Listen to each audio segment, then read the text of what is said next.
आपके बाद इस माइक से चली जाएगी। चलिए ठीक, अभी अनम्यूट है। Unmute.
Good morning, all participants and collaborators.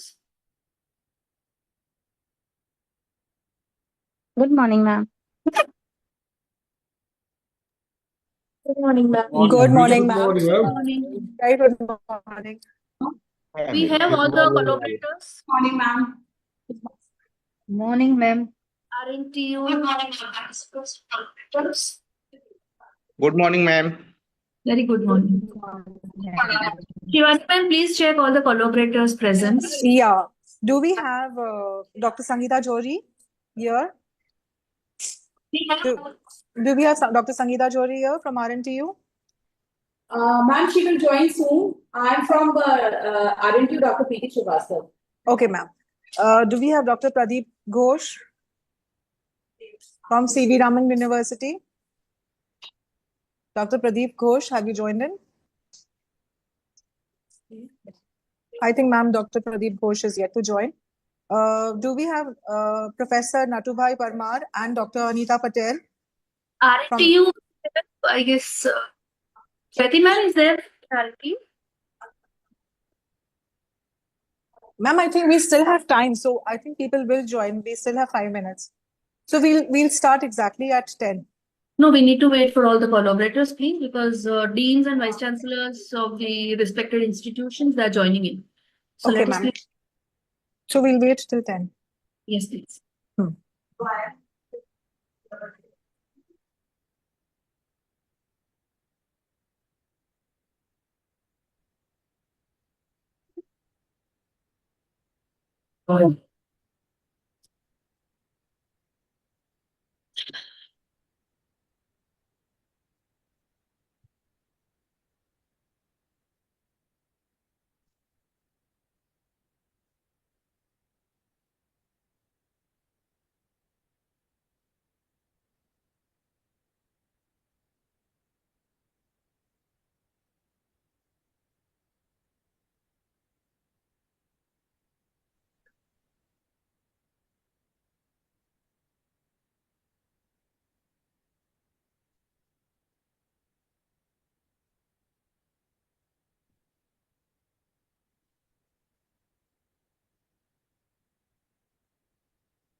Good morning.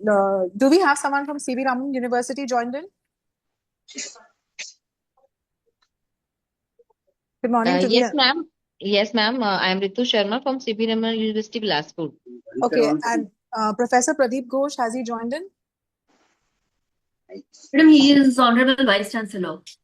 He's giving his address, right? Yes, yes, yes. But first, Pro VC, Professor Jaiti will join. So let us wait. Okay.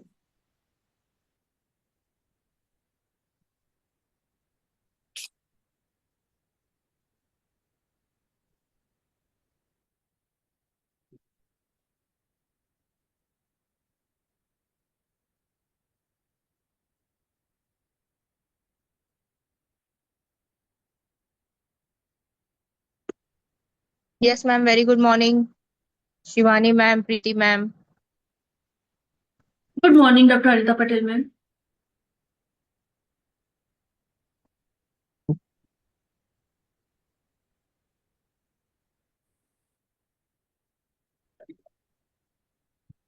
Good morning, Preeti ma'am.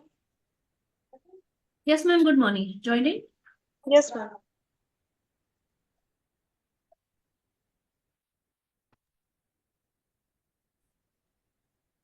Shailja, ma'am. Good morning, ma'am. Shailja, ma'am, sir is joining, or you'll be there from your college? Yes, ma'am. I'm present. Okay.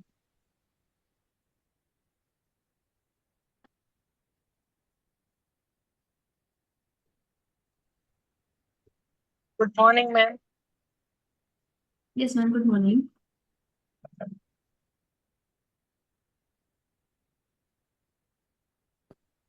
Good morning, madam. Very good morning, sir.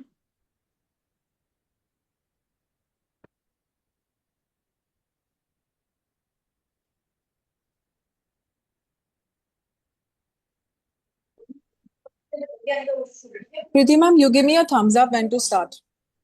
We are waiting for CVRU's. Yes, ma'am. Ma'am, everyone has joined? Yes, Jaiti, ma'am. Honorable VC sir is joining, or we can. Yes, ma'am. I'm asking him to join. Yes, please. Yeah, good morning. I'm Dr. Bush. I have joined. Yes. Yes, Morning. sir, has joined. Good morning, VC sir. Good morning, sir. Yeah, good morning. Yes, sir.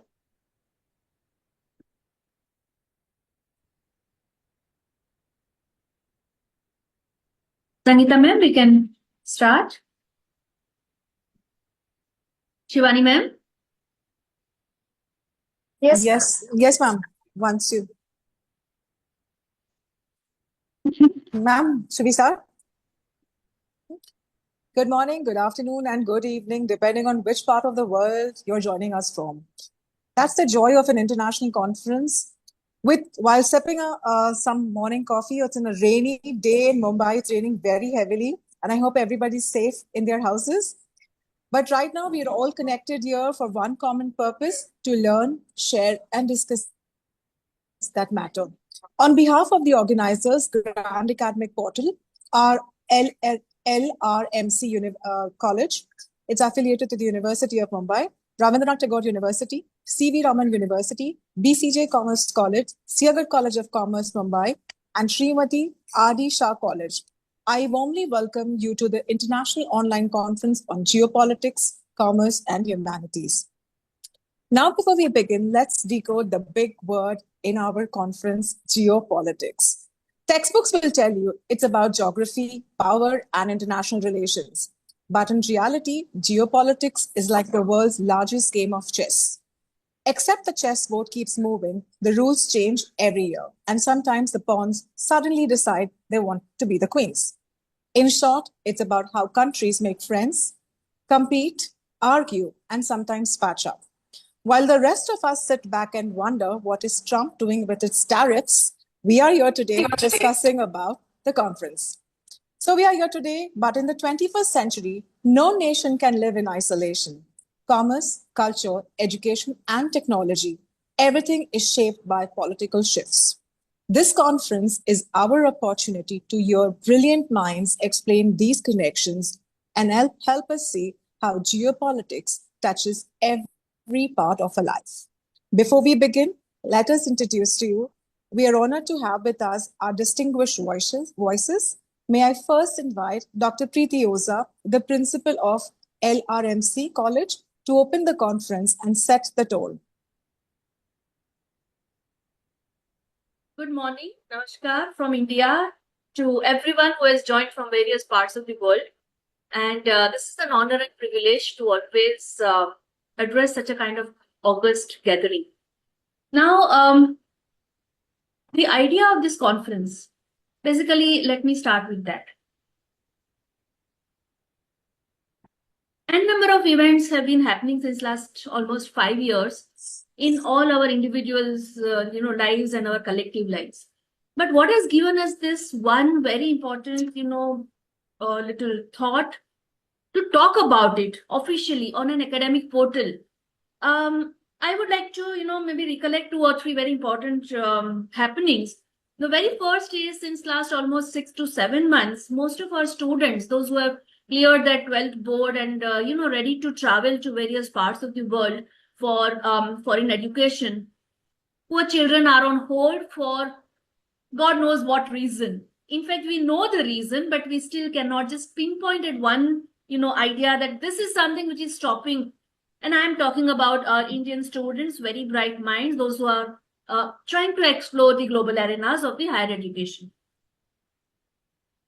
There are some, travel advisories happening to all of us from various parts of the world for those who are coming from outside, countries to India, or we are traveling to the other parts of the world. We are somewhere very, very anxious about many things happening to us. Our own so-called household budgets are somewhere little dicey because we don't know what kind of tariff or what kind of extra tax is going to be put in our pocket in what form.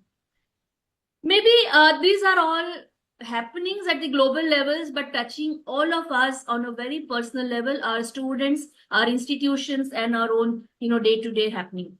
And this is precisely what is the thought and idea behind putting this word geopolitics. Because when we, as Professor Shivani has rightly said, that the word politics is not what we understand in a very limited form of polity. Here we are being touched by the happenings somewhere in some different country, somewhere which we don't think that, okay, something is happening in maybe, Cambodia and Thailand, what I have to do with it. But suddenly one fine day you realize that, okay, something is directly in our, day-to-day lives. Now, a high time for all of us as academia, as teachers, as the principals, as the, students to bell the cat. Let's try and talk academically. Let's not just be anxious about it. Because when we deal with such topics, somewhere some kind of diplomacy is required for all of us to say something in some specific formats, not to say many things in some specific formats. And this is where the idea of being open academic discourse comes into picture. Today's conference is an effort to touch upon mainly commerce and management and humanities. But let me put it very clearly, if we are not talking about this almost 80% of the academic, arenas here, what are we going to do? So this is not limited to the topics in the title. We have received almost 150 different discourses from across the world. We are also very happy, privileged, and feeling blessed to have at least 10 different countries representing their ideas. And as we already have shared the concept notes and the names of the speakers, so this is a kind of a platform which is not limited to us, what is happening maybe in the college or in the community or in the country, but this is a platform in next 2 days of time going to get lot of interactive, lot of maybe problematic statements, lot of thought-provoking ideas being shared from different countries, just from our neighboring countries like Nepal to the far-fetched, USA and other areas. Looking forward to a very, very questionable kind of discourses, because we are not here to find answers. As a teacher, as an academician, we are here to put that spark of inquiry into the participants and our beloved students. So with this, Feeling again blessed and privileged. Thank you, Professor Shivani ma'am, to give me this opportunity to introduce the topic. I don't think it is an introduction. I think this is just about, touching one idea, and 2 days will be a very, very big and nice time for all of us to touch upon this. Thank you so very much. Thank you, Preeti ma'am. We sincerely thank Dr. Preeti Oza for her insightful speech on geopolitics, where she beautifully connected global issues with students and the idea of house as a symbol of stability with geopolitics. Her words truly inspired us, enlightened us, and I think, ma'am, you truly set the tone of the conference. Now we invite Dr. Sangeeta Johari. She's the Registrar of Rabindranath Tagore University, Bhopal. Preeti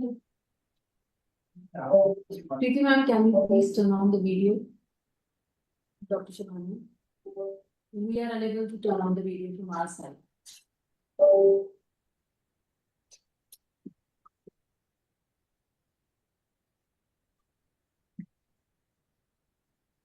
Sangeeta ma'am?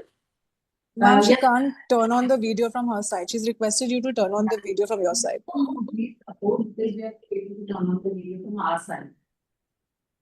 We'll just check. It's on, video is on. But I think we are not visible. And screen share is also on and video is also on. Please try. Okay, let me check from my side now. Just give me a minute. Yeah, that's it.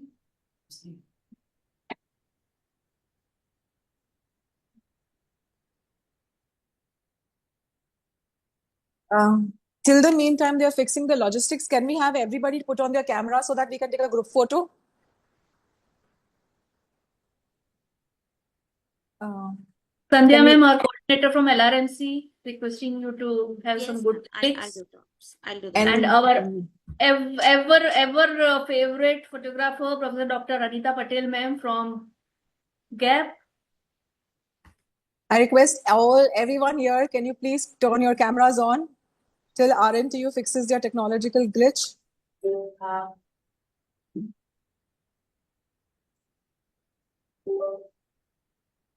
Meanwhile, just an announcement, we have shared the video YouTube link in our chat box. Those who are not able to join in from your institution, staff and students, kindly share the YouTube link with them. This is live streaming right now. Okay. Can we all say 1, 2, 3, cheese together? 1, 2, 3. Anita Patel, ma'am, are you ready? 1, 2, 3.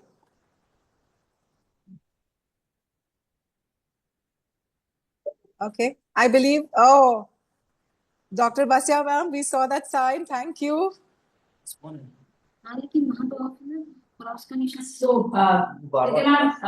like this. Sangeeta ma'am, yes. Sorry, I'm my speech because this technology glitch may take some time, but I don't want to take much time. So, good morning. I'll start with a stroke. Ya Devi Sarvabhuteshu Vidyam Rupena Sanskrita Namastasya Namastasya Namastasya Namo Namaha. With the blessings of Ma Saraswati, let us all start this auspicious day, day one of the International Conference on Global Insights, Geopolitics, Commerce and Humanities, organized by our own Gyan Adhyan Parampara Grand Academy portal, also in association with LRMC, Dr. C. University, Bilaspur, BCI Commerce College, Khambat, Single College of Commerce, Mumbai, Mrs. Adi and Srimati V.D. Shah, CC College from Commerce College, Dhaka. First of all, for their inevitable support for organizing this wonderful conference. I extend warm welcome to all the dignitaries for their gracious presence in this inaugural session of this two-day conference. And also I extend the warm welcome beforehand to all the keynote speakers who will be sharing their insights in these 2 days. Many of the keynote speakers across the globe we have, and I'm sure that the insights they are going to give us will definitely help our researchers, emerging researchers, because already we see the conference is such a good platform, which, as Dr. Preeti Uza rightly said, that it brings out the questions. It brings out the questions, not the answers, because we as an academician can raise many of the questions with the help of such kind of conferences titled on some emerging areas.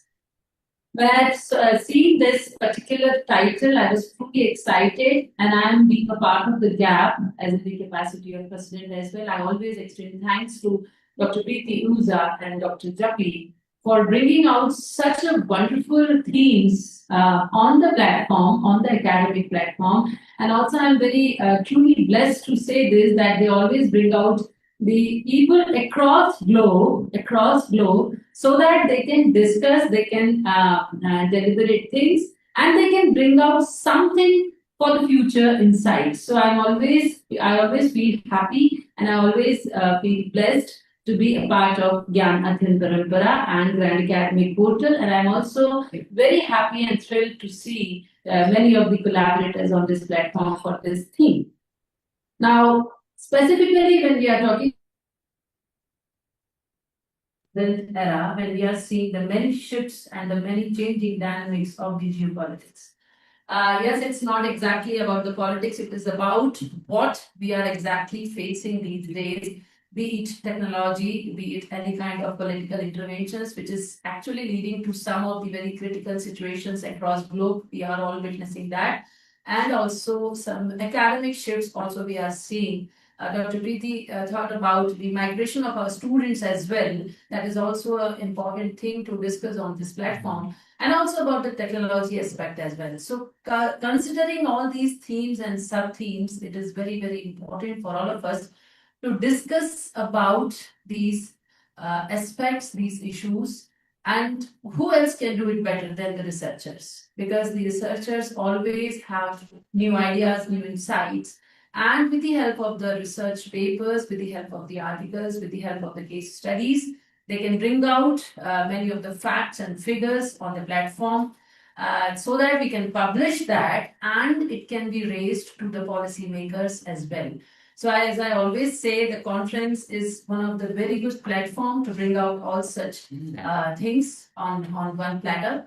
And I'm sure that the many of the technical sessions which we have planned in these 2 days will bringing different dimensions, will give chance to our researchers to speak out what they are exactly thinking on and what they have stored in their mind for the future in terms of the geopolitics, and other related aspects. So once again, I congratulate you all, and it's been pleasure to see Dr. Shivani on this occasion. She's also our alma mater, and many of our friends. I can see Anita ma'am as well. I can see Robin sir as well. So I cannot name all of them, but just one thing, that I'm truly blessed to have such a wonderful week start, such a wonderful Monday morning, and can see all the faces around. I'm sure these 2 days will definitely give deep insights to the theme which we have taken. And with this, we can take some of the key ideas to our policymakers, to the HEI's stakeholders, so that we can give some outcome from this conference.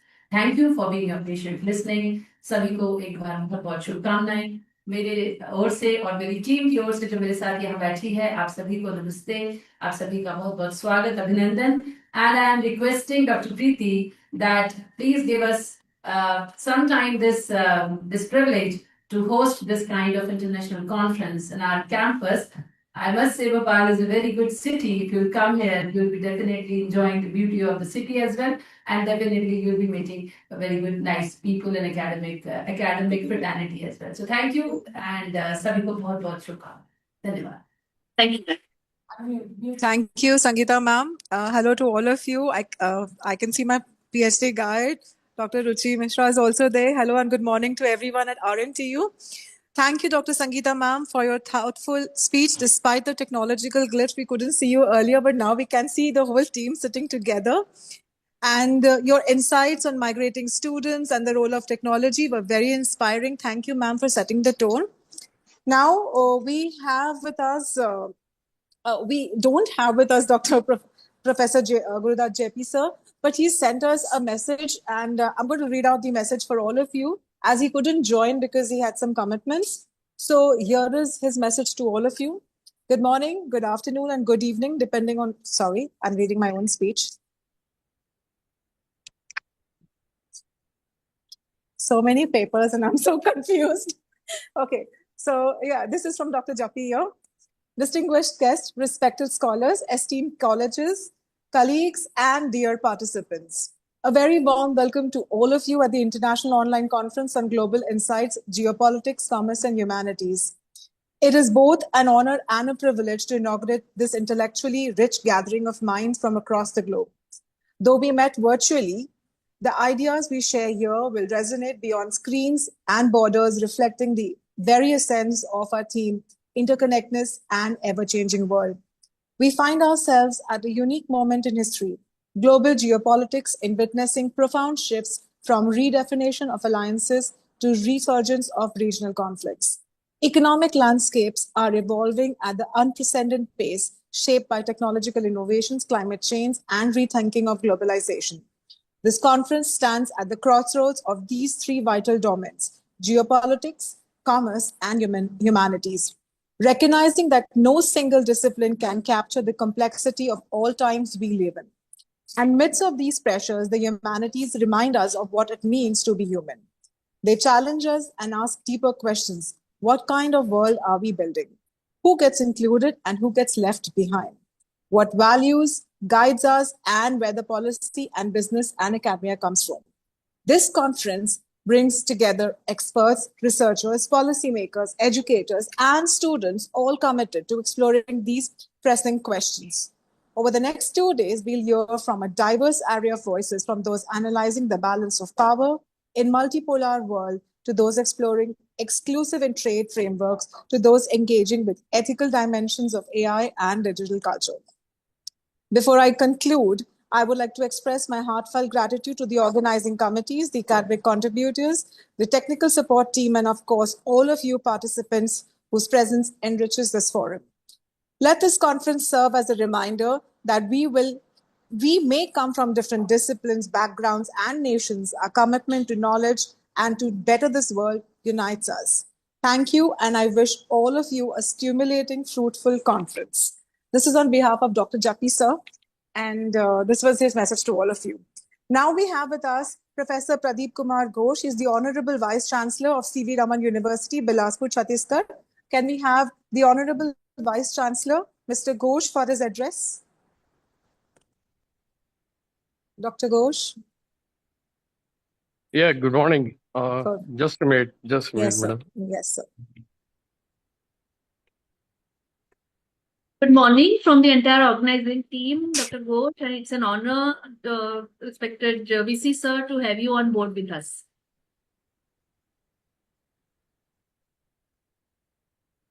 Yeah, good morning, madam. Very good morning to all present here, all the experts, the session chairs, other officials, and participants attending this inaugural session of International Conference on Global Insights, Geopolitics, Commerce, and Humanities.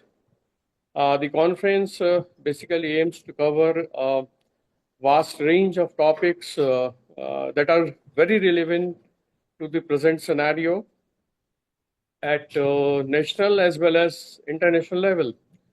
The different sessions cover topics ranging from changing geopolitics and world politics to trade and commerce to technology and sciences.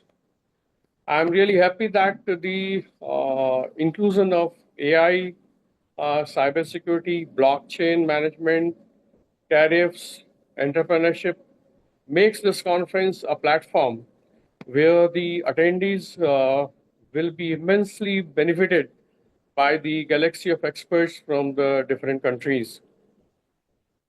The success of any conference depends on the active participation in discussions.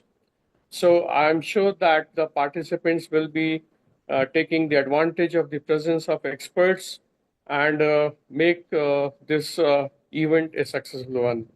I wish the success of this international conference. Thank you very much. Thank you, sir. Thank you. We sincerely thank Professor Pradeep Kumar Ghosh from C.V. Raman University for his encouraging words, his thoughts on AI, the spirit of tariff, and role of entrepreneurship. I think he's told us that the conference is having multiple topics and he's happy that we are doing such a topic. And yes, sir, we will make sure that there is a meaningful discussion with the fraternity here. Now, can we please have Professor Natubai Parmar and Professor Anita Patel from BCJ College, Kambat? Yes, ma'am. Yes, ma'am. Yeah. Very, very good morning to all respected dignitaries, Vice Chancellor, sir, Registrar, ma'am, Dr. Jappi, sir, Dr. Preeti, ma'am, Sangeeta, ma'am, and Shivani, ma'am.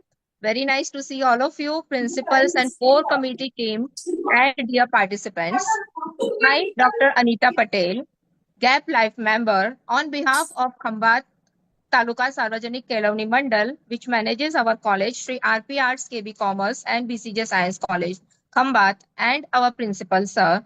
I extend my heartiest congratulations and best wishes for the successful completion and organization of this 2 days virtual international conference, Global Insights, Geopolitics, Commerce and Humanities, a very good initiative taken by GAP and supported by all the organizers, receiving 115 papers for presentation. Itself reflects its success. So once again, good luck to all the organizers and good luck to GAP also, all the presenters. Best of luck. Do your best and have a nice day. Thank you so much. Thank you, Anita Patel, ma'am. Thank you for encouraging words. Now we invite our next speaker, Dr. Ritika Hemdev. She's the principal of Singer College of Commerce, Mumbai, and also the collaborator. Ma'am, over to you.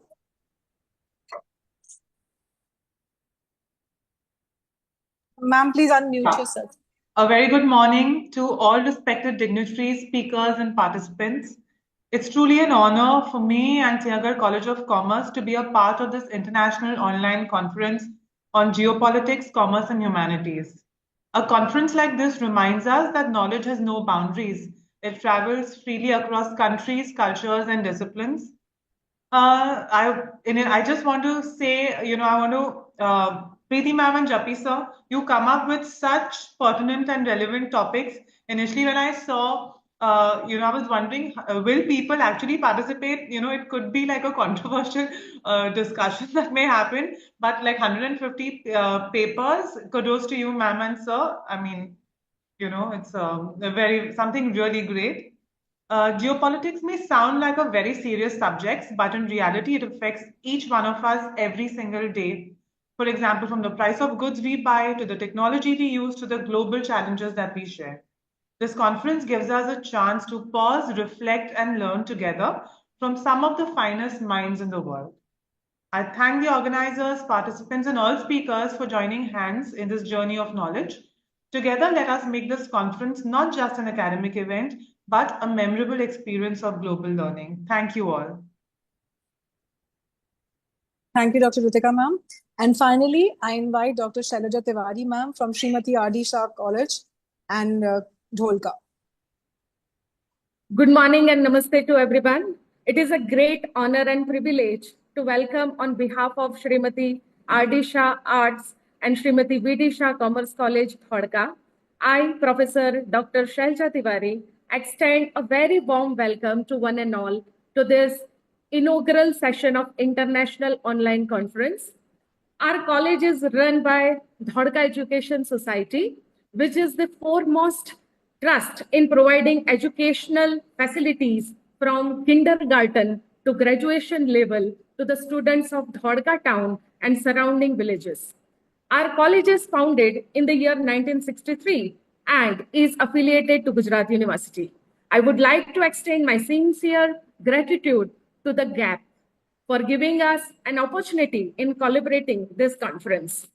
Today, we open a conference that brings together three vital pillars of our world: geopolitics, commerce, and humanities. These are deeply interconnected subjects. Geopolitics shapes nation and global stability. Commerce drives opportunity and growth. Humanities remind us of values, culture, and human dignity. Together, they give us a complete picture of the world. Over the next 2 days, we aim to provide platform for intellectual exchange, critical thinking, and exploration of solution to challenges in geopolitics like climate change, migration, and technology, which cannot be solved by one nation alone. So cooperation without conflict must be our way forward. Digital commerce and green economies are our next frontier. In the era of artificial intelligence, we must not forget the human in humanity. Ethics, empathy, and culture must guide every decision. As we begin, let us make 3 commitments: listen deeply, question boldly, and act responsibly. Let us make this conference successful and enriching by not just being about presenting papers, but also about building bridges of understanding and cooperation. I urge you all to engage actively in the discussions, challenge conventional ideas, and forge new connections. This is a unique opportunity to learn from one another. Let me close with the words of Mahatma Gandhi. The future depends on what we do in the present. I wish you all a stimulating and productive conference. Thank you. Thank you, Shailaja ma'am. Thank you for your valuable insights. That brings us to the highlight of this inaugural session, the keynote address. But before that, let me sincerely thank to all our dignitaries and speakers who have been with us today. I invite Professor Preeti Srivastav and Professor Sandhya Srivastav to open the expert panel. Thank you, Shivani ma'am. Just a reminder for the next panel. Now we will have the keynote address, but before that, just internally check the presence of all these, foreign delegates and participants. So to have the seamless, experience for this. Thank you so much. Thank you, ma'am. Thank you, Shivani ma'am, for introducing us, and thank you, Preeti ma'am. We'll take the session ahead. I'll just make a formal note of a reminder if we have the person here. We have the greatest keynote speaker today, collaborating with us, giving us the insights and engaging us. Do I get a signal that we have Professor Dr. Rabin K. Acharya sir here? Oh, yes, I am here. Very good morning, dear all. Good morning, sir. Good morning, sir. Do we have Dr. Layat Mohammed from University of Iraq?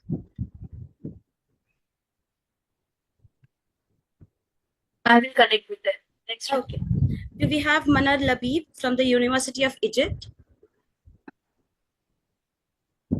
Can I hear from you, sir? Yes, and it's not University of Egypt, it's Egyptian Red Crescent. Sorry, Very good morning, everyone. Okay. It's Good Egyptian morning. Red Crescent, okay.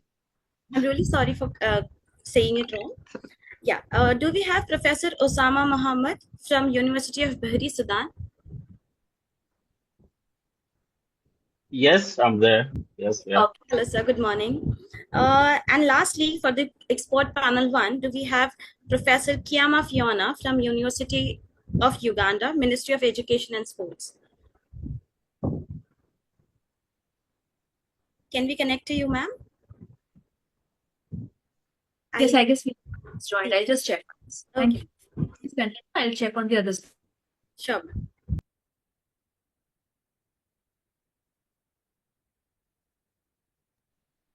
Ma'am, we can start with the keynote and introduction and other things.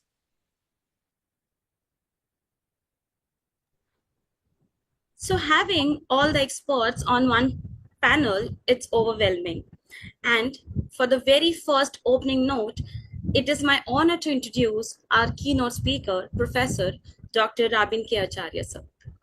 Dr. Acharya is seasoned educator and educational development consultant with more than 25 years of experience in teaching, research, capacity building across both the public and private sector. He holds a PhD in management, specializing in organizational behavior and HR, along with a master's degree in management, public administration, and sociology. Over the years, he has served as a visiting faculty at various prestigious institutions such as Tribhuvan University, Lincoln University, Malaysia, and University of Northampton in the UK. Beyond academia, Dr. Acharya has led over 30 major research and consultancy projects for reputed organizations including UNOPS, ICIMOD, Nepal Investment Board, and the Ministry of Labour. His work has contributed to national policies, HR audits, and local governance strategies. He has also conducted more than 100 workshops on leadership, emotional intelligence, and performance management for corporates, NGOs, and leading banks.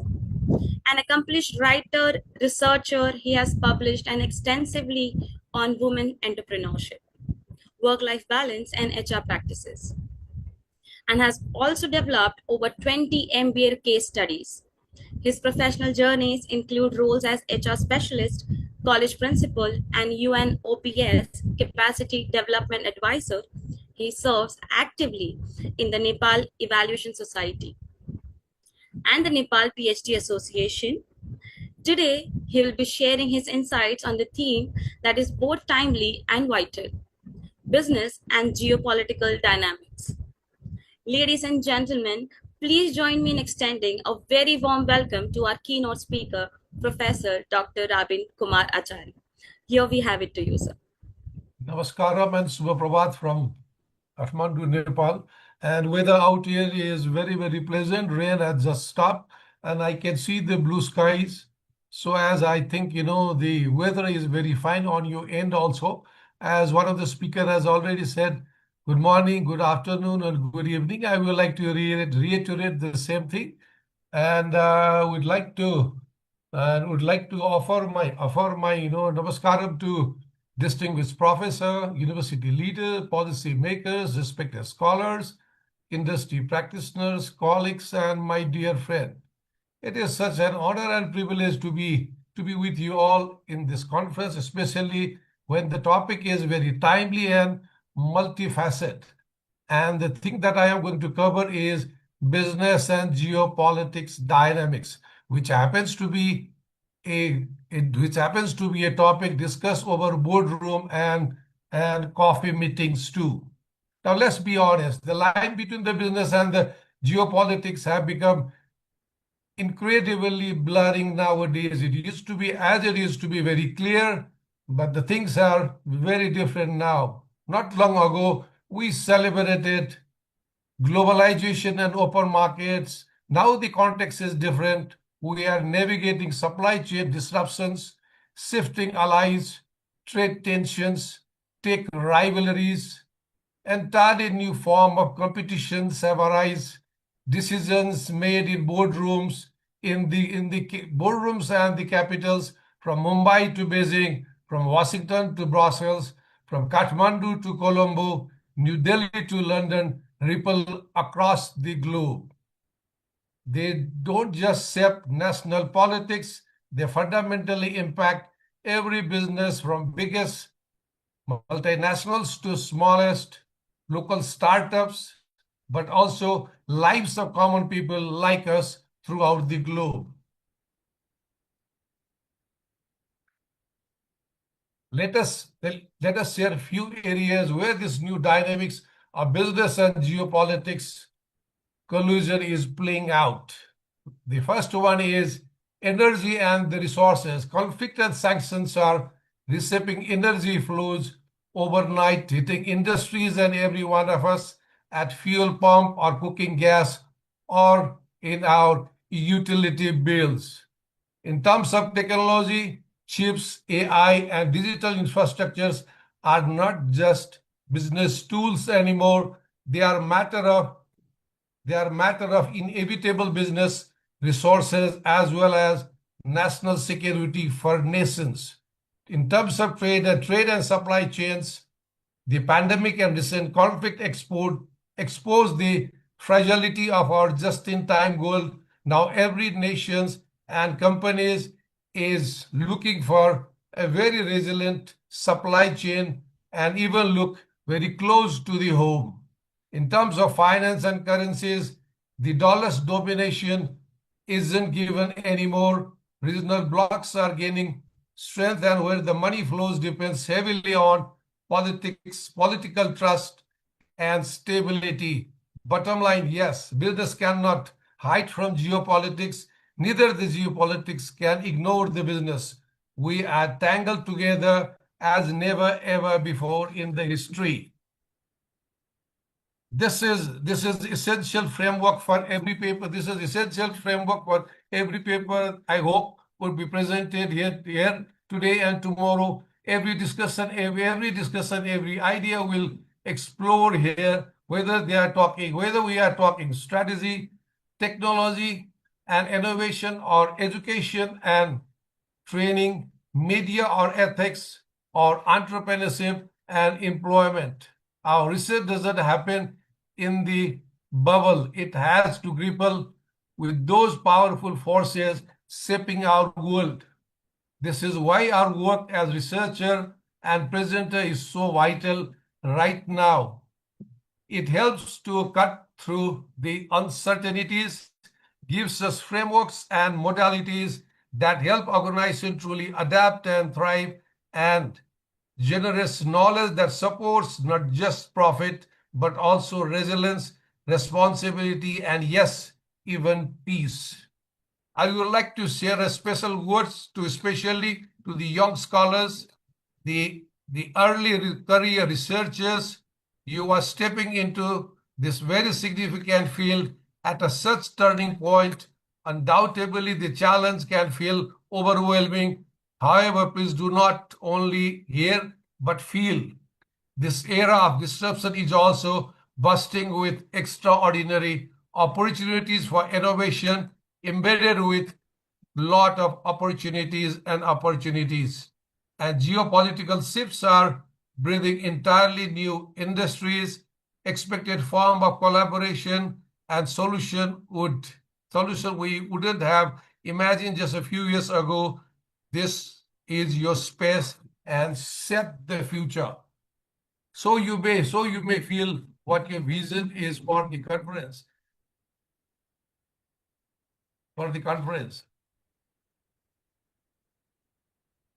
Let's use it just not as a forum to share our findings and to build the bridges. The bridges in real form should be the bridges between the theory and the messy practical realities, the bridges connecting insights to those messy global trends, and bridges linking business ambition to genuine societal goods. And if there is one core message I hope all of us take away, it is this: the world where the power shifts like sands in the future feels uncertain. Research and deep knowledge aren't academic luxuries. They are essential compass. Business and society desperately need to navigate the storm, the future.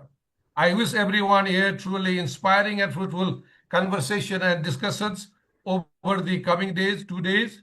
May this gathering not only deepen our understanding of business and geopolitics dynamics, but also spark ideas that help build a powerful future that are more sustainable, more resilient, more peaceful, and more prosperous for everybody living in the earth.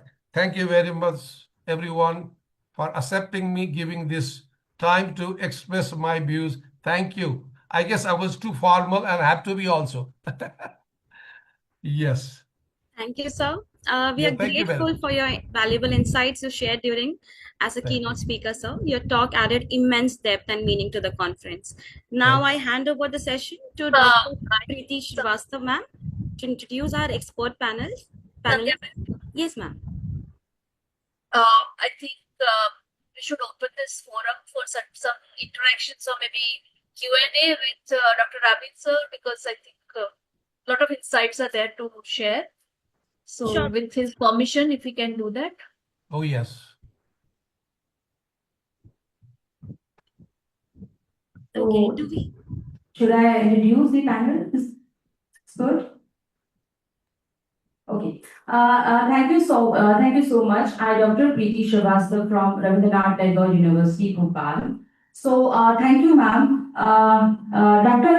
Manar Nagel are there. Preeti ma'am, we are still waiting for the question answer session. Down. Okay, thank you.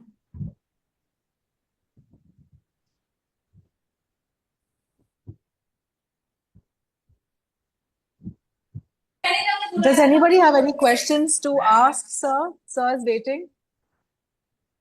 Does So, sir, anybody it's not a question, but maybe your observations on the recent India-Nepal relations Oh, and yes, yes. India-Nepal relation has been always how have been. religion plays a very important, maybe because His Holiness Dalai Lama is also one of the very important, factor for all of us to consider a lot of things. So, sir, I would like to know your personal maybe experience or observations. Where do we stand, sir, India and Nepal?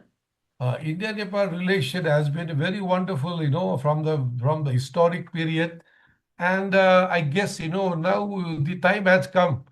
We need to re-energize the SAARC, South Asian, this forum once again. As I mentioned during my keynote speech also, the globalization has to some extent come to a sort of a situation where people have a doubt on these sort of things. We tend to be, all of us tend to be, more self-reliant and wanted to explore our own natural resources and people resources and everything, and we still and come to a state of self-sufficiency. But with the this propagation of globalization and all these sort of things, we stopped doing production on our end, and many of us become dependent to the other nations, and this did not work. And it was very much present during the time of pandemic, when there were a lot of problem regarding this vaccines to all these sort of things. And we are one very privileged nation where we have got a prominent friend like India, who had provided us the vaccine. And I would like to take this forum to thank the entire Indian community, and especially the people out there in the government, for taking so much of interest on our health and our prosperity. And I guess both the countries are having a lot of potential. We, being a small economy, have a lot of potential and a lot of areas where we can work together. And India, being one of the not one of the friends, I would like to say one of the best neighbors that we have. And we also share a lot of huge percentage of our DNA. So we are very close to India, and I hope the time may never ever come that Russia and the other nations are having now into the conflict. We hope to maintain very good relation, and you Indians and others also are having similar type relations with the nations like Bangladesh, like Sri Lanka, and all these nations. And keeping this in mind, maybe the leaders of the yesterday discussed and decided to have a forum like SHARP, and I guess it has become very relevant now. And we need to start doing discussion and doing more trades, and in trades has to be directed towards increasing lives of the people, and the development too has to be aligned with the development of the people, and making this area as powerful as EU and other blocks. Thank you very much. Wonderful thoughts, sir. But as you're coming from a business leadership also, I just cannot resist myself to ask one of the most, maybe talked about, but still a little, hush hush question. Sir, do Yeah. you think that Southeast Asia or South Asia, we can form that very formidable force, especially now when we are talking about, as you have rightly put, that one very other, important option should be there in front of the world. Do you think that we do have it in us? I guess we are differently blessed. We are differently endowed nations in terms of India. India and Nepal, we have very rich history, and long history, and our values are very strong. And in terms of technological development, we could see in India taking place, and that is one part that we can encash. And in terms of the human resources and the what do you call that? This we're endowed by large number of people. You said demographic. demographic resources are very, very good in Nepal. And the youth band is very high. And the other part, we have a lot of natural resources where India can be benefited from the natural resources like mining. And we also recently have found one or two places possibility of having natural gas, and our this hydropower has got another opportunity, and Nepal can become a good hub for education, considering the weather, the climate and the weather that we have. We can develop Nepal as education hub, and where India can contribute a lot. You have been contributing a lot from the very beginning, and we can have a very good collaboration there. And this is how we can have one part, and the other part also, other nations are also there in the SAARC regions. And if we can wholeheartedly participate and keeping our disputes in one place and start the dispute, discussing on the disputes separately, not that allowing the other constructive things to hinder. I guess we have a great potential, and I urge the all leaders of the SAARC to once again meet and resolve their issues, or at least start discussion on their issues and talk more about the lives of the people, lives of this Southeast Asia, and the human development. Thank you. Sir, I have a question, sir. Yeah. Since we are all teachers, okay, and how can we Yeah. talk about politics in class without starting a mini debate? Okay, now for a lot of students, politics is a very boring topic, and how do I include them? I mean, we want to know how can we include students to understand world politics? Yes, ma'am, you very good question. I normally do this. I have a tendency of always following the news, and especially I recommend, I've been teaching for the last 25 years, and I always, urge my students to follow at least business news. And I always, whenever I go to the class, I talk from the whatever is there in the business news for the last 7 days. Then I start doing it. Then I enter them into the political discussions. Nowadays, I'm sorry to say, there are global leaders who would act very, very different manner, and that has become a good humor to discuss in the class also. So I take, those part and take into the class and start discussion. And I also, learn over the period of time that, unless and until we have a very good knowledge of geopolitics, teaching business is very, very difficult. So I started to dig out from the Nepalese history. Then I start digging out Nepal-India relation. Then I start digging out about the world civilization to different things. And I always try to come up with some piece of interesting thing to connect with the thing. And I also teach, this entrepreneurship.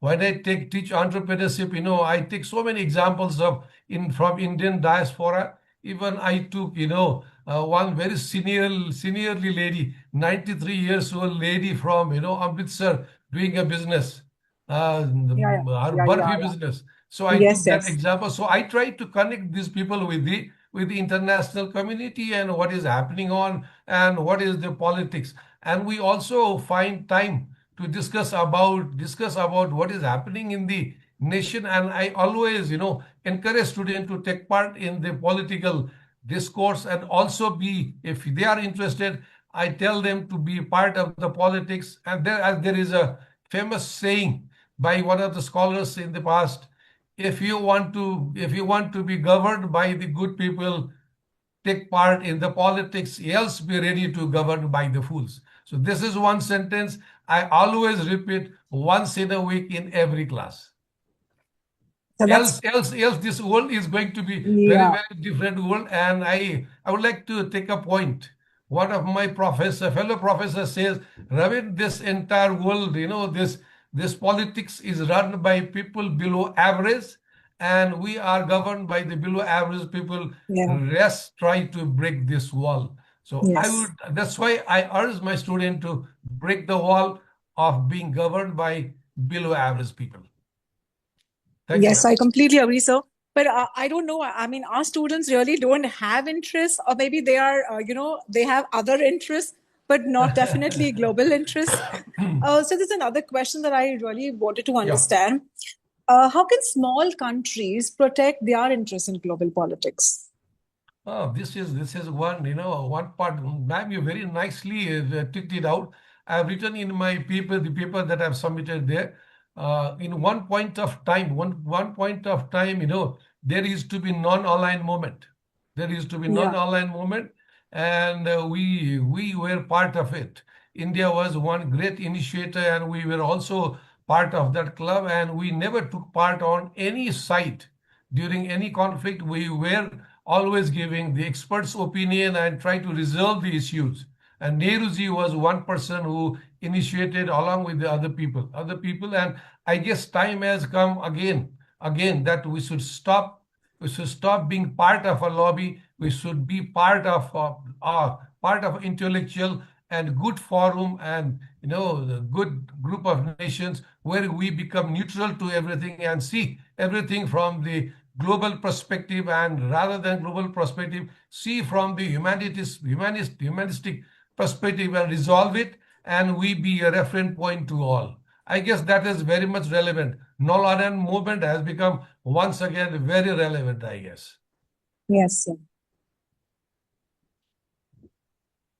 This is what is, maybe kind of they started touching upon some of the really maybe long lost ideas, like Sir has told, SARC needs to be reactivated.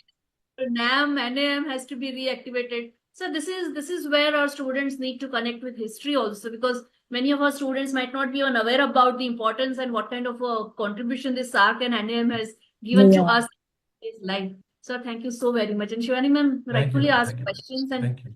I'm sure a lot of questions are there, but yes, open to this. Does anybody else have a question? So can I ask you one very funny? Yeah, It's not ma'am. funny. It's not funny, but it's see, Nepal is friends with both India and China. How do you keep both the countries happy without the drama there? Yes, ma'am.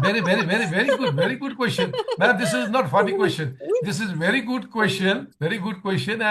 And one thing we need to understand, we have understood, we Nepalese have understood very nicely. We have understood very nicely. As I said, as I was answering to the previous question, our civilization and even DNAs are very similar. Yeah. Okay, that is what we feel, but we want that to be felt by the other end.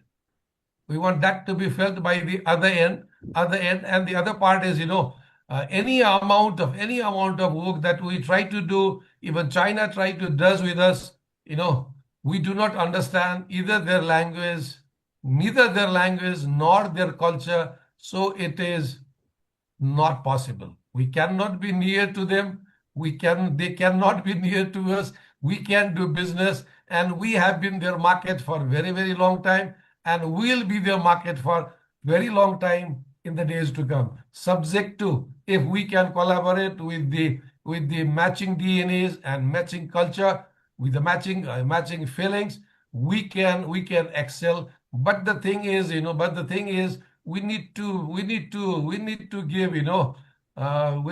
give warm-hearted, sort of this what do you call that, feelings to the other party.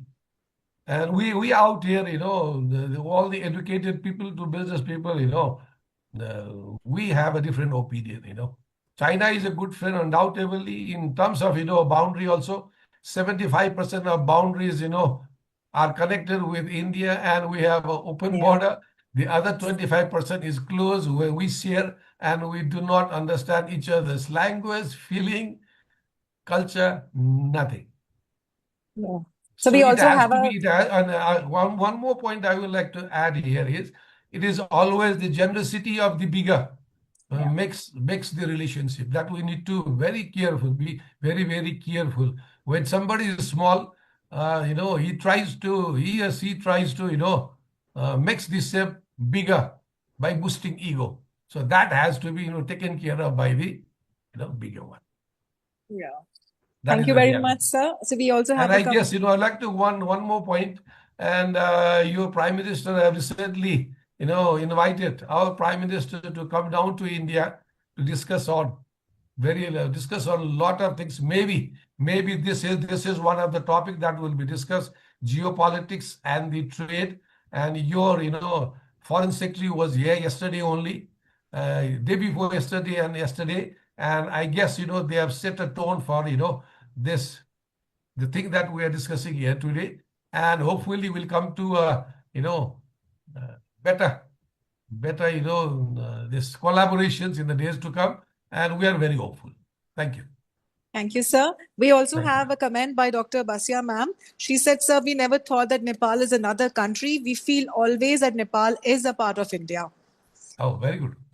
So, yeah. That is very, very, very, very, very warm response. Very, very warm response. We are not too, there are political boundaries, but no boundaries will, stop us from being one.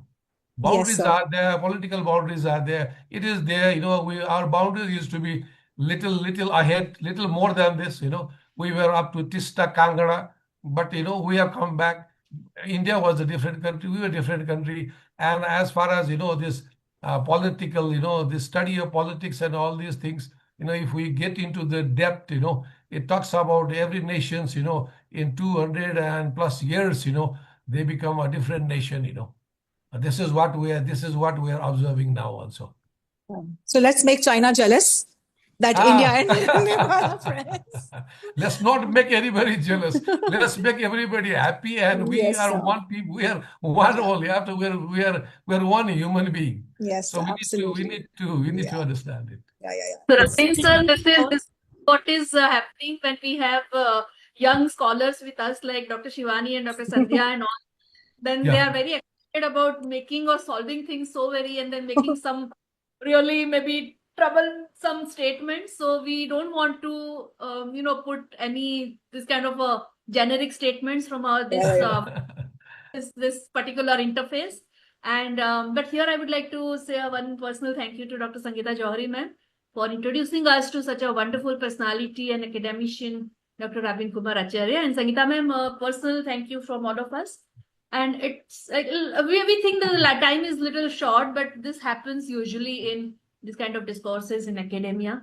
But Dr. Shivani ma'am, yes, we can sense and we can feel your enthusiasm about a lot of things. Yes. I would like to take this opportunity to thank Sangeeta Madam for her, kind, just to, introduce me to the diaspora.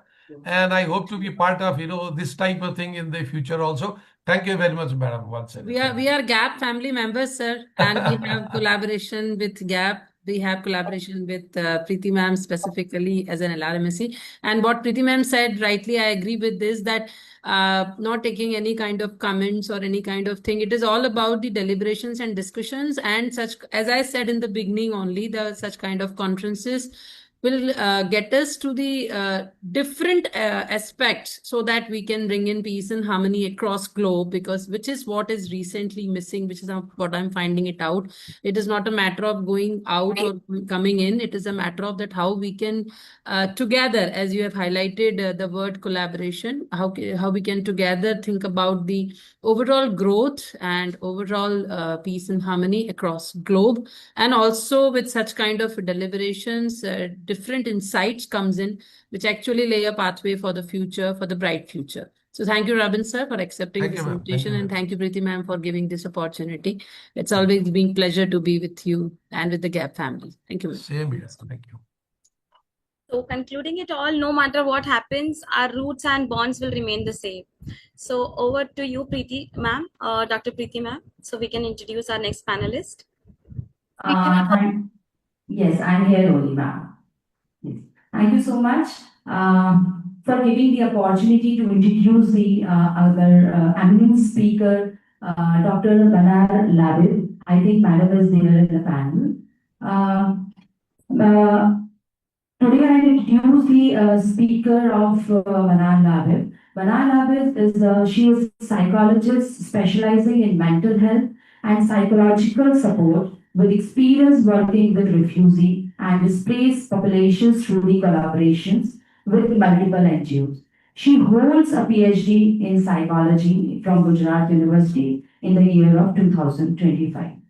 And she has published in the various scopus and index papers in the reputed journal, that is Q1, and other prestigious international peer-reviewed journal. Today's madam, she will deliver the topic session on the topic displacements, conflicts, and the family identity, psychological lens, and refugee experience. So, without wasting much time, I'll call to Dr. Manal Naval for the panel discussion and the sessions. Thank you so much. Over to you, ma'am. Manal Naval, ma'am. Yes, good morning. Thank you, ma'am. Yes, good morning, everyone. And I would love to start with thanking Dr. Preeti and Dr. Japi for such beautiful opportunity. It's such a happiness to collaborate with Indian institutions because this country has a very special place in my heart. So thank you once again. So as ma'am mentioned, today we are going to talk about displacement, and we are taking it from a refugee's perspective about their identity. So please allow me to share my screen so we can look together at different slides that will make our integration much more better. So Then you can share your screen, madam. yes.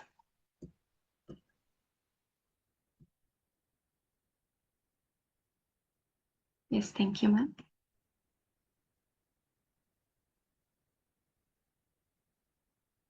Yes.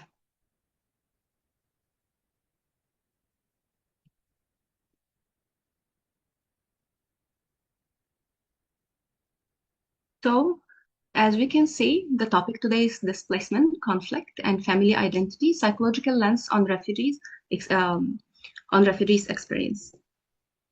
So let me first start with this question. And actually, I'm calling this slide as a shocking slide because the numbers here, if we look at the numbers, I just figured that the number of displaced people, displacements people, is more than population of Egypt. So that's really a shocking number. So we have 43 million refugees, 73 million internally displaced, which means they're shifting within their own countries, and 8.4 million seeking asylum. And adding to this number, 4.4 million people stateless and marginalized. In total, that gives us 123 million people had been forcibly displaced globally. Which means 1 in every 67 people on Earth had been forcibly shifted from their own places. And this number is all according to UNHCR.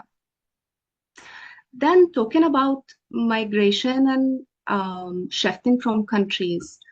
Have you ever been seeing a feeling? I guess when we are talking about feelings, so it's something we are using words and we are describing.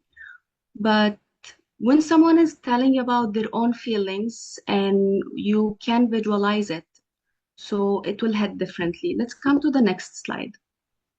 This slide is made according to a one refugee feeling who said, I feel like a palm tree planted in the snow. How will I bear fruit and start again in a land that's not my own?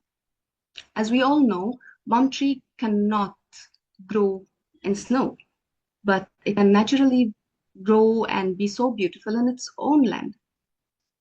So this is how they feel when they shift from their own country, going to different country. And here we are talking about forcibly shifting. We are not talking about someone who willingly shift from their country. So forced displacement is beyond physical movement. It's not just we are moving from my country to another country. Actually, it's shifting a feeling, shifting identity, shifting a culture, language, etc. And here, I guess it's worth mentioning, there is a study by Wang and Strikalova. It found that refugee children often grow up caught between two cultures. One hand, they are belonging to a different country, and in another, they want to fit in the new country. This creates a kind of identity conflict where they sometimes feel to where we belong. They need an answer which culture that we have to follow. So refugees lost their home, language, community structure, which are central and fundamental for the sense of self. So we can just summarize this in 3 points. It's not just a relocation, but a rupture in identity, loss of home, culture, and social ties, struggling between and survival and belonging. So they always in this conflict. So shifting can also create some challenges. So we can look at this diagram and we will find we have 5 challenges, which is the more common between refugees. So disrupted family rules, which means forced migration can alter traditional rules and responsibilities within families. Okay, so that will also put in consideration the psychological strain. They are shifting from, let's say, they were escaping for some armed conflict or civil war, etc. So their trauma of what they have witnessed before shifting from their own countries going to another, that create a wound that need time to heal. There is uncertainty also in the new situation, what the future will hold for us. And in this situation, we're not only talking about like adults, we are talking about the whole family member, whether it's the parents or the children. Third, we have cultural and social adjustment, which is navigating new societal norms, expectations can create intergenerational tension because some are coming from totally different backgrounds. So fitting in the new culture sometimes creates a lot of conflict, and not only within the family, but maybe within even the host community.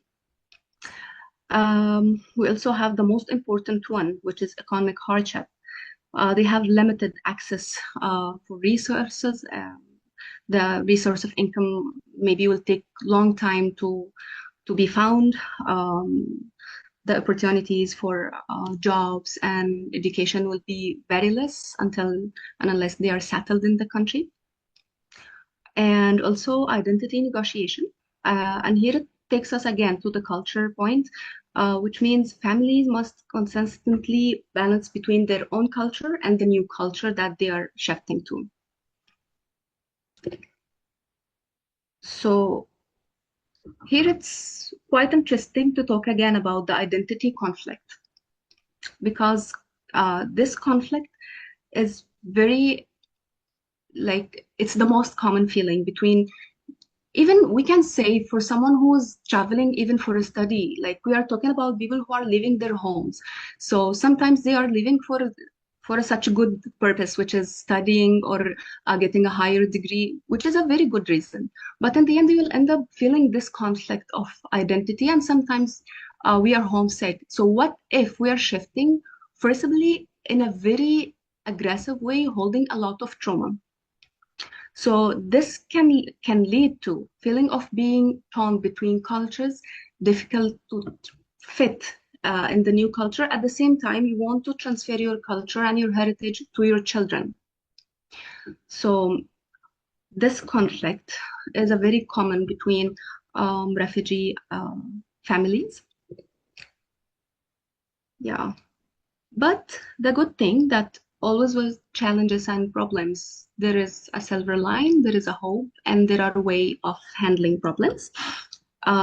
So being a part of MHPSS or mental health psychosocial support, I can say, yes, it heals and it makes a very big difference.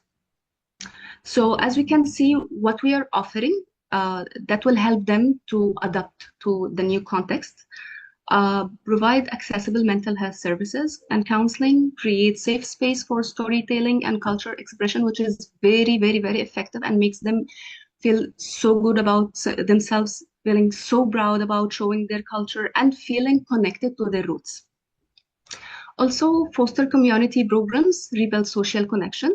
So if we have a lot of families in different places, let's say in Cairo, so we are making hubs so they can come together in this hubs and community center, which means they have their networks and they can feel connected to their homes again. Also offer empowerment through education and skills building. That's important for kids and for families who shift before finishing their degrees, or they want to keep going with their education. So that will be offered, and that also give them the sense of normal life and you're getting on track with your life again. Encourage social inclusion and supportive network. That's quite important and critical also, because integrating them with host communities sometimes is little sensitive, especially in communities that might have some fears of refugees. They are not familiar with them. They are coming from different cultures. So they have this concern in their mind. So to raise this concern and make them feeling like a family and welcome in their second country, that's very important. And that's actually very beneficial for both host community and refugees community. Yeah, so again, let's ask the same question. Will it help? Yes, it helps. And here, let me give you an example. Everyone can connect it to this, actually, not only refugees or people who shifted from their own countries. We are all have this stories that we grew up listening from our parents. So have you ever thought that these stories will be a tool or will be a weapon with you when you are shifting abroad that will make you so connected to your roots? The answer is yes. So this is a very interesting study that shows that young refugees' families' narrative shape their sense of identity and belonging. And adolescents from violent family backgrounds face more challenges. This part is different. We are coming to this part, so let me just finish about narrative family. So they found that sharing stories and giving this literature to your children who are growing in different cultural context, that makes them more connected to their roots, that makes them knows more about their countries. It's just like, and here I will take India as an example. I used to live in Gulf countries, so I have seen how Indians so determined to teach their kids the rituals, showing them how to perform. So you will find they're too young, living in different place, but still they are so connected, and not only so connected, they're also so proud of being part of this nation, even if they are not living there anymore. Yes, so this is the references I have used for this presentation. And in the end, I want again to emphasize that displacement is more than losing a home. It's about losing identity, community, and sense of belonging. And understanding these challenges remind us of resilience of those affected and importance of empathy awareness in our work. We are from this moment, I'm sending my regards and I'm shouting out for all refugees who are standing tall and trying to protect their families, keeping it going and keeping their resilience and faith and hope to survive. So thank you everyone for listening to my presentation. With this slide, I'm coming to the end. Thank you so much for giving me the opportunity, and thank you for your time. Thank you. Thank you, ma'am, such a given the wonderful insights about the topic. So, participants and dear colleagues, if you have any questions, so you can ask from the panel speaker.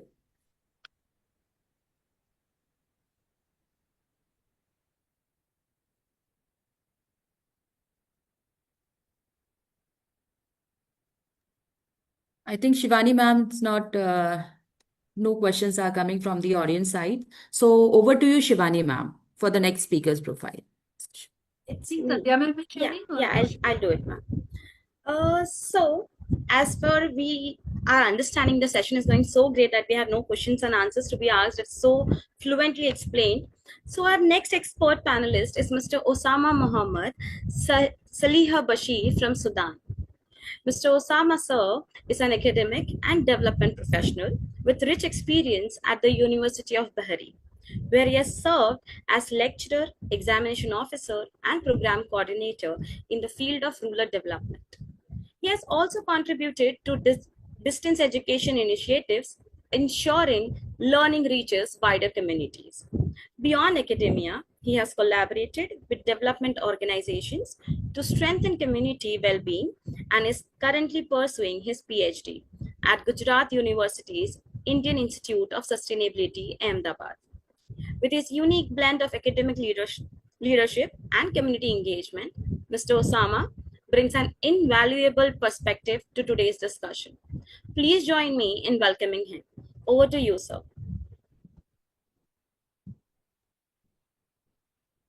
Yes, hello everyone. Am I audible? Yes, sir, you're audible, sir. Yeah, first of all, can I share my screen? Yes, sir, you're allowed to do that.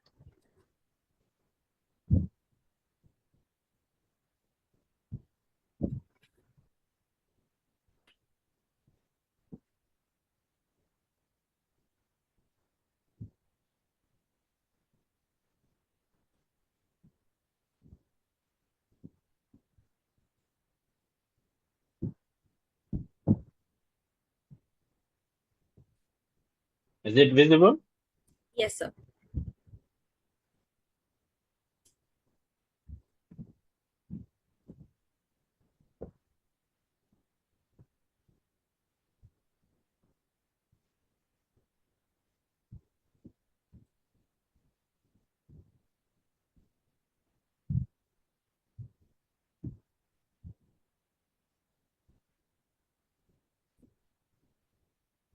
Uh,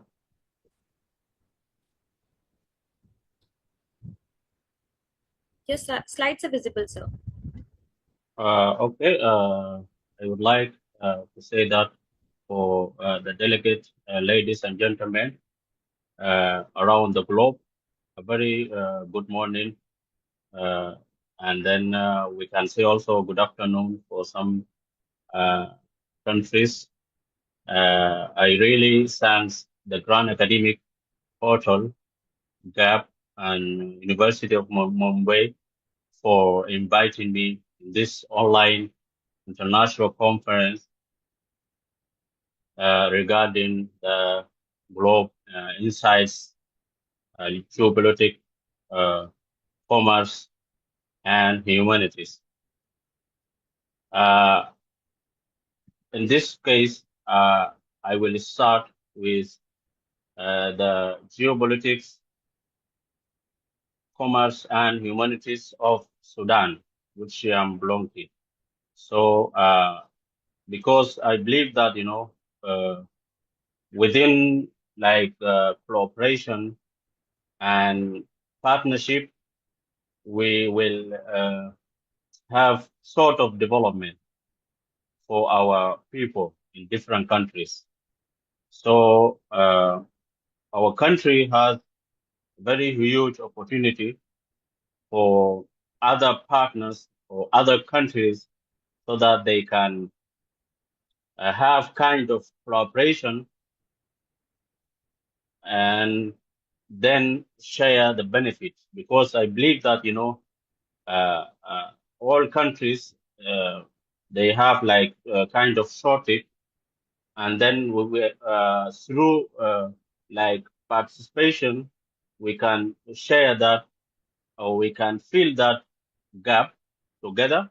What you have, I don't have, so we share together, and then like if we take India an example, so if you have like technology, then I have the land, then through that we can have shared benefit. I will start with introduction. And as you know that Sudan is located in the northern part of Africa and has a rich and conflict history shaped by its position at the crossroad of sub-Sahara Africa and at the same time Middle East and the Mediterranean world. It was a home to ancient civilizations such as the Kingdom of Kosh, which has ruled for more than 7,000 years, and the Nubian Kingdom, which plays a significant role in trade, culture, and politics for millennia. The modern era Sudan's colonial past under the Anglo-Egyptian role ended with independence in 1956, but post-independent period has marked by cycle of political instability, military coups, civil war, and socio-economic challenges. So regarding this one, because I'm talking that there is many challenges facing the country, but at the same time, through this conference, through different bodies and even international community, we can change these challenges or into opportunities. At the same time, as you see in this map, Sudan is vast area of land. We can say that, even before the separation of South Sudan, in terms of size, Sudan was like, number 10 in terms of size. After the separation becomes now number 15. At the same time, the number of population for the last estimation is like 43 million. The place where am I now, like Gujarat, is more than the population is more than 72 million at the same time. Just imagine. So why I'm mentioning this one, because this kind of wide land, different diversity and all, so it can be a chance for investing and then sharing the trade and commerce. From desert to fertile Nile flow plains and multi-ethnic population. It's a country both immense potential and deep complexity. In the modern era, Sudan's location and resources has drawn the interest of global powers, regional actors, and multinational corporations. Its rich endowment of natural resources, gold, oil, fertile land, livestock, and one of the largest species of Nile River has positioned it as a both a potential economic powerhouse of a focal point for competition and conflict.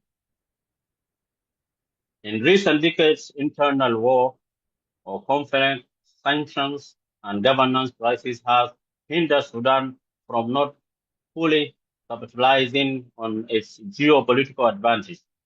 Understanding Sudan's geopolitical context is crucial for analyzing how its location and resources can influence not only for the Sudanese people, just for the globe, because they used to call Sudan as like food basket, world food basket.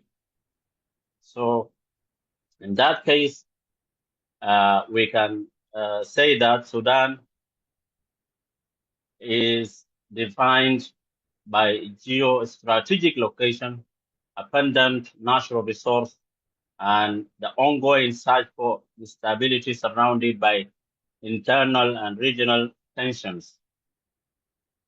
The next point that I'm talking about, Sudan geopolitics, is like Sudan geopolitics important stems largely from location and resources.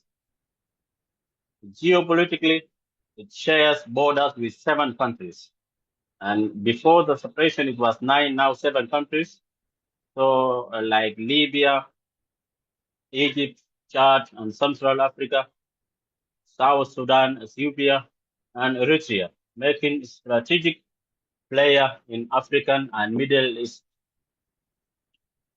Its access to the Red Sea through Port Sudan is crucial for global maritime trade and for regional players interested in controlling this vital waterway. And worldwide, Sudan, the only country which has two river Nile flowing through Sudan, is a lifeline for agriculture and hydroelectric power and water resources, but also a source of tension with neighboring countries, particularly Egypt and Ethiopia. The contents of Grand Ethiopian Renaissance Dam. Also, Sudan possesses abundant natural resources, including what we can mention oil, fertilized agricultural land, which is arable land. And they used to say that if you throw anything, even a stone can grow, which attract interest from a major powers such as China, India, Russia, and Gulf states in United States. However, geopolitical tensions within Sudan, such as the conflict in Darfur, which creates conflict in some part of Sudan, some region of Sudan. I think some of you may heard about the conflict in Darfur and also South Kordofan and Blue Nile region. And that only because of competition regarding the resources that those region has. Country a focal point for both cooperation and competition. At the same time, what we seek here, that we seek for cooperation or coordination between countries so that we can share those benefits. In terms of commerce and economy of Sudan, Sudan economy is traditionally based on agriculture. In that, maybe 65% of the population are farmers, which remains a primary source of livelihood for the majority of population. At the same time, we can mention some key crops, including like sorghum, millet, sesame, groundnuts. Even this groundnuts is known as Sudanese peanut, and wheat. While livestock is particularly also like camel, sheep, and cattle perform as an important export commodity. The country is one of the world's largest producers of gum arabic, a key ingredient in food and beverages. Sudan also has a significant mineral wealth, with gold now serving as the main export following the loss of oil revenue after the separation of South Sudan. So they're just here. So this is only one resources. Like if we Sudan right now there is war taking place. So in these 2 years and more, the only they are depending on gold only. Imagine that. There is many other different sources, but at the same time, the financial or Ministry of Financial in Sudan nowadays, the income only from gold. At the same time, the national trade partners include United Arab States, China, India, Saudi Arabia, and Egypt, with imports consisting of machinery, food, petroleum products, and manufactured food. Port Sudan is the central hub for export and import. But infrastructure constraint, political instability, inflation, and currency reduction pose the ongoing challenges. Debates of economic sanctions, internal conflict, and governance issues has hindered foreign investment and economic diversification, leading the economy vulnerable shocks. In terms of humanities also and cultural landscape, Sudan humanities are deeply influenced by its ethnic, linguistic, and religious diversity. The country is home to over 500 ethnic groups. Imagine that. more than 500 ethnic groups in the country and subgroups with language ranging from Arabic, the official language, to the Nubian, Bija, the Gawa, or and various Ngolo sub-Saharan tongues. Islam is the dominant religious shaping the cultural and social norms. So there are Christian communities, particularly in the south and among the refugees, as well as indigenous belief system. The Sudanese cultural identity blends Arab and African traditions, evident in literature, music, art, and oral storytelling. Also, Sudanese music characterized by complex rhythm and use of traditional instruments reflects regional diversity. At the same time, artistic heritage includes the Nubian remains of Marawi, recognized as UNESCO World Heritage Site, along with the archaeological treasures. Second, along with the Nile. Education and intellectual life has been challenged by political instability and resources shortage, but Sudanese writers, poets, and academics have contributed significantly to the both African and Arab cultural south. Humanitarian crises driven by the war and displaced men have also influenced the country's social fabric, with millions affected by migration and refugee issues. Influence on governance. Sudan governance is heavily shaped by its geopolitical relation, dispute over the Nile water, especially in the relationship between Ethiopians, Grand Ethiopian Renaissance Dam. Illustrate how the regional water politics also influence the national decision making. Neighboring countries, Gulf state and major powers such as United States, Russia, and China has historically sought to influence Sudan's political landscape to secure resources, strategic positioning, and alliances. Internal governance is further complicated by the legacies of authorization rule, military dominance, and fragile civilian coalitions, international sanctions, as well as conditional loans and aid from institutions like IMF and World Bank have also played a role in steering Sudan's policy direction, or often creating a tension between sovereignty and economic necessity. Interconnection, we can say that the interlink between Sudan and geopolitics, like commerce, whatever, humanities, is profound, so that it can play a role. At the same time, also, geopolitical instability, such as this ongoing internal war or displace the dispute over the water price, has directly economic consequences. The disrupting trade routines, deterring foreign investment, and weakening infrastructure. So this one, like challenges which we can just convert it into opportunities. Economic challenges in turn aggravate social tensions and limit the resources availability for the cultural preservation, education, and humanitarian life.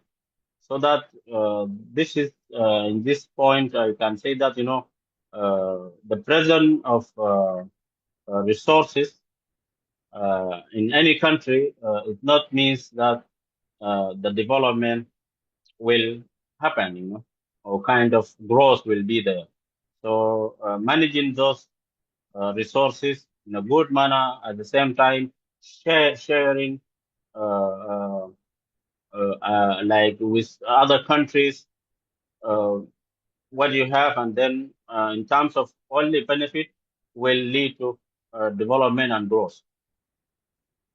At the same time, Sudan, the rich cultural heritage and identity policies can influence its geopolitical stand as ethnic and regional identities play a role in shaping alliance, political movement, and diplomatic relations. Understanding Sudan's present and future will require seeing these three dimensions not isolation but as mutually reinforcing forces that can either drive a conflict or lay the foundation for peace and development. Current challenges also Sudan is like facing an unprecedented combination of challenges. Also, food insecurity, a humanitarian crisis, and weakness state growth make it difficult for Sudan to engage fully in global commerce or governance. At the same time, international sanctions, political isolation has restricted economic opportunities, while climate change is intensifying pressure on agriculture and water resources. Regional global powers are competing for influence, sometimes prolonging the conflicts through diplomacy investment. And the last point is just evident for the point before the last one, so that within this 2023 start the war till now is going on between the Sudan Army Forces and the Rapid Support Forces has devastated infrastructure, displaced millions of people, and fractures governance. And that one only because of this kind of competition, we can say like that, for those resources who are available within the country. For future prospecting and recommendation, Sudan future depends on its ability to stabilize politically, harness its resource wealth, responsibility, and promote inclusive development. Peace building and national recognition are essential for addressing the roots caused by conflict. Economically, investment, infrastructure, agriculture, modernization, renewable energy, especially solar and wind, and value-added industry could transform Sudan into a regional trade hub. At the same time, culturally, we can say protecting heritage site, promoting arts and literature, integrating cultural education into national development plans could strengthen national identity and relays. Also, international cooperation through partnership with India and at the same time other bodies will be key to supporting Sudan's transition towards sustainable and peaceful prosperity. If Sudan can achieve lasting peace and stability, its strategic location and resources, wealth, and cultural capital could positively be as a leader in trade, agriculture, and maritime logistics. Integration also into the Indian collaboration and African controversial trade area could open new economic horizon. And also we can say that there are also opportunities in renewable energy, even Sudan solar and wind potential, and in sustainable agriculture export to the middle and beyond share meaning there. However, without political instability, so these opportunities will remain untapped. Continue instability, risk depending isolation further, stressing power and increasing humanitarian crisis. At the same time, in conclusion, I can say that Sudan is the land of constructs rich in history, culture, and resources, yet bounded by conflict, economic challenges, and political instability. It is a unique position as a bridge between Africa and Arab world, along with strategic access to the Red Sea and Nile, makes a country of global significance. Addressing Sudan's challenges requires a holistic approach that integrates geopolitical stability, economic reform, and cultural preservation. If this effort succeeds, then Sudan will have a potential and become not just a regional player, but also a model for reliance and renewable in 21st century. At the same time, Sudan also geopolitical position is both an asset and liability. It offers immense opportunities for economic growth, regional influence, and cultural exchange, yet also imposes the country to external manipulation and internal strife. The ability of Sudan to harness its advantage will depend on resolving internal conflict, building a strong institution, and engaging constructively with the international community. If the time will allow me also, I would like to share a small video which shows the diversity of the country, and at the same time, in the future, we hope that will be opportunity for all partners. We can say that so that they can be invest in our country in the future.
from this one, I would really end up with saying that my own sentence regarding this kind of what we can call development, whatever growth, benefit. My own sentence is that through just collaboration and partnership, collaboration and partnership is the most power most powerful thing for benefit and growth for the different countries.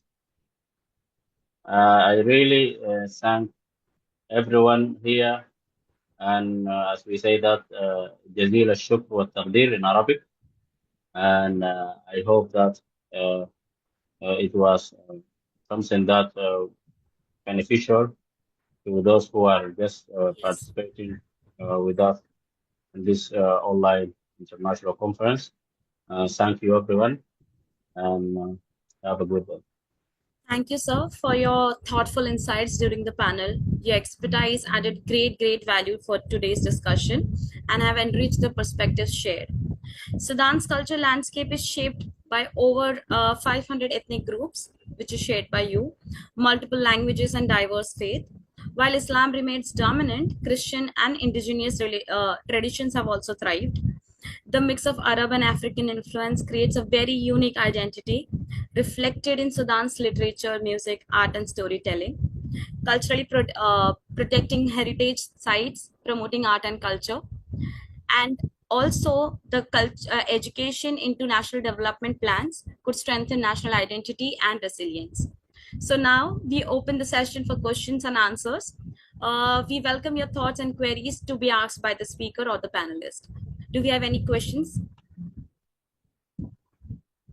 Hello, sir.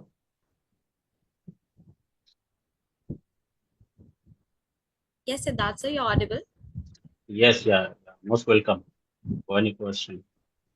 So one question: has the rich natural resources helped to attract the influx of population in the country?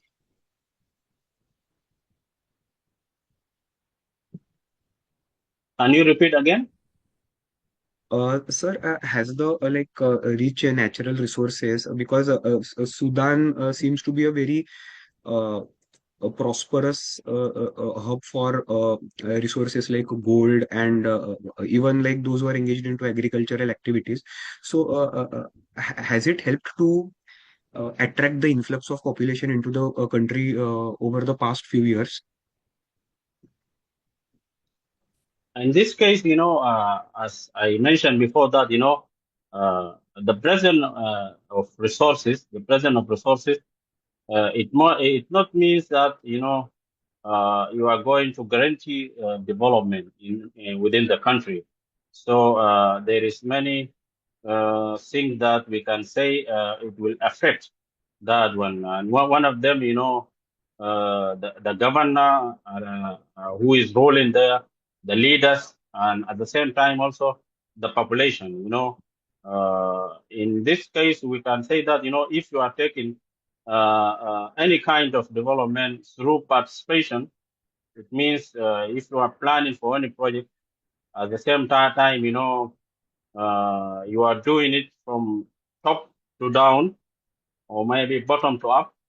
So that one really be different. So in this case of resources development, whatever, any institution, any government need to have sort of development. He should invite all stakeholders in this planning of any kind of project, so that conflict or maybe any problem will not happen or within your people, or maybe all of them, they will participate in like planning, implementation, and also evaluation for the project. So anyone will see himself in the mirror. So this one will create sort of that. I already also participate in this one. If the project failed or not failed, so that no one can no one can say that I was not there. I was not part of that project. So really, I think the population also they are playing a very positive role in developing their country if they have a very good governor in their country.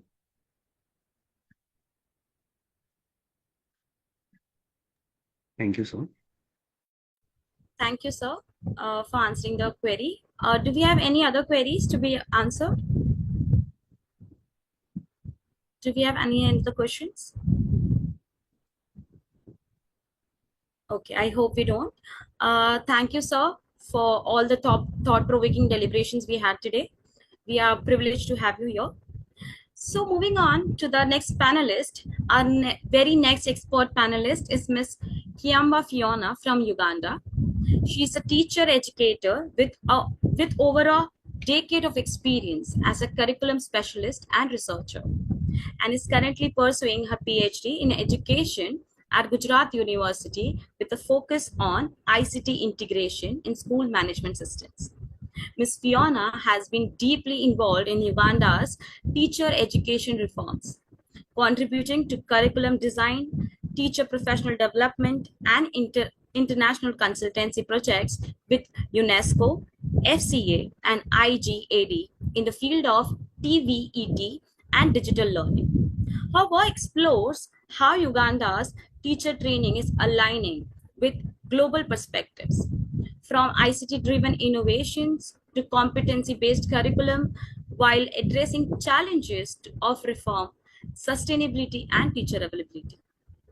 With a strong commitment to educational technology, participatory learning, and the use of stories as tools of inclusion and empowerment, she adds a thought-provoking dimension to our discussion on teachers' training and global education reforms. Please join us in warmly welcoming Ms. Kiamba Fiona. Over to you, ma'am.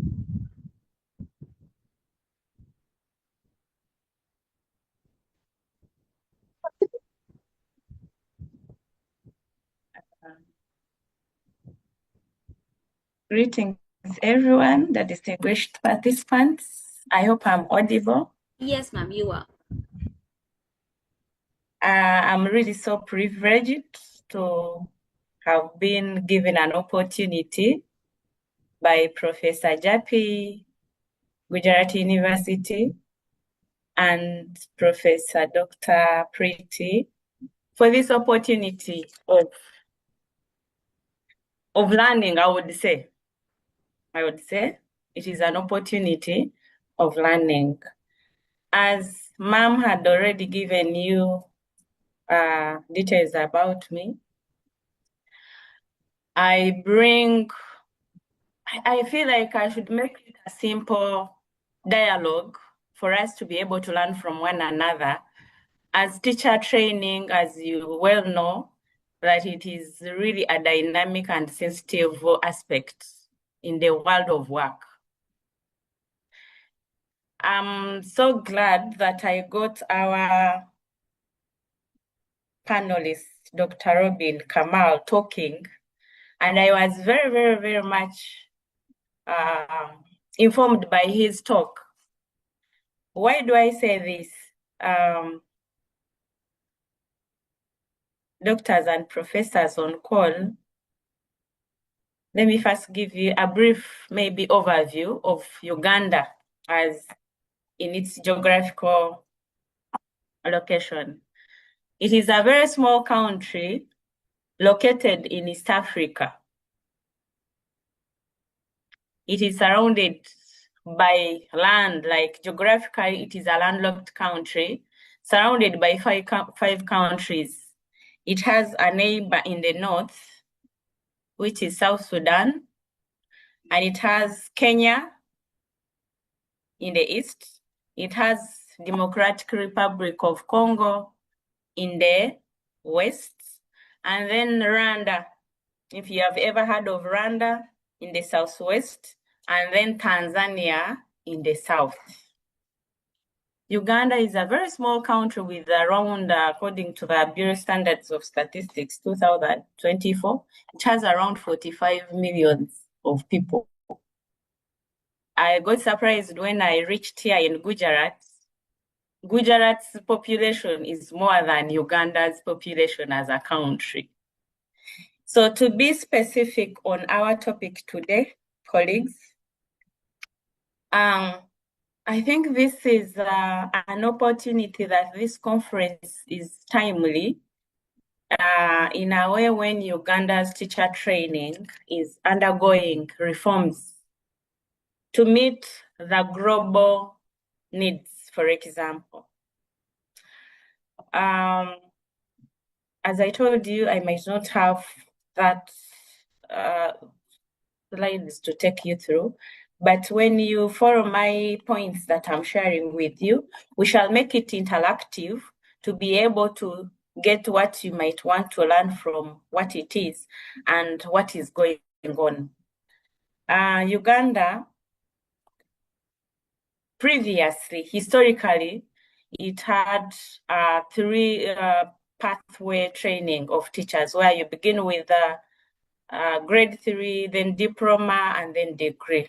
That is the next part. But for now, under benchmarking and looking at the global needs, which was unlocked by Corona, the pandemic, the time when our teachers in Uganda could not really upgrade themselves to be able to maybe to conduct any online session, it was a calling to the policy review and research that was carried out in Uganda to change the mode of training for the teachers and at least be able to prepare the children of the 21st century, the career future, which is predominant with a lot of skills that our learners who will become business people, who will become doctors, who will become every kind of aspect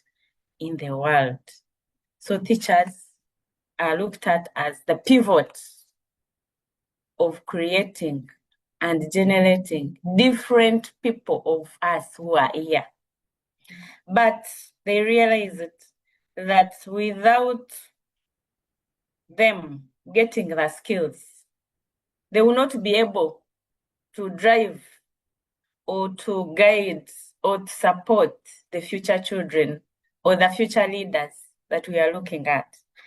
So they have undergone reforms, different reforms about the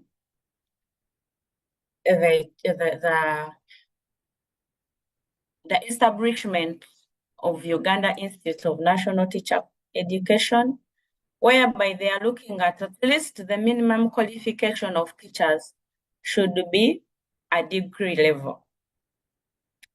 Previously, the teacher training had no teacher council, like a regulation body.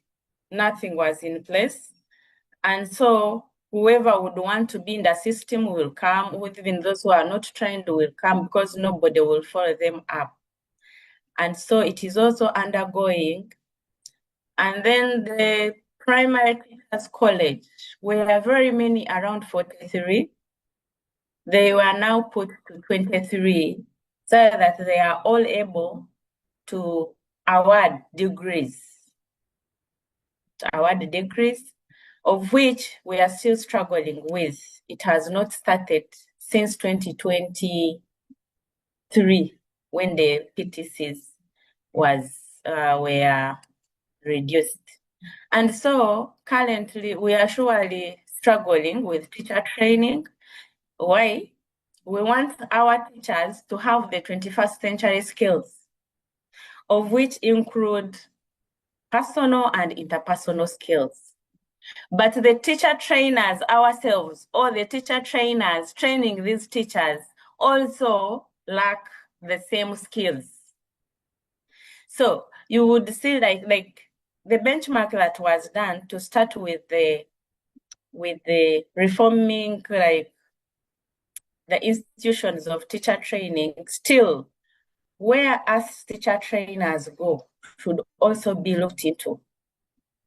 For example, when I joined here at Gujarat University, I got to learn about the NEP 2020, the National Education Policy of India, which is done progressively. They are orienting the lecturers, they are orienting the professors across all the different departments, which I think I'm learning that gone back home would have done the same.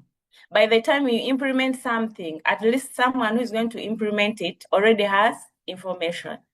So if you say that teacher should have ICT skills, for example, but you, the trainer, you don't know how to integrate ICT during the teacher training.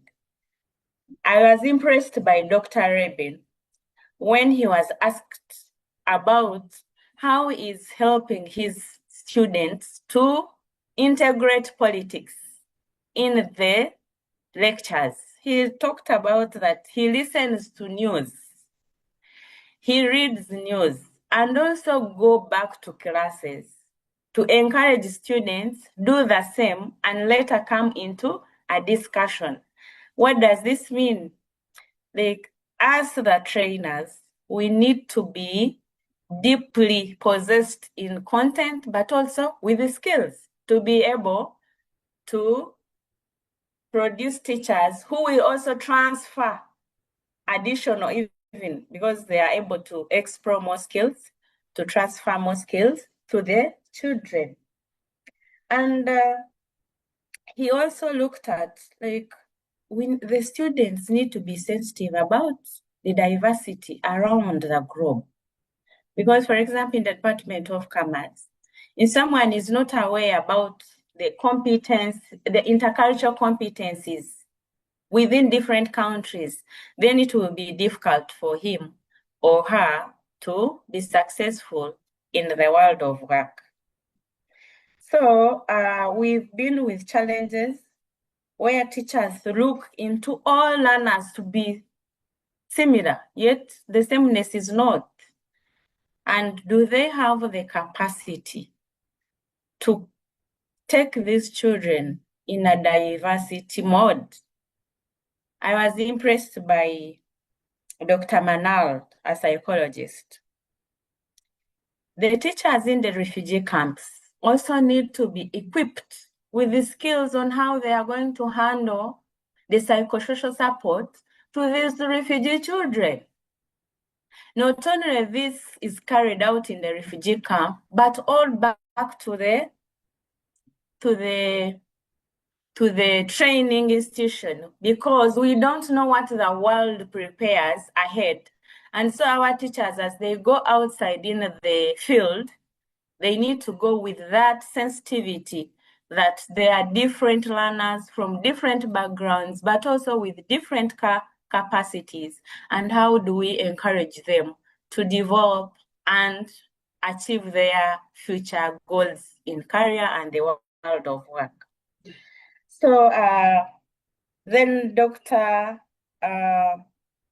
Sangita also talked about peace and harmony, because in the diaspora, teachers back in class, they need to be trained in a way of how they integrate on how to keep peace and harmony, because whatever goes around in the world, it will come back. How is this person driving the wars that are bringing up refugees, the wars that are bringing up in a misunderstanding? How is the teacher handling these young children for the future? So it is very sensitive. And for me, I'm looking at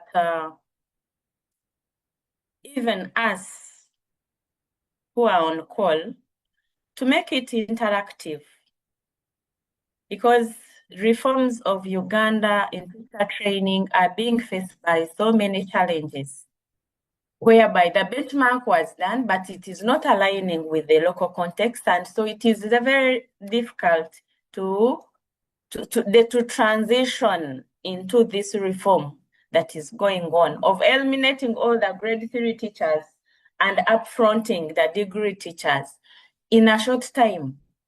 It is not supported, for example, to say the donor partners are not supporting full to maybe to support the teachers get the qualification, but teachers have to support themselves.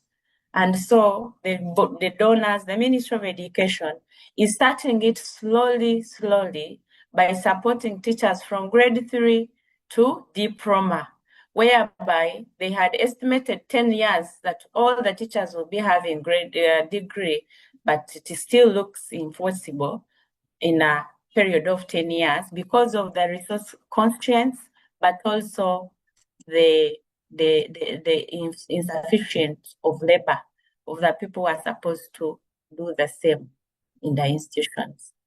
So for me, I feel I'm too open to the discussion.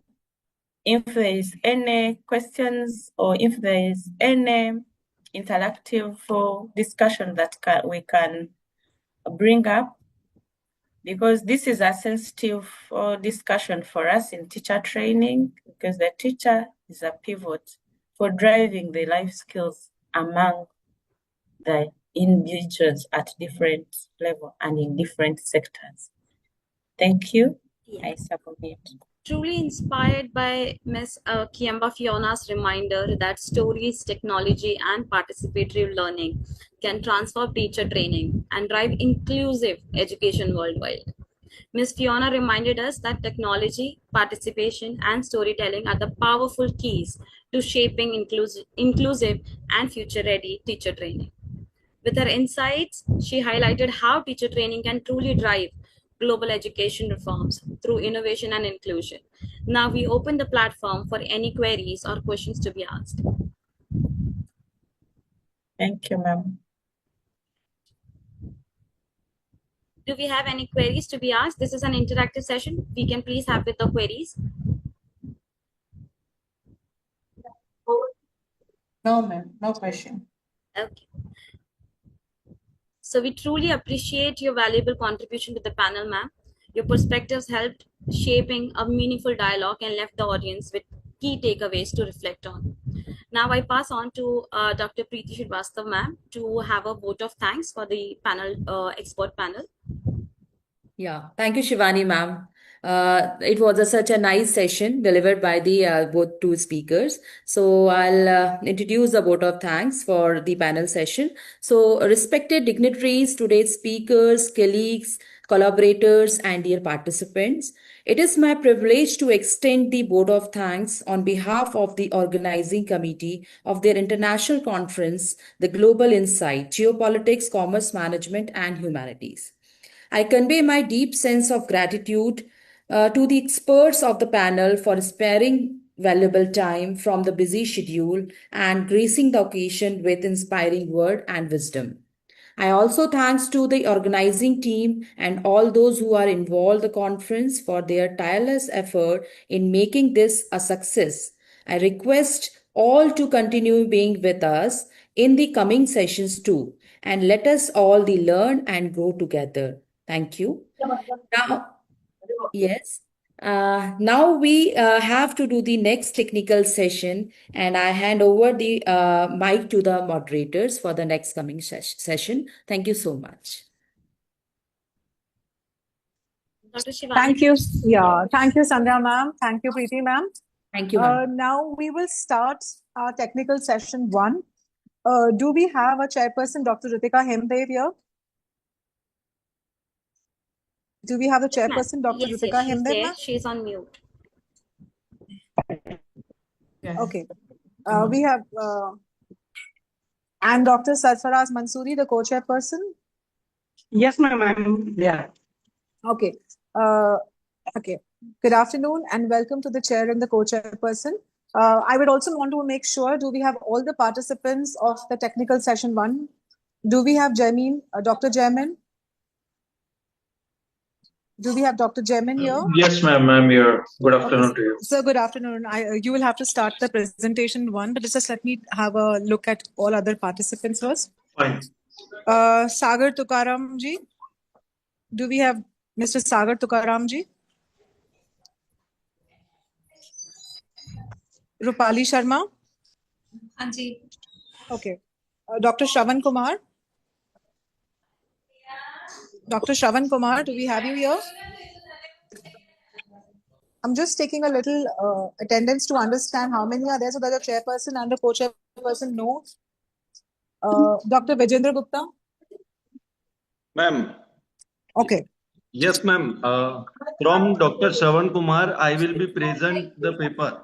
Okay, Okay, we sir. both Sir, are in a same lab. Okay. The chairpersons, I hope you all take note of it.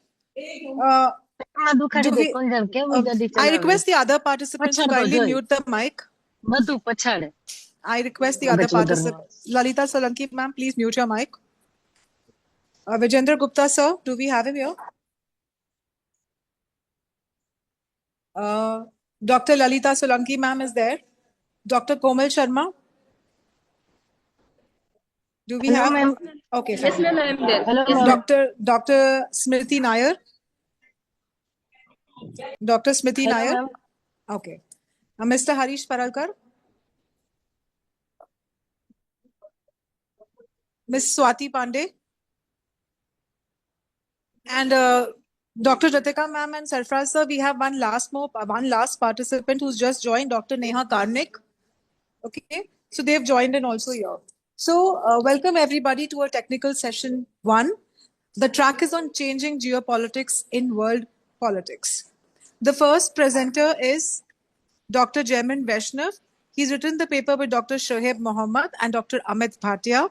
Their title is Beyond Official Channels, Informal Economic Structures and Cross-Border Exchange Patterns in India-China Borders. Sir, I request you to start your presentation. Okay, fine. Good afternoon to you and others. I hope I am audible because I'm not using the earphones. No, sir, you are very audible. Okay, fine. I'm sharing the screen. You can... Yes, sir, we can have a look at it. Yeah, notifying. Thank you. So this is a very interesting research work which I have conducted during my PhD years.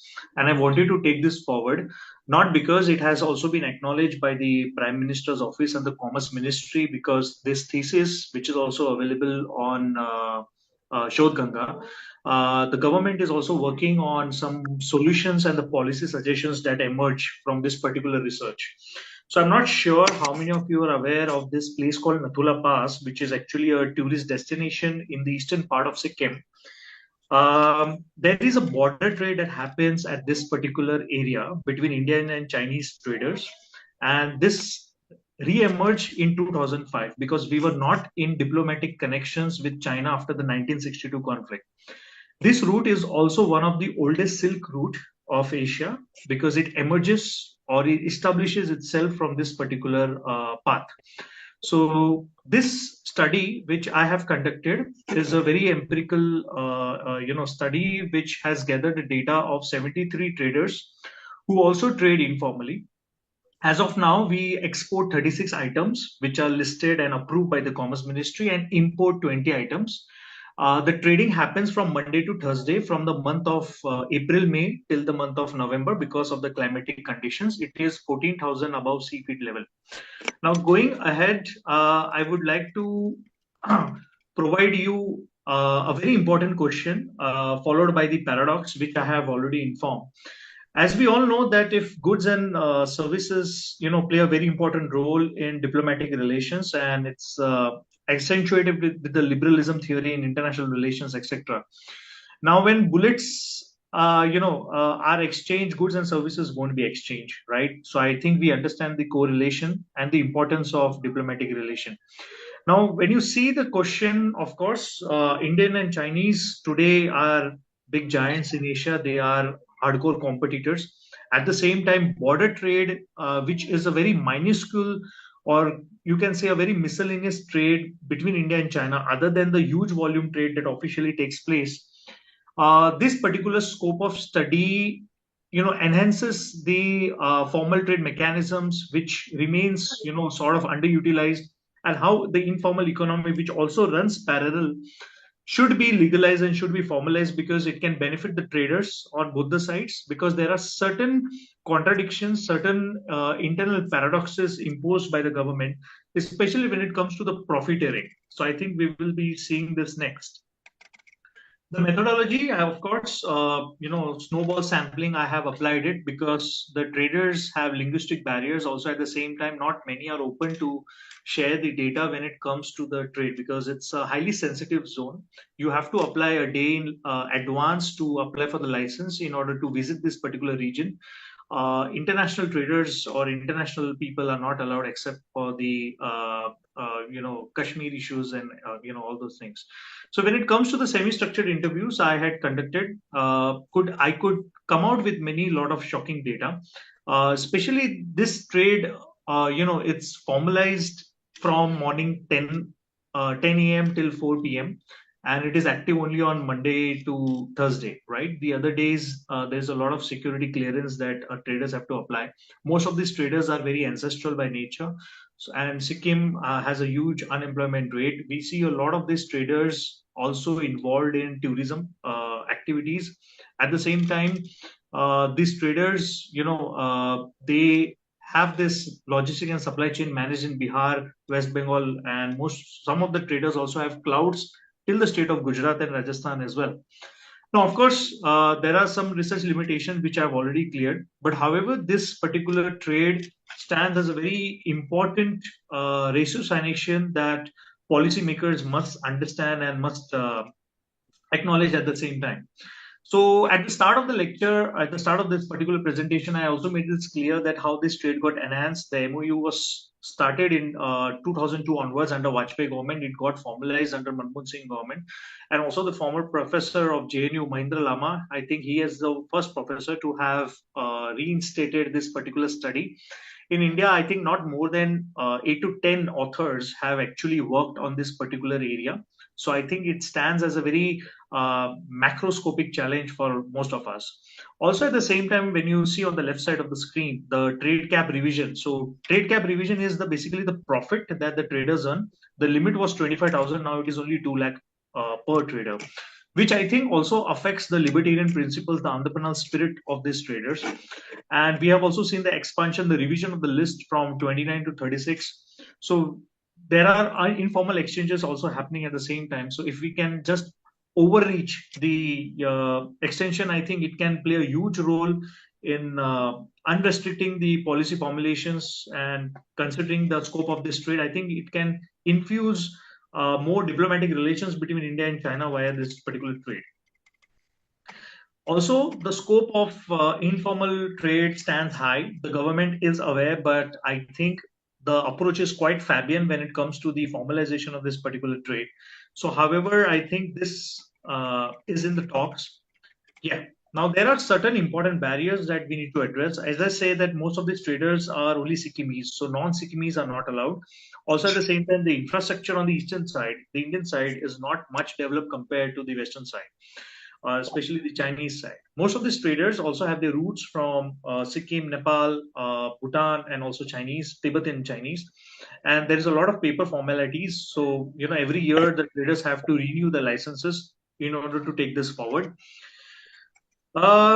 Yes, from the economic angle, there is also a rent-seeking attitude, which is, of course, sort of a little exploitative, which I think can be avoided. Information asymmetry is quite high because most of these traders completely work on the intuitive knowledge provided from the Indian side. Also, this, very interesting highlight I would like to bring you all to the notice that the Chinese traders are very collective when it comes to negotiation, which is not seen much among the Sikkimese traders. Also, when you look from the point of view of IR theories, dependency theory can be quickly analyzed from this particular perspective. We also see a moral economy, that how traders benefit, and also at the same time, there can be an interjection of scope of this theory from the liberal point of view. So this is just for our reference, for our basic understanding. How do we simplify this complexity? Moving to the policy recommendations, I would like more discussions rather than focusing more on presentation. So these are certain uh, suggestions that I have forwarded in my research. Also, it is being studied by the PM and the Commerce Ministry. So all these 4 pointers, I think, can play a huge role in parallel on par with the standards of EU-style cross-border trading. So this particular trade is not much in limelight compared to the India-Nepal trade, India-Pakistan, or India-Bangladesh trade. So I think this can play a huge role in the upcoming relations of India-China. We also see Prime Minister Modi visiting China this month in order to counter the balance of power with US. So maybe this can be a checkpoint where we can revive it. Coming to a very quick conclusion, we all know that 90% of India's economy still operates in the informal sector, right? So I think this particular trade, which also constitutes informal sector, can actually shape the role between India and China when it comes to identity politics, when it comes to integration. At the same time, the current policy sounds to be a little myopic, a little narrow-minded. However, when it comes to the governance labs and the security labs, the trade can be well justified. And with regards to this particular trade, which is not just happening via Sikkim, it also happens via Arunachal Pradesh, it also happens via the state of Uttarakhand. But however, the volume of goods and services, the transactional value in Natula place stands very high. So this has been my study, and I am open to questions, doubts, anything, etc.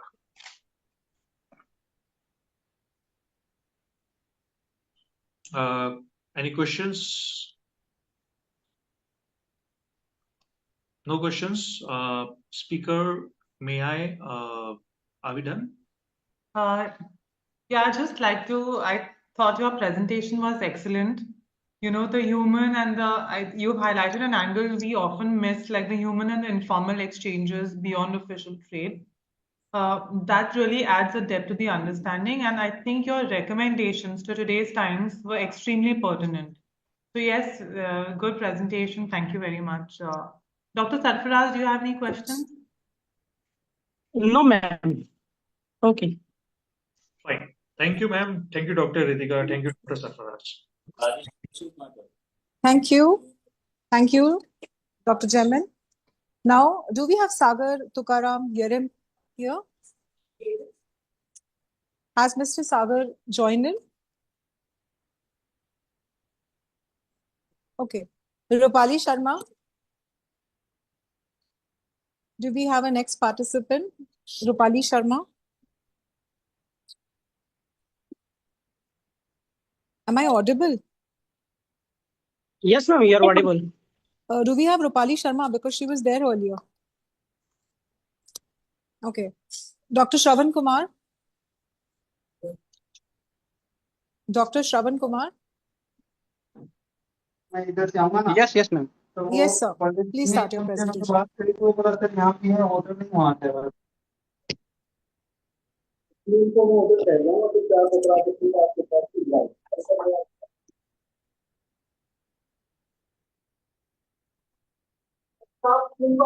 Hello. Sorry to interrupt you, ma'am. Me and Dr. Shravan both are presented this paper jointly, ma'am. Okay, sir. Kindly consider it. Yes, sir. Yes, ma'am. Now start.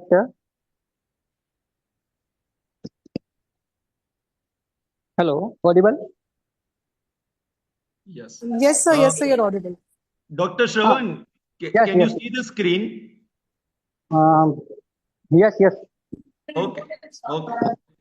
Good afternoon, respected chairperson and co-chairperson, delegates, and participants of this technical session. My paper titles: Economic Ripples of International Sanctions, Assessing Global Trade Stability and Political Relations. We are both authors of this paper, present in the technical session. First, myself, Dr. Shravan Kumar, Faculty of Economics, and Dr. Harsh Tripathi, Faculty of Accountancy, Srimati Ardisha Art, and Srimati Vidisha Commerce College, Kolkata. This paper, research paper, is based on trade and political relations between different countries in the world economy. In this research paper, case study has been done on 5 selected countries like Iran, Russia, Venezuela, Korea, and India. I have invited to my co-author, Dr. Harsh Nimesh Kumar Tripathi, to present this paper. Please continue. Yes, thank you very much, Dr. Shravan sir. Firstly, I would like to introduce this topic by some brief introduction for my research work. These sanctions, economic sanctions, are now widely used. Yes. Okay. Can I start? Okay.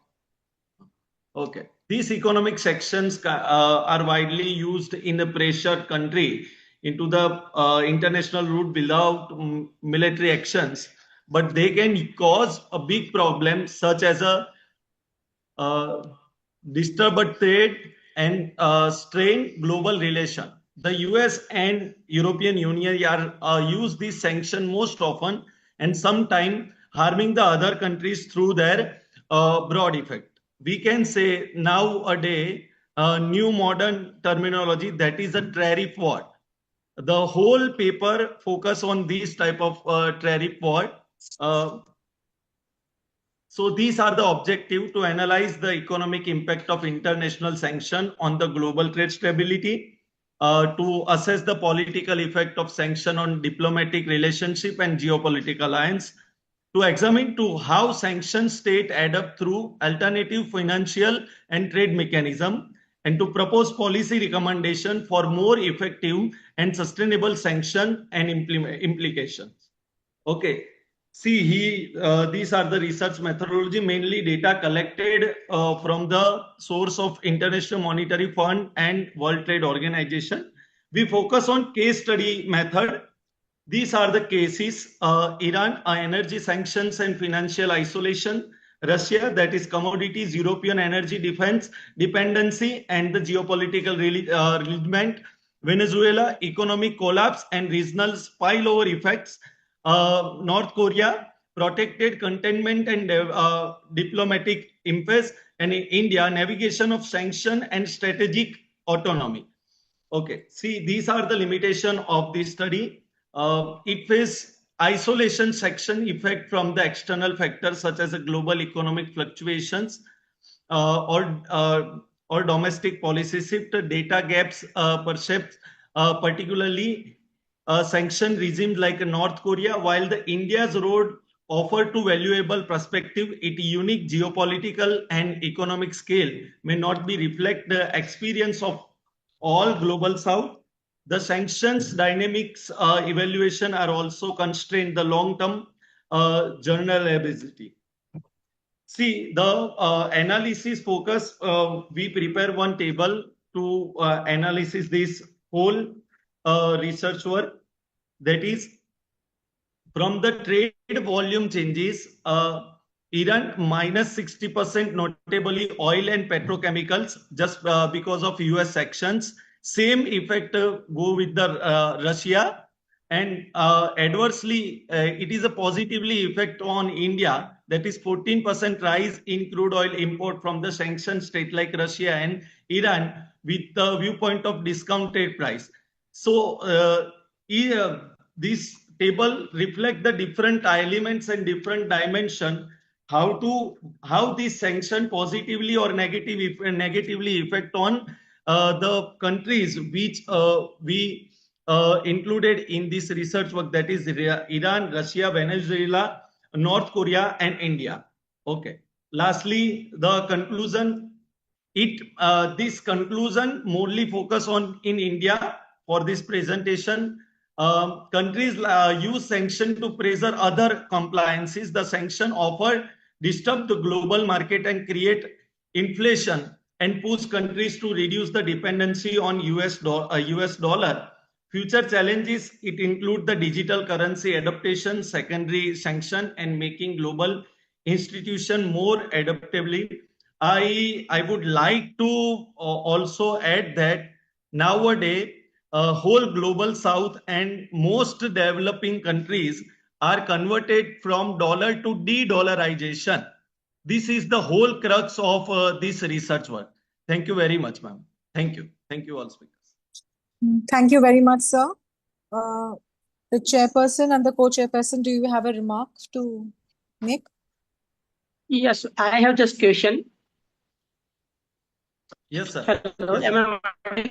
Yes, sir. Yes, sir. Please. I just asked how Sir, your voice is how not do clear, sir. international sanctions create? Sir, Now your it's clear? Yes, yes. Am I audible? Yes, sir. How do international sanctions create long-term ripple effect on global trade network beyond the directly targeted country? Okay, sir, I would like to quote one example, that is the trend of our India, specifically with the partner states. Like in a time of 20th century and beginning of 21st century, we are more rely on developed countries like US, Germany, France, etc. Nowadays, our most of the trade focus on the developing countries like Gulf countries, some African countries. So it directly or indirectly affects, and it may convert positively to India. We can say in a current example, the tariff war, and in India, US 50% tariff uh, from the point of view, Russia, that is a sanctioned state, and Iran, it is also sanctioned state by the US and NATO, European Unions. But it is very benefited to India. So it is a very much impact on country like India and some developing countries in a long term. I hope you may understand this answer. And one more question. Yes, sir. Can sanction ever achieve political goal without harming global trade stability? It is a subject to both session and transnational sessions, transnations, sir. Like in India, okay, we are we good friend of US and Russia both. Okay, so it is subject to how political authority work on it to each country, sir. Okay.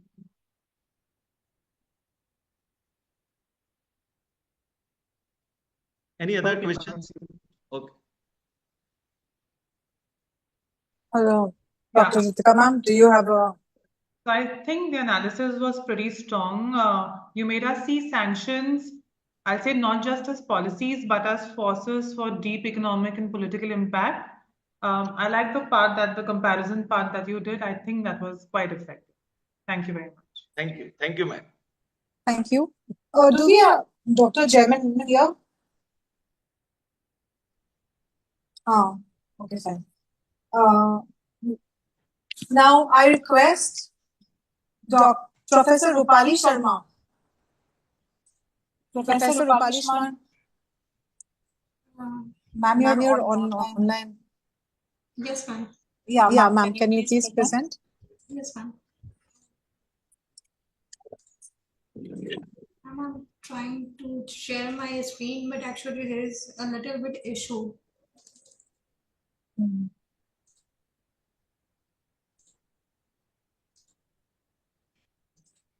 I think we can manage. Yeah, ma'am, we can see it.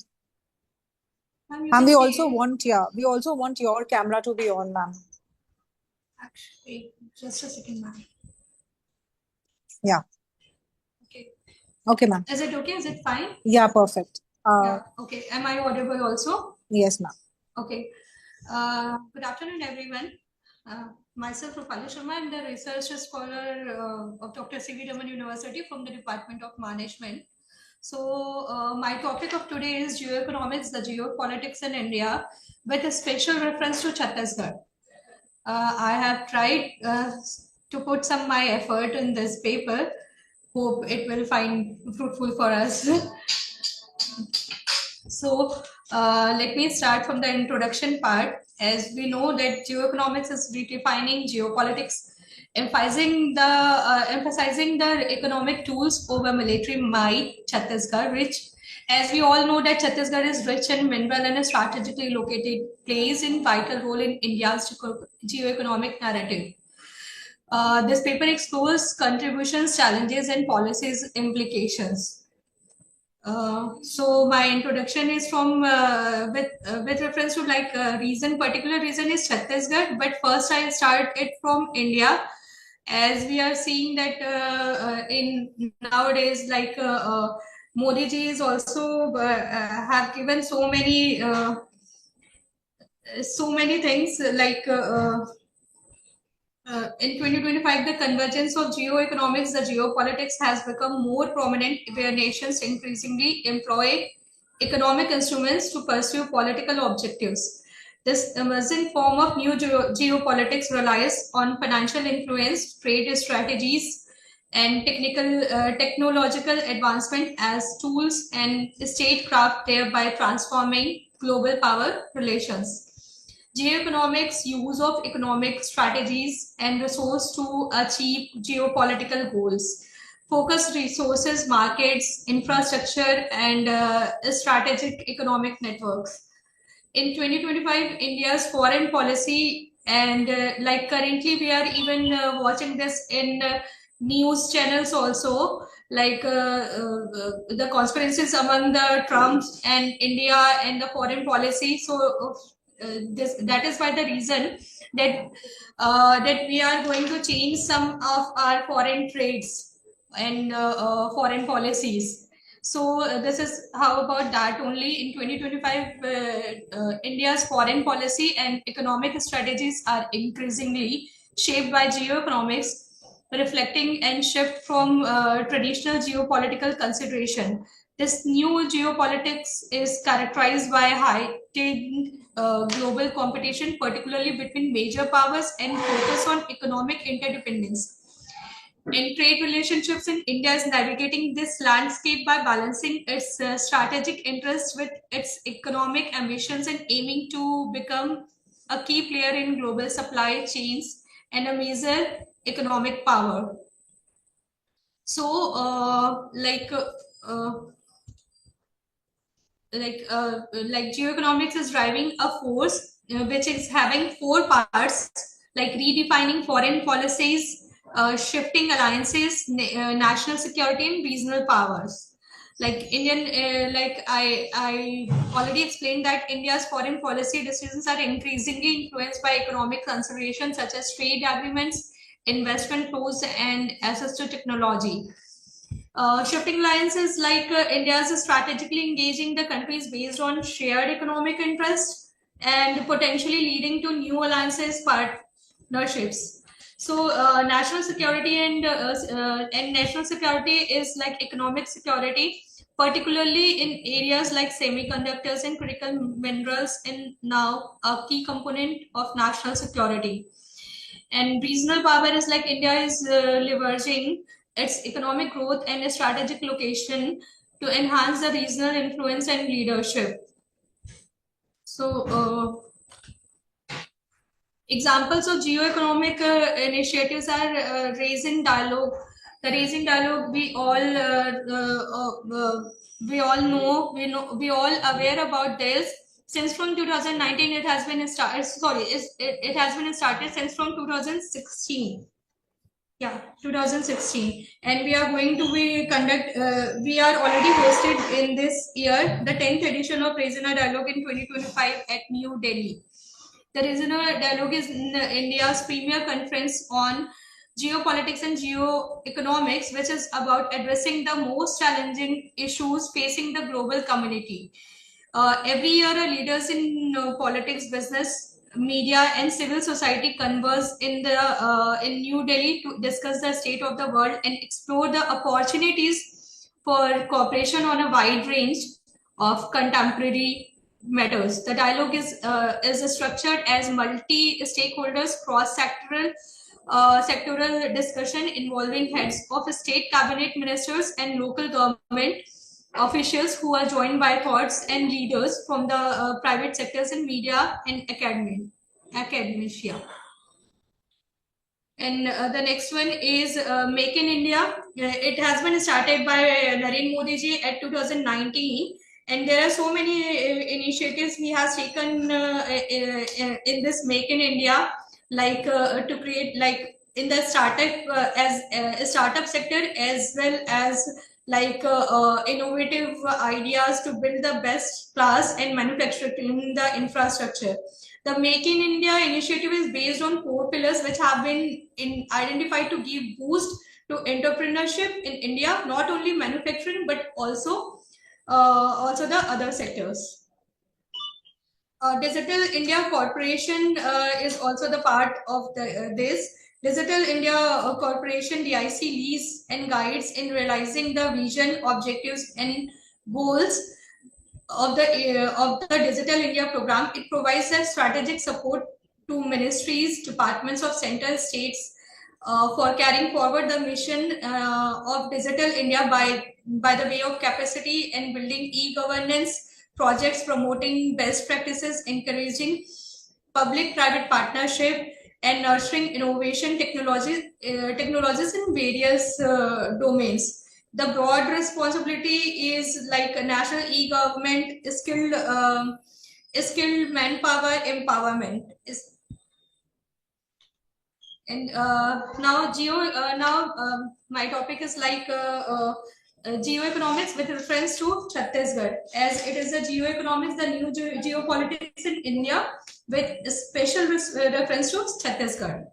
In 2025, Chhattisgarh is experiencing a shift towards geoeconomics, where economic policies are used as tools of the national interest, shaping the state's geopolitics. This evident in the state government's focus on attracting investment, particularly in sectors like IT, semiconductors, and green energy, while also prioritizing agriculture and rural development, as well as the state's focus on infrastructure development, including a proposed special economic zone, a medical city, and a pharma hub further exemplifies the geoeconomic strategy. Investment and industrial development. Now we look this part. Chhattisgarh has secured investment proposals worth rupees 1.25 lakh crores across various sectors, including IT, semiconductors, healthcare, and green energies and logistics. The state government has implemented the industrial policy in 2025, featuring single window cleanness, fast track land allotment, and special incentives to attract investors. A proposed special economic zone and medical city and pharma hub are key projects aimed at boosting industrial growth. The state is also focusing on developing its logistics sector, like particularly in tribal areas, to facilitate trade and economic activity on that area. Agriculture and rural development. The government is allocating significant resources to agriculture development, including the Krishak, like we all know about the Krishak Unnati Yojana, which aims to benefit small, medium farmers. Initiatives like Pradhan Mantri Awas Yojana and the Jal Jeevan mission also receiving substantial funding to improve living conditions in rural areas. The state government is also prioritizing agriculture infrastructure development, including irrigation projects and rural roads, free electricity supply for agriculture pumps. Infrastructure development. A substantial budget is allocated for infrastructure development, including roads, electricity, and water supply. The state is also focusing on developing sports facilities and infrastructure. The government is also encouraging the adoption of solar rooftop systems and electric vehicles. So now we come about geoeconomics strategies. Chhattisgarh focus on attracting investment, developing infrastructure, and promoting specific industries indicates a geoeconomic strategy where economic geopolicy are used to enhance the state's position in regional and national landscape. By prioritizing certain sectors and regions, the state is aiming to strengthen its economic base and influence within India. The government's effort to address security challenges in this region with the neutralization or surrender militants also contribute to creating a favorable environment for economic activities. So now come to the objectives. My main objective for this study is analyze the relationship between geopolitics and geoeconomics in Chhattisgarh, assess the impact of global trends on Chhattisgarh economy, explore the Chhattisgarh potential role in geoeconomics strategies, identify key geoeconomics challenges and opportunities for Chhattisgarh, develop policy and recommendations for sustainable, inclusive economic growth in Chhattisgarh. So, like develop policy recommendation for sustainable and inclusive economic growth in Chhattisgarh. Chhattisgarh, as we all know, that rich in minerals and energy resources, making it crucial for India's energy transition and industrial growth. However, this dependence on resources also exposes the state to supply chain disruptions, price fluctuations, and currency risks, particularly in the context of geopolitical instability. The global push for decarbonization presents both opportunities and challenges for Chhattisgarh, requiring strategic adoption and investment in new technologies. So now economic diversification and investment to mitigate risk and foster sustainable growth. Chhattisgarh is focusing on diversifying its economy and attracting both domestic and foreign investment. This includes promoting manufacturing, technology, and service sectors to reduce reliance on primary industries. Developing infrastructure and creating a favorable policy environment are crucial for attracting investments and fostering entrepreneurship. Geopolitical context. The global landscape is characterized by increasing geopolitical competition, which can impact trade, investment, and resource flow. Chhattisgarh's economic development strategy needs consider these geopolitical factors and adopt to changing global dynamics. Strengthening regional economic cooperation and participating in relevant trade frameworks can help mitigate risk and enhance opportunities. In essence of Chhattisgarh, geoeconomic future in 2025 hinges on its ability to leverage its resource wealth while diversifying its economy, managing its resources sustainability, and navigating the complexities of the global geopolitical landscape, according to the India Think Tank Forum 2025 and the Economic Survey 2024 and 2025. Chhattisgarh in the geoeconomic map as when we look the geoeconomic map of Chhattisgarh, we find that it is resource richness like coal, iron, ore, and bauxite. As we all know that we like SECL, NTPC, iron and iron ore like BSP, Belayar Steel Plant, and bauxite. These are in these all things in these minerals and resources. Chhattisgarh is very rich, and industrial hub, steel plant, cement power industries like saying the things Belayar Steel Plant, NTPC, and Balco. Infrastructure, logistic parks, dry ports, corridors, strategically connectivity, central location for transport and trade. Chhattisgarh in security and energy policy, central to energy transition and mineral exploration, vital in national energy grid and renewables development as counter-insurgency tool in conflict. Challenges and risk here at Chhattisgarh is environmental degradation, displacement, and tribal unrest, infrastructure gaps in remote areas, resistance to privatization. Policy recommendation: establish mineral processing and innovation zones, strengthen the public-private partnership, inclusive development with local communities, integration with national. Rupali ma'am, sorry to interrupt. Please keep your presentation to 10 minutes only. All the participants, please keep your presentation to 10 minutes only. Restrict your presentations to 10 minutes. Okay, ma'am. Now I come to the conclusion. Chhattisgarh is a geo-economic pivot for India. Its resources, it is rich in resources and industries area and location strengthen national aspirations. Harnessing its potential boost both development and security. Resource hub, as I already told you, that rich in coal, iron ore, bauxite, and other critical minerals. Industrial backbone, as we are having Bhilai steel plant, Balco, and NTPC, which are the industries of steel, cement, and aluminium. A strategic location like central position in India's ensure a strong connectivity for trade, logistic, and supply chains. Policy push India's industrial policy like SEZs, Farmers Hub, medical city, and green energy projects attract large scale of investment. Agriculture and rural growth scheme like Krishak Unnati Yojana, irrigation expansion, and rural infrastructure promote inclusively development. Infrastructure development is focused on roads, energy grids, and logistic parks and renewable energy to strengthen economic integration.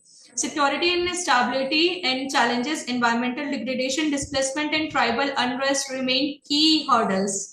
For future role, geoeconomic power, leveraging resources, diversifying industries, and ensuring sustainable growth to strengthen India's national aspiration. Thank you so much. If there is any questions, then can ask. Ma'am, good afternoon. I think I liked how you showed economics itself is becoming a tool of power. It's in fact a timely idea. Couple of suggestions. One is that everybody has to stick to their timing. Okay, And ma'am. yeah, Yeah. it was too long and you have to always consider the next person, waiting. Yes, Secondly, ma'am. the slides, you cannot put so much matter on a slide and reading out from a slide, your points, I mean, it's not a very right way to do a presentation. So please, the next time consider that you don't read from the slide. That is the only. Okay, ma'am. Okay, ma'am. Otherwise, Thank you. Yeah, ma'am. Yeah, I want to ask, ma'am. understand. Rupali हाँ Sharma, ji please. Ji Your topic is geopolitics and the new geopolitics. And in your paper, you focus on Chhattisgarh only. Why? Is there any reason? As I belong from Chhattisgarh, that's why I have taken the reason Chhattisgarh. Then why should not add this particular state in the title, ma'am? Sir, I have written it like geoeconomics, the new geopolitics in India with a special reference to Chhattisgarh. It is not mentioned in your topic, ma'am. Sir, it is mentioned. So I think the ones who were Sir, it is, making the document for the presentation, they did not mention it. Oh, okay. No issue. Okay. Then I ask one question. How might foreign investment or global market demand for resource influence the political and development tragedy of Chhattisgarh? Sir, pardon, please, once again.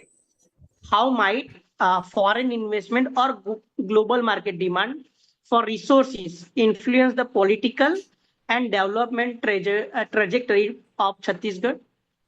Sir, there is a lot of scope at Chhattisgarh, especially in the Jagdalpur area and like in the tribal area, which can facilitate. We can facilitate it in the foreign for the foreign trade, for the foreign business. Okay, thank you. Thank you. Okay, I request the other participants to kindly mute. Now we have our third presentation. Do we have Dr. Sagar? Mr. Sagar, has he joined in again? So I believe he's absent. Chairpersons, kindly take note. Sorry, Shivani, it is the fourth presentation. Yeah, the fourth presentation. Professor Vijendra Gupta. Do we have Professor Vijendra Gupta here?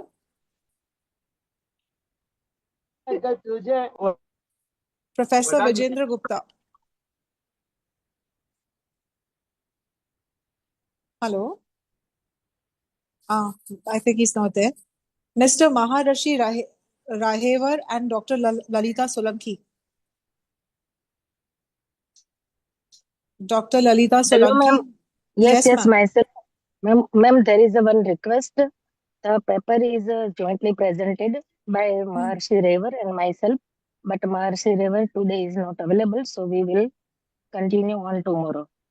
And I have a message also, sir, ma'am. Hello. Okay, ma'am. Oh, okay. Thank you so much, ma'am. Thank you. Dr. Komal B. Sharma. Dr. Komal B. Sharma. Yes, hello. Yes, ma'am. Yeah. Am I audible? Yes, you are audible, ma'am. Yes. We request the participants to kindly keep your cameras on. Very good morning, respected chairperson and fellow participants. I, Dr. Komal Sharma, present my research entitled Reshaping the Global Commerce Through the Sanctions, Resources Scarcity, and the Strategic Trade Corridors. The 21st century, am I talking about 21st century, which makes a decisive shift in the how the global commerce functions. In the earlier decades, trade was largely driven by the market efficiency, comparative advantages, and technological progresses.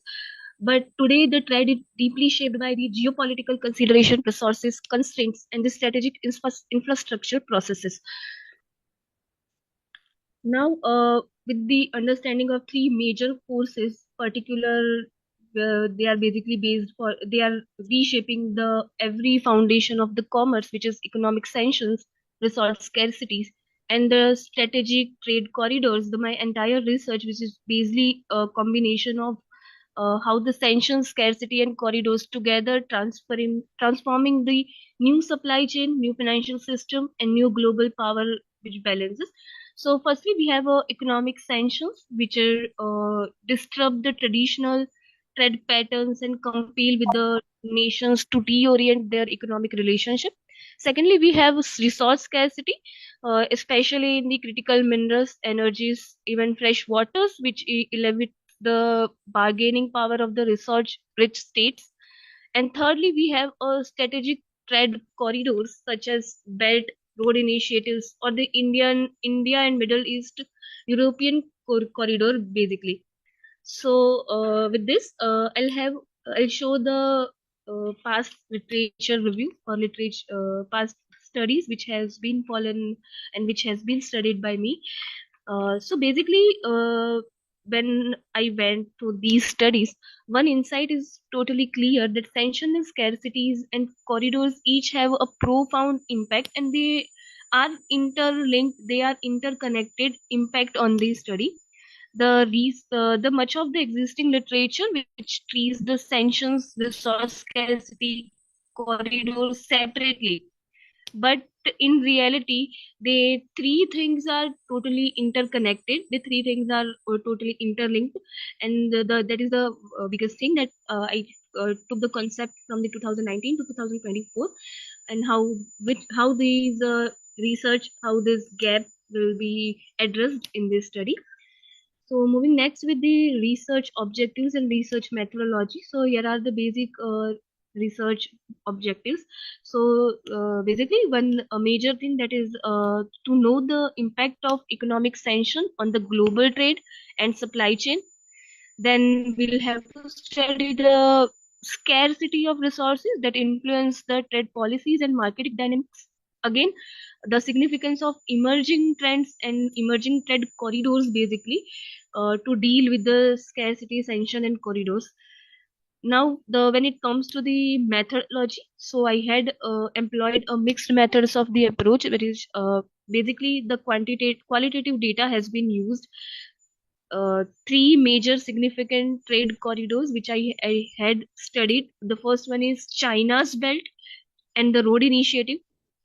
The second one is India means Middle East European corridor.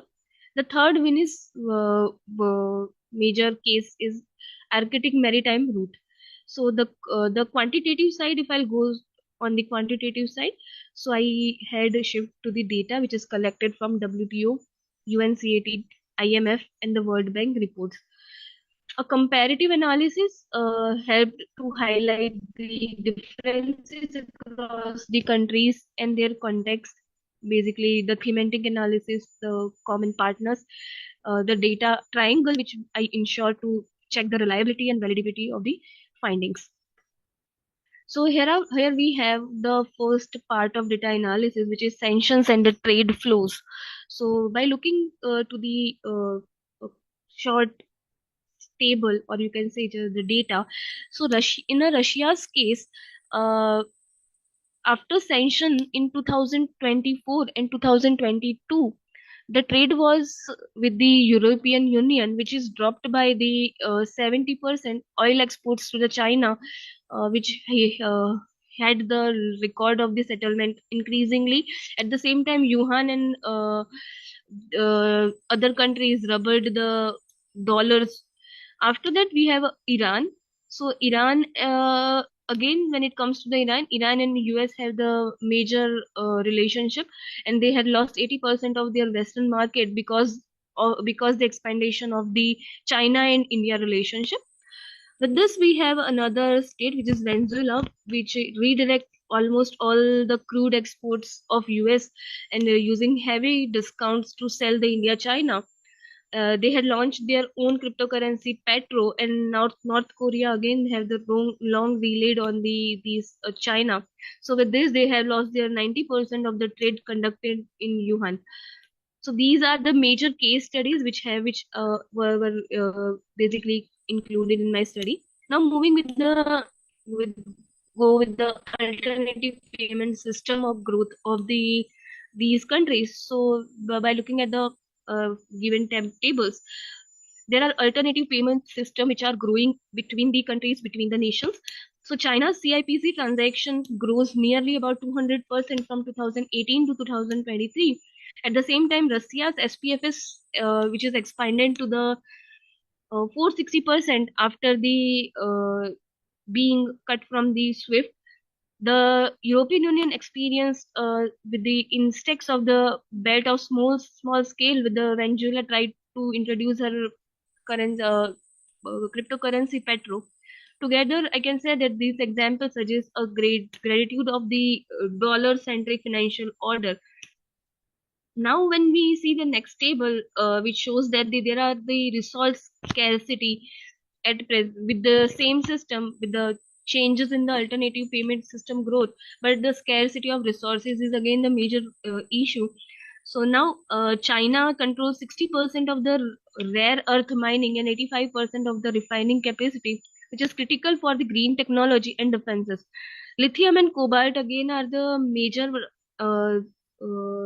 we can say materials which are surged 280% and 145% in the last 2 years due to EV demand, due to the electronic vehicles and electronic items.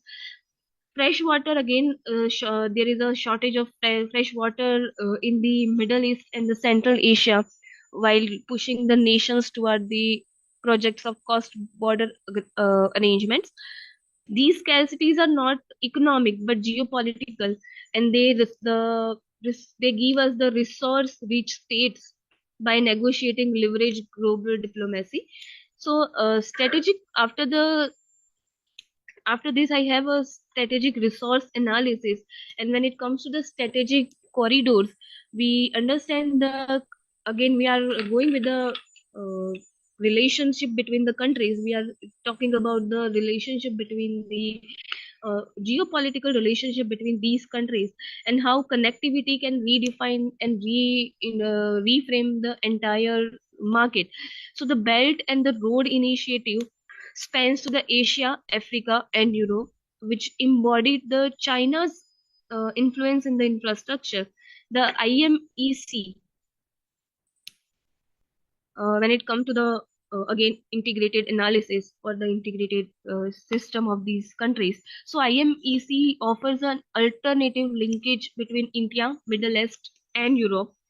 At the same time, erratic route which reduce the shipping time between Asia and Europe, and through it raises the environmental and governance questions. So this is again a biggest limitation of the India-Europe route.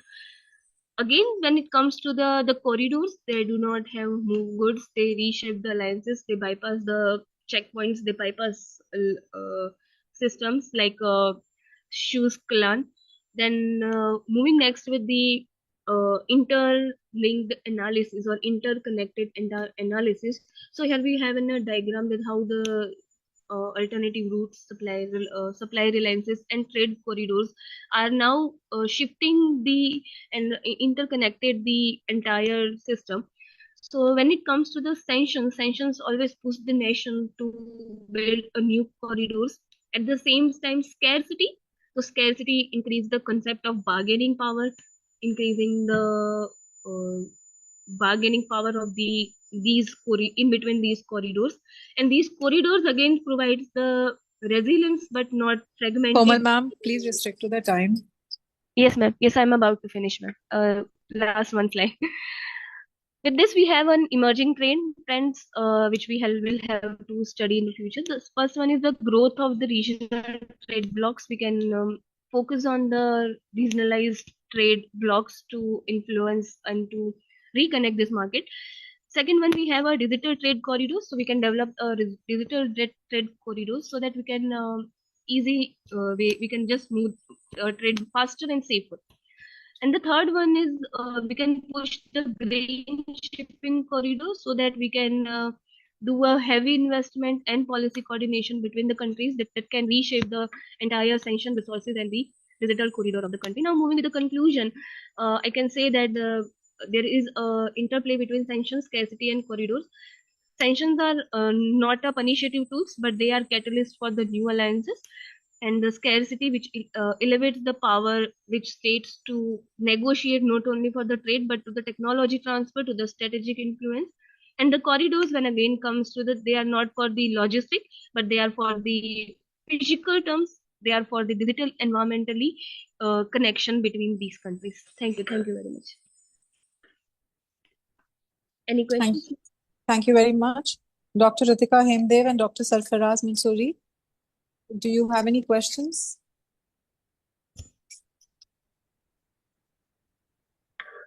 So we can't hear you. How do sanctions reshape the flow of goods through strategic trade corridors? Yes, sir. When it comes to the sanctions, we consider them as a punitive tool, but as I said, they are not a punitive tool and catalyst for. They are the catalyst for the new alliances, new payment system, and new routes. So when we say sanctions, so the lesson which I had learned from this research is that we can combine a strategic adaptability and structural foresight, which leads to the diversification, sustainability, inclusive diplomacy that can essential for the evolving landscape. Or any resource scarcity play increasing global trade tension? Yes, sir, definitely. When it comes to the resource scarcity, they are competitive in nature. There are different nations. They will compete with for these goods and services, and they may increase the prices of goods. They may increase the decentralization. They may increase the multipolar system also. So there are some limitations. There are global tension as well. Okay, thank you. Thank you, sir. Thank you. Ritika ma'am, do you have any notes?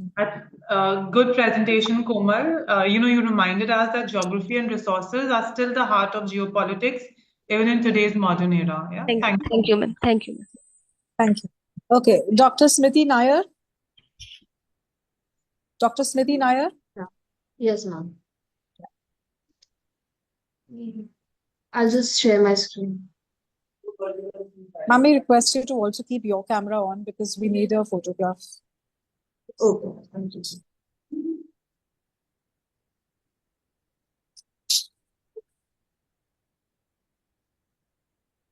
Is my screen visible? Your screen is visible, but we can't see you, ma'am. We'll have to just click the photo. Just give me.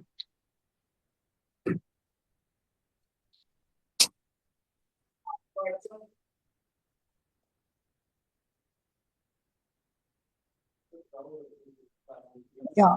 Ma'am, also 1 minute. We have Dr. German with us. We did not take his picture. So can we have Dr. German also with his camera on so that we can just click his picture? Yeah. Thank you, Dr. German. We are done with our photograph. And yes, ma'am, Smriti ma'am, you can start your presentation. Okay.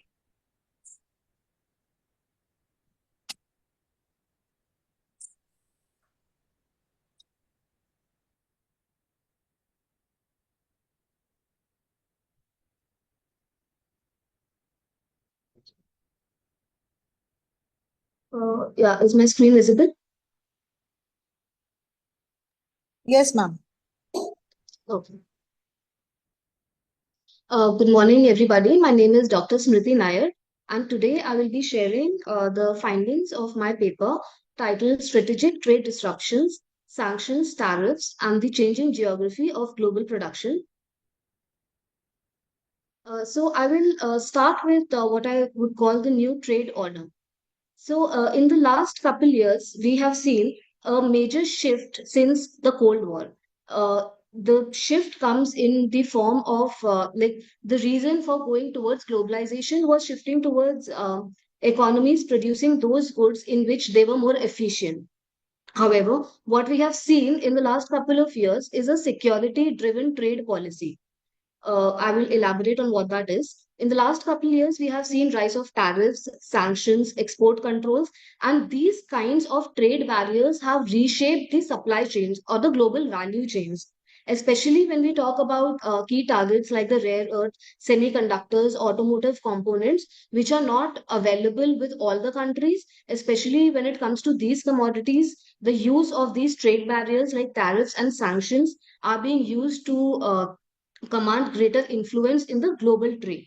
Now, policies such as tariffs and sanctions are used as strategic weapons in the great power competition by the countries. The three major trends in this context that we have been seeing is firstly, we are seeing a parallel trading system which is based on geopolitics and not necessarily efficiency. Secondly, we are also seeing that the regional trade blocs are replacing global integration. Now, the entire idea behind having the WTO was each country specializing in whichever commodity that is able to export to the countries which are in need for those commodities, and we were moving towards a global integration. However, since the rise of these trade barriers, what we have seen is regional blocs being formed. And lastly, we have minilateral and bilateral trade deals, which help in bypassing the multilateral system. Now, the objective of my study is how these strategic trade measures have reshaped global production geography or the global value chains. These are the 5 research objectives of my study. Firstly, the objective is to map the new trade order in light of the 2024-25 sanctions and tariffs. Second objective is to examine the emerging governance model such as the minilateral or alternative institution. Thirdly, my objective is to use 2 case studies, one of the automotive sector and second of the semiconductor sector, to track fragmentation. By fragmentation, I mean the how the production process is fragmented across the globe. And finally, I have also attempted to do a statistical analysis for both of these case studies. And lastly, I would like to propose some recommendations based on my findings from the statistical analysis. So the methodology that I have used is mixed. I have looked at the 2 cases, which is the automotive and the semiconductor sectors. For both of these, I have briefed about what these, I'm sorry, I've briefed about what these cases were. And for each of these, I have conducted a statistical analysis using the Carl Pearson's correlation coefficient, and I have used a scatter plot to understand what is the effect of, now these are my dependent and my independent variable, to understand what is the impact of tariffs and sanctions, which are the independent variable, on the dependent variable, which is trade volume. The data sources that have been used for my study are from the UN Comtrade, primarily US Bureau of Transport and Statistics, China Customs, and US Department of Commerce. So I would like to first introduce this topic, which is mapping the new trade order.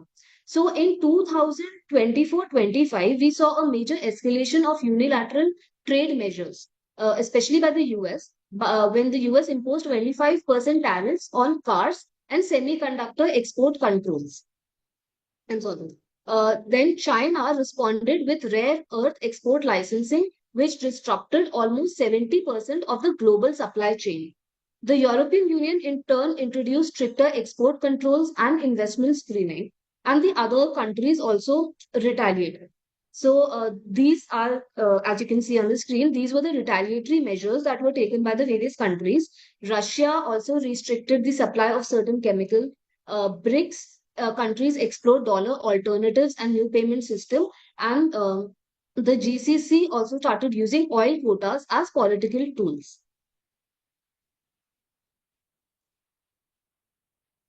These measures that were discussed previously have reshaped the trade patterns. Now, supply chains, as you can see, there are new trade patterns. Firstly, in the form of rerouting from Mexico, for example, from Mexico to Vietnam to US, because from Mexico to US, the tariffs are very high.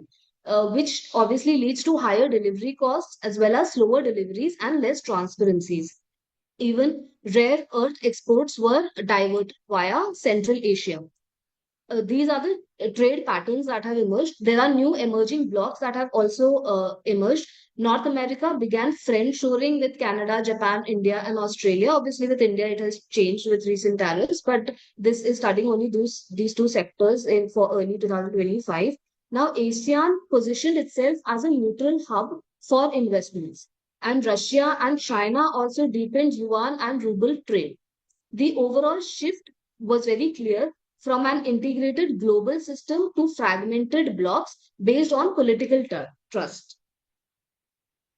So, as I said, how I plan to go about my analysis is looking at two case studies. First is the automotive sector, and the other was the semiconductor sector. I will start by providing a brief background of what the automotive sector was. So, in the mid 2024, the US imposed a 25% tariff on light trucks as well as SUVs. This particularly hit imports from Mexico, Canada, Japan, and the EU, reversing over 30 years of trade liberalization since the NAFTA.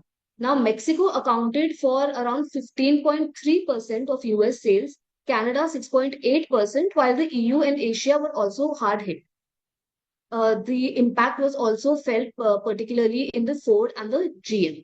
However, it created opportunities for the Asian suppliers, especially Vietnam, Malaysia, Singapore, and Thailand. How I have done the statistical analysis is that I have used Carl Pearson's correlation coefficient between 2024 and 25 quarterly analysis. The independent variable was the tariff rate, which was ranging from 0 to 25. The dependent variable was the percentage change in automotive trade flows.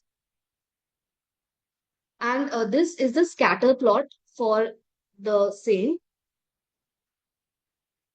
And this is the result explained. So the result shows a strong negative correlation between tariffs and trade, like we can see.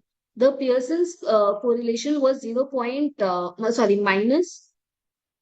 0.927, which gives a R-square value of 85.9, meaning that the tariffs were able to explain almost 86% of trade variance. The regression slope also showed that for every 1% increase in tariff, the trade volume reduced by 3%. And as you can see, the country level impact is also very clear. Mexico saw a major drop in trade of around 30%, followed by Canada of 15% and EU of 18%. On the other hand, there were also countries which have gained from this, which is primarily the Asian countries. For Vietnam, it rose by 45%, Malaysia by 65%, and Singapore by 55%. Now, what is the overall significance of this study? This particular case study confirms that the theory of strategic trade disruption holds. Tariffs have reshaped production geography, shifting supply from NAFTA to Asia. Global value chains also adapted through triangulation, repurposing, and regionalization. But ASEAN's emergence also shows unintended consequences through trade diversion instead of trade creation. Smriti ma'am, But please, can we please keep it to short? We have 10 minutes per participant. Okay. So I think I will quickly also shift to my second case study, which was of the semiconductor sector. Because we're short on time, I will skip the background of the case, which was again relating to high tariffs which were imposed on the semiconductors. Now, again, this is the scatter plot for the trade change because of the sanctions that were imposed by the various countries. As you can see, again, there is a strong negative correlation, and the correlation coefficient was minus 0.935, which says that 88% of the trade variance was explained primarily by the sanctions. As we can see that China saw a 42% decline in this China. Yes. There's China on the negative y-axis. China saw a major fall in the trade by around 42%. Asian countries with low exposure, such as Singapore and Malaysia, grew by 110%. India, that time with zero sanctions, grew by 95%. So I will quickly come to the analysis of the results. We can see that the analysis confirms exports control are the main driver of trade shifts. There is a clear fragmentation. Sanctioned countries lose, whereas the non-sanctioned ones gain. China's 42% drop shows disruption effectiveness. Meanwhile, Asia's 110% growth shows how alternative hubs have also evolved due to these changing patterns. The overall significance of the study of semiconductors tells us that trade barriers are being used for economic statecraft. Market effects, the predictable market disruption are also as per what was expected. And based on this, I will quickly just run you through the policy recommendations.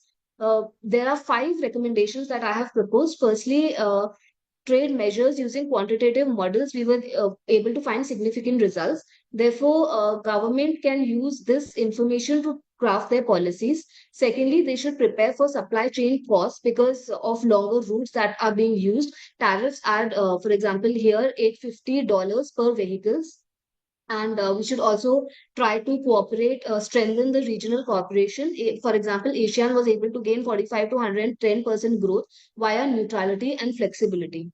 Lastly, there is also a need to reform the trade institutions, especially the WTO, because whenever such actions are taken by countries unilaterally, the WTO is able to deal with those cases effectively.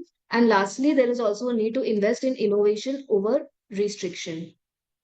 I would like to conclude my study by saying that these are the key findings and from my study. Firstly, strategic trade disruptions have led to measurable as well as predictable results.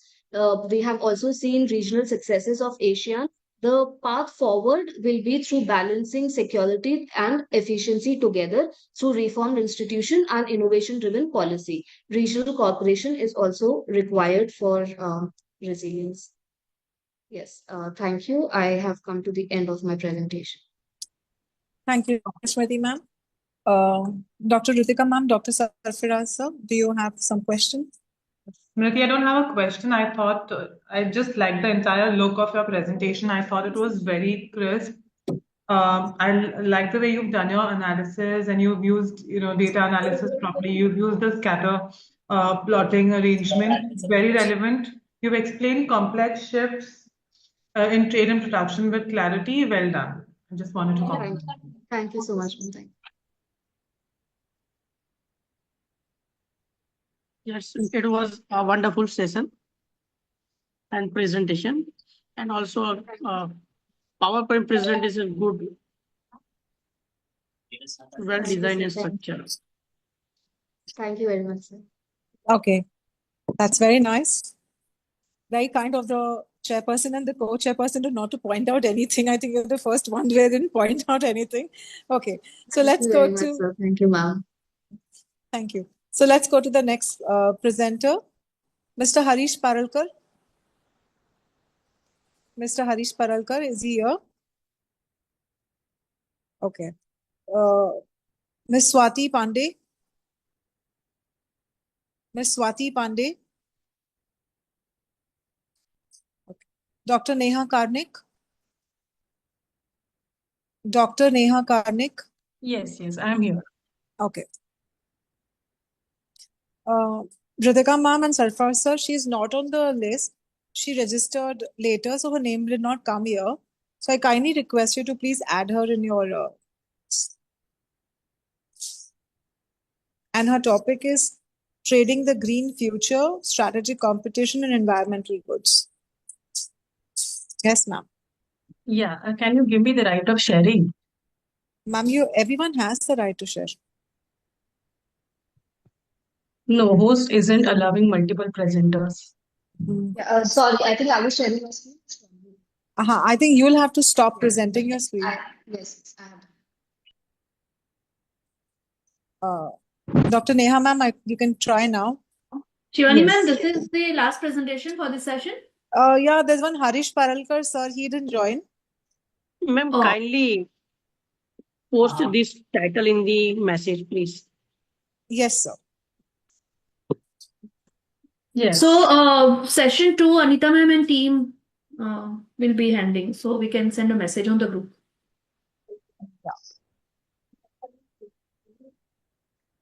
Yeah, should I start? Yeah.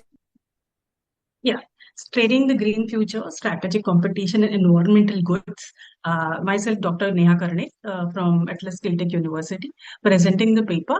The paper is, this is my outline of the presentation: introduction, objectives, data methodology, empirical analysis, and which will be followed by the policy implications and conclusions.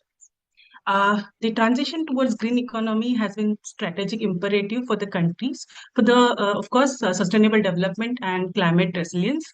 What are the green goods? First of all, green goods are those goods which prevent, limit, and minimize, also correct environmental damage to a water, air, and noise pollution.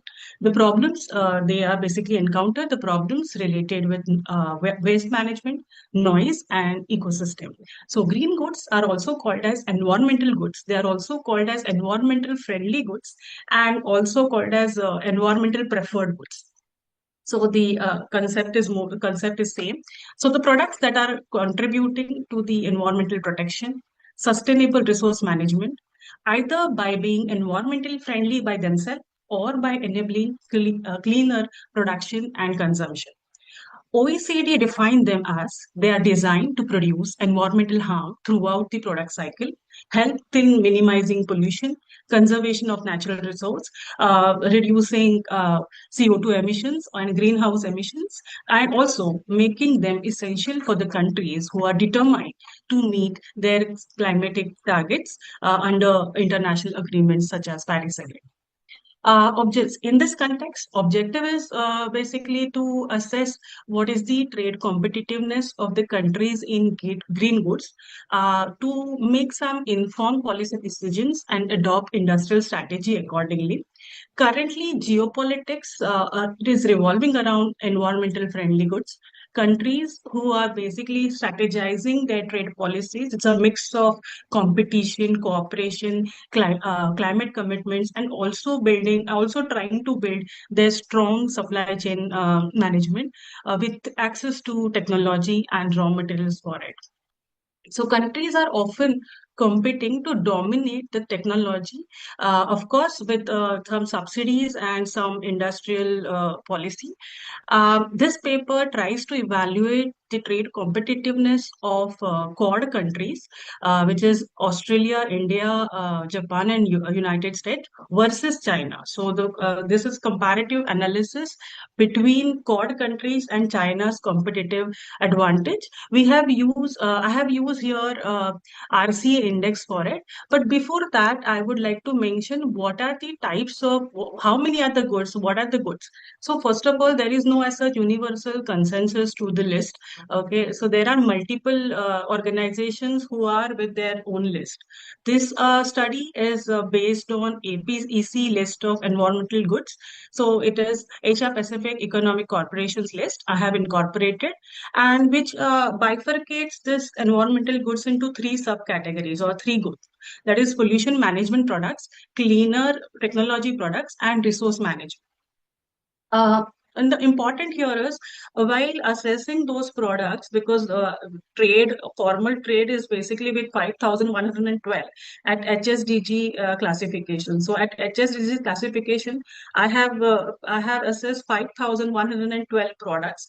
Oh, and out of them, there are some few goods are called as environmental goods. So the detailed study of those APAC list, I have found out that there are multiple entries at HS 6-digit level.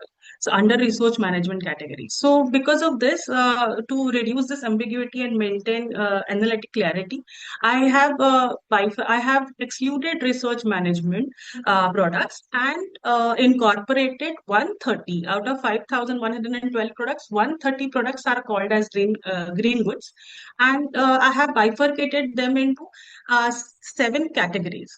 That is air pollution control, then waste management products, solid waste management products, cleanup and noise vibration products. Here I have clubbed 2 categories which are mentioned in population management products, environmental monitoring assessment, and cleaner technology products. So this is what on this my analysis is revolving around. So the RCA index is nothing but the ratio between the export share of that particular category in the export basket of the particular country upon the ratio of that particular subcategory in the world export. So this is the ratio that I have used to calculate each and every product. But because of time constraint, I'm only showing you the category wise RCA. So let me give you an overview about what is happening around. Okay, so Quad and China share in world export of green products. You can see here in the case of China, it is dominating in the exports of green products, which the share was 12.81, which has increased to almost 22% now of the total green goods export. Of course, China is giving tough competition to USA. You can see at the same time USA share is falling down. It has fallen from 2017 and it is managing it is in between 9 to 10. So China, of course, with the it is dominating the exports of green good, of course, on the basis of strategic planning, huge investment, and most of investments are in solar panel. So it is also having strong led industrial policy, which is supporting renewables and green manufacturing sector. At the same time, you can see in the case of USA, you can see USA is facing some structural gaps here. Of course, competition, it is a tough competition by China. In the case of Japan, once a leader, but now descended to 7% in 2024, and which can be the result of aged industrial infrastructure, or it is the result of the now focus has also been shifted. So in the case of Japan, reduced focus on export oriented strategy can be the reason because of this descent we can see overall. My next is region-wide share of green goods in total export basket of all these countries.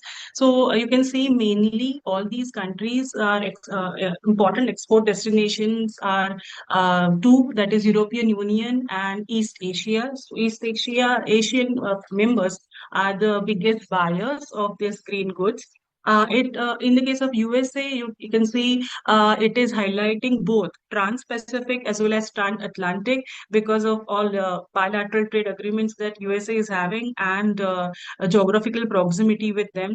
China's overall regional-wide share is bifurcated. It is basically because of China's border engagement and and of course with developing economies and emerging markets, initiatives such as Build Road Initiative, which has expanded trade links with South Asia and Middle East as well. In the case of Japan, it is more concentrated to the East Asian market, and which is actually suggesting such pattern is from Japan. It is suggesting high concentration and regional supply chain risk as well. And Japan is not as such attempting to go for or to explore new markets as such in the case of Africa as well as European countries. Indian, it is more or less, you can see, bifurcated into many. And next slide is basically empirical analysis of, as I said, there are 7 categories. I have clubbed 2, so there are 6 now. RCA for air pollution control products, Japan as well as USA, both are having comparative advantage over the production and of course export of air pollution control products. China has gained advantage from 2017, which is suggesting that China's dominance is gradually strengthened in the export of air pollution control products. In the case of waste management product, if you can see, China throughout has comparative advantage, which Japan has lost its comparative advantage over the period of time. You can see from 2014 onward, Japan is not having it, again regained it in 2021. United States invariably had a comparative advantage over waste management product throughout the period. In the case of solid waste Neha, management ma'am, product, sorry, yes. can we please keep it crisp and short?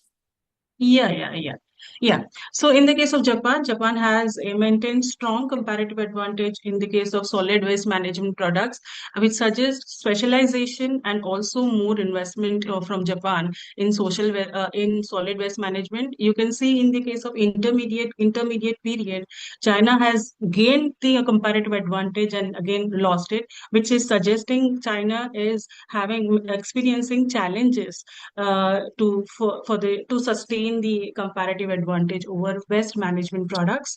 In the case of uh, remediation, cleanup, and noise vibration abatement, you can see China and Japan both are having comparative advantage. You might have observed India and Australia do not have any kind of comparative advantage over any kind of subcategories. In the case of environmental monetary analysis and assessment product, Japan and United States are having comparative advantage.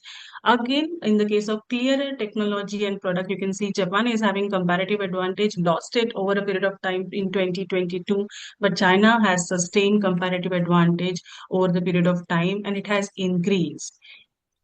The study reveals diverse trajectory of competitiveness among selected countries. As I already mentioned, China and Japan exhibited comparative advantage across most of the product categories in the case of green goods. Australia and India displayed limited specialization. India has also suggested in the case of green products, India has achieved till 0.80. So there is a lot of potential with India that we can gain comparative advantage over the period of time. India lacks in the any other categories, but of course with cooperation and with from the Quad countries, India can be the India can play an important role of in supply chain management of this, because India is coming closer to the product specific to the existing capabilities.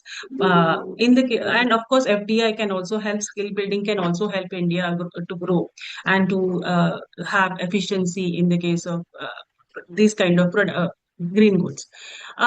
Study is highlighting strengthening strategic green tech cooperation by joint research, knowledge sharing, and standard setting for environmental monitoring and clearing technologies. The study has also given some recommendations, such as there can be some green innovation funds which can help to pool resources and also utilize it. Some joint incubation centers and hubs can utilize and scale up innovations. The Quad countries can can leverage geopolitics for technology access. India and Australia, as I already mentioned, they don't have any kind of comparative advantage. India can secure, of course, diversify supply chain by reducing over dependence of any one country for the green tech components, including sensors, battery storage, and other solar panels as well. Given the China's predominance in this sector, the Quad and of course Quad has aimed always promoting free trade and open and resilient Indo-Pacific region. So Quad countries can also go for sustainable to build sustainable infrastructure and green technology transfer to the smaller regions and to enhance regional goodwill. Tailor technical assistance pay and patent sharing and co-production models can also bridge the asymmetries that we have found out in the case of efficiency and production of green goods to ensure inclusive quad-wide growth. That's it. Thank you. So I hope I had adhered to time. Thank you very much, Neha ma'am. Yeah. Dr. Ritika and Yeah. Dr. Sarfaraz, do you have any questions? I'll not say a question, rather. I mean, I just needed to understand like why have you chosen this topic? Although, I think you very lucidly explain complex terms, but any particular reason? I was actually I'm a trade economist and I was thinking to go for trade of green goods. All So out right. of 5,112 products, I All right. narrowed down to Okay. 130 with the Yes, help yes. of course, some classifications which are available. All right. Yeah, good presentation. Thank you. Thank you, Dr. Sarfaraz. I thought of making it more simple because this You is did. Yes, I. Can developing country benefit from the green good trade? Basically, they will be the destination. So they are the buyers, basically. And that's why my important suggestion is to have some good supply chain management where all these developing countries can contribute to in supply chain management. For example, raw material and let's say some basic base metals that they can provide. For example, lithium they can provide. So this study is basically at 6-digit level of classification. So trade data is classified into 12-digit. So I have restricted myself to 6-digit tip. What is a major product in green product? What is a major product in this? Yes, it's solar panels, solar panel, and some air pollution devices to control air pollution devices they have exported. I have the list in my paper. In annexure, I have mentioned the list. I want to ask what is a major role play by the product? Okay, good enough. I have also calculated product-wise RCO as well, RCA as well. But due to constraint, I'm not explaining that. Okay, where are you from this got data? Data is from UN Comtrade, sir. WITS, World Integrated Trade Solutions. Okay. Yes, thank you. Okay. Thank you for the opportunity and thank you, Dr. Shivani, for accommodating me here because my name wasn't there anywhere. Just give me a minute. Let me also take a screenshot so that I can send you that. Yeah. I've taken your screenshot actually. Yeah, thank you. Thank you very Okay. much. Thank you. Thank you to all the participants of technical session 1. With this, we come to end technical session 1. Now we begin technical session 2. Mumbai is already declared a holiday. So I think all colleges in Mumbai can sit at home and present peacefully now. We are still here. You're still We will there, be having okay. online. Yeah. Okay. I mean, everyone in Mumbai, hope you all are safe. And now we start with technical session 2. Thank you, Dr. Ritika Hemdev and Dr. Sarfaraz Mansoori for chairing the session. And Dr. Anita Patel, ma'am. Yes, ma'am. Yes, ma'am. I'm here. Over to you. Now you can start your technical session 2. Okay, thank you so much. Thank you, ma'am. Thank you. Welcome to all the presenters in the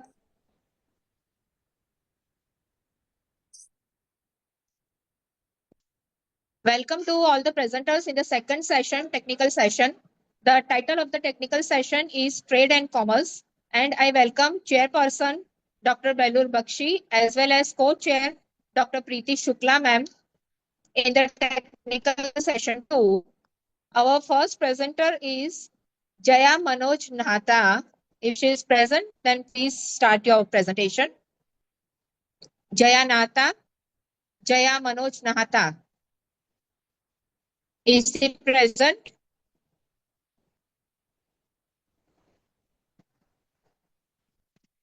Jaya Manoj Nahata.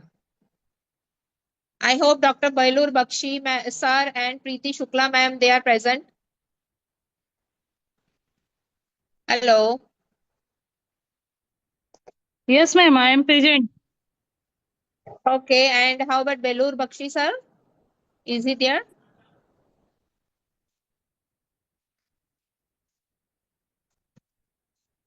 Actually, our time was 2 o'clock, but we had started a little bit earlier. So maybe Preeti ma'am, can you ask Belur sir to join? Belur Bakshi sir, Preeti Shukla ma'am. Harita ma'am, I think we can continue with the next presenters and meanwhile I'll just check with Bakshi sir also. Sure. Yeah, fine. Yes, ma'am. Yes, Sakshi Singh, second presenter. If she is present, then please start your presentation. Sakshi Singh.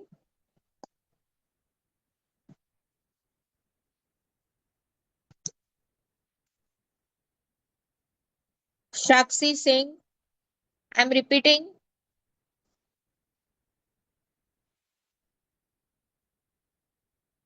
Sheikh Rafat Banu Abdul Qadar. Yes, madam. Yes, madam, I am present.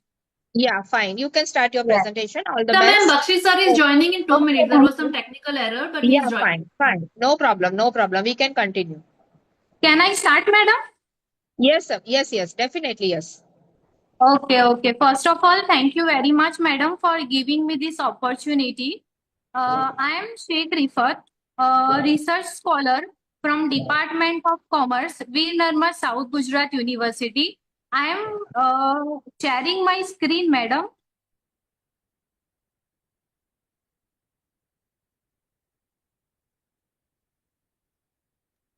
Excuse me, ma'am. Sakshi Singh, I just called her. She's going to join within 5 minutes. Yeah, fine. No, ma'am. We will give her chance at the end of the session. Fine. No problem. Madam, I am not able to share my screen. Kindly give me your permission, madam.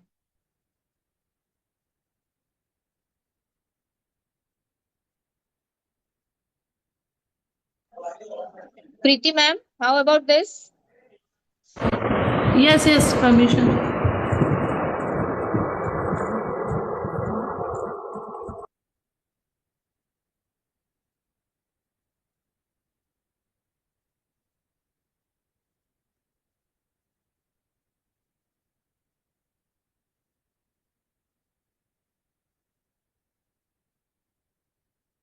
My screen is visible, madam?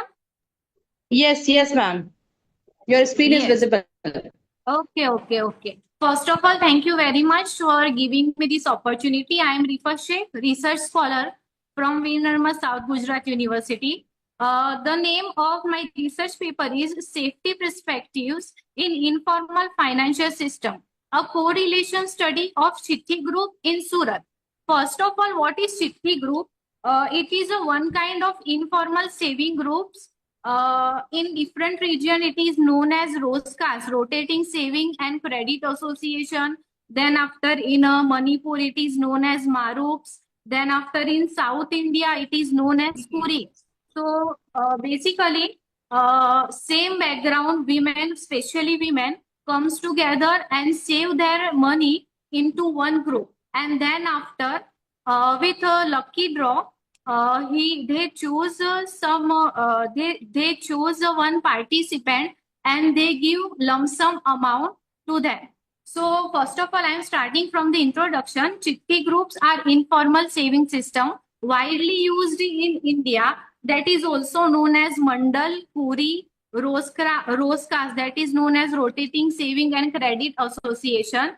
now I am jumping to the objectives of my study to examine how safe different perceptions are interrelated of this group. The hypothesis is no significant correlation between the perception and the hypothesis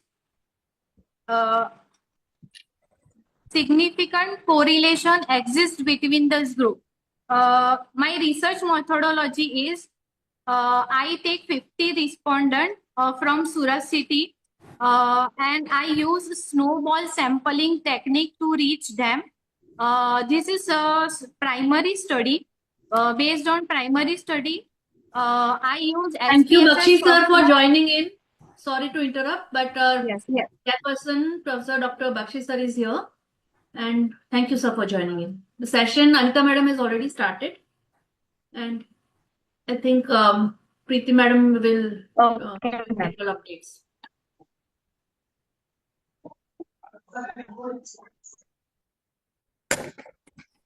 Anita ma'am, we can continue, please. Yes, ma'am. Okay. Researcher use SPSS software to analyze the result. The variables are safety, trust, reliability, and leader confidence. These are the 5 questions researcher asked to the respondent. First is Chitti is safer than the share market. It indicates safety over high return. Second question is believe that savings are safe. That is indicate confidence in informal finance system. Question 3 is regular receipt of payout. That is basically indicated trust. Question 4, never lost chitti amount. That is basically indicate a financial safety. And last question is trust in group leader. That is indicate system reliability and members confidence. These are the result of correlation. Question 2 and question 4 is highly correlated. The result, our result is 0.990. That is highly correlated. So we can interpret that question 2 and question 4, which is basically related to safety, confidence in informal finance and financial safety are correlated. That is a main result of this study. Then after discussion, trust-based operation are a key to chitti sustainability, leadership, transparency, enhanced confidence. That was the result of this research. To conclude that, I can conclude that there is a strong correlation between safety perception and leader trust. Then after regular payout and zero loss improve group reliability. That is basically reason, and these are the references. Thank you very much.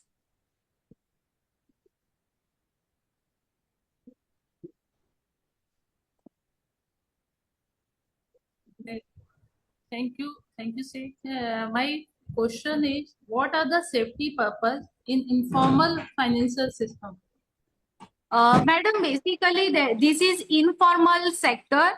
So this is not regulated by any authority. Just like RBI, banks are regulated by RBI. Then after share market are regulated by regulated by SEBI. But this informal sector are not regulated by any organization. So different safety perspectives is India safety over high return, then after confidence in leader, then after their belief in leaders, then after madam financial safety is also matter. Okay. Good luck. Thank you. Thank you. Can you switch on your camera? Ma'am, have you taken the picture? Ma'am? Preeti Shukla ma'am, have you taken the screenshot of her presentation? Preeti ma'am. Yes, madam.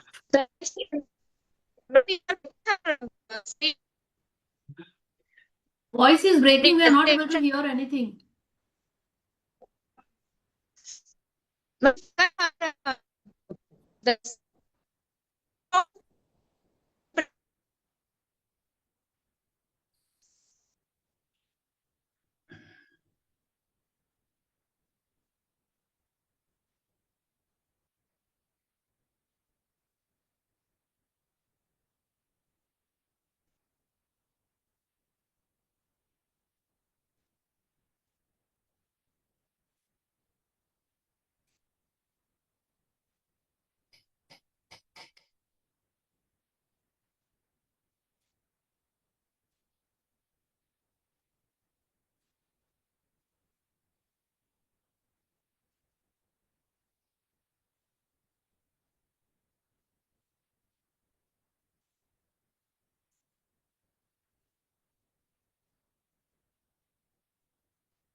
Anita ma'am?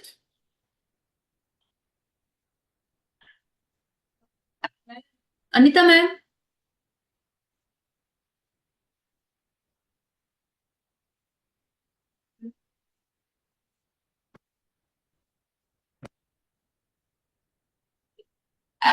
I think there is some technical glitch with Anita ma'am. Preeti Srivastava ma'am, do you have the list of participants? We can announce the next one.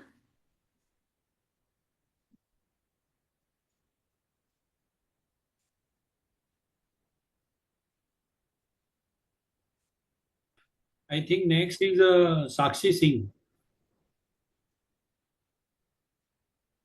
Preeti ma'am? Yes. Do we have Sakshi Singh here? Yes, ma'am. Can we start? Ma'am, Yes. I am the first. Before Sakshi, my title, like NNL Jayan Nahata. My title. Okay, you can start, no problem. Jaya Nahata ma'am, we announced your name, but you were not there. So I guess we will take you in the last now. Let us follow the schedule. Yes, So, ma'am, but this session will start at 2 now. No, but you cannot directly come for your session. No, ideally you are getting certificate for 2 days of international conference. So technically, we expect you right from the beginning of the session to the end of the conference. Okay, ma'am. Okay, ma'am. I'll kindly follow these guidelines, because basically we are giving you certificate for 2 days, isn't it? Yes, ma'am. And now you are, arguing with us for. It's really unfortunate, madam. No, ma'am. Okay, I'll Yes. present my paper at last. That's fine. And Sakshi Singh, we can continue with your Singh. name. And I think chair and co-chair, respected chair and co-chair, continue Yes. with your names and list, whatever is received by us. Okay, ma'am. Ma'am, I'm having some problem with sharing my PPT presentation. Can you please help me with that? You are allowed to share. One participant can share the screen. Try sharing the screen.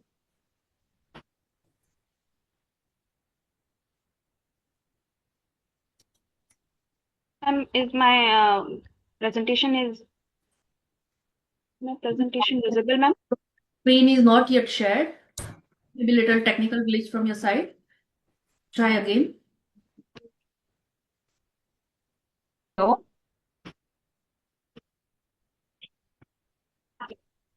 Sorry for the technical problem. I know who is speaking, like Sakshi Singh, you are presenting. Sakshi, I advise you to do one thing. You keep your presentation on the desktop and then open and then go for sharing. Then it will be easier part. Or you keep it open and then share. Yes. It will help. So Yes. Yes, ma'am. My presentation is open in the desktop, ma'am. But I'm having some glitches in here in this. I have already shared. Is it okay for me to share the link in the chat? Yeah. No problem. Okay.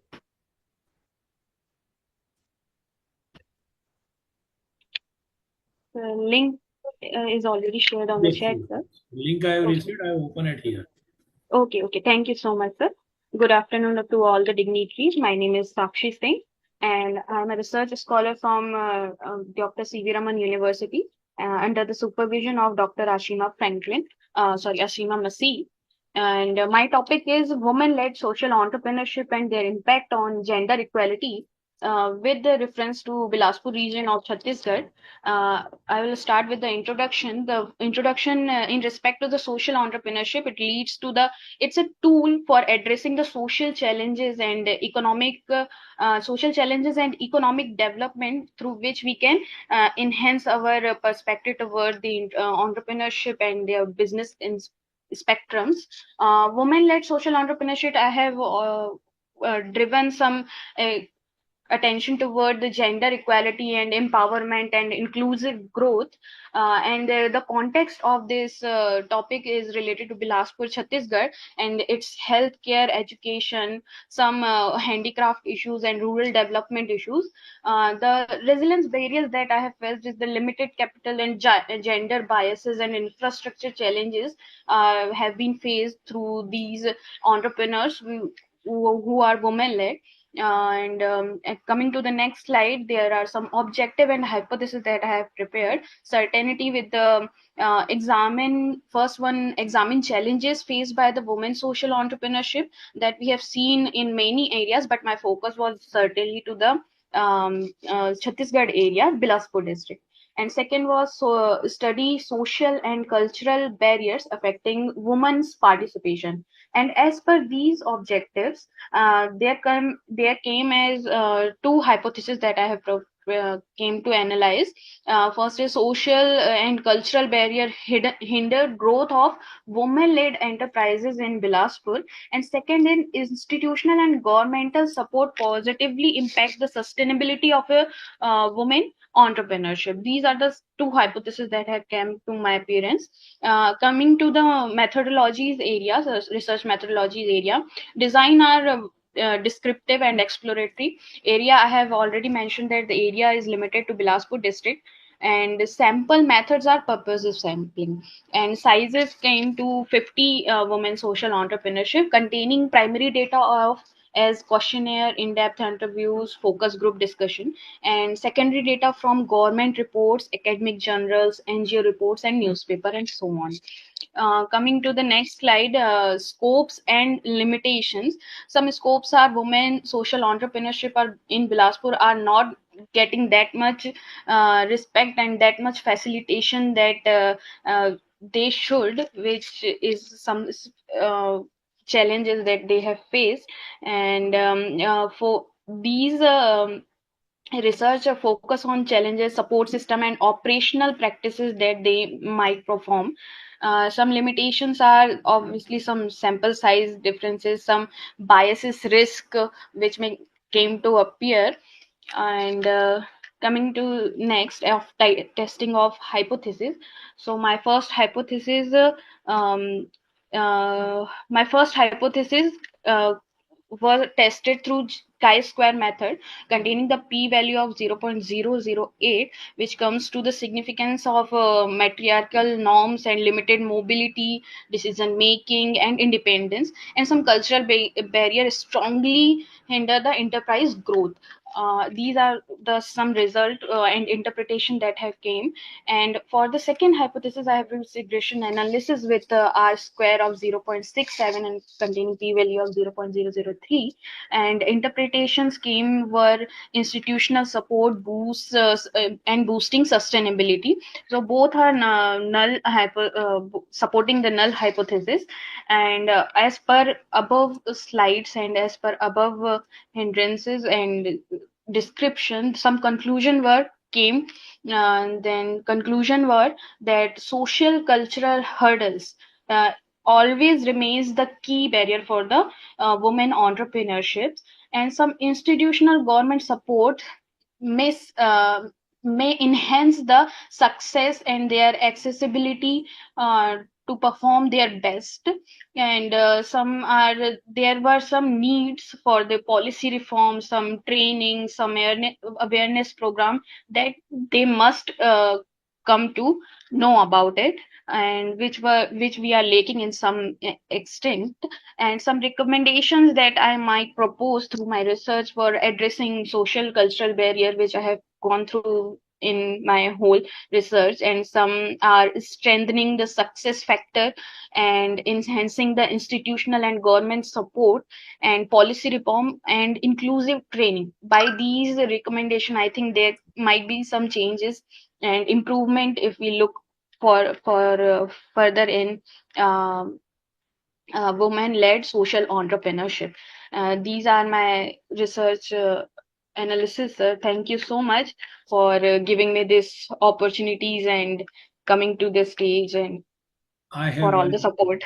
Ji, question sir. to Ji, sir. you. Here you mentioned about the socio-cultural issues.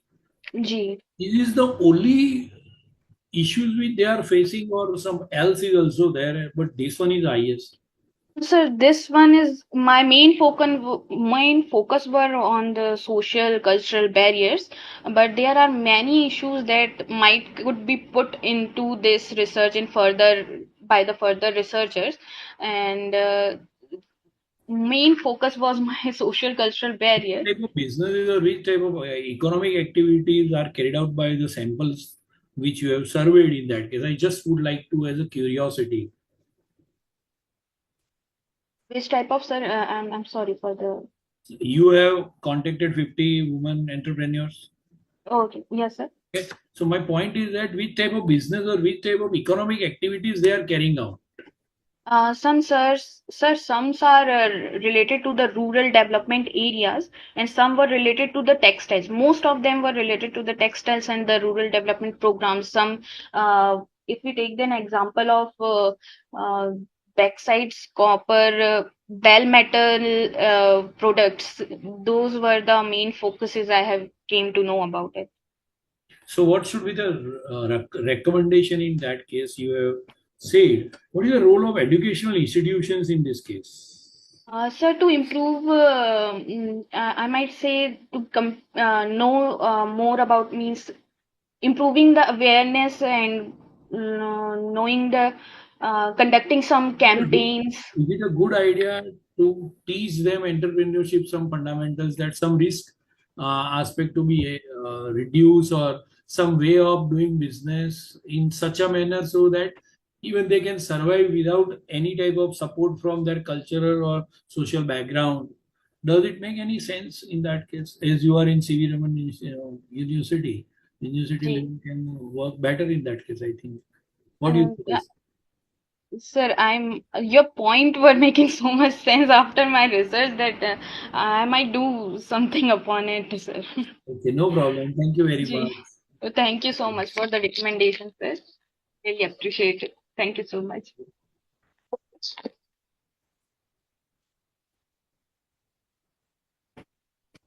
Now, Venkatesh Tiwari. Next presenter is Venkatesh Tiwari. Sir, Venkatesh Tiwari, sir, if you are present, then please start your presentation. And I request all the participants who are supposed to make a presentation should present it here, so that if anybody is not going to make a present, then we can allot that time to someone else also, so that we can do better work in that area.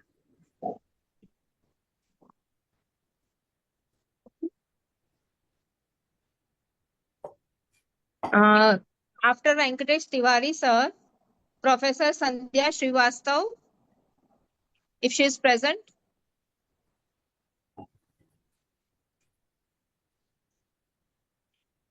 Good morning. Who is this?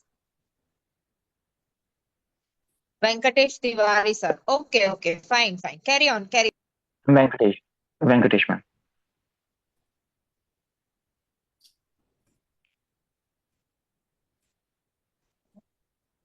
Good morning, sir.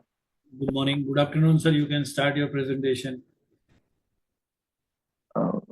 So I have some network glitch, because my voice is, I think, breaking.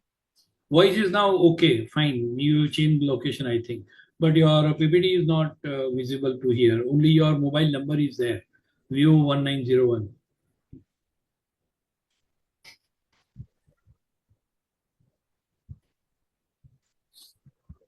So is it visible? Now it is there. Yes. But make it a full screen so that we can easily see it.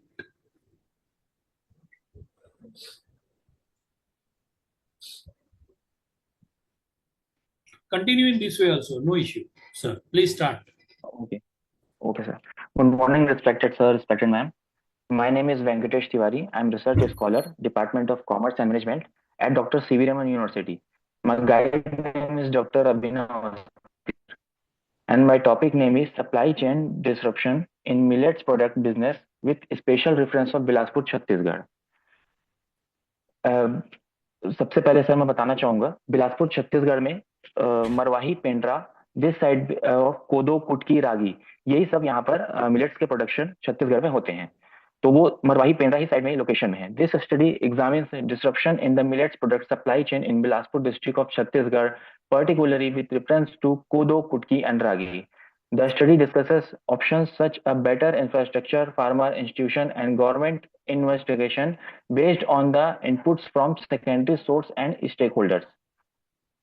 This research will provide a strong basis for the finding for kodo kutki ragi supply disruption.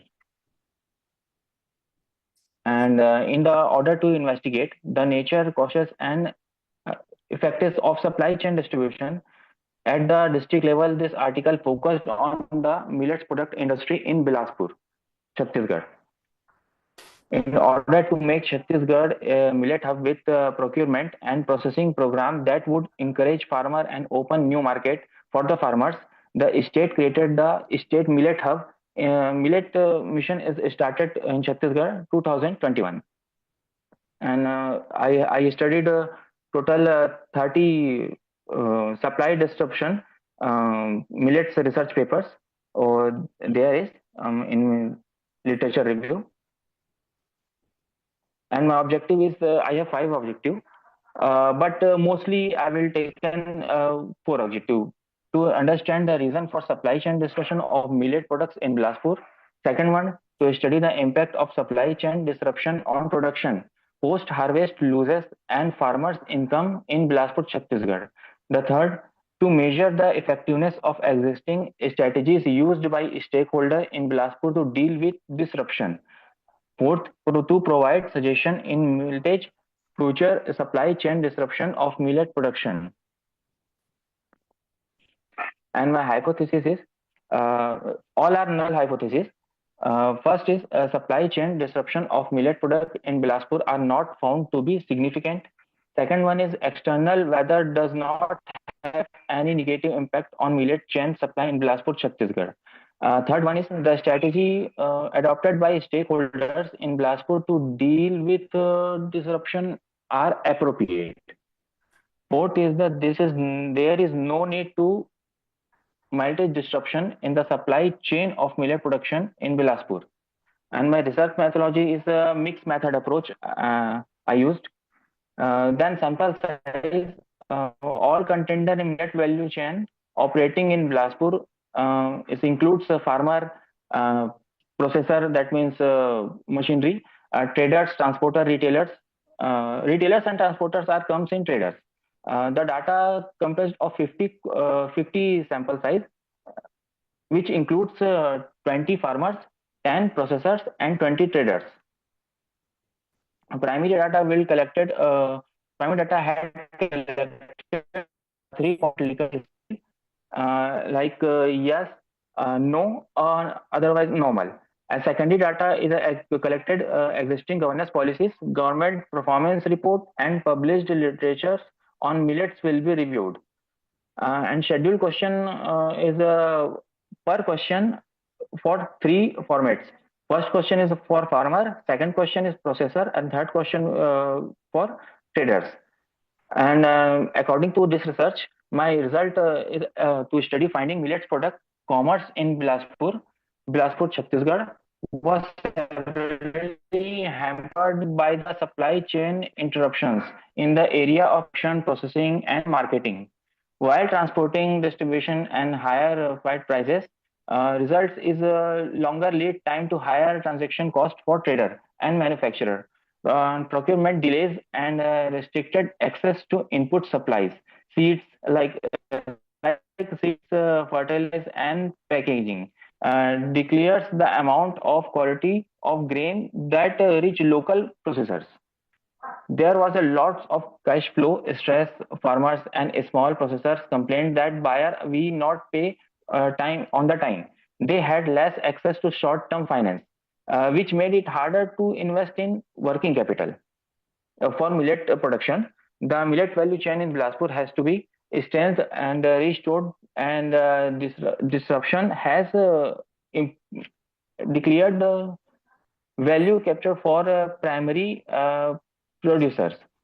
The supply chain faced, in conclusion, we say, the supply chain faces several challenges, include limited market linkages, poor transportation and infrastructure, inadequate raw material availability, and inadequate storage facility, according to a study on supply chain disruption in the millet production business with special representative Bilaspur, Chhattisgarh. And some suggestions have to help. First one, to help a small farmer combine crop bargain for transportation, obtaining bulk supplies, and minimize single point failure. Single point failure. Support a local farmer processor organization. Second one is hire several local transportation companies. Employ flexible schedule to prevent single route failure. Third one is small scale husk removal and clean facilities to close to Bilaspur listen, and finish task more quickly and provide customer with consistent quality. And fourth is the established moisturized control, climate changes control, storage facility at the villages level to minimize post harvest losses and cold storage. There are my references. And thank you.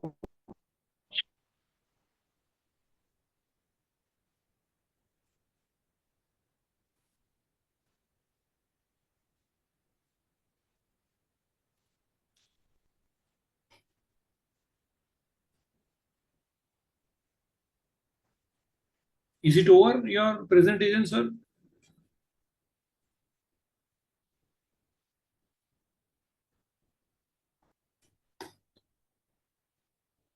Venkatesh, Yes, sir. can you hear me? Yes, sir. Yes, sir. Yes, sir. Complete, sir. I'm just checking out on the internet. There are so many cooperative societies in the Bilaspur, and few are there Yes, sir. millets or agro products. So this, Yes. I have some curiosity about understanding something about. At present, you face so many supply chain issues, and then what is the role of APMC in that case? Are they playing any role in that case, or in that direction, cooperative society can get any help from them? Because central government is also some scheme for them.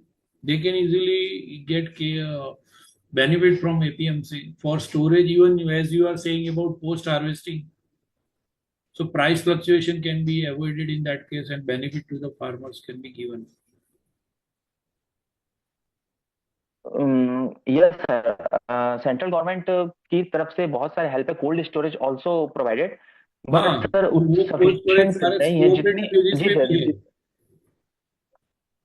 Ji sir, पर जितने production हो रहे हैं उसके according ना उतने cold storage sufficient नहीं है, और सप्लाई चेन बात डिसरप्शन, सही है, दैट मींस कि सर ये कह बात सकते सही हैं है। कि तो वो साबित करने के जी लिए कुछ फिगर्स और फैक्ट्स रखने पड़ेंगे ना सर। Sure sir. अभी तो commonly under I suggest that which are the major areas which are faced by this millet cooperative society or supply chain. In that case, you make a two-part. Number one, after harvesting. Number two, before harvesting. Number three, you can take help of local APMC market, or you can help any other government machinery. And then you can proceed. Sir, I will take care of it for my thesis. Thank you, sir, for recommendation. This. Okay, bye. Take care. Okay, thank you. Thank you, sir.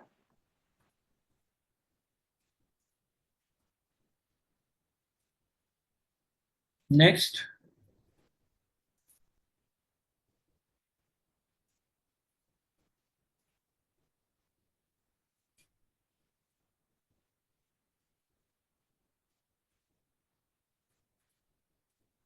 Sandhya Srivastav. You are done with your presentation?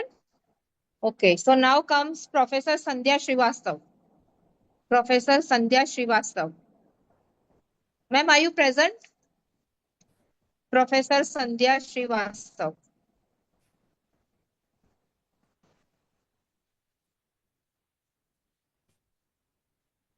Next is Dr. Shefali D. Jala. Dr. Shefali D. Jala. If you can hear me, please respond that you are present so that Yes, we can wait. yes, ma'am, I'm present, but give me some time, please. Yeah, that is okay, fine, but at least Huh. let me know No, that no, you are I present. am Yeah, here, thank but you. give me some time because light is going now, na, so please. It's okay, ma'am. You can mention even in the chat. No problem. Hello. Yes, ma'am. Yes. Yes, yes. Give me one time, please, sometime. No problem, ma'am. Okay.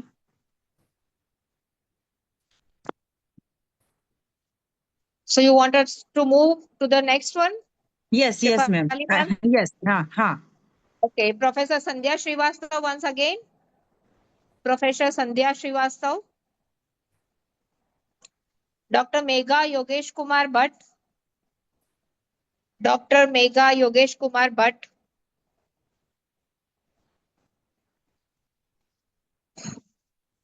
Dr. Megha. Dr. Gunjan Prabhu. Next is Dr. Gunjan Prabhu. Are you present, ma'am? Dr. Gunjan Prabhu.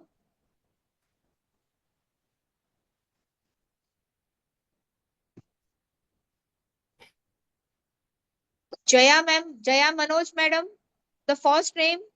Are you Yes, ma'am. present? Yes, ma'am, I'm Jaya? present. Yeah, Jaya Manoj ma'am. Yeah, you can start, ma'am. Okay, ma'am. You can go for your presentation, yeah. Okay, ma'am. Just a minute, ma'am. I'm sharing my screen. Yeah, fine, no problem. Take your time.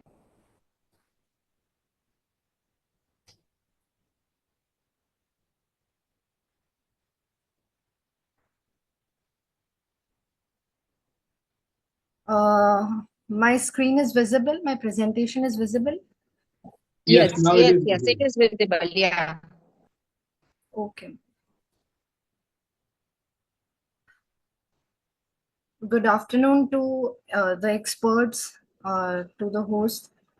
My research title is An Analytical Study of the Extent of Technology Adoption by Allopathic Retailers of Jalgaon City. I'll start with the introduction. As we all know that there are rapid technological progress, which is reshaping learning, business, and daily life. And customers also have now in their hands very powerful tools, that is mobile phones and various applications, also satellite networks. We all know that change is unavoidable. We cannot avoid change. Even United Nations agenda for sustainable development, in which they adopted 17 sustainable development goals. 3 goals is relevant for my study, that is SDG 9, which promotes industry innovation infrastructure, SDG 8, decent work, economic growth, and SDG 3 promotes good health and well-being.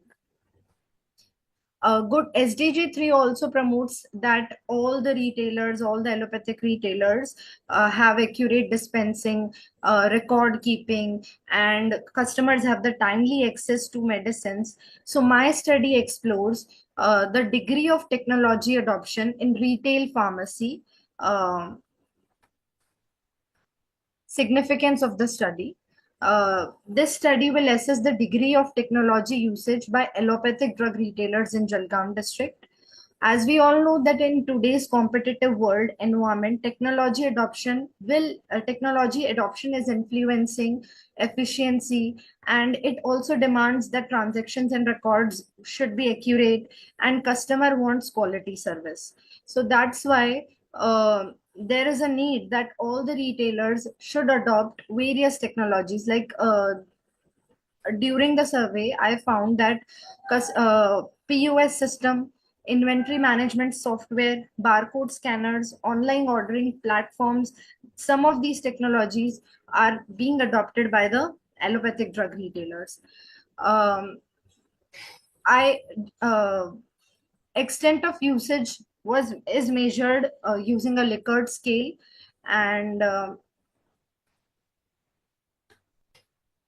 literature review, the researcher has used have gone through these articles from Kelly K, from Suresh Ramana, and from Zeffrey.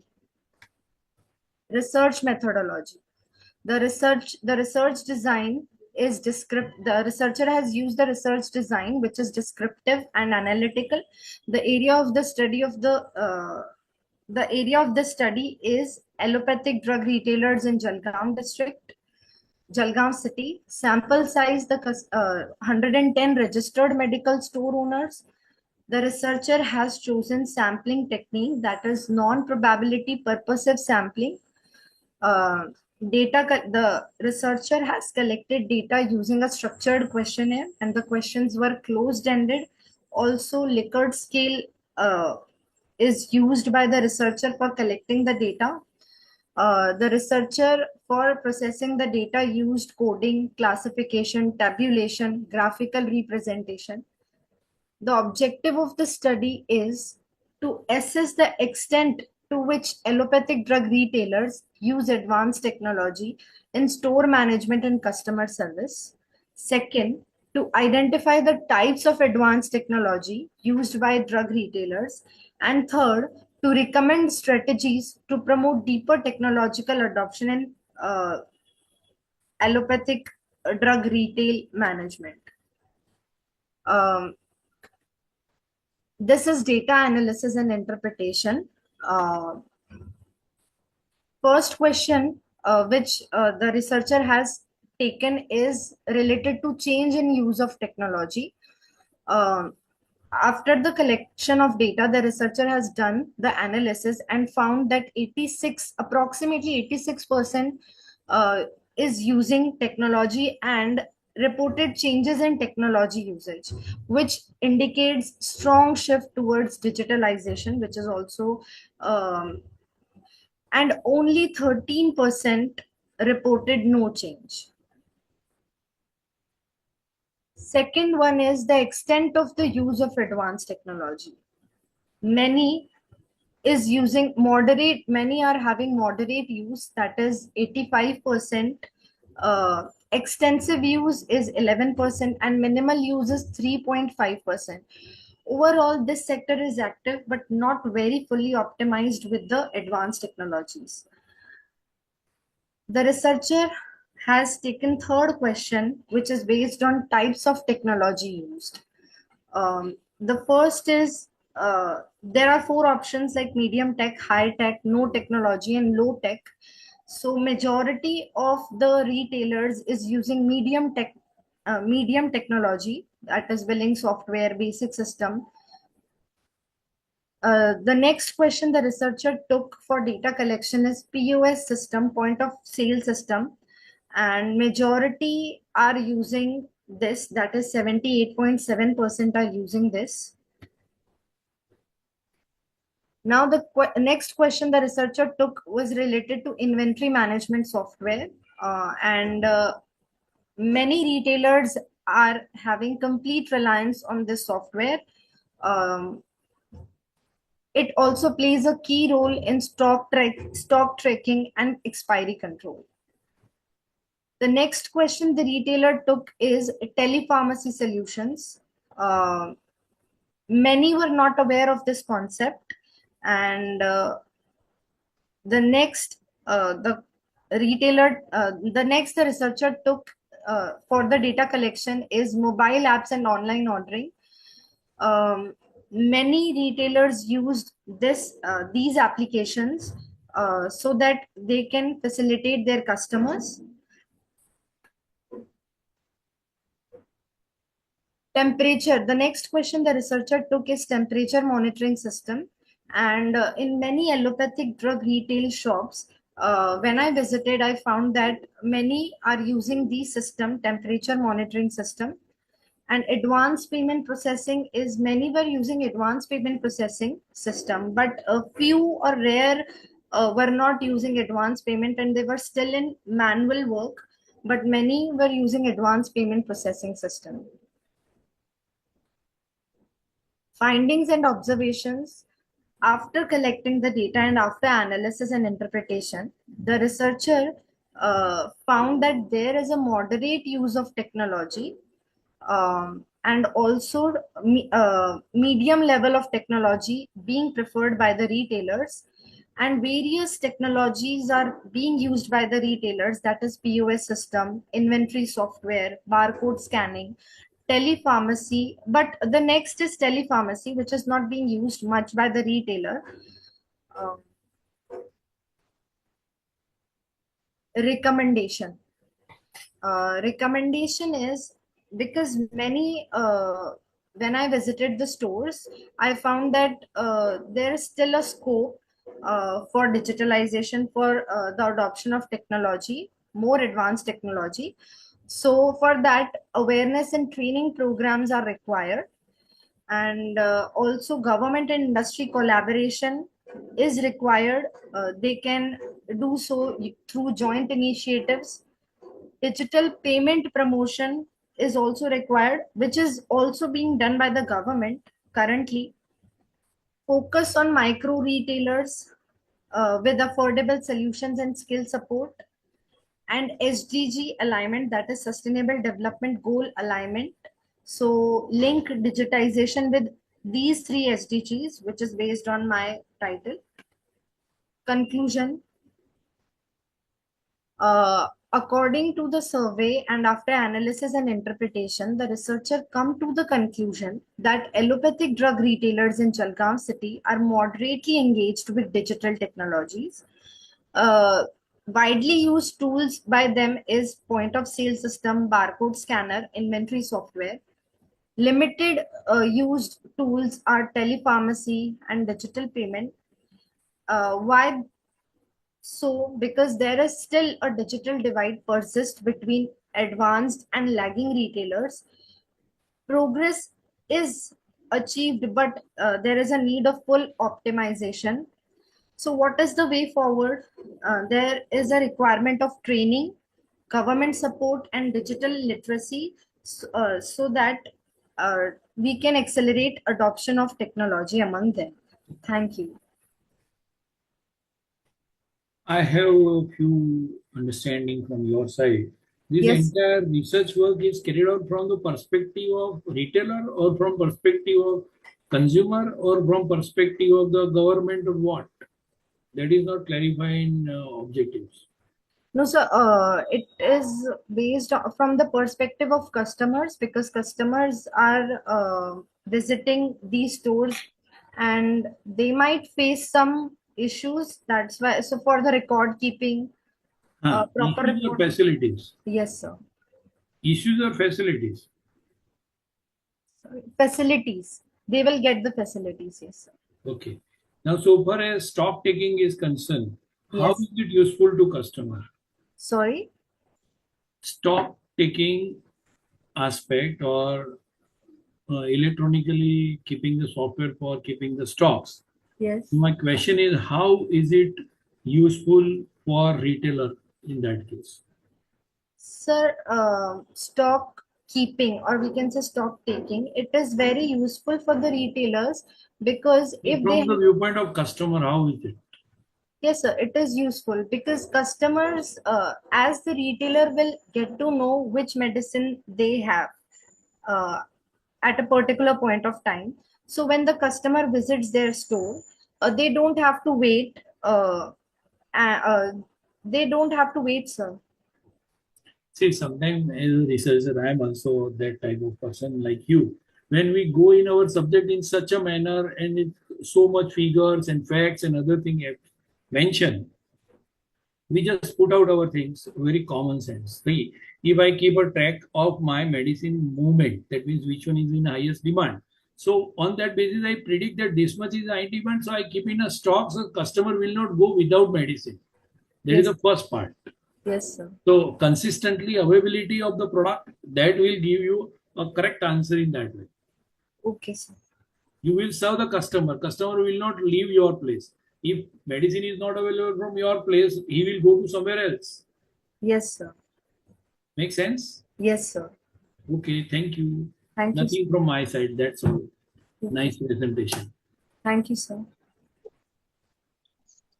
Okay, now next presenter is Dr. Shefali D. Jala.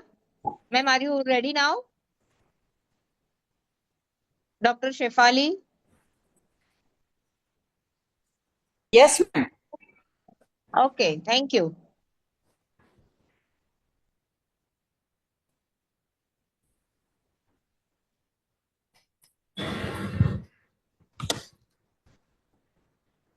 Visible? Yes, ma'am. Yes. Okay. Uh, Good afternoon, all of you. My name is Dr. Shefali Jhala, and my today's topic is tariff in the 21st century, boon और barriers. तो आज की 21st century में हमारा tariff क्या है, हमारे लिए एक वरदान है या एक बाधा के रूप में, उसको हम एक्सप्लेन करेंगे. तो first of I explain what is tariff. तो टैरिफ के लिए डेफिनेशन हम देखते हैं. Tariff is the tax impose by government और इंपोर्टेड और एक्सपोर्टेड गुड्स, जो किसी भी देश या किसी भी जगह से हमें कोई भी अगर Excuse me, ma'am, please make it full screen. Full screen.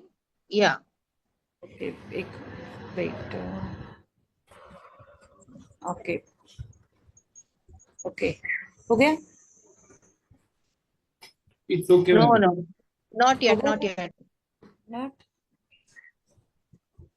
Okay, okay, carry on, no problem. Okay. लेकिन मेरा पीपीटी नहीं दिख रहा है मैडम. नहीं, हमें दिख रहा है पीपीटी, चिंता मत करो. We can see it. Yeah, we can see. नहीं, मुझे नहीं दिख रहा है लेकिन. Okay, no problem. मेरे पास है, अभी मैं कर रही हूँ. कोई शायद आपने टैरिफ डाल दिया होगा. ना सर. ओके, फिर से मैं ट्राई करती हूँ शेयर करने का. आ रहा है? आप लोगों को दिख रहा है? हमें तो दिख रहा है मैडम, हमें कोई इश्यू ही नहीं. Yes, we can see it. Okay, तो मेरे में क्यों नहीं आ रहा है? मेरे में सिर्फ अनीता लिखा हुआ ही आ रहा है. No issue. ओके, मेरे को नहीं दिख रहा है लेकिन I will start. Okay. Tariff है कि कोई भी देश है जो अपने से हम लोग जो इंपोर्ट करते हैं, तो वो कोई भी है इंपोर्ट या एक्सपोर्ट जो हम लोग कर रहे हैं, कोई भी चीज या वस्तु है, तो कोई भी चीज पर हम जो सरकार हमारे है, तो उसमें उसकी लिए हमें टैरिफ लगाना पड़ता है. तो जो टैरिफ है एज ए हमें वरदान के रूप में भी उसको यूज करते हैं और बाधा के रूप में भी वो यूज होता है पॉलिटिकली. तो उसके हिसाब से भी हम उसको देख सकते हैं. तो सरकारें अपने घरेलू उद्योगों की रक्षा करने के लिए और अपना अंतरराष्ट्रीय व्यापार को बढ़ाने के लिए या उसमें संतुलन बनाने के लिए उसको यूज करती है. लेकिन 21st सेंचुरी जहाँ वैश्वीकरण और अंतरराष्ट्रीय की गहराई से जुड़ी हुई है ये टैरिफ, तो वही टैरिफ का प्रभाव अब पहले से कहीं अधिक जटिल और व्यापक हो गया है. टैरिफ के फायदे अगर देखने जाए तो घरेलू उद्योगों की रक्षा करने के लिए हो सकता है. मैं चेंज नहीं कर रही हूँ पीपीटी क्योंकि मुझे नहीं दिख रही है, सो सॉरी फॉर दैट. घरेलू उद्योगों की रक्षा करने के लिए और सस्ते विदेशी माल से हमें घरेलू निर्माताओं के साथ अगर हमें कंपटीशन से बचने में मदद मिलती है, तो फिर उसके साथ साथ भारत में जो मोबाइल और इलेक्ट्रॉनिक्स का उसका एग्जांपल है, भारत में मोबाइल पार्ट्स और इलेक्ट्रॉनिक्स है, उसका हम क्या कर रहे हैं, तो उसका हम प्राइस बढ़ा के उसमें मेक इन इंडिया को बढ़ावा दिया गया है. सेकंड पॉइंट है सरकारी राजस्व में वृद्धि. विशेष रूप से हम विकासशील देश क्या करते हैं, तो टैरिफ सरकारी आय का एक महत्वपूर्ण स्रोत माना जाता है. तो बाद में है व्यापारिक सौदेबाजी का साधन। तो टैरिफ का उपयोग अंतरराष्ट्रीय व्यापार के समझौतों में दबाव में बनने के लिए किया जा सकता है। राष्ट्रीय सुरक्षा की रक्षा के लिए, रक्षा, तकनीकी या स्वास्थ्य जैसे संवेदनशील क्षेत्रों में विदेशी निर्भरता का कम करने के लिए हम टैरिफ का यूज करते हैं। मान लीजिए कि कोई भी प्रोडक्ट हम करते हैं, अगर यहाँ से इंडिया से जाती है कोई भी प्रोडक्ट, तो हम 10,000 से चेक, तो टैरिफ लगाने से बाद वो हमें 13,000 10% या 20% हम टैरिफ लगाते हैं, तो उसमें हम ये प्रोडक्ट का प्राइस 13,000 हो जाता है। तो उसके हिसाब से हमें कॉस्ट हमारी रेज हो जाती है। आम बाधा के रूप में अगर टैरिफ को दिखे तो उपभोक्ताओं पर महंगाई का बोझ हो जाता है।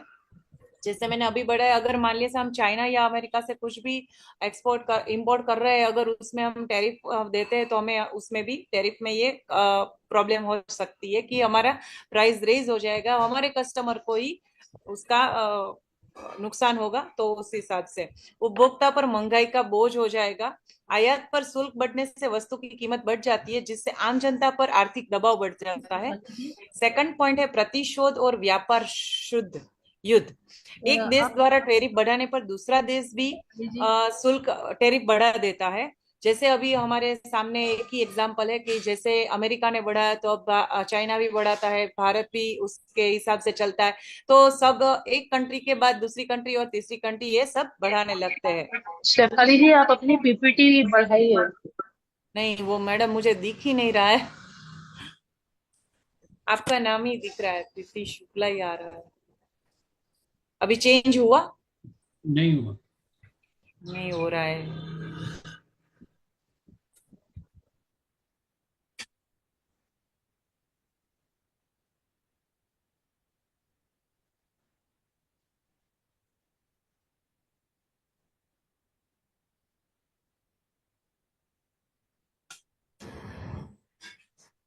नहीं आ रहा है मैडम मेरे सही से।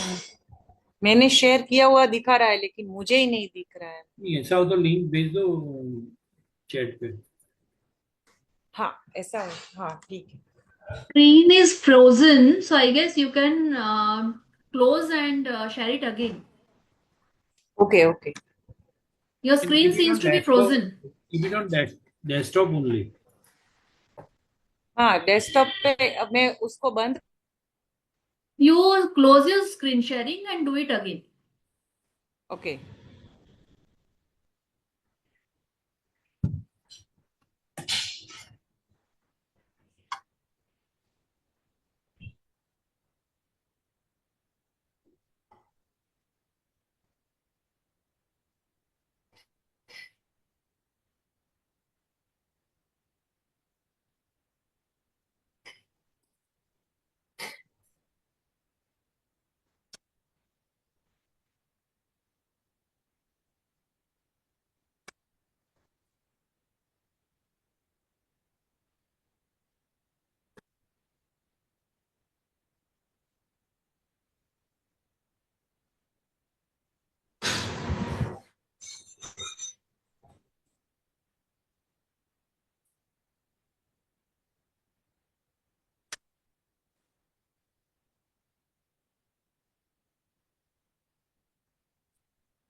दिख रहा है मैडम?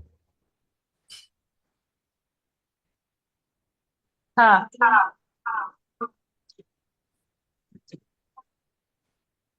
कंटिन्यू करो।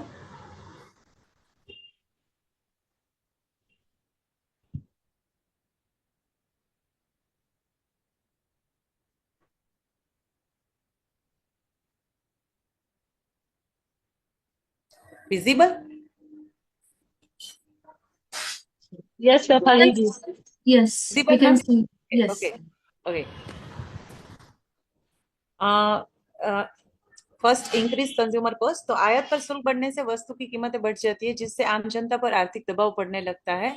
नेक्स्ट है प्रतिशोध और व्यापार शुद्ध। इंटरनेशनल टेंशन जो होता है हमारा, कि एक देश के द्वारा बढ़ाए जाने पर दूसरे देश भी बढ़ाते हैं और फिर तीसरा देश भी उसके ऊपर बढ़ाने लगता है, तो ये पूरा ग्लोबल इकोनॉमी पे इफेक्ट करने लगता है। जैसे अभी अमेरिका और चाइना के हिसाब से हमारे जो इंडिया पे इम्पेक्ट हुआ है उसकी बात है। फिर है रिड्यूस ट्रेड फ्लोज, तो कंपनियों में अपने उत्पादन और जो स्रोत है वो उसको बदलना पड़ता है। जो इंपोर्ट एक्सपोर्ट का है उसका लेस एट्रैक्टिव बिजनेस में हो जाता है, कि भाई हमें पहले क्या मंगवाते थे और अब क्या मंगवाना है, तो उस हिसाब से हमारा ट्रेड है वो, उसका फ्लो है वो कम हो जाने लगता है। बाद में है हार्म टू डेवलपिंग कंट्रीज, जो हमारी जो डेवलपिंग कंट्री है जस्ट लाइक इंडिया, तो उसको भी वो पूरा हार्म करता है। जो एक्सपोर्ट अपॉर्चुनिटी है हमारे लिए वो कम हो जाती है, तो हमारी इकोनॉमी को भी वो इफेक्ट करने लगता है।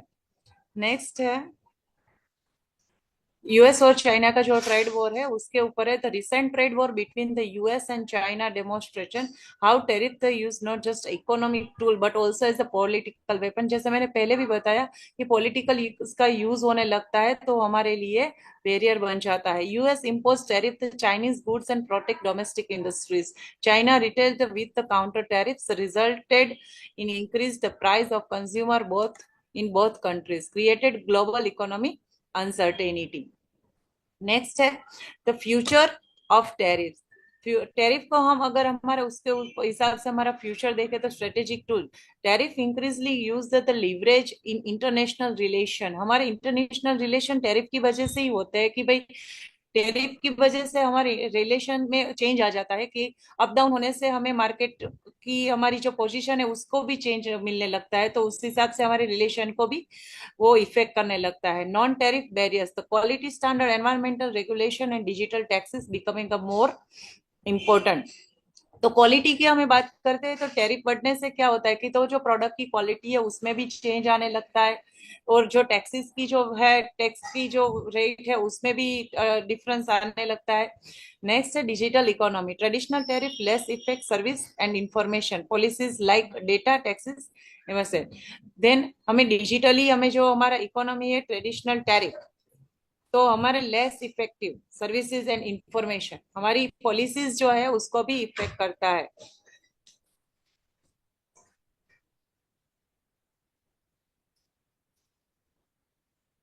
फाइंडिंग बैलेंसेस डोमेस्टिक जॉब, हमें बैलेंस बनाना जो है उसके हिसाब से हमें domestic jobs, industries development, lower consumer prices, economic security, balanced approach, protection, free trade, तो इन सबको हमको बैलेंस बनाने के चलिए हिसाब से चलना होता है। तो टैरिफ की वजह से इस सब में इम्बैलेंस हो सकता है, तो हमारा इंडस्ट्री डेवलप है अगर उसमें हमें देखना है तो हमें एज ए बूंद के हिसाब से हमें काम कर, जो वरदान है उसके हिसाब से हमें टैरिफ को लेना है, तो उस हिसाब से अगर चलेगा तो इंडस्ट्री का डेवलपमेंट हो सकता है। लोअर कंज्यूमर प्राइस, तो वो भी हमारे वरदान के रूप में अगर टैरिफ हमें मिलता है तो फिर हम लोअर कंज्यूमर प्राइस हिसाब से हम कंज्यूमर को प्राइस दे सकते हैं प्रोडक्ट की और उस हिसाब से चल सकता है।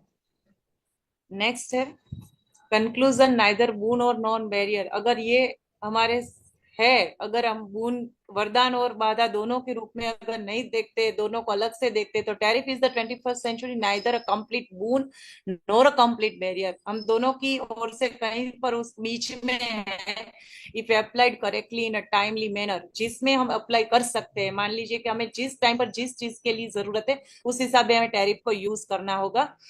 then tariff can be useful to benefit the domestic economy। हमारे जो डोमेस्टिक इकोनॉमी है उसके लिए सबसे ज्यादा बेनिफिट हो सकता है टैरिफ की वजह से, अगर उसको टाइमली हम उसमें चेंजेस लाए तो। But if they are excessive they can become a hindrance to development। तो the future replies balance throughout the approaches to tariff policy that promote harmonious, equitable trade while protecting limelight domestic interests। Thank you, sir।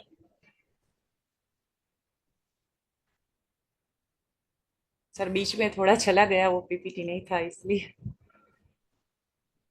मुझे नहीं दिख रही थी इसलिए। Any questions from any participants? Any questions?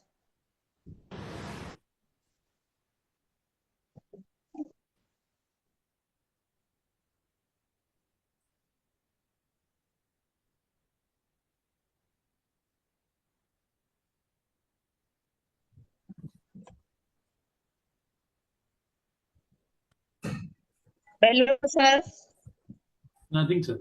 Thank you. Bakshi sir. No question. Yeah. Thank you. Can we go for the next? Yes, yes. Please go for next. Thank you, sir. Thank you so Dr. much. Megha Thank you, Yogesh Preeti Kumar. ma'am. Thank you, Preeti ma'am, for Okay, the thank you so much. opportunity. Thank Thank you you, so much. Shefali. Thank you, ma'am. Yeah. Sorry for. Next is Dr. Megha Yogesh Kumar. Megha Yogesh Kumar. Dr. Megha Yogesh Kumar. Are you present, ma'am? Dr. Madam, ask for the next.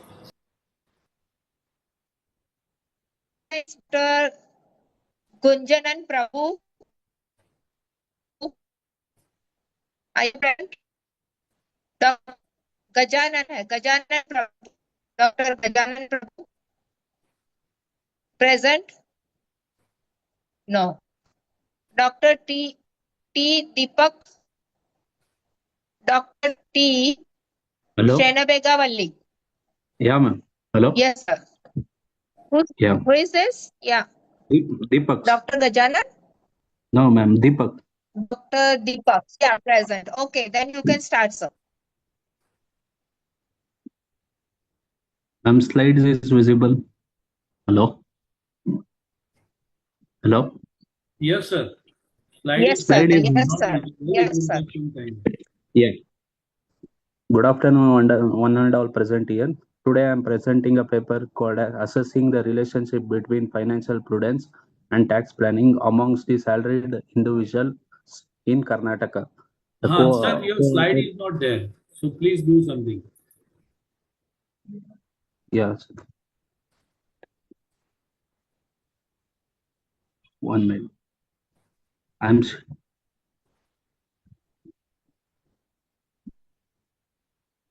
Sir, now it is visible?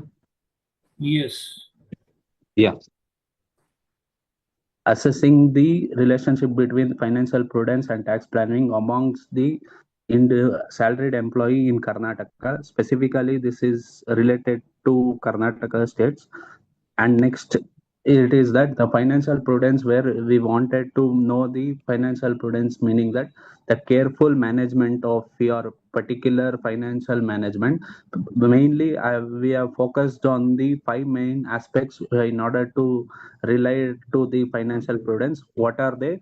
Relatively savings habit and debt management and tracking of the expenditure and your debt long-term investment and savings, where mainly my objective are to identify the assessable value of the financial prudence among the salaried employee in Karnataka and their impact or their effects through the demographical segmentation, or we have segmented the demography using the statutory sampling, where we have divided as status and we have collected the data, and to examine the associate between the financial prudence indicators and tax planning metrics to prove that the tax planning behavior of the individual salaried employee and provide the recommendation related to this particular thing. And mainly focusing on my sample size which I took is 215, and the population was undefined, and sample were being collected making the status, and all over the Karnataka we have collected the data. This is the distribution of the data which we have collected in the demographical profile. We have based on this demographical profile, further we have done the regression analysis, chi-square test, and the correlation test in order to prove the relationship between. And the data says that the gender male we have collected to 124 and female we have collected 91. Age group we have collected 22 to 30 and 31 to 40, 41 to 50 and above 50, the respective numbers which is been visible. And employment we have segregated into 5 major parts. One is private, public, and semi government. In a semi government we have included self employment as well as the service sector. This is the financial prudence score amongst the age groups where the 20 to 30, there it says that the financial prudence scale between 6.8 and the your percentage of tax saving is 18%, and 31 to 40% it is 7.5. The score which are indicators of that five which I respectively have stated earlier, and the saving habit which has been more increasing in number in the age group of 31st to 40 age, and also 40 to 50 age it is little bit more than the compared to previous one, 32%, and above 50% they are being aware about the financial prudence more. And the second tables indicates that we have calculated financial indicates the five major segments, and we have segmented, and based on that we have made the f value and p value which will be shown earlier. And what are the indicators or financial product indicators? Regular saving habit, emergency fund maintenance, debt management, and long-term investment plan, and the expenditure tracking. Now, if you see we have the bracket, or particularly it can be said as income level lower than 5 lakhs. Whoever has been lower than 5 lakhs, these are the indicators equal to 10. These are the scores which was equal to 10, which has been shown.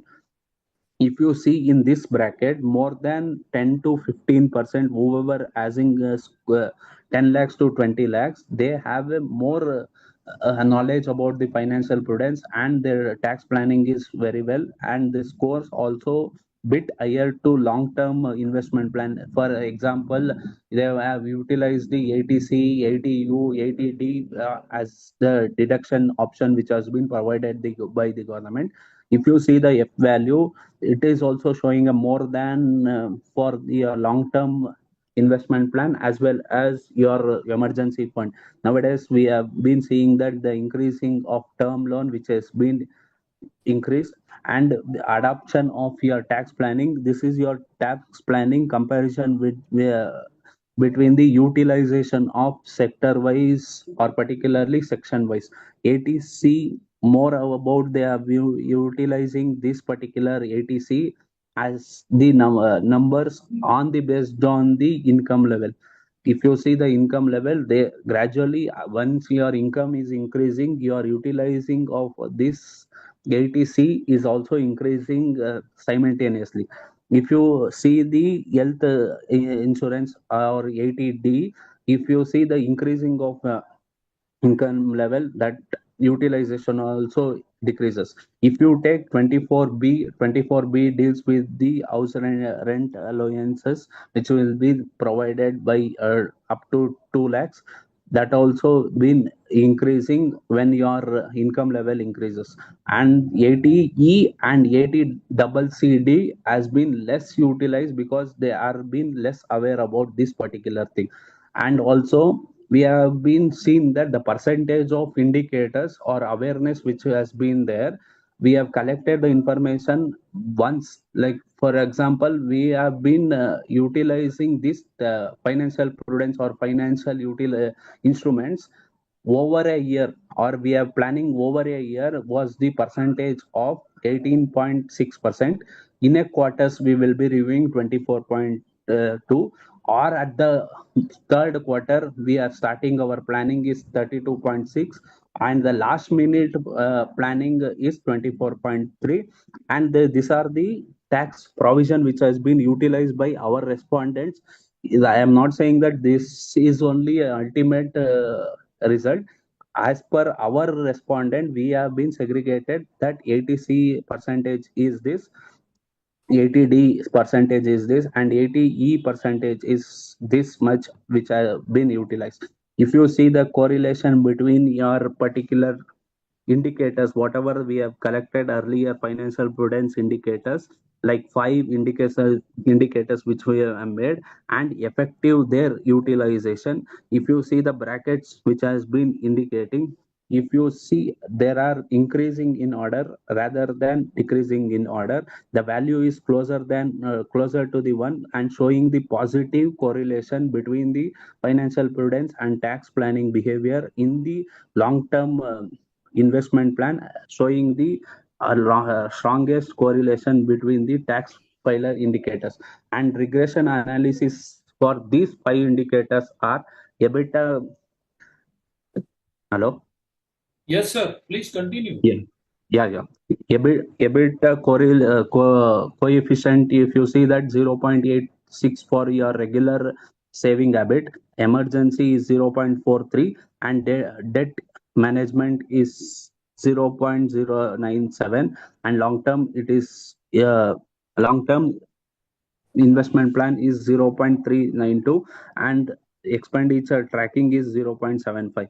And yeah, we have been utilized the sample error also. This is your sample error which we have calculated, and t value shows the higher than Sir, your sorry to interrupt. Sir, sorry to yeah interrupt. Please yeah come ma'am. directly to conclusion because we still have 7 more participants to present Yeah ma'am. and Ma'am, time is only one lagging. slide Yeah, is left. so please come to Yeah, the only one conclusion. slide is left. Only one slide is left, ma'am. I am completing. Only one slide is left. Hello? Yeah, ma'am. Please complete. Hello?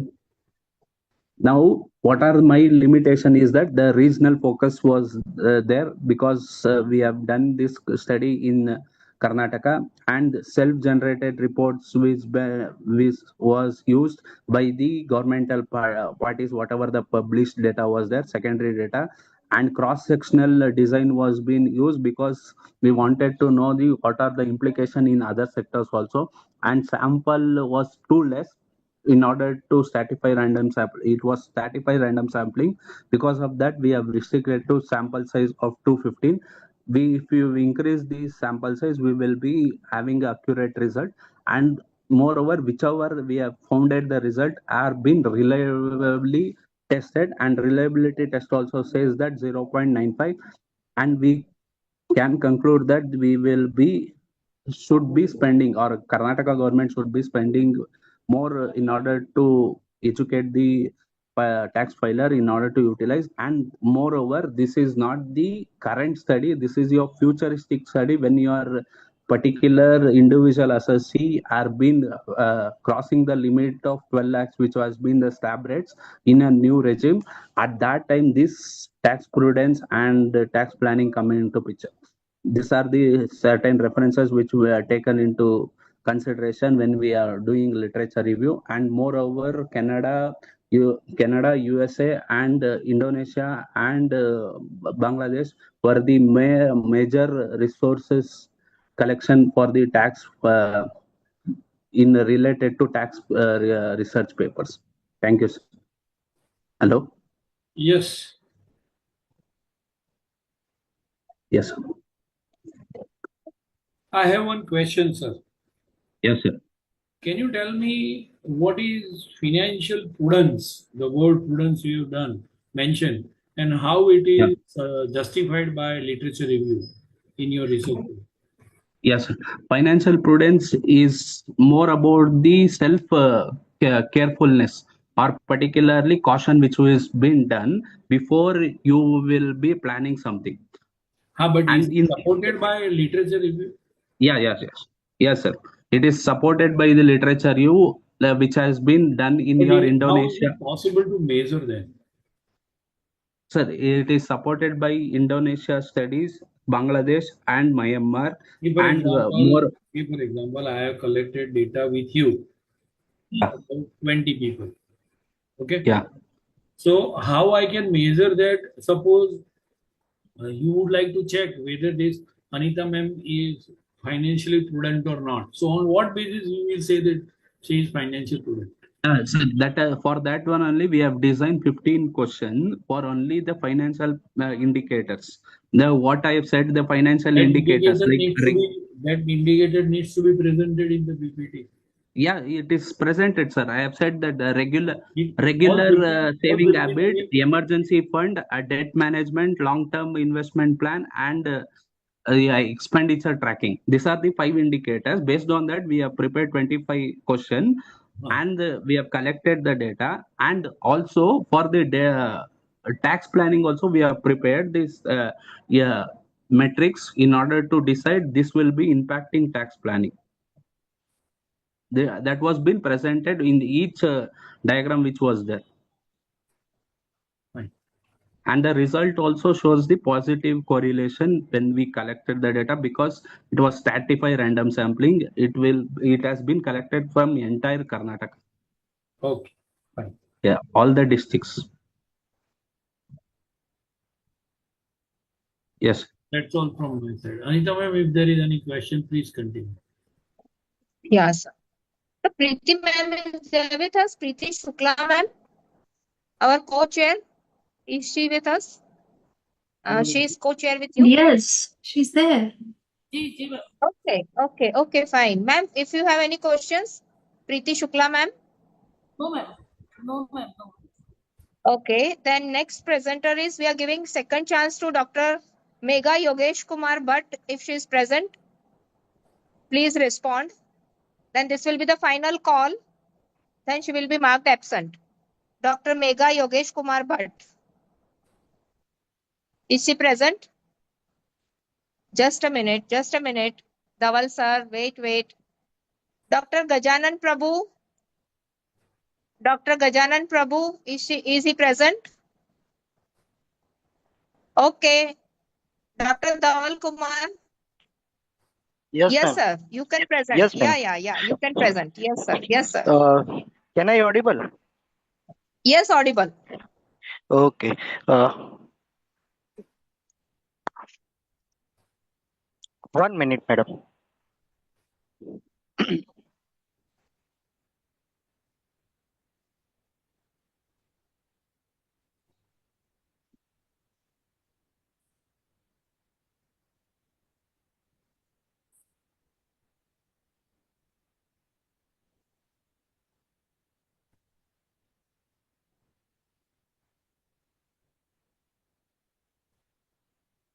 Mm.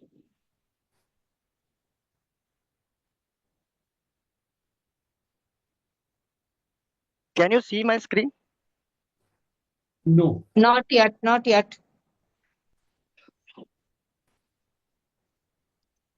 Now? Now, yes. Yes. Okay. Good afternoon, chair and co-chair. My name is Dr. Dhaval Sayata. Today, right now, I'm presenting the topic on one research paper, a study on profitability and liquidity trends in selected four-wheeler automobile companies of India. One thing I want to tell you, chair and co-chair, the reason behind it to select this type of topic because I want to pursue my PhD in this automobile industry, but some GLS university restriction and topic was already allocated to some this PhD scholar. So that is the only reason behind it, and this type of topic not allocated to me. So I think I want to prepare one research paper behind that. So I prepare one research paper and all. And the second reason is that right now automobile industry boosting in our country as well. And right now EV sector is also boosting in the market. For example, Tata and Mahindra already started the production on EV sector as well. So हम Covid के बाद हम देखें तो automobile industry के अंदर काफी सारा ग्रो हो रहा है and continuously it will be expansion in Gujarat, particularly Gujarat state as well in other state also of our country. And automobile industry के अंदर हम देखने जाए तो हम एक्सपोर्ट भी कर रहे हैं, जैसे कि मारुति का प्रोडक्शन हम गुजरात में कर रहे हैं, टाटा का प्रोडक्शन भी हम गुजरात में कर रहे हैं. So that is the only reason behind it I choosing this type of topic and prepared one research paper on automobile industry. So I prepare the research paper on the basis of secondary data, and I select the three type of company like Tata Motors Limited, Mahindra and Mahindra Limited. Already you can see that, and Maruti Suzuki. The reason behind it, this three type of company selection behind that कि जो stake holder जो company का stake holder है market के अंदर जो stake holder का ratio है उसके बिहाफ पे देन उसके बिहाफ में मैंने ये थ्री कंपनीज जो है वो सिलेक्ट की गई है. लिमिटेशन है कि ये सेकेंडरी रिपोर्ट के हिसाब से ये डेटा प्रिपेयर किया गया है एंड हुंडई इसमें इंक्लूड नहीं है क्योंकि हुंडई एक साल पहले उसका आईपीओ आया था, 1 या 1.5 साल पहले, तो उसका डेटा पॉसिबल नहीं था एनएससी और बीएससी के हिसाब से, तो हुंडई मैंने यहाँ पे नहीं ली है। बाकी मेजरली 4 कंपनीज जो इंडिया के अंदर वर्कआउट कर रही है, टाटा कंपनी है, महिंद्रा एंड महिंद्रा है, Maruti Suzuki and Hyundai, but Hyundai due to earlier listed in 2023-24 financial year, तो उसका डेटा पॉसिबल नहीं था, उसके हिसाब से मैंने ये 3 कंपनी ली है।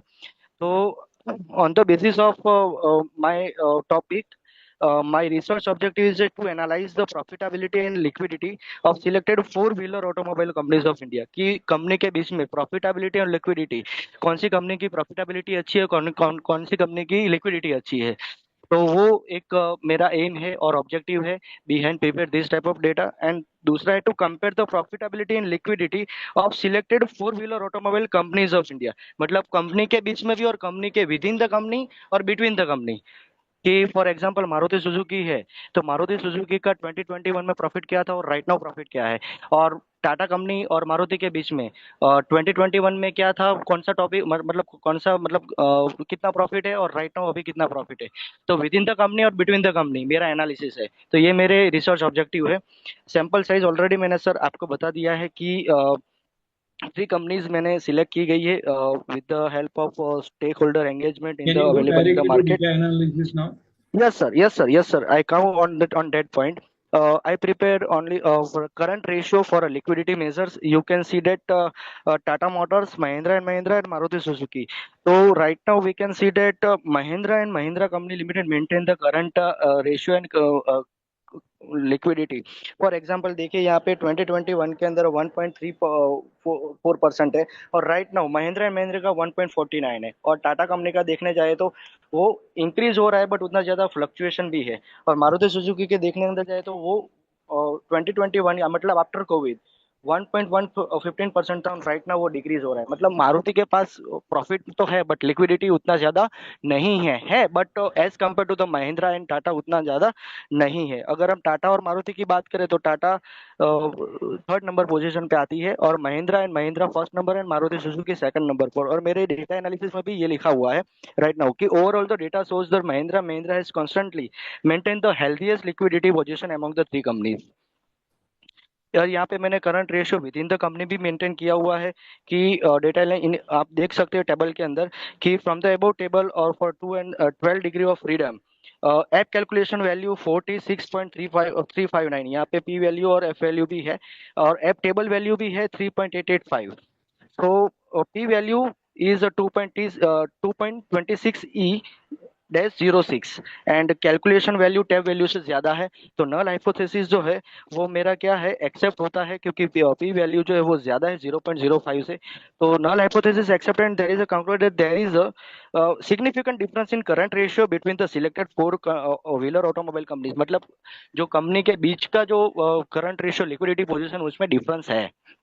रीजन दूसरा रीजन कुछ कह सकते हो व्हाई देयर इज अ हाँ हाँ रीजन सर, रीजन में कंक्लूजन के अंदर बताऊं तो if you don't mind continue. Okay sir.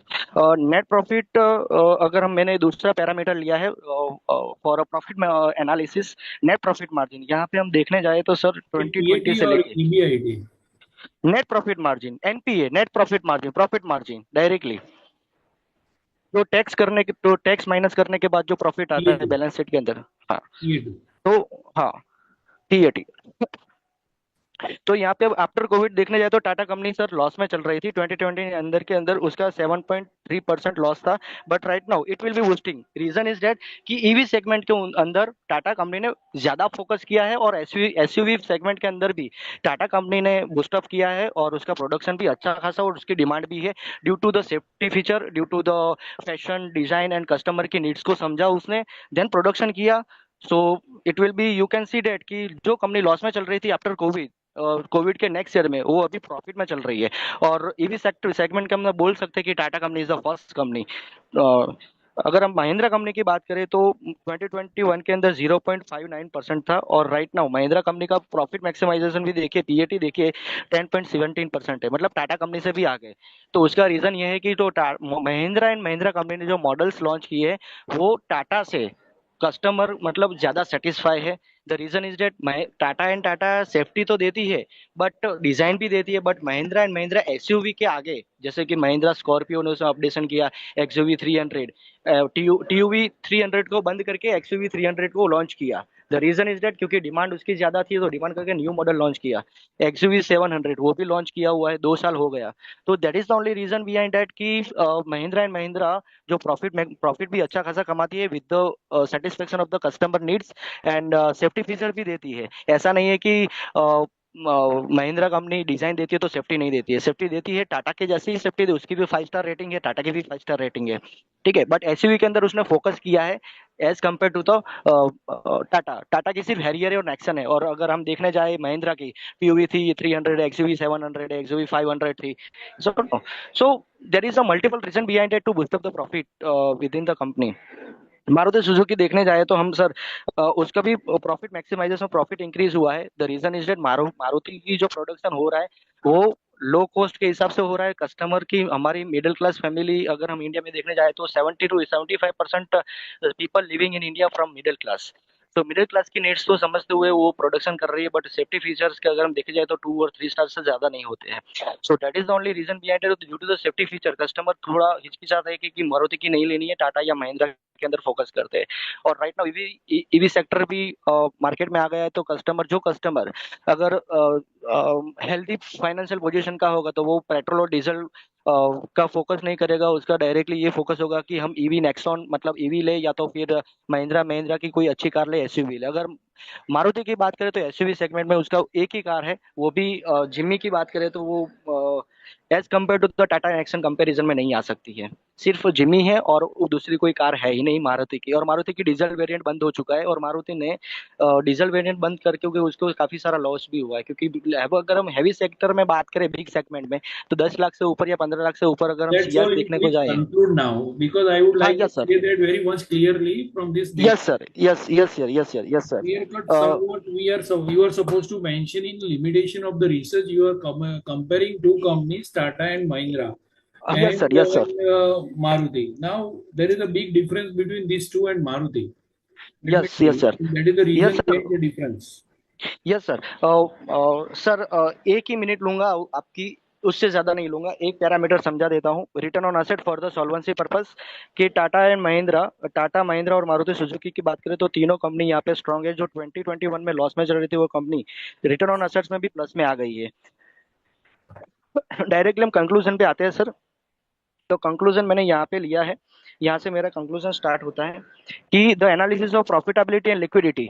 Profitability की बात करें तो Mahindra and Mahindra first number पे आती है, और लिक्विडिटी में भी Mahindra and Mahindra first number पे आती है। The reason is that Mahindra and Mahindra की लो कॉस्ट भी है और सेफ्टी फीचर भी देती है, और कस्टमर जो है उसकी नीड्स को समझते हैं, और रिसर्च एंड डेवलपमेंट भी किया हुआ है, और ईवी सेगमेंट के अंदर भी एंटर हुई है वो कंपनी, और दूसरा कि एसयूवी सेगमेंट के अंदर भी एंटर हुई है। So that is the only reason behind that कि लिक्विडिटी में भी आगे है और प्रॉफिट में भी आगे है। और टाटा सिर्फ और सिर्फ लिक्विडिटी में, और हम देखने जाएगा प्रॉफिट, क्योंकि प्रॉफिट उसका कम इसीलिए है क्योंकि उसका पास्ट ईयर का लॉस वो सेट ऑफ करने के लिए उसका जो प्रॉफिट जो है वो सेट ऑफ हो जाता था। तो that is the reason behind that कि टाटा कंपनी का थोड़ा प्रॉफिट कम है। और मारुति सुजुकी की हम Okay, देखने sir. को जाए, Okay. Thank you. Thank you so much. We need to go further. Thank you so much. Sir That Belur was a sir, nice presentation. Thank you Belur sir, Thank I am you. Thank you. Expecting your suggestion from your side, I am expecting your suggestion. थोड़ा मुझे suggestion Yes. दीजिए कि उसमें मुझे क्या और कुछ करना है। Fundamentally, selection of the company needs to be changed. Number one. Yes, sir. Why? Because Tata and Mahindra is okay. Don't compare with the Maruti. Because Yes. Tata and Mahindra both are manufacturing commercial vehicles, so profitability, liquidity, and other aspect of the company will reflect that commercial vehicle. And both Yes, commercial vehicles' contribution in their business operations is more than 50%. Yes, sir. So Yes, sir. Yes, sir. when you select this one, you should take into account. Second, don't consider any consumer preference at this and that because we are totally on finance. Third, Yes, sir. you are supposed to change. You are supposed to check the variation in the year. So you have to Yes, sir. mention standard deviation also, so that you Yes, can sir. have an idea that which particular ratio in which particular company is significantly varying and deviating from the mean. That's all from my side. Because of shortage of time, this is the best way I can explain Sir, this. if you have us enough much time, already I have a session in HR College of Commerce. So can I meet you? No, no, sir. We will discuss later on, Prat. You come at any point of time at my place. Don't bother, sir. Okay, Thank okay, you. sir. Bye. Thank you. Thank you so much, Thank you. Dhaval sir. Thank That you, was ma'am. really very informative. Yes, And thank the you. next presenter is Dr. Geeta Kukawa. Dr. Geeta Kukawa, are you present? Dr. Geeta Kukawa. Anita ma'am, one message is there in the chat box. Please consider that one. What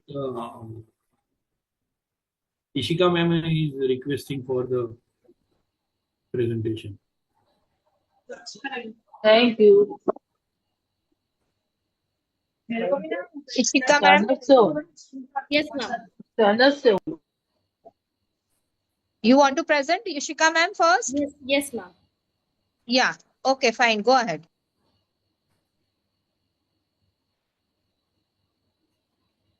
Ma'am, is my screen visible?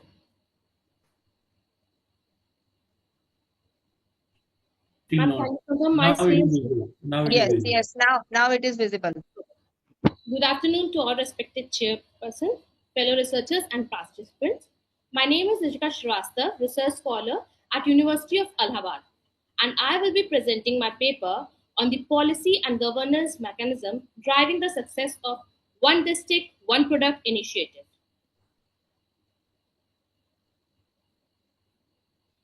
ODOP scheme, that is One District, One Product scheme, was inspired by Japan's One Village, One Product model, and it has transformed a localized idea in Uttar Pradesh in 2018, which was further adopted at a central level to the National Framework for Employment and Export Promotion.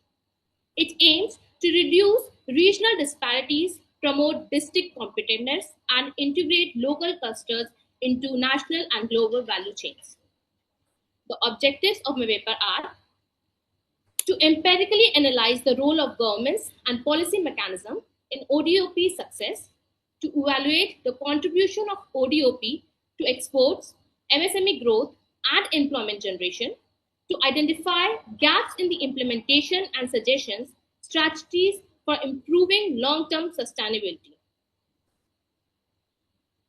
The study adopts a secondary database empirical design relying on the government reports, ODOP budget documents, export statistics, employment figures, MSME registration, and scholarly literature. It follows an exploratory cum descriptive approach, exploring emerging policy impacts while systematically presenting sectorial outcomes.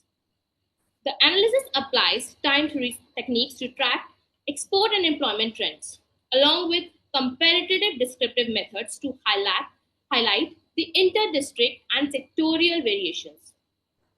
Additionally, sectorial evaluation was used to assess the relative performance of the industries such as textiles, handicrafts, and food processing. This methodology was appropriate for ODOP as it is a policy driven initiative with extensive official data already available. Coming to my data analysis, first is the export growth.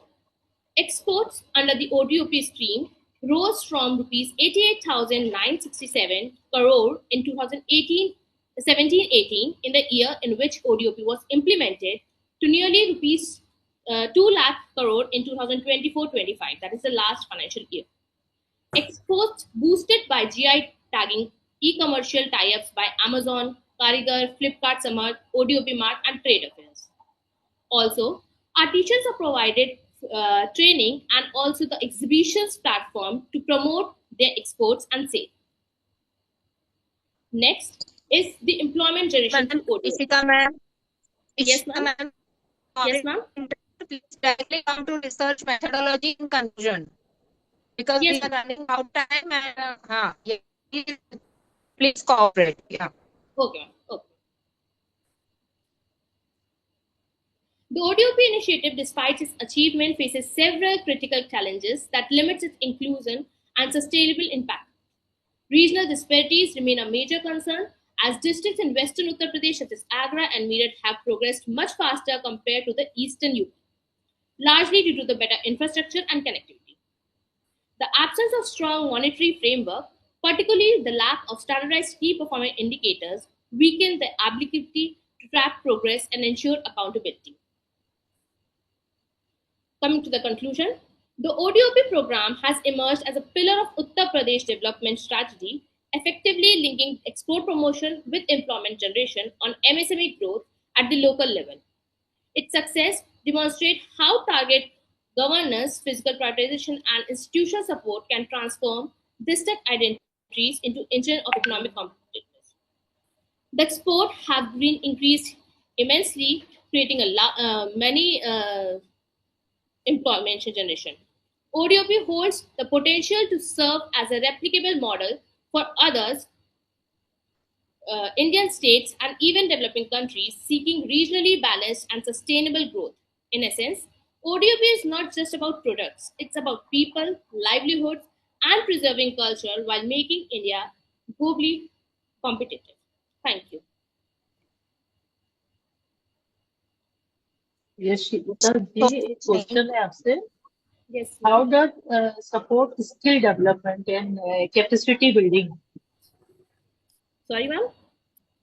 How does one product support skill development and capacity building? Okay. Under the scheme of ODOP, government is providing trainings to the artisan in which, along with the National Skill Development Scheme, in which common facility centers are being made up, under which they are being providing the training to enhance the quality of the product. So also aiming the skill program. Okay, okay. Shika madam, I have one nice simple question in that case. You emphasize on export. Yes, sir. Okay. Next presenter. What do you think about connecting this thing with the local requirements? Say, for example, I am in Ahmedabad in Gujarat.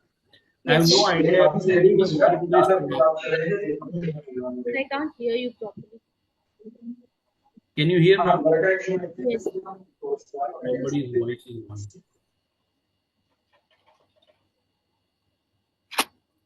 See, if your products are fine, fantastic, I have no issue. You can easily export, you can earn. But my point is that your direction of selling this item or making it available at the various states of the country is playing significant role also, because our domestic market is significantly higher as compared to export. Yes. I'm not denying with that one, but you should focus on that area also, that how can I get a kalamkari item from UP from one particular place, example I am giving you. Yes, sir. So that it will be win-win situation for both, not only that, from B2B also. If somebody from Ahmedabad is arranging this one from any village from Uttar Pradesh and then make it available to the consumer, that is, I think, a good model can be developed in that area. Yes, sir. So, Just to add to this. Nice talking to you. Good topic actually. It gives self-reliance to the grassroots level also. Yes, sir. Thank you, sir. Thank you, Very nice Ishika ma'am. Thank you, ma'am. Thank you. Thank you, Ishika ma'am. Thank you. The next presenter, should I call Dr. Geeta Kukawa ma'am? This is the last call for you, Dr. Geeta Kukawa ma'am. If you are present, then please report. Dr. Geeta Kukawa. Okay, sorry. Next presenter is Somesh Kumar. Are you present, sir? Somesh Kumar. Somesh Kumar. If you are present, then please respond. Somesh Kumar. Next, Rajiv Dagar. Rajiv Dagar, sir.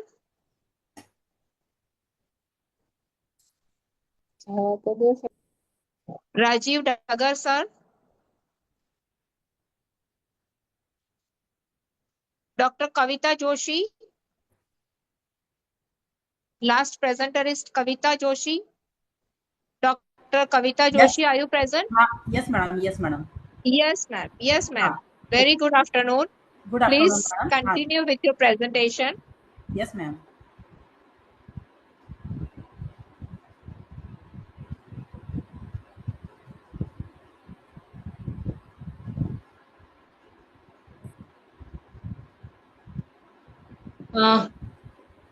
Madam share दिख रहा है ना PPT मेरा? Ma'am, it will take time, but you can नहीं, start, no नहीं. problem. अभी नहीं दिख रहा है, but you can Okay. start your presentation, no problem. Kavita ma'am, how many presenters are there in this session? Madam मैं अकेली हूँ. Now, Kavita ma'am is the last presenter in this session. So we will be Okay. concluding So, in 5 minutes. just an announcement. Technical session 3 participants be there. So, we will start very soon the technical session 3. Thank you. Ma'am, who is the moderator for technical session 3? Ma'am, who is the moderator for technical session 3? Session 3. Madam slide दिख रहा है? Anita ma'am No, ma'am. मैं पता लगाती हूँ, आप तब तक ये प्रेजेंटेशन दीजिए. No, ma'am, we cannot see your slide.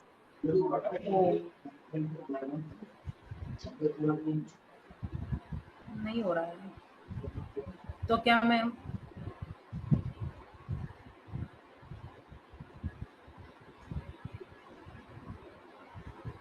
अब आया. आया madam? Yeah, Okay. now Okay. okay, we can see. Yeah. हाँ, थैंक यू. मेरा नाम डॉक्टर कविता जोशी है और मेरा जो टॉपिक है comparative analysis of the IMF and WTO origin, roles and function.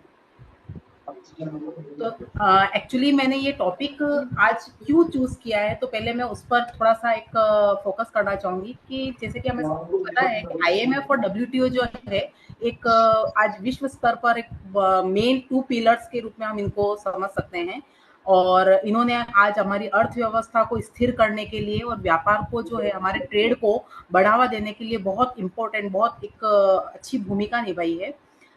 फिर भी इतनी इनकी इम्पोर्टेंस होने के बाद भी आज काफी सारी डेवलपिंग कंट्रीज जो है उनको क्रिटिसाइज कर रही है.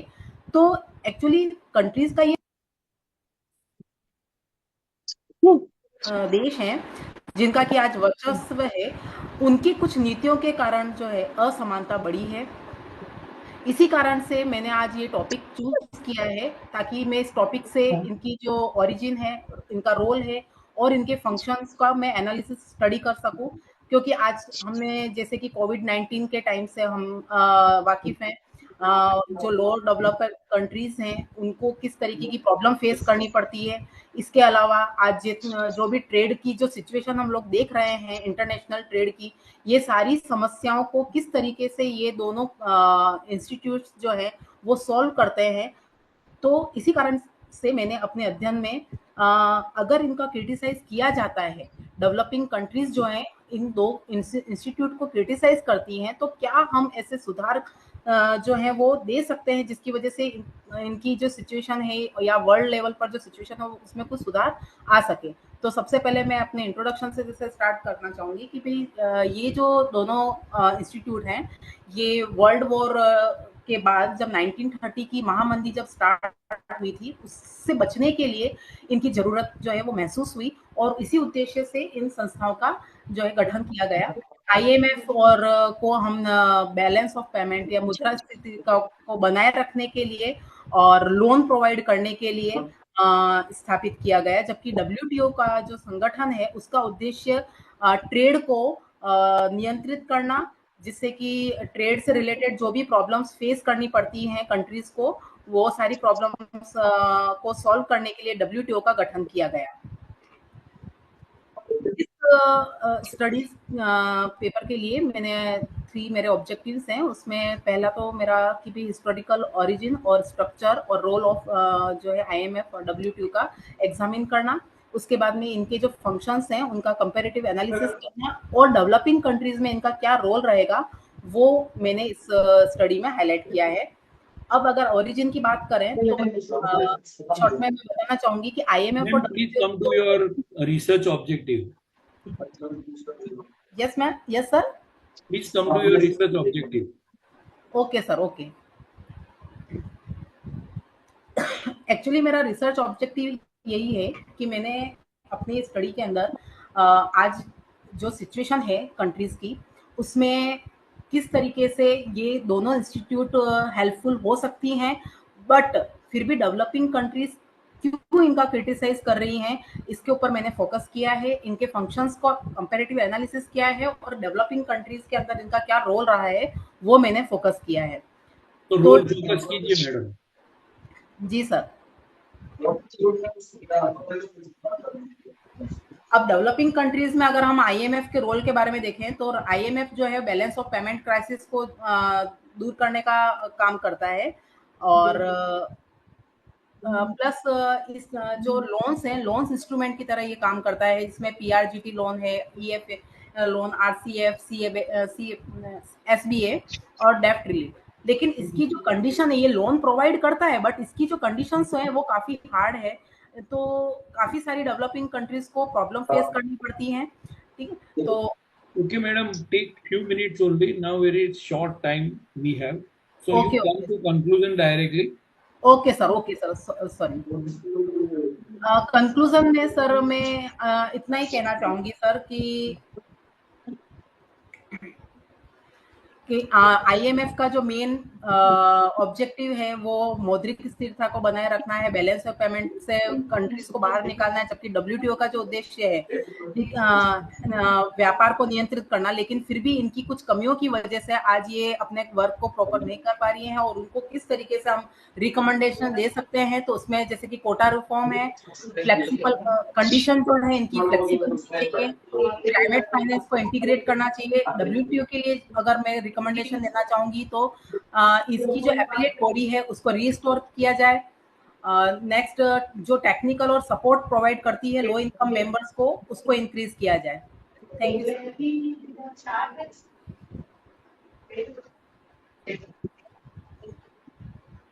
Okay, thank you Kavita ma'am. Yes sir, Belu sir, you have any questions? No ma'am, no Kavita? No question. Okay, and we are just announcing the names once again. Somesh Kumar and Rajiv Dagar sir. Somesh Kumar sir and Rajiv Dagar sir. Present, then please respond. If you are present. Hello. Hello.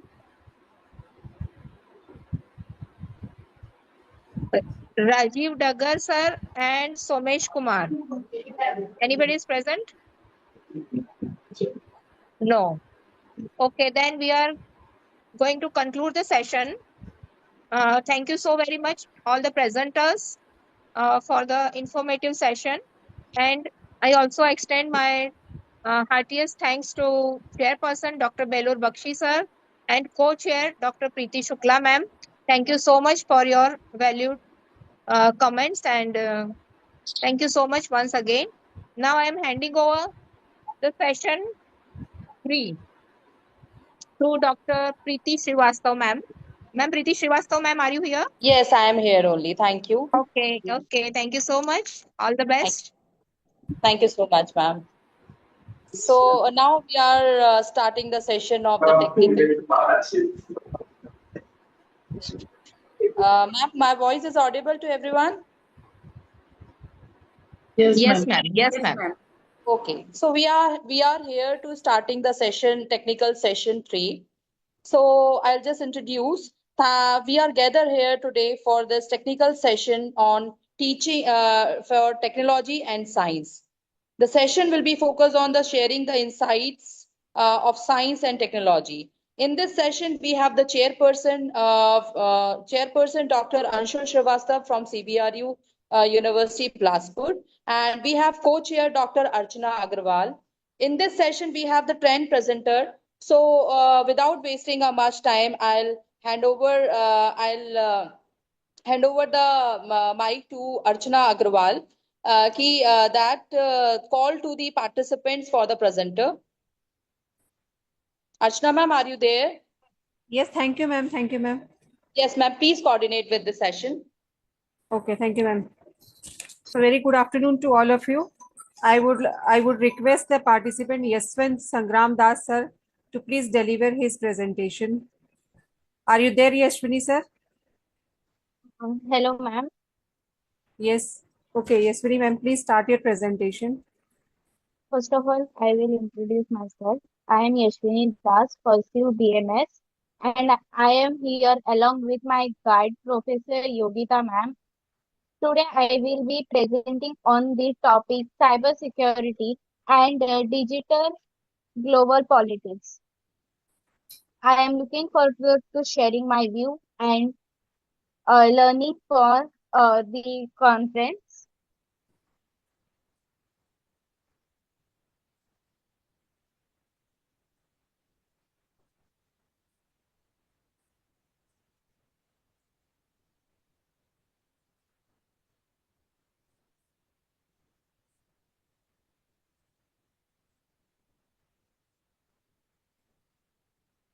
Preeti ma'am, please ask the participants to keep the video on when they are presenting. And also, Mr. Rohan, he has requested that he wants to take the presentation if you can schedule him up because of the bad weather conditions. So if that can be managed, please try to incorporate that as well. Sure, ma'am. Sure, ma'am, we will do that.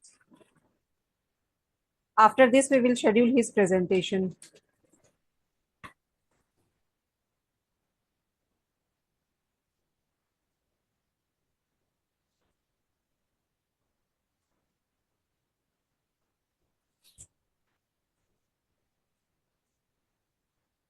Hello तो ma'am मेरा screen आ रहा है आपका screen आ रहा है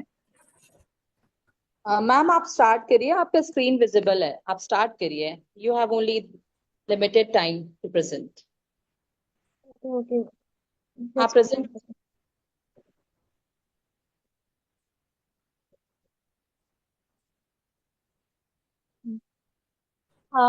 Now, first topic, understanding cybersecurity role in global digital geopolitics. This presentation explains the link between cybersecurity and global politics. It shows how countries use technology to gain power and influence, while also facing serious crime threats. These threats affect the national security and the overall peace and stability of the world. Excuse me Yashwini ji please अपना video on कर लीजिए आप Okay, ma'am.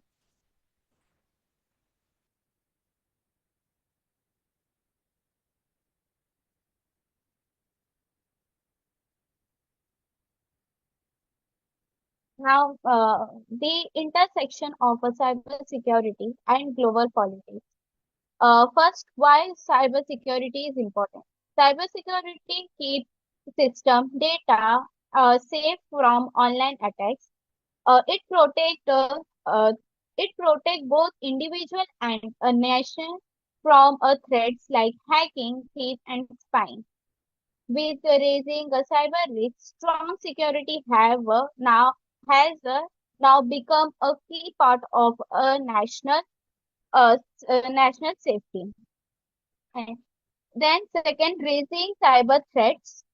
Nation are facing more cyber dangers such as malware.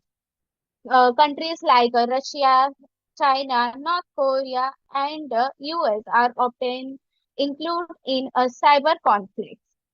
Uh, digital geopolitics. Digital power now. Digital power now. How country utilize technology to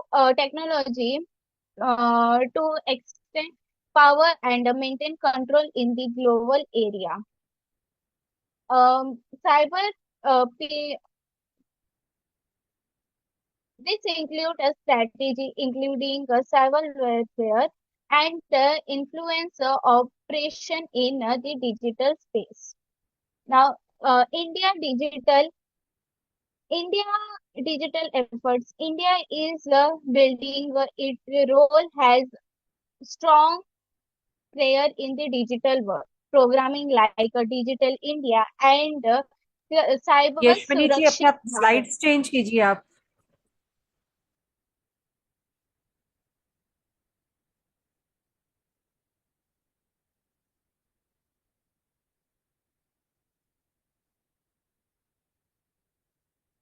Actually, slide. Hmm.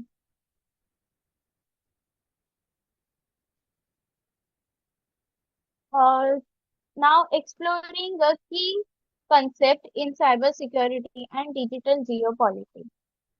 There are three key concepts of cybersecurity. First, cyber threats, global strategy, emerging issue. First, runware, cyber warfare, cyber terrorism, digital no spinach. Second is global strategy, cyber Surakshit Bharat, quarter, global rules, digital strength. Emerging issue, digital inequality, AI, artificial intelligence, cyber security, cyber policy. The interconnection of cyber security and digital politics. First, digital connection enhance conversation. The internet connect a device properly, but it create security risks. Digital tools shape a geopolitical program. National legislature technology to insert influence and control information. Third is cyber security protect digital assets. Safeguarding system and data from unauthorized access is crucial.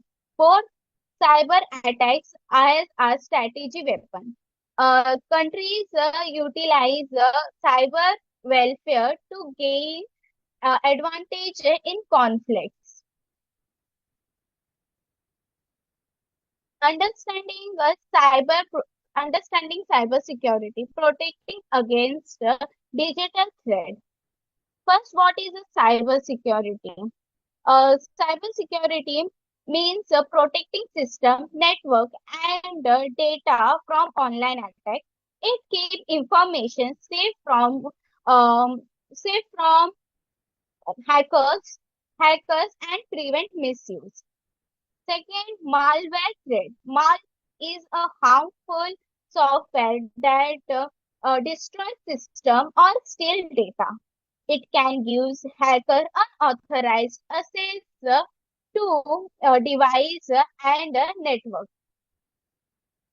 Phishing attacks, fake email or message tricks people into sharing sensitive information like a password or bank details. Then data breaches. When hackers gain access to private data of the companies or people, can lead to financial losses, identities thief, and lose of trust. DOS attacks. Attackers overload a website or service, making it a crash or unavailable. Obtain a dispute a business operation and case a delay. Wider impact. Cybersecurity is not only about individual but also about national safety. Attack on the bank power of defeat system can threat a country's security. Now, understanding digital geopolitics and cyber security. First, impact of a digital infrastructure. Country try to control a digital infrastructure like a data center, cyber security, and internet system. However, control these gain more power and influence worldwide. Second, creation of a domestic technologies.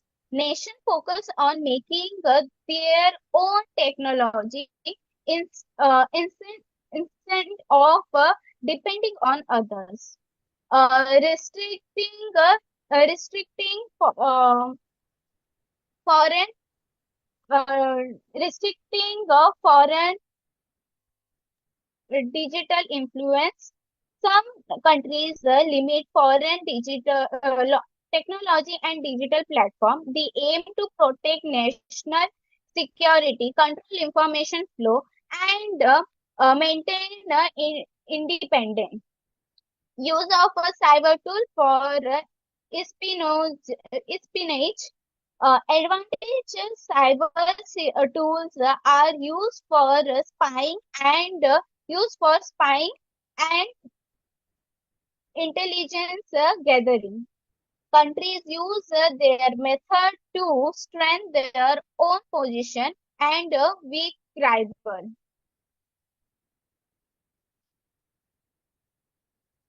The crucial role of cybersecurity in modern geopolitics. Understanding the impact of a cyber attack on international relation and international relation and national security. First, Russia's cyber attacks on Ukraine.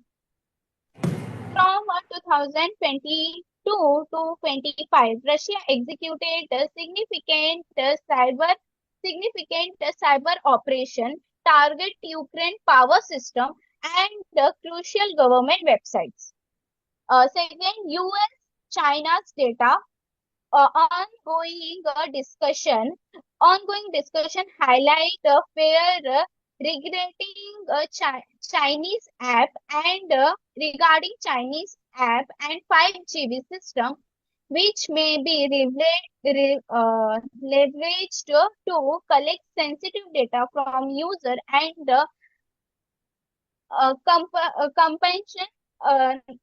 compromise the national system. North Hello. Korea's hello. Yashwini. Yashwini, still your slides are not moving. Now this slide is visual in the screen. I think your first slide is stuck in your presentation overall. Now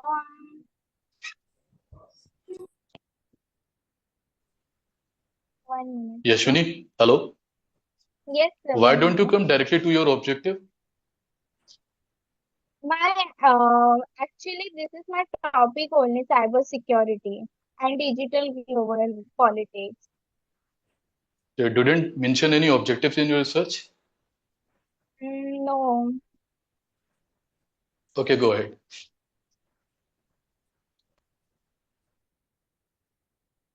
One minute, sir. Go ahead, Yashwini, go ahead. Yashwini. Now it is visual. Yes, it is visible. Yes, it is Basically, visible. Yes, ma'am.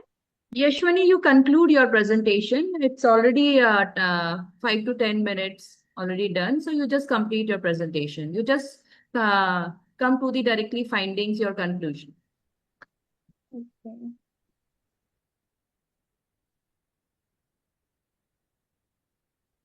Yashwini? Yes, ma'am. Only 1 minute. Now, they invest in a cybersecurity and collaborate internationally from a secure digital future.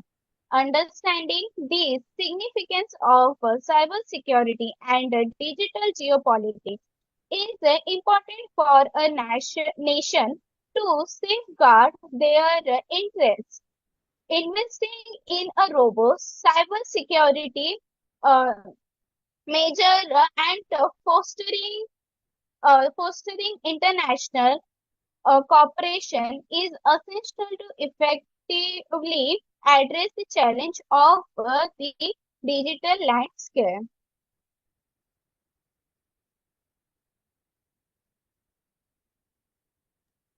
Thank you, ma'am. Okay, Dr. Anshul Srivastav, sir, are you having any questions? Yes, ma'am. Yashwini, I just want to ask you a very simple question. As geopolitics is a major concern of this conference.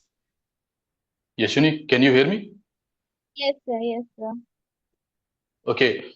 Suppose a multinational company handling sensitive customer data faces a cyber attack, and the stolen data is traced back to hackers supported by another country or rival nation.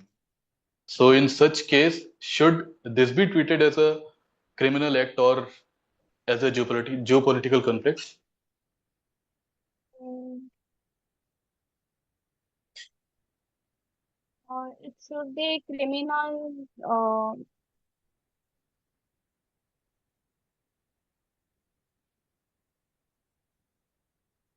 Why it is considered as a criminal act?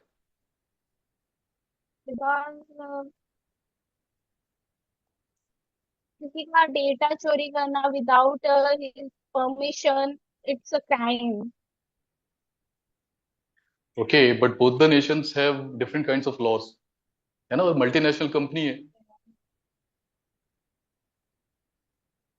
तो मेरे ख्याल से तो ये geopolitical conflict हो सकता है. I don't know about that, I am just asking for this my sec only. What do you think?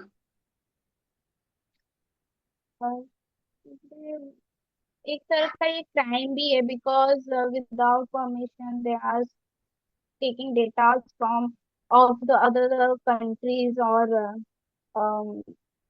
from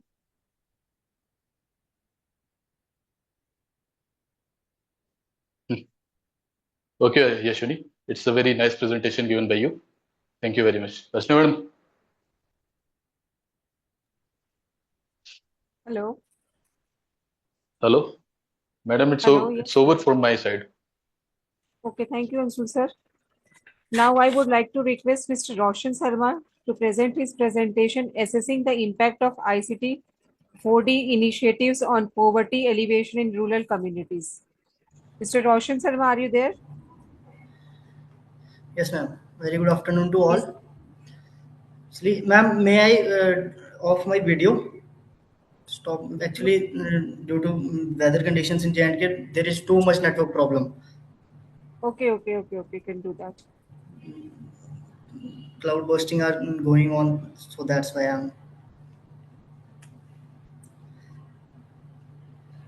I'm sharing my screen.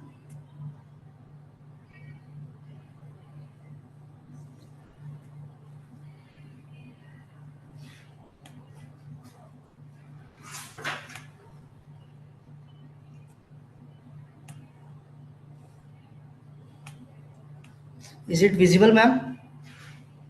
Yes, it is visible. Okay. A very good afternoon to all. Myself, Rohan Sharma, and I am pursuing my PhD under the supervision of Dr. Rohit Bhagat from the Business School, University of Jammu. I am going to present my research paper on the topic assessing the impact of ICT 4D initiatives on poverty alleviation in rural communities. ICT 4D stands for Information and Communication Technology for Development. Proceeding for my paper, first of all I will give the highlight of my paper. This paper argues that while ICT for D holds significant promises for rural transformation in Jammu and Kashmir, its effectiveness depends on localized strategies, inclusive governance, and continuous capacity building. My paper also highlights the persistent challenges, including digital literacy and other the literacy in technological use and other policy implementation in the villages. My article is all about the growing discourse on digital development by providing region-specific insights. That is, people are not aware about the ICT in the villages of J&K, and my study is all about the study of approximately 10 to 12 villages of J&K. First of all, ICT as a driver of development. I'm translating about the ICT driver for development, the transformative role of information and communication technology. जैसे कि information technology आज के ज़माने में बहुत ही अच्छी तरह से काम कर रहा है, जो कि उसमें अपने हर एक इंडिया में इनिशियल स्टेज पर है और हर एक सेक्टर में ये बहुत अच्छा काम कर रहा है, चाहे वो एकेडमिक हो, चाहे किसी भी तरह का सेक्टर हो, उसमें बहुत अच्छी तरह से आईसीटी का ही रोल प्ले हो रहा है। और जैसे कि आज के ज़माने में देखा जा रहा है कि आईसीटी जो है वो बहुत ज़्यादा रोल प्ले कर रहा है कम्युनिकेशन एफिशिएंसी में, जिसमें इकोनॉमिक ग्रोथ है, और इसमें वही चीज़ें बताई हैं, और सोशल इंक्लूजन में।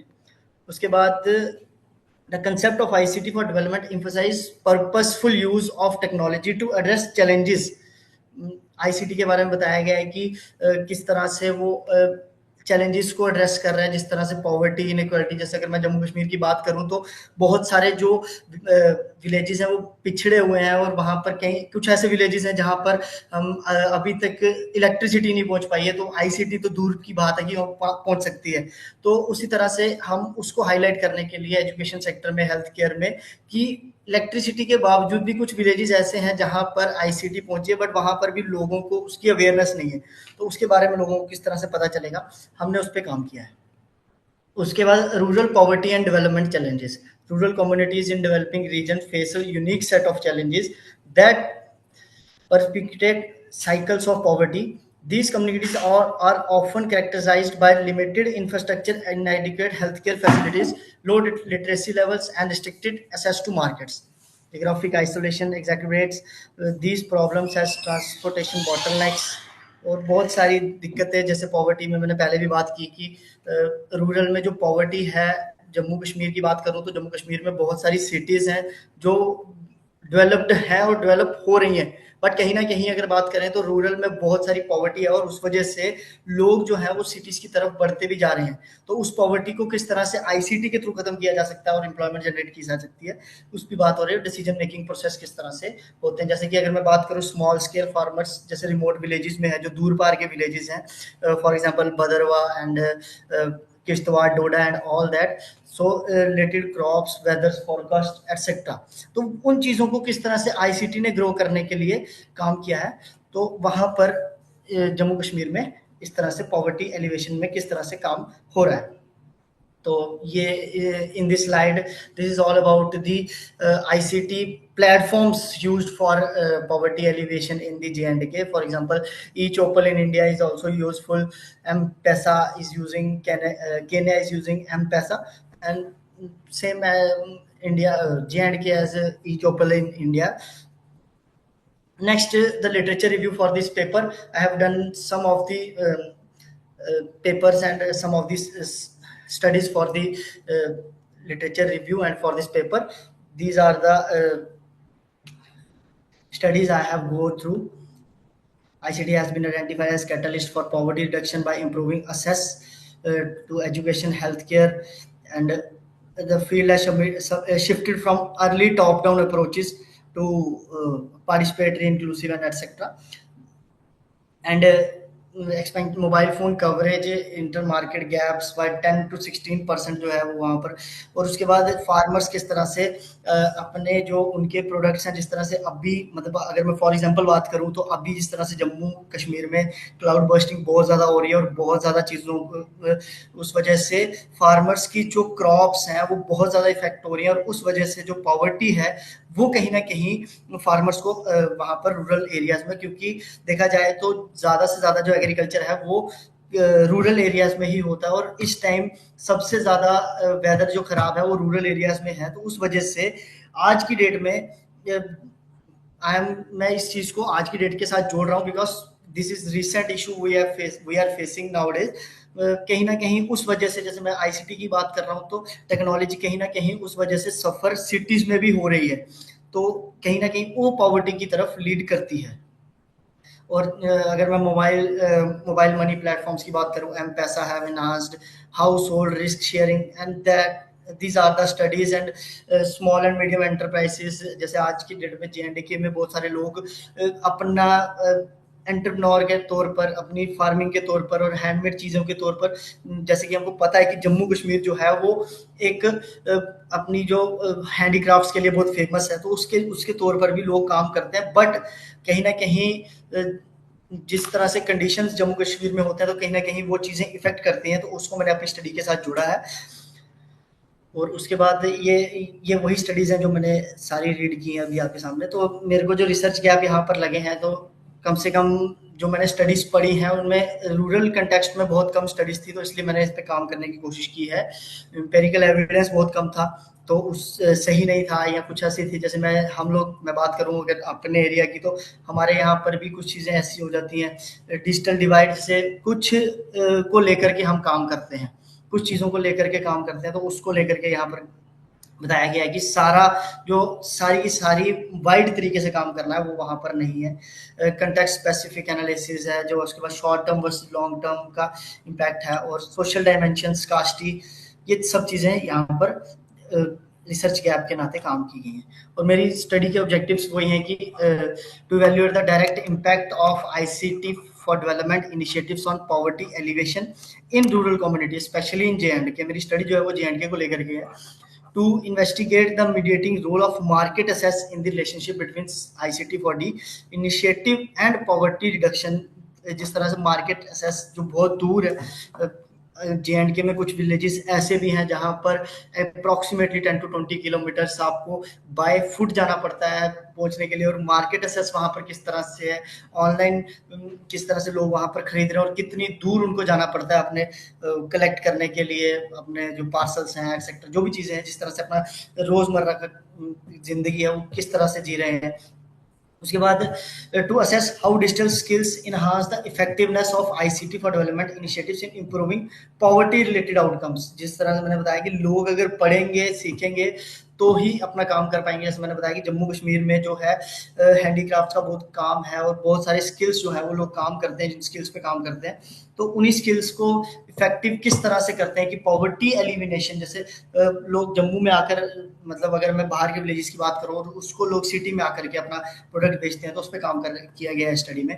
To examine the moderating role of education levels in strengthening positive relationship between ICT for development initiatives and poverty alleviation. इसमें भी वही चीज़ है कि एजुकेशन लेने के लिए लोग किस तरह से अपने गांव से सिटी की तरफ आते हैं, और किस तरह से फिर वो अगर दोबारा गांव जाते हैं तो किस तरह से उस तरह से डिजिटल अपनी आईसीटी को सीख करके जाते हैं और वो वहाँ पर एप्लीकेबल करने की कोशिश करते हैं। उसके बाद evidence based recommendation for designing. तो एविडेंस बेस्ड रिकमेंडेशन यानी कि किसी भी तरह की जो ऑन स्पॉट चीज़ें हैं उसको हम मैक्सिमाइज कर सकते हैं पॉवर्टी रिडक्शन। उसके बाद ये मेरे हाइपोथेसिस थे, initiatives have positive effect on poverty alleviation in communities. ये मेरा पहला हाइपोथेसिस है। उसके बाद मार्केट एसेस मीडिया, जैसे मैंने कि पहले ही बता दिया। डिजिटल स्किल्स की बात करेंगे, और positive impact of ICT for development initiatives on poverty elevation is stronger for house hold. This is the conceptual framework as a this is showing that hypothesis one is directly ICT initiatives, and market access is the first mediator, digital skill is the second mediator, and higher education level is the third mediator for the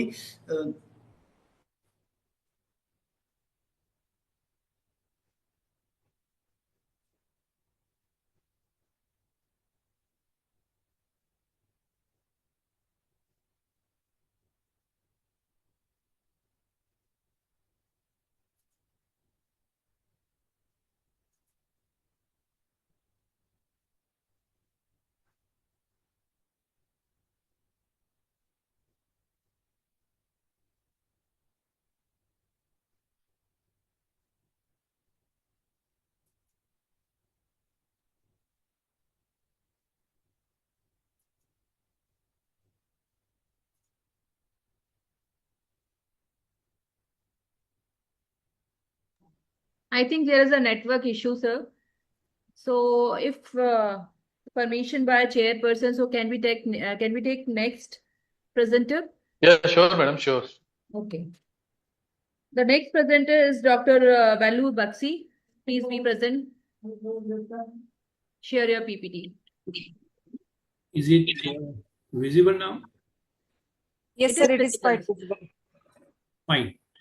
My topic for current conference with reference to geopolitics is digital dominance, the current landscape of data colonization. Currently in India, we are facing data colonization to great extent. Many companies are carrying out it, and this is the way of my presentation. We will understand data colonization first. Haji? और BTech ये तो ना क्या है कि आपने Then we will Hello, understand. Mr. Mukesh, please आप अपने म्यूट कीजिए. First, we try to understand the conceptual aspect of the data colonization. Then we will go for what is the landscape of the India from the digital aspect of how Indian economy is growing in a digital format also. Then we will go for literature review as very less number of work has been done. Only 2 researchers from India is prominent contributor in this area. And at worldwide, it is a 4-1. Mechanism of data colonization in India will be studied after that. Then influence of Western multinational companies. Basically, technically, they are saying that not companies. And next, data colonization effect in India and case study. We will take 3 case study and then final finding and suggestion. Now, what is data colonization? Data colonization is an extensive collection of personal and professional data of citizen or organization without any type of permission. And this data colonization is a long-term process in which first data is extracted and then data is utilized for profit. So here there are 3 types: data colonization, extraction for the profit, and create monopoly from this one. So it means something like that. They try to say very clearly that I use your data as a country from India, I will get profit out of it, and I create dominance in the market of the world. So they try to play a power game in this case. Next, if we see the landscape of the India about digital aspect, then you can easily say that we have 1.14 billion subscriber and second in global. So number of people who are creating data or whose data can be accessed in the data colonization is significantly higher. Next, internet traffic. We are third in the world. It is 16.9 GB monthly average. Thanks to very low cost internet facility provided to us. 5G development. 10% subscribed by 2023 and second largest smartphone market in India. Digital identity, 1.3 billion Aadhaar biometrics and ID issued by Government of India and which is utilized by private companies also. Digital payment, this is very interesting. We have 1644 billion transaction in 2023-24, which is increased by 25% currently in this case. Now, why this topic? What is the rationality? Rapid growth of digital economy in the country. That means we require digital infrastructure. Internet costs have been dropped down from the 308 rupees per GB to 9.3 GB. Next, data dominance in foreign tech giants. Now, this is very important and interesting. I would like to draw your attention. 4 major companies, I am considering them as a tech company. One is Google. Second is Amazon. Amazon is no more only e-commerce platform. Now they are promoting so many activities in India. Next is Microsoft. And fourth, we can consider all these hardware provider or like that. Then we go further. Then risk of digital digitalization. Now, if digital colonization is carried out, then our market power will go to that country because they have a data about Indian consumer, what they buy, how they buy, when they buy, what they buy next, what time they have spent on the internet, how much time they spend on the internet, how many people have kept their product in a basket but they have not put in a purchase, what type of sale they are expecting. Not only that, you can find out that there are various foreign companies who develop their product according to Indian taste. For example, McDonald's is serving North Indian people upma in their breakfast to the corporate sector. Now that all aspects is also to be taken into account, how this multinational company is extracting our data and develop the product. Now this is a research gap. Very limited research work has been carried out, so there is a limited research scope has been extracted in that case. Now we don't have a very concrete policy about data colonization. We have one act, but that act is not providing that much effective authority under that act to anyone. Then economic prioritize, they generate profit from our resources in that case. Weak accountability, no one is accountable in that case. Even the Department of Telecommunication, Department of Communication, or e-commerce platform, or anyone else is not considered to be a part of it. Marginalized communities impact. So they give information to only selected class of the people. Selected income of the people is considered in that case. These are my research objective. First one is assess dominance and data utilization strategy of global tech giants in digital economy. Evaluate regulatory measures if they have taken any against them, and if it is taken, then to what extent it is successful. Then last, analyze the socio-economic cultural impact of data colonization. We have gone for explorative research, and we have adopted exploratory approach in this case. My co-guide, Dr. Selja Tiwari, has done wonderful job of collecting various types of cases across the country. There are major 3 cases, and insightful presentation has been made by her. In that case, next is literature review. Now, if you see literature review, all these four people are from foreign country. And if you see another one, then at least 3 people are from India. So let us go for understanding in detail. Mrs. Jia says that AI development can perpetual colonize idea and reinforce inequality from global north, which I already told you. They say that north and south. Decolonial approach is needed to create ethical AI generated in a global south. So that they try to say that you have to create counter effect of this colonization, so we can reduce that impact, and they will not be in a dominant situation in long period of time. The concept of data colonization is too broad and risks oversimplifying the complexity of the data collection in a different cultural context, which is said by Stafno. Habib says that data colonization is extension of classical colonialism into the digital sphere. So that means they North countries are getting data from India. They utilize that data as a resource or as an asset, and that asset is utilized for generating more profit, and ultimately extreme capitalism has been created in that countries, and they create a power in that particular region, in that case over India. Mechanism of data colonization can be divided into 2 parts: collecting data from various sources and convert data into profitability. Now see, collecting data from various sources. Now you can see we have plethora of social media, and we are using it like anything.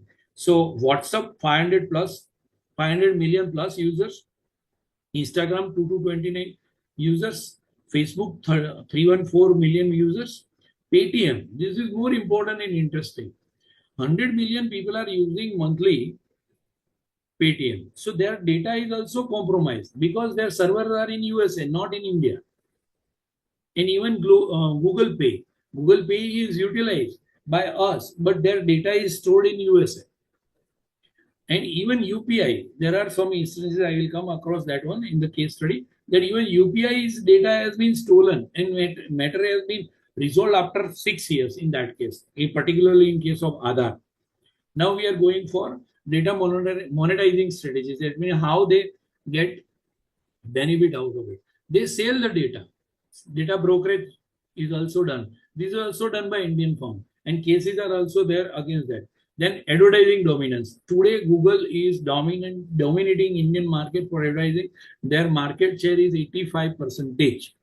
Not only that, they also go for price discrimination. If you book a Uber from your Android-based phone, and if you go for Uber from your Apple phone, price difference is also there. Very clearly, you can easily find out. And then I already mentioned surveillance of the capitalism involves high data usage with the significant ethical concern. Next one is the data economy, a closer look. How it is generated, how it is obtained by this one. First one, they provide you free services. Then when they provide you free services, they mention that your number, I will give you OTP. So then they ask about some permission. That permission is also one part of, they mention very clearly, we will use the photograph data, falana, tikana, putana, everything from your mobile phone. So that is also one part. Second, AI profiling, algorithm analysis, what Amazon is doing, what Flipkart is doing, all this is that. And third party sharing, that I don't want to say anything in furthermore. Influence of corporates, dominance in digital infrastructure. Now Google having dominance in digital infrastructure because some companies, NVIDIA, you can easily see, they are playing significant role in manufacturing chipset or chips, or we can say that other parts. So data localization and compliance battles is still carried out. Social media democracy is compromised. Cloud and AI dominance is also there, because if I am using my MI phone, but all storage of my work is in cloud, which is in China, whose control is there with the China. Lobbying and policy influence, that is also there. Next one, we are going for effect of data colonization, policy and autonomy risk. My autonomy is at risk, my country's autonomy is risk. It is not talking about only data of individual, it is also talking about data of the organizations. Erosion of digital sovereignty, I don't want to say anything. Economic disparity in the market concentration, that means market is there in India, consumer are there in India, but monopoly is created by foreign brand. I will give you example in this case.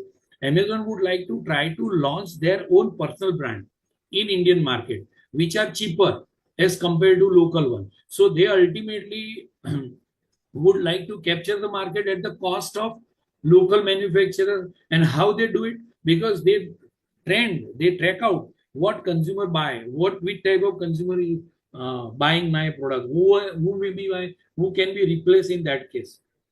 Next, cultural and social implication. It is also clearly it is mentioned that cultural aspect, I will adopt foreign country's culture in that case, and then my consumption pattern will be changed later on part. Now I would like to go for case study. First one is very alarming in that case. India's tech efficiency and risk in digital infrastructure. Let me tell you, first India's program for Aadhaar card, when they have launched, that at that time there were so many loopholes, and then due to that loophole, so many information of Aadhaar program has been stolen away. That is digital sir. colonization has been Hello. taken place. Yes, sir. Sir, actually, we are running out of the time, sir. No problem. I will come directly to the. Yeah, sure, sir. Please come directly to the conclusion. Yes. Findings and conclusions, sir. Market dominance and infrastructure control should be in the hand of local companies. The concentration of power should be shifted to Indian companies. Legal and regulatory framework should be tightened up so that the person cannot go for such type of activity, and it can be easily stringent action can be taken in that case. Lack of robust protection facility should be provided, and unchecked monetization of the personal information should not be utilized in that way. Suggestion in that case: foster indigenous ecosystem, enhance legal and regulatory mechanism, advanced public digital literacy should be developed, implementing ethical aspect. And this is only one satire. I would like to say that 400 years back, we have colonial culture which is developed by these people. Now we should restrict them in this way. That's all from my side, sir. Thank you, Bakshi sir. Very nice. Anshul sir, you have any questions? Very nice presentation, sir. Thank it you. was very unique topic and very nicely presented by you, sir. I just want to ask you, sir, only one question, one simple question. Suppose people are unaware of how their data is used by social media companies. So what problem may occur, sir? See, social media companies, say for example, Facebook is there. I registered with the Facebook. So Facebook, suppose even in Instagram, I just like one particular type of shampoo. Okay. So when I say that I like this shampoo or I have seen that advertisement, immediately they put my work in this way. Yes, this person like this shampoo. So immediately they give me advertisement on Facebook, Meta all platform. Now after that one, they will sell it to me. So not only that, suppose Amazon having so many number of users. Now Amazon's data is extracted by Amazon people over there in USA. There is no restriction over there. And that data is utilized by them and they launch some products. You can check out Amazon Basics. Yes, That sir. Amazon Basics is launched on the basis of that data analysis. They go for predictive algorithm. And accordingly, they design that advertisement should be given to which person at what time. Suppose you are watching your Instagram for 10 minutes at 10 o'clock, 10:30. So at that time, they give you all this such type of information. So that is the trick to improve the sales of a company. But that trick should not be utilized by these people. I say that if it is utilized by Indian people, then power should be within the India. Okay. Digital dominance they are creating now. And there should be some restriction on the usage of it also. Okay, sir. Very nice presentation given by you, sir. Very unique topic and very nice topic and very informative session, sir. Thank you, sir. Thank you. Thank you very much, sir. Thank you, Anshul Ashna sir. ma'am. Thank you, sir. Yes, sir. Thank you. Now our next presenter is Mr. Vishal Singh Yadav. As we can see, he is ready with his presentation. So, Mr. Vishal sir, please start your presentation. And also make sure that you wind it up within 5 minutes, sir. Yeah, sure. Madam, am I audible? My screen is visible? Yes, sir. It's visible. Good afternoon, everyone. I'm Vishal Singh Yadav, research scholar at LNCT Bhopal. It's my privilege to share my research on the theme that is not just academic, but one of that impact each of our daily lives. That is India's journey into a digital era. So over the last financial decade, India has seen an unprecedented digital transformation. We are no longer a cash-dependent economy, but a nation that is leading in the world in digital transaction. Yet, this success story also comes with challenge: cyber fraud, data breaches, and digital illiteracy. This presentation is my attempt to critically analyze this double-edged sword, celebrating the opportunity while addressing the risks. So, comes to research review. The research is rooted in two landmark moments in recent Indian history, that is demonetization in 2016 and the COVID-19 pandemic in 2020.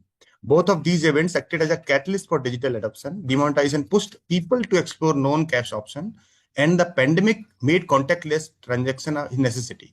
Together, they transformed how India transacts. The research uses a descriptive analytic method that is largely based on secondary data from authentic sources like RBI, NSO, PIB, TRI. The analysis was strengthened by statistical method like Pearson correlation to examine the relationship between digital literacy level and cyber fraud reporting. The study focuses on 4 dimensions, that is India's digital connectivity and payment landscape, geographic distribution of cybercrime, digital literacy distribution, and correlation between literacy and fraud. This is the India Digital Payment Resolution. In 2012-13, India recorded only 162 crore transactions. But by 23-24, the figure rose to 14726 crore, a 90-fold increase just over a decade. According to 2020 data, India contributed almost half of the global digital transaction, placing ahead of economic powerhouses like China, Brazil, and South Korea. The RBI Digital Payment Index also tells the same story. The reason behind maybe the launch of UPI in 2020-2016, then smartphone penetration and cheaper internet, government policies, and COVID-19. Coming on to the digital infrastructure landscape, where the revolution stand on the backbone of infrastructure. India today is the world's second largest telecom market with 1.19 billion subscribers and tele density of 85.23%. Broadband also grew on the same line. Accordingly, ATM, POS, debit card, credit card, UPI, QR code, they have expanded steadily. And for last 2-3 years, they have expanded like anything. And then there is a disparity also. Urban India enjoy near universal access, while rural India struggle with patchy connectivity. And this divide matters because influence not only financial inclusion, but also exposure to risks such as fraud. So this is the cybercrime trend, which I have taken from website. So this is the cybercrime from 22 to 2022. Cases roses by 30% from 50,000 to 65,000. But in 2023, when Citizen Financial Cyber Fraud Reporting System came, around 11 lakh 28,000 fraud complaints were reported. And states like Uttar Pradesh, Maharashtra, Gujarat saw the highest number of fraud, while Karnataka and Telangana featured prominently due to in tech ecosystem. The fraud came mainly from phishing mail, fake mobile app, UPI hijacking, ATM skimming, Ponzi scheme, investment scheme, identity theft, like that. And if you come to the digital literacy, so the real shield against such fraud is digital literacy.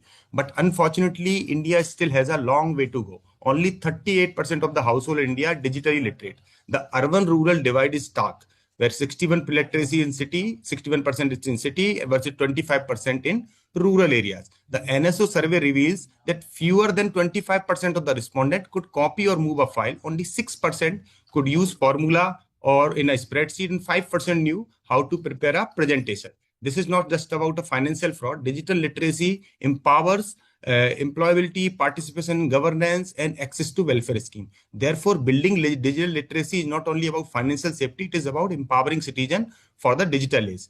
Then comes to the digital literacy and cyber fraud correlation. To further probe this link, I analyzed state-level data on digital literacy and cyber fraud complaint. The Pearson correlation coefficient came out at 0.2516 with a p-value of 1.39. This is a weak positive correlation, but statistically not so significant. But the implications are important. In a state with higher literacy, more fraud are reported, likely because people are more aware and confident in reporting. In states with lower literacy, fewer frauds are reported, not because fraud don't occur, because victims may not even recognize or report them. Thus, while literacy doesn't directly prevent fraud, it clearly influences awareness, detection, and reporting. This means policy must focus beyond infrastructure and target education as well. So when we summarize these key findings, India's digital economy is expanding at a breathtaking pace, but cyber fraud is also rising. Cybercrime is concentrated in states where high digital penetration, while rural states may be under-reporting. Digital literacy remain uneven and limited, creating systematic vulnerabilities. Reporting systems have improved volumes, but awareness gap remains. Thus, big message here is clear: digital adoption without literacy is dangerous. So infrastructure and education must go hand in hand. So what should be done? So in order to do something, here are my recommendations. There should be a large-scale digital literacy campaigns, especially in rural areas for vulnerable groups such as women, senior citizens, and first-time digital users. And integrate cyber security training into school, college curriculum, just as we teach road safety, and we must also teach internet safety. Banks and fintech firms must come with AI-driven fraud detection system and provide real-time alert to the customer. And then grievance redressal should be simplified. And again, public-private partnership should be there for awareness campaign, and state-specific strategy should be adopted. These are the measures can build safer and more inclusive financial system. Lastly, come to the limitation future direction. Like all research, this research also has some limitation because it is largely based on secondary data, which cannot always capture ground reality. The correlation found was weak, suggesting that relationship is more complex. Future studies should use primary surveys and few field interviews, time series analysis, because we were analyzing for 1 year data, and to track how fraud and literacy evolved, and advanced regression model to control for population, income, and urbanization. And last, in conclusion, I would like to say that India is forefront of the global digital revolution. We are leader in digital payment, accounting for almost half of the global transaction. But with leadership come responsibility. If we do not address cyber fraud and digital literacy gaps, our progress may be undermined. The true success of India's digital journey will not just be measured by transaction number, but by the confidence which every citizen, from a farmer in Bihar to startup founder in Bangalore, uses digital systems safely. Let us aim for the future where digital empowerment goes hand in hand with digital protection, a future where every Indian is digitally literate and financially included and cyber secure. Thank you. Any questions?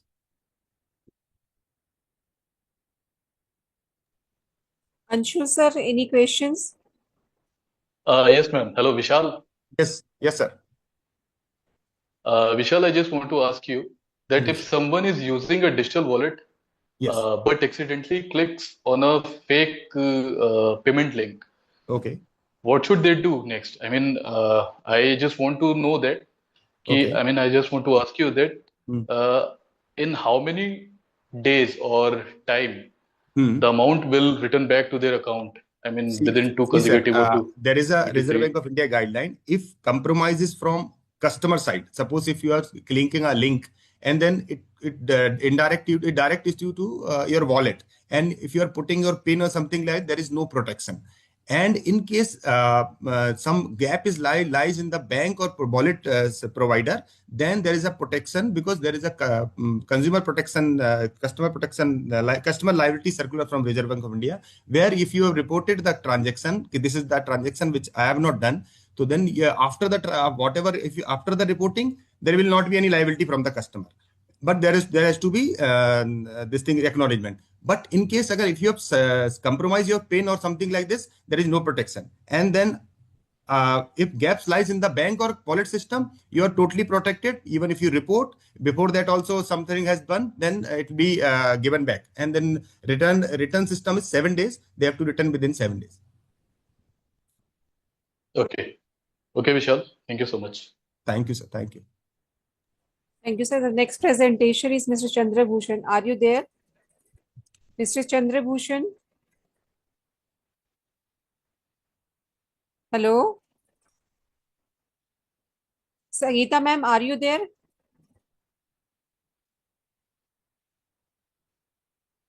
Sangeeta ma'am? So I think Sangeeta ma'am is also not there. So Mr. Kinchit is there, so we can request him to present his paper. Mr. Kinchit, are you ready? Yes, ma'am, I am ready. Am I audible to everyone? Yes, you are audible, sir. Okay, I am sharing my screen. Yes. Hope it is visible to everyone. Right now it's not visible. It will take some time. Okay, no problem. Yes, now it's visible, sir. Yep, thank you. Welcome, sir. So good evening to one and all present over here. Today I'm going to present about my research paper about the structured selection of Six Sigma projects using AHP, stands for Analytical Hierarchy Process. So I'm starting with introduction and the strategic framework.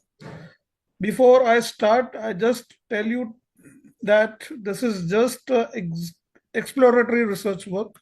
I just took up one example about the Six Sigma and AHP, and all the data are based on my beliefs. So organizational strategy is about making choices. As every human being is facing the situations that what should I choose or select. In business or in any organization, it is very difficult to decide what I need to choose or what type of strategy I need to frame for my achievements of goals. So AHP for Six Sigma and Lean Six Sigma project selections will be helping to us to decide which strategies has to be selected. It enables the tangible as well as the intangible considerations. For this, I will take the examples of the balanced scorecard techniques. In that, there are 4 perspectives which is include. The first one is financial, customer, operationals, and human resource. And the goal is to project should be aligned with the strategies. So here the second point is AHP process, decision making, and the matrices. So for AHP process, the steps are like, first we need to develop a hierarchy for the business drivers. For their compare it with the criterias, rate the projects from 1 to 10, and using the pairwise comparisons and optimize the resource allocations. The second one is to pairwise the comparison with the relative importance, priority vectors derived from the eigenvalues, and the indicators must be the consistency index and the consistency ratios will use for the validations of the data. So here the first layer about the decision goal, that is to optimize our Six Sigma portfolios, which covers the feasibility, financial impact, impact on the customers, impact on the organizational goals, and the impact on the employees. The very detailed has been draw into the research paper. I just here showed about the final analysis, that is the impact on the employees, which is influencing very impactful overall to the 6 criterias or the 6 sigma. These are the criterias and the sub-criteria of the 6 sigma, which I have drawn only 2 sub-criteria from each criteria. In feasibility, first one is technical feasibility, and the another one is availability of the appropriate resources. Financial impact, that is a cost reductions and the revenue generations, are the highly impactful criteria. Impact on the customers, the first one, that is customer satisfactions and the new business, and so on. Likewise, here the researchers are put the values from 1 to 10 and get the results that the improved capability which scores 0.2312 value. So it is very highly impact to the other criteria. So on the basis of the priority vector values or eigenvector values, here I noted that if n is equal to 5 or n is equal to 10, your result of consistency random index number are less than 10%. So both are acceptable. I just put the values to convert the global weights and give the ranks from 1 to 10. So what is my conclusion is this example, which provides the Six Sigma improves the process as well as the customer satisfaction, project selections for the critical for the success, AHP enhance the project prioritization and not a universal solutions, but requires a strategic in context. And these are the bibliography which used for the research paper. Thank you all. Is there any questions? Hello. Yes, sir. Sir, actually, Six Sigma is basically oriented for cost saving and customer satisfaction, I think, both. Yes, sir. But what in the case if cost saving and customer satisfaction conflict? Then how does AHP decide? Sir, AHP is just a mathematical process which is developed by the TL City in the year of 1980s. And for AHP, here anyone can just put the values according to the priorities which is given by the person. In very basic example, I would like to say, like if I want to eat a banana or an apple, I just give a higher priority to the banana, which give the result into to eat a banana. So this way, the AHP will give the judgment. I just put an example where I just getting two theories together.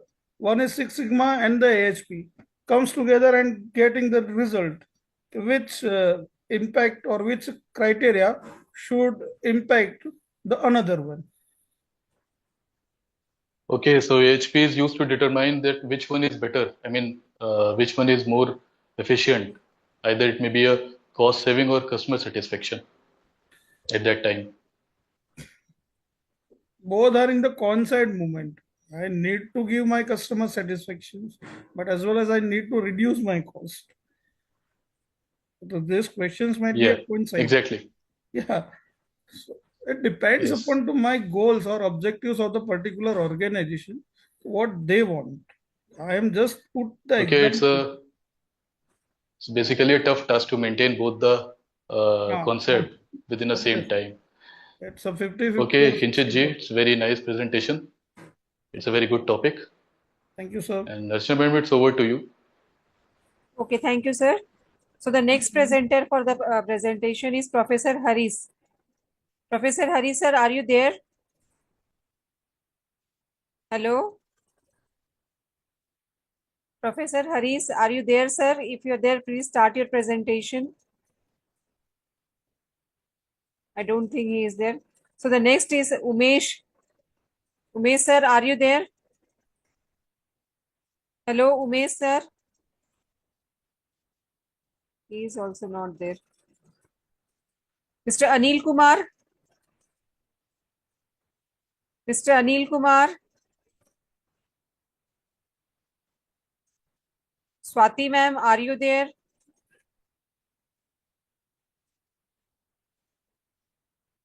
Nobody is answering. I think they are not available or what?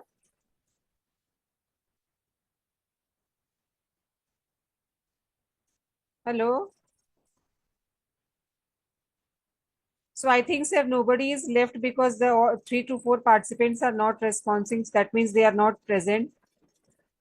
So with this, our third technical session, I think, is over. Thank you very much, sir, for your cooperation and sharing your precious time. So with this, we end our Thank you, madam. Thank you. technical session of today's, and I would request the next moderator to please start the fourth technical session of today. Thank you, Archana ma'am. Is Sandhya ma'am from LMRC here? Hello, good evening, ma'am. This is Chandrabhan Prajapati from LRMC, and I am going to moderate this session. Okay, sir. Okay. But sir, for the your paper was there to be presented. Would you like to present your paper? We will start the technical session 4. No. We are going to start with the 4th session. Hello. Okay. Sir, over to you. Dr. Ruchi Mishra is your chairperson and Dr. Manish Gohil. I hope both of them are there. Yes. Yes, Ruchi Mishra is there. And Yes, Manish I'm joining. Gohil, sir. Manish sir, are you there? जी sir, मैं यहाँ पर हाजिर हूँ. नमस्कार. Okay. Thank Hello, you so sir. much. Yes. Sir, I am Sarfraz Mansoori, and I am presenter of this session. So may I present first, sir? Okay. Yes. Before presenting, I would like to introduce our chairperson, co-chairperson. After that, you start your presentation. Sure. Thank you, sir. A very good evening, everyone. On behalf of the organizing committee, I warmly welcome you all to the technical session 4 on the theme Humanities, Language and the Culture. We are honored. Sir, 1 second. Can we ask the last participant to take stop his slide sharing? Okay. Because the other person will not be able to. This is my ma'am. Okay. Okay. Sorry, sir. Yeah. Yes. Okay. So we are honored to have with us Dr. Ruchi Mishra ma'am as a chairperson and Dr. Manish Gohil as a co-chair for this session. Thank you, Professor, for your presence and the guidance. This sessions basically feature 12 presenters who will share their research and issues ranging from the diaspora and displacement to finance, digital transformation, trade, and even sports and psychology. So let us start with the first presenter, Mr. Sarfaraz. Sir, you can begin now. Audible, sir? Yes, you are audible, sir. Okay. Good evening, everyone. The topic of my presentation. Sir, Yes, can sir. you make it full screen? Your PPT? Just a minute, sir. Yes, is it now? Okay, sir. Is it okay, sir? No, sir. Still, it is not full screen. Wait a minute, sir.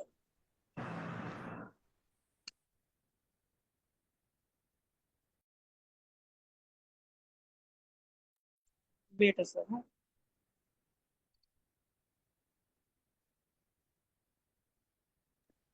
Sarfraz sir, just F5 कर दो. Already did, ma'am. In my screen, it is full. Again, I am doing this.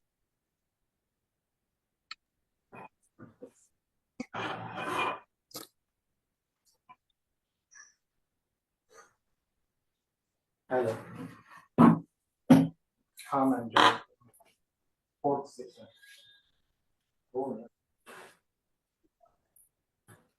हाँ कुछ sir madam बोलना है How is it? Join किए ठीक है ठीक है From my side, it is a whole screen is there, sir. Sir, you start with your presentation. Okay, sir. So good evening, everyone. Topic of my presentation is bridging the rural financial gap through the fintech, conceptual exploration of digital wallets and mobile banking. This paper is co-authored by myself, Dr. Sarfraz Zai Mansoori, and my colleague, Dr. Ishwar M. Rathod. And the main idea of our work is to explore how digital finance can address the financial exclusion faced by the rural population. This is the abstract. Here in the presentation, I just make out the key points only, and I'm explain it. So here you can see that fintech, digital wallet challenges and framework. So financial technology or fintech has emerged as one of the most powerful drivers or of rural financial inclusion. Among fintech tools, digital wallets and mobile banking stand out as a simply yet highly scalable solution. However, challenges such as a low digital literacy, poor infrastructure, and socio-culture barrier prevent their widespread adoption. And therefore, this paper not only highlight these challenges, but also propose a conceptual framework for the sustainable fintech-driven transformation in the rural economies.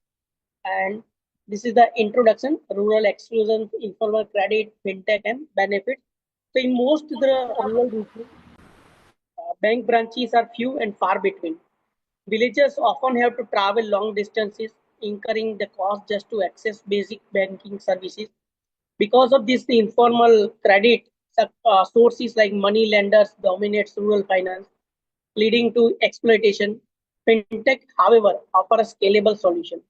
Through the mobile phones, people can open wallets, save small amounts, access credit, and even get micro insurance. This makes financial service accessible, affordable, and convenient for the rural households. The review of literature from my study, M-Pesa in Kenya, women empowerment, fintech scalable versus banks, need for literacy. So if I'm talking about the review of literature, Suri and Jack in the 2016 study on M-Pesa in Kenya so that mobile money lifted nearly 2% of the household out of the poverty. Bhardwaj and colleague in 2019 demonstrated that digital tool empower rural women by giving them greater financial control. Arner and other in 2016 argued that fintech is a far more scalable than the traditional bank, as it does not require physical branches. However, Groham et al. And OECD report highlighted that without financial literacy, access to digital tool does not guarantee real benefit. A recently study by the Mahalanga and in 2023 suggests that integrating the fintech with agri-tech solution can transform the rural economy further. So this is the these are the part of my review of literature, and here the key point of the objective: explore the role of fintech, study of wallets and mobile banking, identify the challenges, and propose the framework. The objective of this study are fourfold. First, to explore the conceptual role. Sorry to disturb you, sir. Your slide is not changing. Just a minute, sir.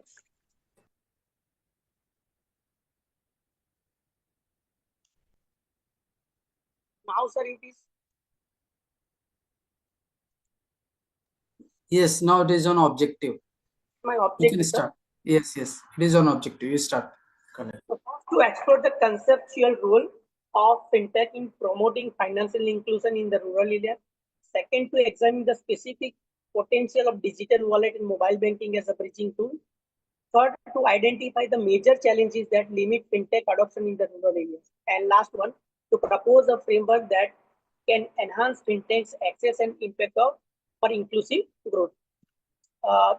Next is my methodology, sir, for my paper. This is the conceptual and descriptive secondary source. So this is a conceptual and descriptive study only, sir. We did not use primary survey. Instead, we realized exclusively on secondary data sources. This includes peer-reviewed research articles, policy documents, institutional report, and case studies. From that, we drew evidence from the both global contexts like Kenya, Bangladesh, and Philippines, and the Indian context, particularly UPI and mobile wallet adoption. From these diverse sources, sir, we synthesize common theme, challenge, and best practices. So this study based only secondary data and totally on descriptive conceptual methodology. Next is now if I'm discussing in analysis point of view, this is the role of fintech.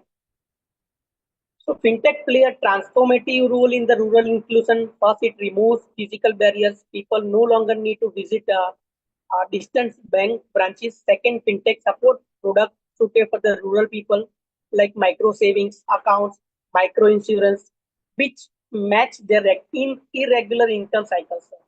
Third, in India, UPI has revolutionized payment by allowing instantly money transfer directly to the rural farmers, artisans, and small entrepreneurs.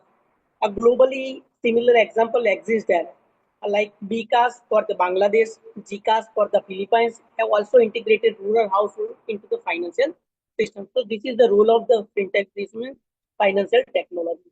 If I am talking about the potential of wallet and mobile banking, digital wallets are easy to use even for people with minimal banking knowledge. In India, platforms like Paytm, PhonePe, BharatPay have gained popularity. Also, QR code based payment make transactions simple for small shop and vendors. Mobile banking extend traditional banking services. Villages can transfer money, check balances, and apply for the small loan without visiting a bank. So self-help group also this platform to pool saving and obtain credit collectively. Another important advantage is that every digital transaction create a credit history which help banks and institution evaluate rural borrower who previously had no financial records. Then if I'm talking about the challenges, so despite the benefits, fintech adoption face seriously hurdles. First, digital literacy gaps. Many rural users do not know how to operate apps or smartphone. Second, infrastructure weakness, unstable electricity and internet connectivity interrupt the transactions. Third, trust and security concern. People are afraid of the fraud, phishing, and unauthorized deduction. And if recently we know about the cyber security problems. Fourth, socio-culture limits, especially in the rural India. Financial decisions are often controlled by them. And limitation women financial autonomy. Finally, cost and regulation, transaction charges, strict KYC rules, and minimum balance requirement discourage low income users. And we all know about this cyber frauds now also. It is a bigger challenge now. This is the solution from conceptual study. It means draw the framework for the research. To address these challenges, we propose a six-part framework. First, boosting the rural infrastructure such as internet connectivity, mobile towers, and electricity supply. Second, conducting the digital literacy drives in local language through the schools, NGOs, and panchayatas. Third, trust building by the employing community-based financial facilitators who can act as a guide. Fourth, designing affordable products such as a zero-fee service and simplify KYC procedures. Fifth, ensuring consumer protection through the strict fraud regulation in government initiative to like cashback on rural digital transactions. And finally, promoting collaboration between the fintech companies, government schemes, microfinance institutions, and agri-tech startup to embed the financial tool into daily rural life. And apart from this, the final conclusion from this study, especially digital wallet and mobile banking has the power to bridge rural financial gap in promote serving, ensure quick transaction and improve access to credit. However, the literacy, infrastructure and cultural barriers still hold back adoption only through a coordinated and multi-stakeholder effort involving governments, fintech provider and communities can rural areas truly achieve inclusive financial growth. So this is part from my side, sir. Thank you. Any questions? Dr. Sarfaraz, can you listen to my voice? Can you hear me? Dr. Sarfaraz Mansoor, who is presenting the paper, can you listen to my voice? Yes, Am ma'am. I Yes. audible? Yes, ma'am. Yes, yes. Okay, I just wanted to know that why didn't you said that your research is based on secondary data. So why didn't you take up primary data? Why didn't you actually go in at the field and, take up a case study, maybe, or interview certain people or ask questions to certain people that would have made your research more enriched? Don't you think so? I just wanted to know why didn't you go for a primary Yes, data? I already started for the primary study. Because of taking time, I am not able to conduct the primary data study, but I already prepared the questionnaire for the further research, ma'am. Yeah, that is very good because the topic is good, but it would be more authentic and more meaningful if we could have certain case studies and specifically you use the word rural financial gaps, bridging rural financial gaps. So which particular sector of society, which particular section of society in the rural area are you targeting? Are you targeting the farmers or the laborers? Which particular area, so that if you could make it more specific, that Yes. would make your research more meaningful. Target a ma'am. particular section, so that would be wonderful. Otherwise the presentation was good. Thank Yes, you. so Thank we can you. move ahead. Yes. Okay. Thank you so much, sir. Our next presenter is Dr. Salini Rana, ma'am. Are you there, ma'am? Yes, sir. Yes, sir. Okay, ma'am.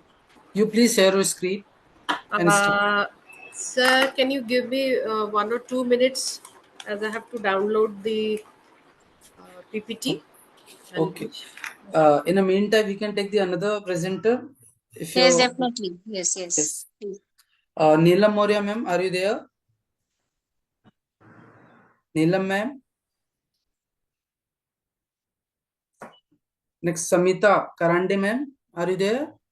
Yes, sir. I'm here. Are you ready with your PPT, ma'am? Yes, sir. Yes, I'm ready. Okay, so you start with your presentation. Yeah. Okay, sir. Just give me a sec. Let me share my presentation. Okay. Yeah. Is it visible? Hello? Yes, it is, but it's not full screen. We can see your screen, but it's not full screen. Yes. Okay. Is it okay, ma'am? Yes. Yeah. Okay. Start. Good evening, ma'am. Respected chairperson and educators present here. My name is Samita Karande. I'm a PhD scholar from Sri JJT University, and I'm presenting my paper is co-authored with my guide, Dr. Bhimrao Somaji Gaikwad. He is also a PhD guide from Sri JJT University. Today, I'll present my research on the impact of tariff wars on GST revenue and trade competitiveness in India. The focus of my paper is on how global tariff wars affect India's tax revenue and trade position. Now, we all know that in recent years, countries have started protecting their markets with the higher tariffs. The US-China trade war is the best example. Now, these trade battles disrupt the international supply chains and affect many countries, even those not directly involved in the trade wars. Now, for India, this becomes very important because we are deeply connected to the global trade. Our tax system also changed in 2017 with the introduction of GST, the goods and service tax, which simplified our tax structure and linked our revenue collection closely to the trade flows. So whenever there is a disruption in the global trade, it directly shows up in the India's GST collection and our trade competitiveness. Now, my literature review is around, there are several researchers have studied this area. Now, some have found the GST has simplified the India's tax system and supported the exports. And while others pointed out that the state level collections annually went down despite the export increasing. Now, studies also shows that the changes in IGST, that is the tax on imports and exports, impacted the trade flows with the countries like the US. Now, more recently, the research shows that The higher tariffs generally reduce the trade openness and slow down the growth, not just in India, but across the G20 nations.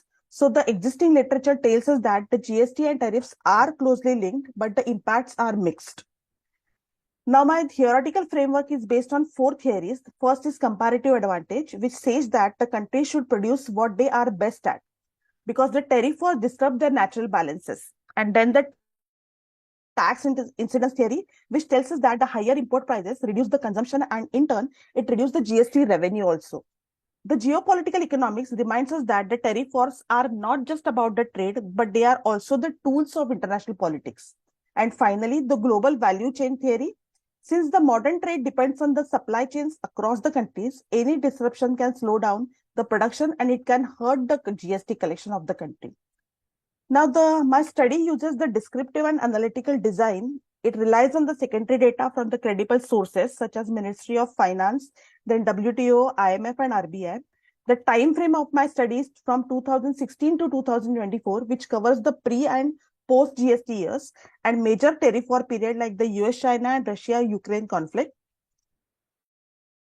The dependent variable include the GST collection and the trade competitiveness index, while the independent variables include the commodity prices, tariffs, trade volumes, and exchange rates. Tools such as correlation, trend analysis, comparative studies have been applied, but the limitation of my study is it is on the secondary data, now which makes it difficult to isolate the tariff war effect from the other microeconomical factors.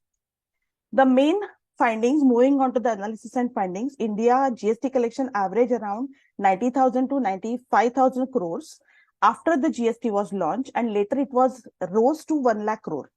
But whenever there are trade disruptions, like during the US-China trade war, collections are fluctuated.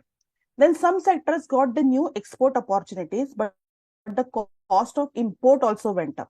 And the industries depending on the imported raw material suffered. Now, the biggest dip was during the COVID in April 20, when GST fell sharply, almost around 32,000 crore. After that, we saw recovery, but it was uneven.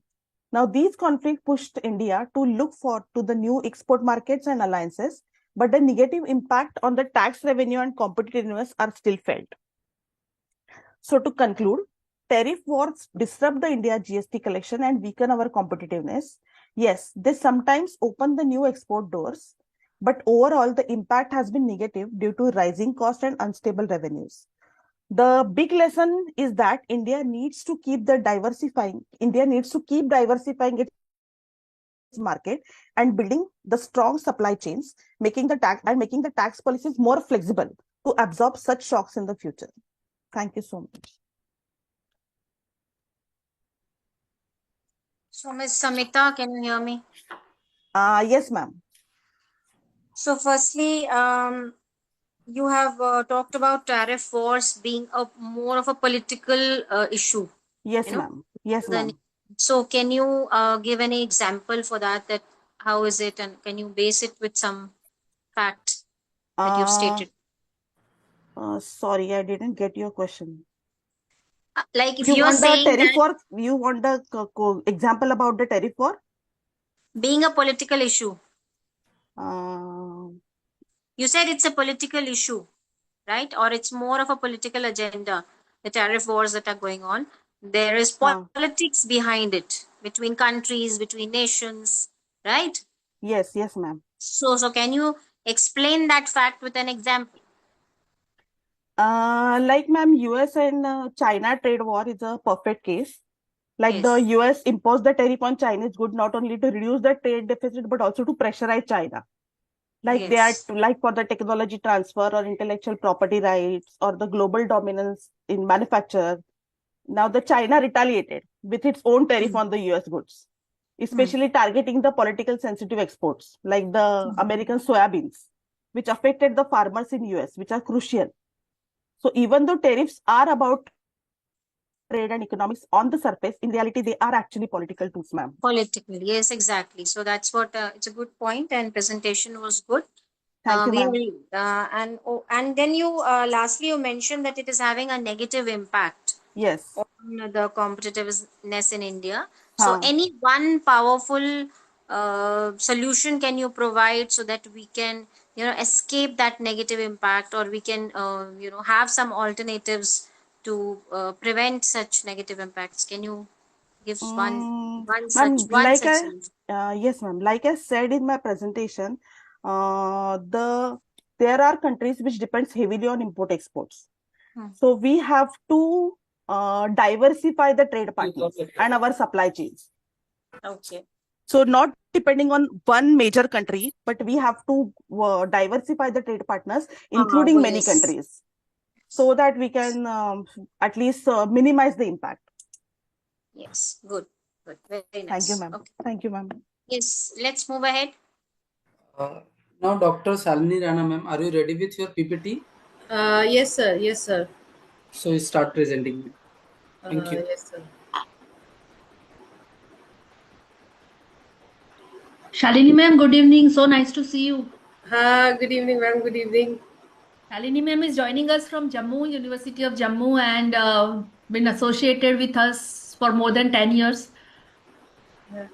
Nice to see you online, ma'am. Thank you so much, ma'am, for this opportunity.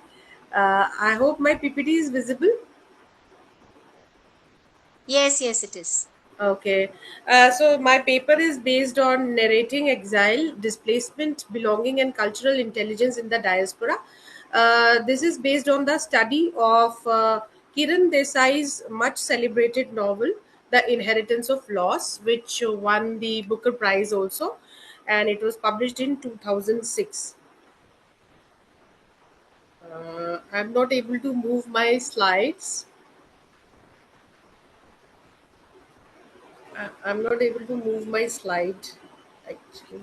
Ma'am, you need to download your slide and then you'll be able to do it. You're opening from a mail pattern. Okay, okay.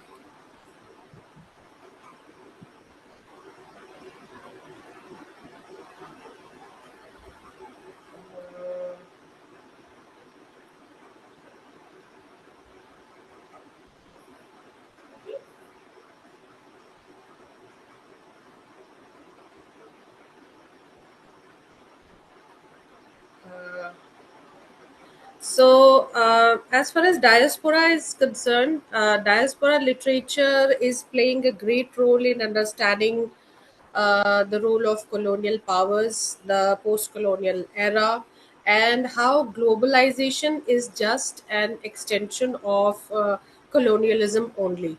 And besides this, diaspora literature explores the psychological and cultural consequences of migration, immigration, exile, and transnationalism as well.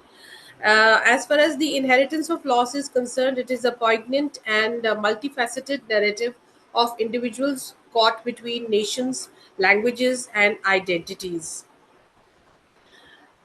This novel clearly explores the themes of exile, displacement, belonging, and cultural intelligence through the characters like Sai, Biju, the judge, whose actual name is Jemu Bhai Patel, the judge who represents the second generation of Indians who had gone to London to study law, and how initially they faced a lot of problems. Within Britain, they were treated as second class citizens. But since they had to be successful, they had to prove themselves, and we were under the power of the colonial rulers. So they accepted that. Uh, uh, a lot of theorists, popular theorists like Homi Bhabha, has well explored this concept in his book, The Location of Culture, and other important texts and critical theories. Besides Stuart Hall, Robin Cohen, Avtar Braha, and others have also helped in understanding the characters and how they deal with their fractured identities. This is something which a person who has immigrated to some different country has to face, the fractured identity. It also helps in revealing a complex web of cultural hybridity because they follow some forms of culture, certain values which they have imbibed from their country, while in the foreign nation, in the new nation, they accept certain values in order to survive there. Like, for example, Biju, who is the son of a cook. who goes to America, and there he works from one restaurant to another because he doesn't have a green card. He's an illegal immigrant, and he wants to cross the barrier of poverty. He wants to get rid of poverty, and his father is expecting him that he will help his family in getting rid of extreme poverty. So he moves from one restaurant to another. He cannot work in certain restaurants because they're serving beef, or he's made to cook beef, because he cannot compromise with his own religion or his Indian values. So many a times he faces this challenge, despite having the threat of being thrown out of the country. So he's caught in a complex web where, on the one hand, he has to save his family from getting into extreme poverty, and on the other hand, he has to uphold his religious beliefs in the foreign land. So, on the whole, if we talk about this text or other texts on diaspora, they delve into the lives of individuals and communities that live away from their original homeland, and the way they face alienation, identity crisis, and cultural dissonance. The majority of the characters in this novel, if I talk about the story in short, there's a judge, and he had gone to England to study law. Before going there, he was married off to a very young girl. At that time, he was 20, and he was married to a 14-year-old girl. He got a lot of dowry, and that is why he was able to study there. Where he goes to Cambridge, where nobody wants to give him house on rent. Finally, he gets a house, and because the lady is desperate to get money, but she doesn't treat him well. He is treated as a second class citizen, so he engrosses himself into a lot of work, and he starts hating his own skin color and his ways of life, to the extent that later on, even in India, he eats chapati with the help of fork and knife. So, and he hates his own wife later on when he comes back to India, because she puts on a lot of hair oil. She wants her to look like the British women or the English women. So, and till the end, by the time he's old, he becomes a grandfather. Sai is the granddaughter of Jemubai. Uh, uh, Ma'am, sorry to disturb you. Your yes. slide is not moving. Uh, So please first download it from the mail, then you play it. I have downloaded it. But it is not moving. Um, I don't know what's the issue. I have downloaded the file. I think Dr. Actually, Shalini has already completed her presentation. I think it's towards the end, no? Dr. Shalini? I think the presentation you're sharing, ma'am, you have selected the screen which is into Windows. So only that window is shown. You can cancel the presentation and then again share the screen using the tab entire screen. Entire screen, okay. Because you had showed Actually, our current scenario yeah. screen only. Window. I have to use window? Yeah, you can use if your window is shown of the PPT. If not, then you can share the entire screen. So wherever Entire you screen. go, we can see the screen. Okay. Actually, I am attending a Zoom meeting after a very long time. No problem. We are here to guide you, ma'am. Yeah, thank you so much. You can go to the PPT that you want to share, ma'am. So the screen will not be visible, but we can hear you out. I should go back to my PPT. PPT. Yes. Okay. Now you can share the slides. Is it moving now?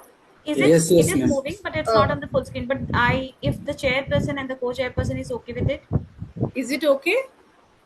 I think because I think a major part of a presentation you have already presented, so Yes. you go ahead with it. So the whole novel, Kiran Desai, because she herself is the daughter of much celebrated writer Anita Desai, and they're kind of global citizens. So she has presented a very well balanced and a very intricate view of the immigrants in foreign nation, and how each and everything, like just that man, the judge, the retired judge, even he has retired, he has settled in Kalimpong.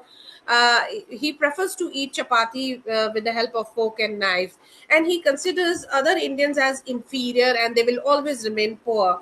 And on the other hand, there are other characters who are struggling to raise their standard, get rid of poverty. And finally, later on, he meets his own granddaughter, who has come from a convent because her parents have died.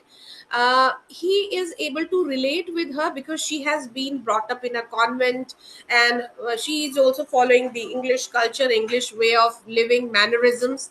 So he allows her to live in his own house. And not only this, he doesn't let her go to a convent and neither to a government school, because he thinks that she will catch the bad English accent in government schools. So he hires a private tutor for her. And she also, because she has studied in convent school, and there she's taught that eating cake is better than eating laddus, and following Jesus is better than worshipping phallic gods. So both of them relate with each other, but they suffer from cultural elitism. So this is a wonderful novel, this which has well explored the nuances of the diaspora, the lives of the immigrants, and how some of the characters, they are able to survive or adjust in new environment because of cultural intelligence. Thank you. Yes, Dr. Shalini, can you hear me? Yes, ma'am. It's a very nice presentation. Thank And you. since I am also from English literature, I'm a professor of English literature. So it was very nice to see a presentation of on the topic of English literature. And we all know Kiran Desai and diaspora Yes. studies. Yes. And of course, the feeling of alienation and, Sense of just loss. cultural hybridity is always common among the, themes are common among the writers of diaspora. Yes, ma'am. So do you think, but right now, when like so many Indians are going abroad and settling there, and the next generation they become citizens of those country, now this feeling of cultural difference and alienation is not so much dominant among the diasporas. I mean, the people are get used to it and they don't want to come back to their countries. I mean, like many Indians, what I have heard, they don't want to come back, so they don't actually feel that pain of being alienated or being deprived from their roots or getting away from their roots. What do you have to say to that? Yeah, some of your comments I agree with, ma'am. Like the fourth generation is now well settled, or but Trump doesn't want them to be there. Trump wants them to go back to their own country, no matter how Yes. much they have. Illegal immigrants have been thrown. We are having planes loaded with illegal immigrants, and they have come back, though they don't want to come back.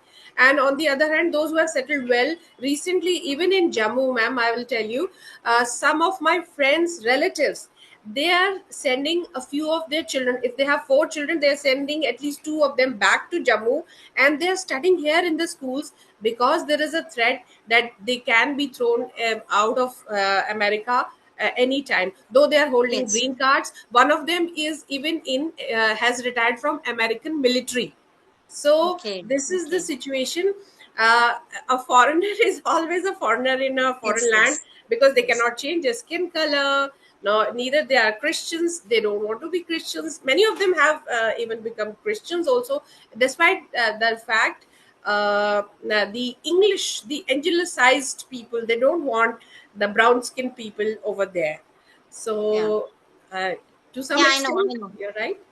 Uh, With the new president coming in America, and things have changed. yeah. The scenario has changed, and now because we in our university we give a lot of chance to diaspora writers, even the themes have changed. No? They are no more writing about alienation and being deprived. The themes on which they are writing is also more current, modern. The problems they're facing there, like social cultural problems, which is not Yeah, very the much related to. transgender and all, Yeah, yeah, changing of yeah. gender, and these are the So new that the issues. themes are the third gender one and all that. So Yes. the themes have also changed, but good presentation. Thank you, Bye. ma'am. Thank you. Thank you so much. Thank you. A very Let's move meaningful on. and well delivered presentation, ma'am. Thank you so much. Our next presenter is Miss Ankita Juniza. Are you there, ma'am? Miss Ankita? Hello. Am I audible to you, ma'am? Okay. Are you ready with your presentation? Yes, please share your screen, ma'am.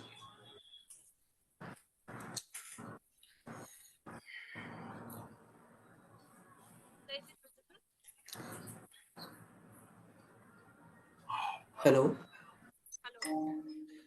Ma'am, your voice is little low, ma'am.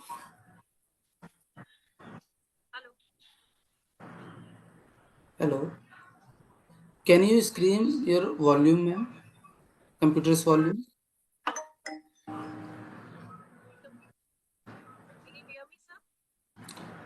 No, no, I'm not able to hear you, ma'am, properly. We aren't able to hear you, ma'am. I find your volume button is down, or you could just use a mic or your pods you have.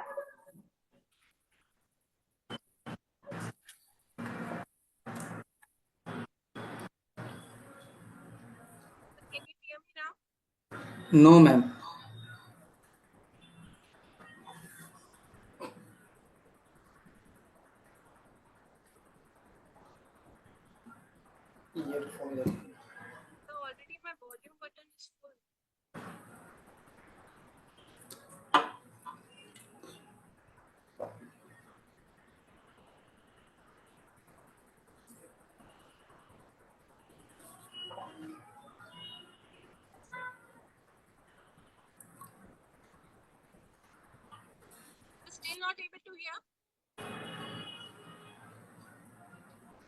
No, ma'am. Your It's voice a is very very low, faint ma'am. voice. It's very a faint voice. It's a very low voice. It's not clear. Yes, yes. By Yes. that time, we can take the next presenter, ma'am. Rishi, ma'am. Yes, definitely. Now we are having the next presenter, Saddam Hussein.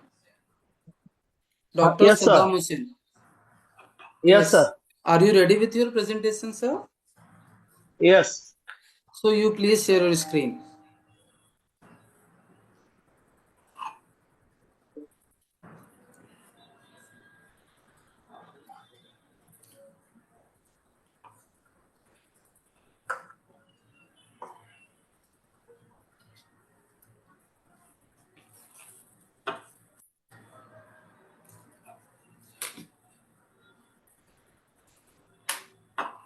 Good evening, sir.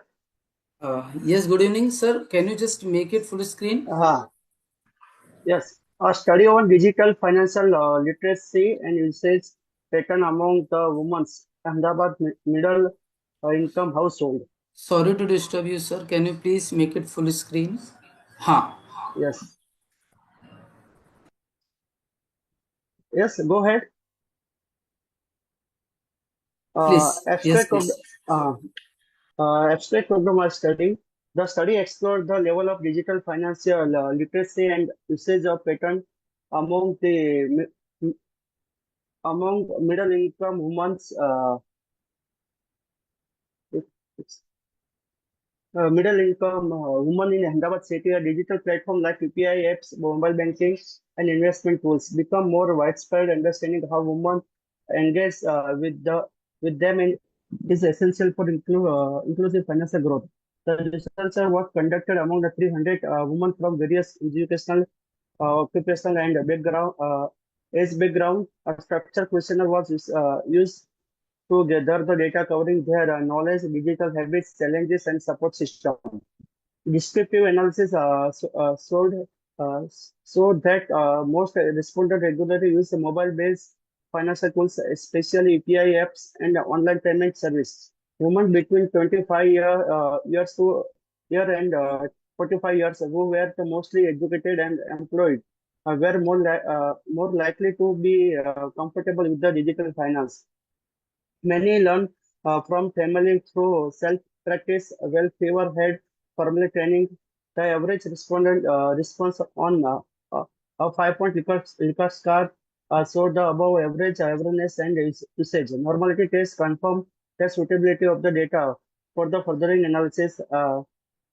Krobach and alpha value above 0.75 indicated good reliability of the survey. Hypothesis testing using the test and correlation show a strong relationship between knowledge and usage. ANOVA and chi-square test further revealed a significant difference in digital habits based on uh, age and educational. The study highlighted that the need for the better awareness program and training workshop, especially for the older or less educated women with the proper support, middle income women can confidently become part of India's digital financial journey. Keyword digital finance literacy, middle income woman analysis pattern and Hyderabad city and UPI and mobile banking. Introduction. In the today, a fast-moving digital world, money management has taken shape. Mobile phone, online wallets, and digital banking are become part of our everyday lives. But when technology is moving forward, not everyone is able to keep, especially when it's come is to using these tools safely and wisely. This woman often play a big role in handling daily expense, saving, and family budget. Yet many of them are still learning how to use digital finance service effectively. Uh, Introduction part of many family are now apps like Google Pay, Phone Pay, or Paytm, pay bills, send money, or shop online. Next, finance literacy is more than just knowing how to use an app. It also including knowing how to protect oneself from online fraud, understanding the importance of digital receipts, managing saving online, and being aware of hidden charge or scam. Chaudhary and Das 2021. Lack of this awareness can lead to financial loss or fear using this service along. Therefore, studying using patterns like which service a woman use, how often they use them, and what problem they face can give valuable insight for the future policy and training program. Digital financial literacy many survey are available. Importance of the study uh, empowering the woman financial, reducing the gender gaps in digital access, promoting economic participation, strength of policy and program development, encouraging a safer financial habits. In this research paper, so many literature review, but I have taken 5 literature review. Research gap. Well, several studies have explored financial literacy and digital tools usage among the Indian women. Most focus are broadly on urban population without isolating middle income household in specific cities like Ahmedabad. Existing research highlight awareness of basic digital transaction but lack depth on how women engage with the advanced features like digital loans, saving platform. Many findings are generalized, offering limited insight into city-specific culture, socioeconomic influence. Additionally, few studies dive into personal and systematic barriers like of fraud, lack of family support, or language issue. Dr. Saddam, Yes, please, sorry to interrupt you. How many slides are there in your presentation? How many slides? uh, 23. So please don't read word by word all the slides. Can you Okay, just okay, tell me okay. very briefly what research have you done and then what is your Uh, conclusion? What is your research okay. and your conclusion? Yes. Uh, Research objective the understanding extent of digital finance knowledge and skill among middle income women in Ahmedabad to explore their usage habit of digital finance platform and examining barriers and enable to influencing participate in the digital finance ecosystem. I have go for data analysis, research design, data collection, research design, descriptive research design, data collection mainly primary data collected directly from respondent through structure questionnaire, sample plan, sample size 300 respondent, sample area Ahmedabad city, sampling technique non-probability sampling under the convenience sampling. Respondents selected based on availability and willingness to participate. Statistical tools are applied for this research: frequency analysis, descriptive statistic analysis, normality testing, reliability test, chi-square test, independence ANOVA, Pearson correlation, one sample t-test, and regression test. Hypothesis testing, there is no significant level of the digital finance knowledge and skill among the middle income women, and there is a significant level of digital finance knowledge and skill among the middle income. Second hypothesis, there is a significant relationship between the digital finance literacy and usage of digital platform. Alternative hypothesis, there is a significant relationship between the digital finance and literacy usage. Section demographic profile analysis. Most of majority That's okay. respondent and Go skip that. Skip that demographic. Can you move forward to your conclusion? What is your finding of the okay, research? What is, okay. yes.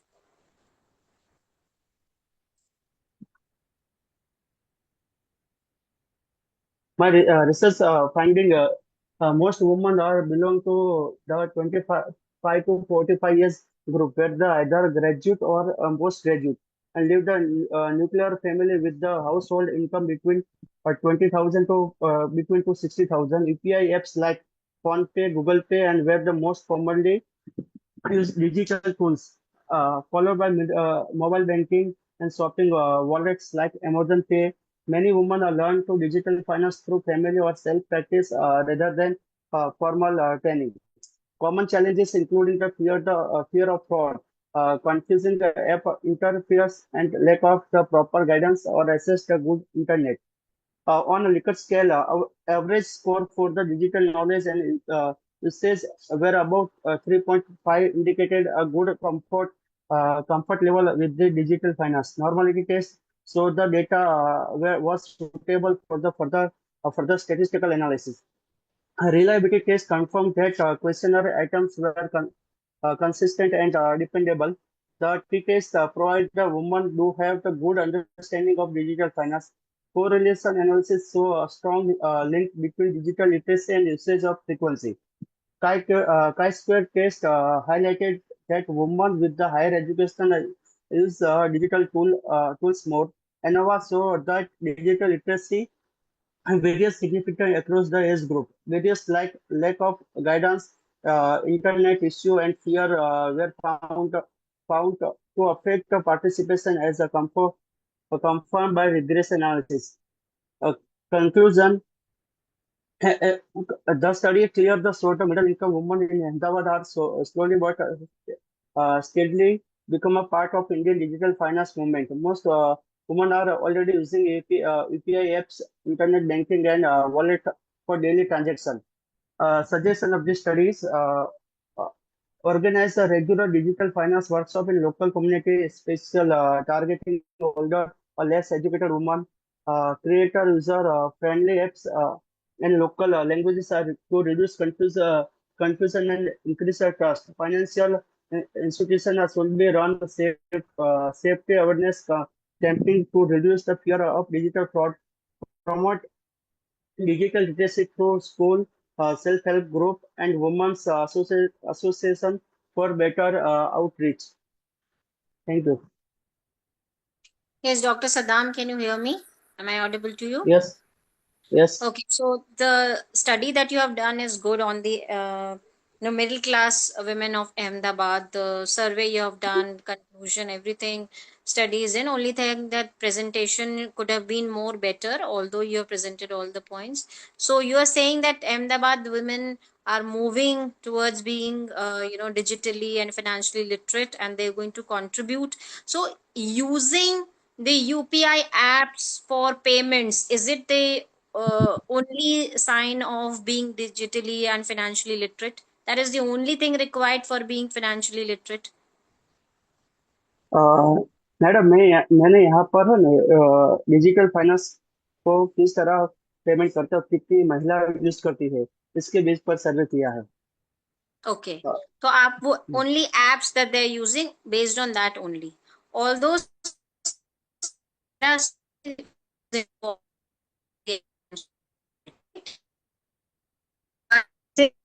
you only usage of the study अच्छी है आपकी अच्छा किया.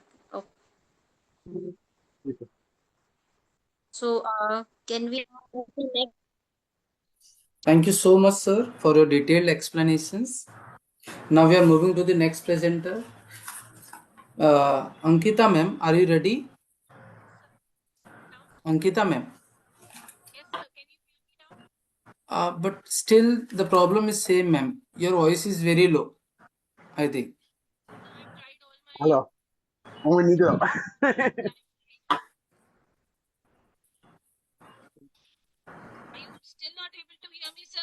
Your voice is very low, ma'am.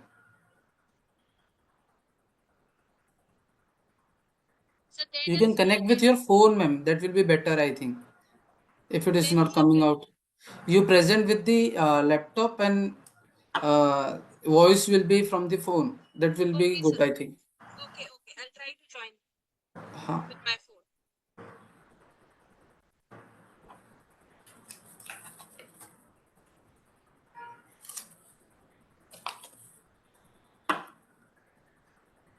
Ruchi ma'am, can we take the next participant? Yes, we should move Okay. ahead. Yes, please. Okay.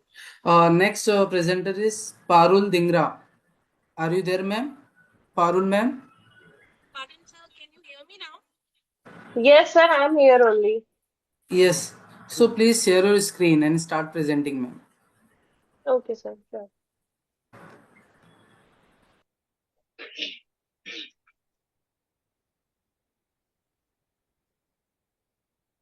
Sir, is it visible to you? Yes. Make it full screen, ma'am.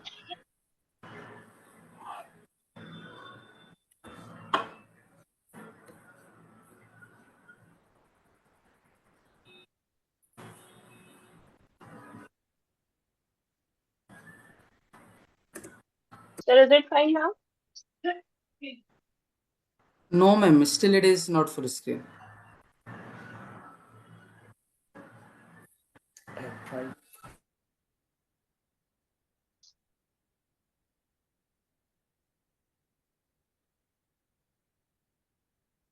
Ma'am, you can press F5. Yes, sir, I'm doing that only, but it's not working. Sir, I'm not able. Okay. If it Ma'am, is you not can start with possible, your at least presentation. you can start with your presentation, ma'am. Okay. Good evening to all of you.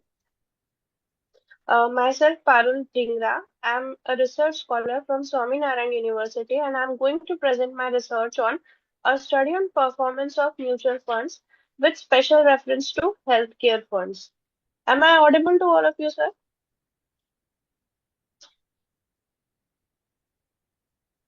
Hello? Yes, go ahead. Yes. Yes, Yes, go ahead. you are audible. Go ahead, ma'am. Go ahead.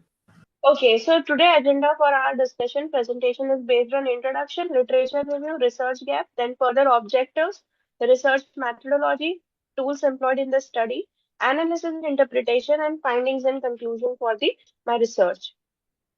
So introduction, sir. After the pandemic of COVID-19, there is a trending, or we can say there is a rapid growth in the healthcare sector. After the period of COVID-19, many people, even the household wives or from middle class family people, are eager to invest, to start investing in the share market. But they are not well aware where to invest. So that they use different type of financial instruments like shares, debentures, FDs, etc. Now we come under the topic of the share market. After the pandemic of COVID-19, we can observe there is a tremendous growth in the share market, and many of the people are starting to invest in the market. So my study is based on the healthcare sector fund.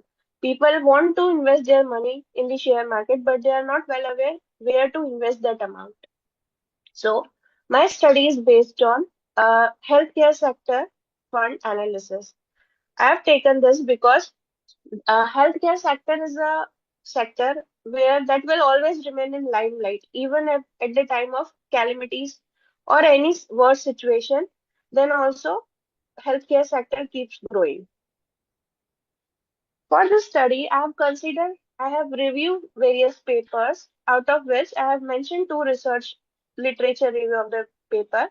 Marty Ballester in 2020, in their study on financial performance, tried to study the model 34 biotechnological and healthcare mutual funds, conventional mutual funds with global equality. The result of the research concluded that all the healthcare biotechnological funds have outperformed against their conventional funds.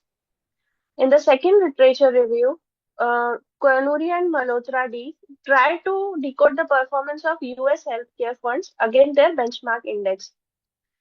The result of the study reveals that these funds have not offered adequate returns to the investor but had not created any value for the investor. Basically, what I find here is there are so many studies based on the US or foreign healthcare sector funds. When we talk about the Indian healthcare fund, there is a large scope, wider scope of research on the Indian healthcare mutual funds. Now, objectives of my studies, the four most important things which I want to shout out or to identify is to check whether healthcare funds are providing adequate returns to the investor, or do the investor are getting satisfaction from their investing in the mutual fund from healthcare sector.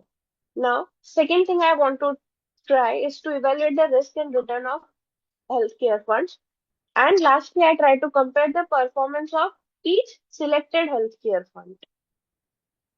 Research methodology, as it is based on number and figures, so therefore it is quantitative in nature. Now, 10 Indian healthcare mutual funds have been selected using purposive sampling method. And secondary data has been employed for this study because it is easy to collect from the website or the internet sources. Different statistical tools are employed for the study. To measure the volatility, standard deviation has been used. To measure the relative risk with the respective benchmark, beta values used. To measure the return against each unit risk taken, Sharpe ratio has been used. To measure the return on trainer ratio is used, and to measure the performance of fund in respect to the respective benchmark, Jensen alpha is used. Analysis and interpretation, sir. Here is the analysis chart. You can see 3-year average return I have mentioned. These are the 10 selected funds. Standard deviation, beta, Sharpe ratio, trainer ratio, Jensen alpha, that is collected from the official website of MP, and various applications have already mentioned this last 3 years data. Now, finding of a study, that is the data collected from the website, proves that in the year 2023, SBI Healthcare Opportunity Fund has provided the highest return, which is 32.09%. In the year 2024, Tata India Pharma and Healthcare Fund provided highest return of 48%. And in the year 2025, among the selected fund, UTI Healthcare Fund provided the highest return of 19.68%. Now, while we talk in the terms of volatility, ICICI Prudential Pharma Healthcare Fund and SBI Healthcare Opportunity Fund is highly volatile and remaining a low volatile fund. Rather than among the selected 10 funds, ICICI Prudential and SBI Healthcare Opportunity Fund is more volatile as compared to the other, and whereas remaining 8 funds are very low volatile. Now, when we talk about the risk adjustment returns, so ICICI Prudential, SBI Healthcare, DSP Healthcare, Mirai Asset Healthcare, Aditya Birla, and so on, they are better risk adjusted, while the rest remaining funds are the poorly risk adjusted.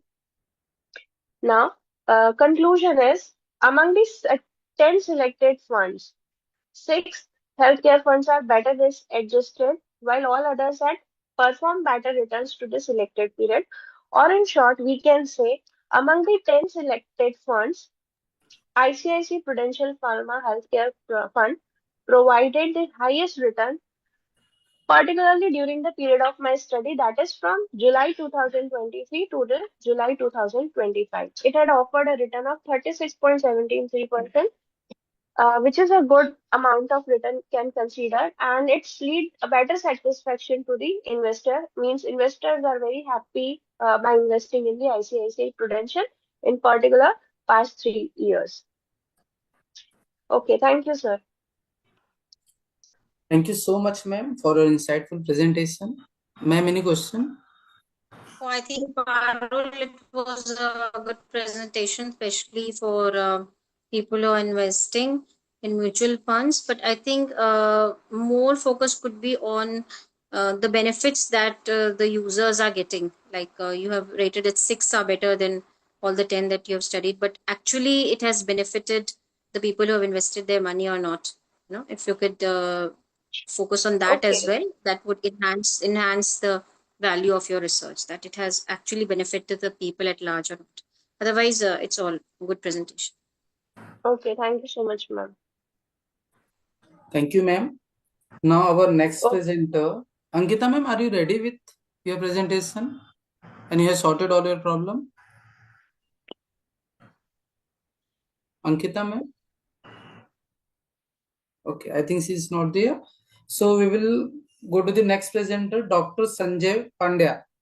Are you there, sir? Dr. Sanjay Pandya. I think he's not there. Kratika Mathur. Kratika Mathur. Yes, sir, I'm here. Okay.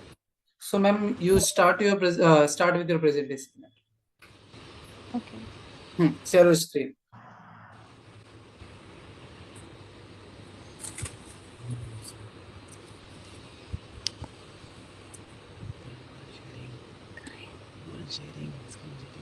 Just give me a minute. I'll start sharing my screen.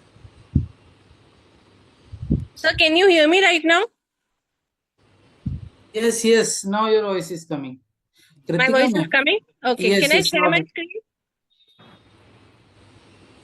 Ruchi, ma'am, to whom we should say? Ankita or Kritika, ma'am? Ankita has finally got the success, so let's give her a chance. She's Let her waiting. continue, please. Okay, Ankita, ma'am, you start with your presentation. Can you see my screen? Yes. Yes, yes. Okay. So, good evening to all present here. I will be presenting my work on global shocks, local impacts, rethinking supply chain in an interconnected world. Now, this study explores how digital transformation can help organization build a resilient supply chain in the face of disruptions. Now, the world has witnessed a series of global shocks, from COVID-19 pandemics to the climate-induced disasters, geopolitical tensions, and even cybersecurity threats. So these disruptions have exposed major weaknesses in traditional supply chain models, as they are designed for cost efficiency and not resilience. So the core question here is how can supply chains become both efficient and shock resistant? So my aim, the research aim or the context of my research basically is to explore or to investigate how digital technologies like AI, machine language, blockchain, IoTs, cloud computing, and robotic process automation that can enhance visibility, responsiveness, and agility in supply chain. So the for that, I have taken a conceptual framework for the case study to analyze the case study evidences. Now, the literature review is the study. I have gone through certain researchers' papers, specifically the post-pandemic papers of Ivan and Dogley, through which I came up with the data for this research. The methodology I've used is both qualitative as well as exploratory research. I have put focus on the case studies. I have selected the case studies based on cross-sector global relevance, and I have done pre and post digital adoption before COVID and after COVID. And tried to develop to find a solution through a 5-pillar tech resilience framework. My case studies basically highlights the 4 pioneers in different sectors. Amazon, which have leveraged predictive analysis, robotics, and AI to manage surges in demand, particularly visible during the pandemics. Then there is this another global leader in shipping known as Mersic, which has deployed blockchain through its trade lenses platform, creating a visibility across global logistic networks.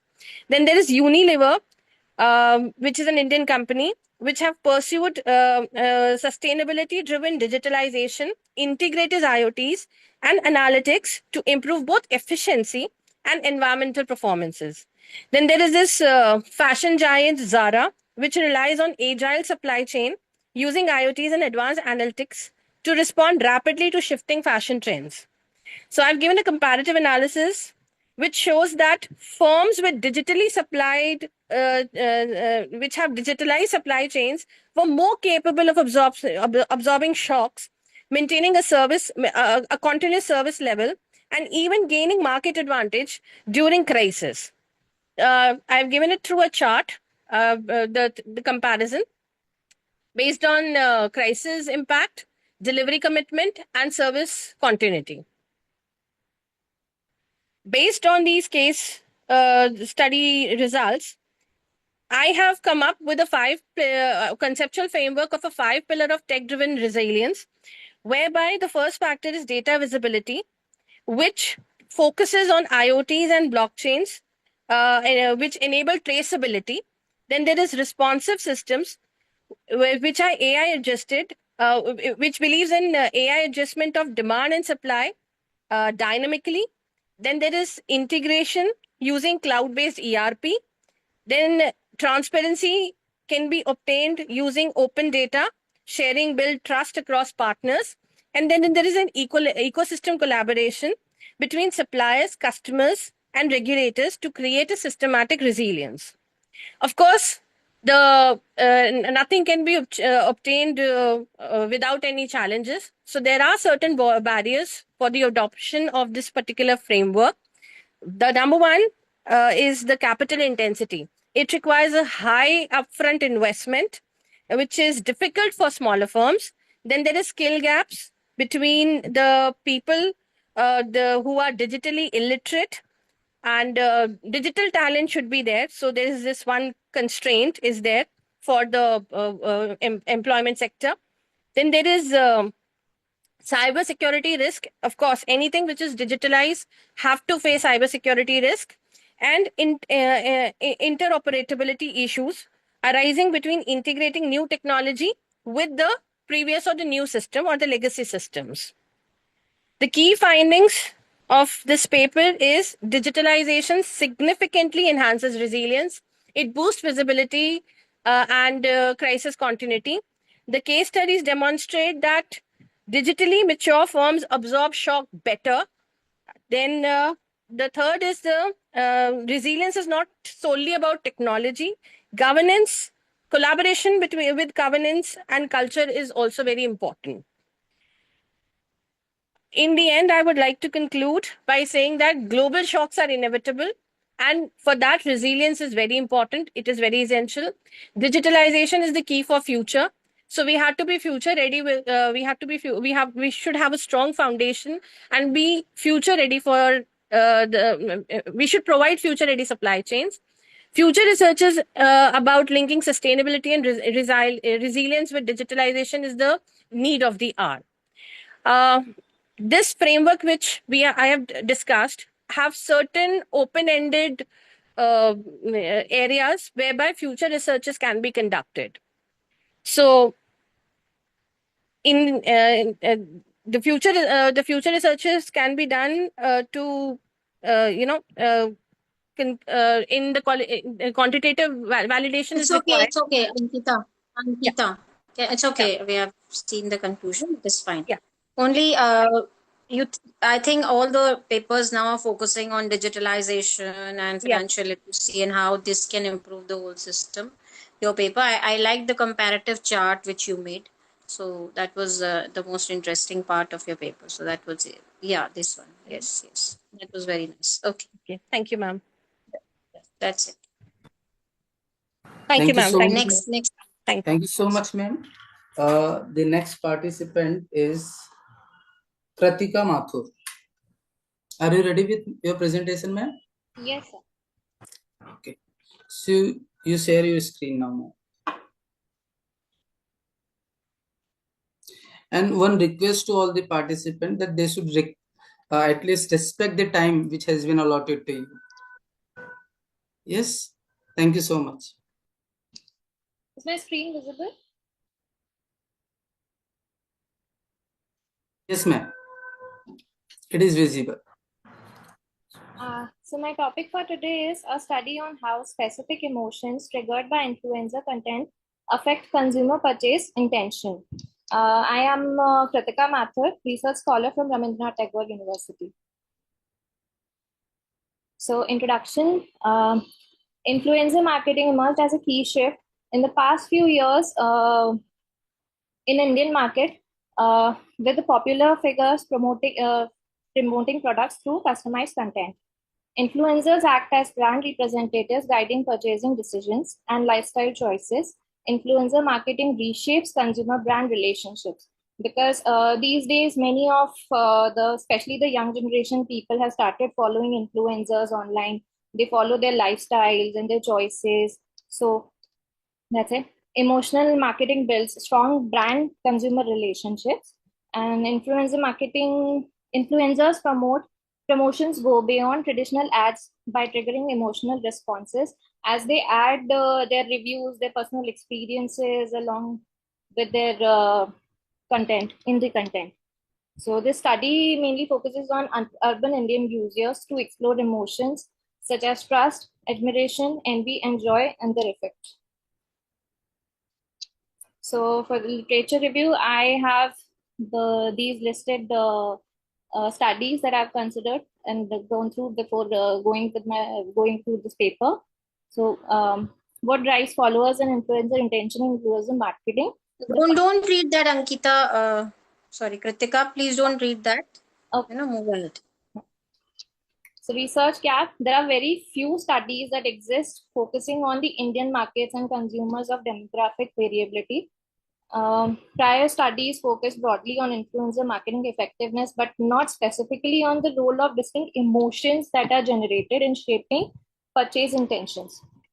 Most existing work examines general branding or celebrity endorsements, with fewer studies analyzing social media influencer credibility and emotional triggers together. So the objectives of my research are to identify the key emotions triggered by influencer content, to assess the impact of these emotions on purchase intent, and to analyze demographic variations in emotional responses. The methodology I've used is I've collected primary data through questionnaires and a few personal interviews. I received 150 valid responses, mainly between the age group of 18 to 45, especially from the urban areas, and 10 qualitative interviews with influencer followers. So the key findings that have that come out as key emotions. So there are 4 emotions which came out as findings. These are trust, admiration, envy, and joy. Trust is the strongest driver of purchase, built through honest reviews and personal storytelling. Okay. Don't read that. Don't read that, Kritika. I can see that. And is this your last slide? No, there are more. So try to come to the conclusion fast. Okay, these are the demographic findings. Mostly 18 to 30 age group respond more to envy and joy, and the older age group, 30 to 45, is more trust is the dominant purchase driver among them. Also, females show higher emotional resonance across the emotions. So this is the summary of responses that I have. So I have mentioned the most common responses here along with the percentages of the response. So I'll just pick up one or two, first two for example. Okay, is that okay? Yes. You have hardly 1 minute now. Okay. So social media hours per day is 45% of the respondents have said that 1 to 3 hours is the most time they spend on digital social media. Okay, I'll skip this slide then. So the conclusion here is trust and admiration are the strongest drivers of purchase intention. Envy and joy show variable impact depending on consumer perspectives and content. Marketers must align emotional content with audience traits. Long-term trust requires ethical, transparent, and consistent influencer practices. Scope for future research. Explore other emotions such as fear, surprise, nostalgia, empathy. These are just examples. There could be more. Conduct longitudinal studies on brand loyalty links. Compare global versus local influencer emotional impact. That's it. Thank you. Any questions? Yes, Kritika, you have pointed out the emotions which were affected, but if you could point out or give examples and specific what impact the influencer had on the people, and which particular maybe the film stars or which particular class of influencer influence the minds of the buyers the most. So if you could go a more specific with examples, that would enrich your research. Okay, this is very a general statement that you've made, or general research that you've done, but if you could get into specific. Okay. So do you know any particular influencer? Can you mention right now? Can you name or can you mention which any influencer who Yes, has there are influenced? actually two influencers. One is Mumbaikar Nikhil, and the other one is Shanish Shrestha. They are a couple. They have around 5 million YouTube subscribers, and they are lifestyle bloggers. So they purely show their lifestyle, the products they use, the places they visit in Mumbai, how they travel, what planning applications they use, the cosmetic products they use. They have two very young kids. So how they are like growing up their kids, what products they use for their kids. So this So was yes, so if you could have mentioned that also, the names in your presentation, that would have enhanced your research, and even so, keep that in mind for future. Okay? sure, ma'am. Sure. Yeah. Thank you. Thank you, ma'am. It was a very insightful presentation. Now we are having the next presenter, Aishwarya Awasthi. Aishwarya Awasthi, ma'am. Are you there? Sir. Yes, sir. Okay. Now you share your screen and start presenting.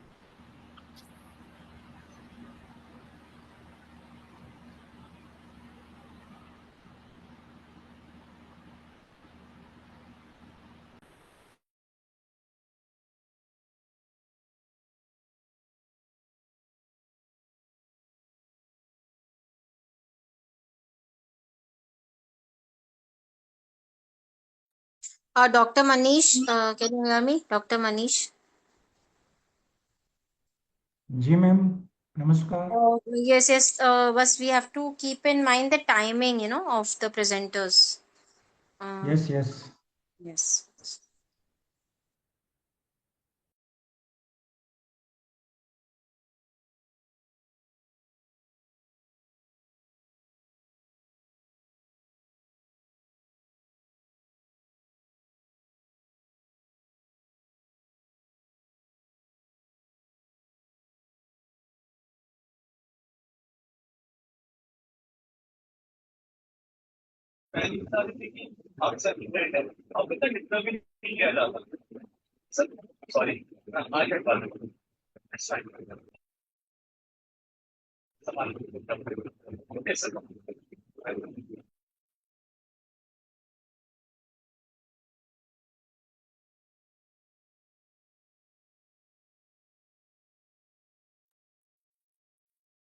Is it audible? I can't hear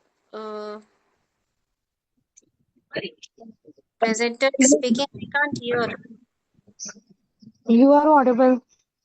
But I can't hear the presenter. Yeah. Uh, the presentation is actually, but where is the presenter actually? We need to tell him or her. Hello. Yeah, sure. Yeah. Am I audible now? Now, You yes, are yes. audible, but we are unable to see your presentation as well as your voice. Okay, let me share it once again. Yes, yes. Can you see my screen now? Yes, yes. Okay.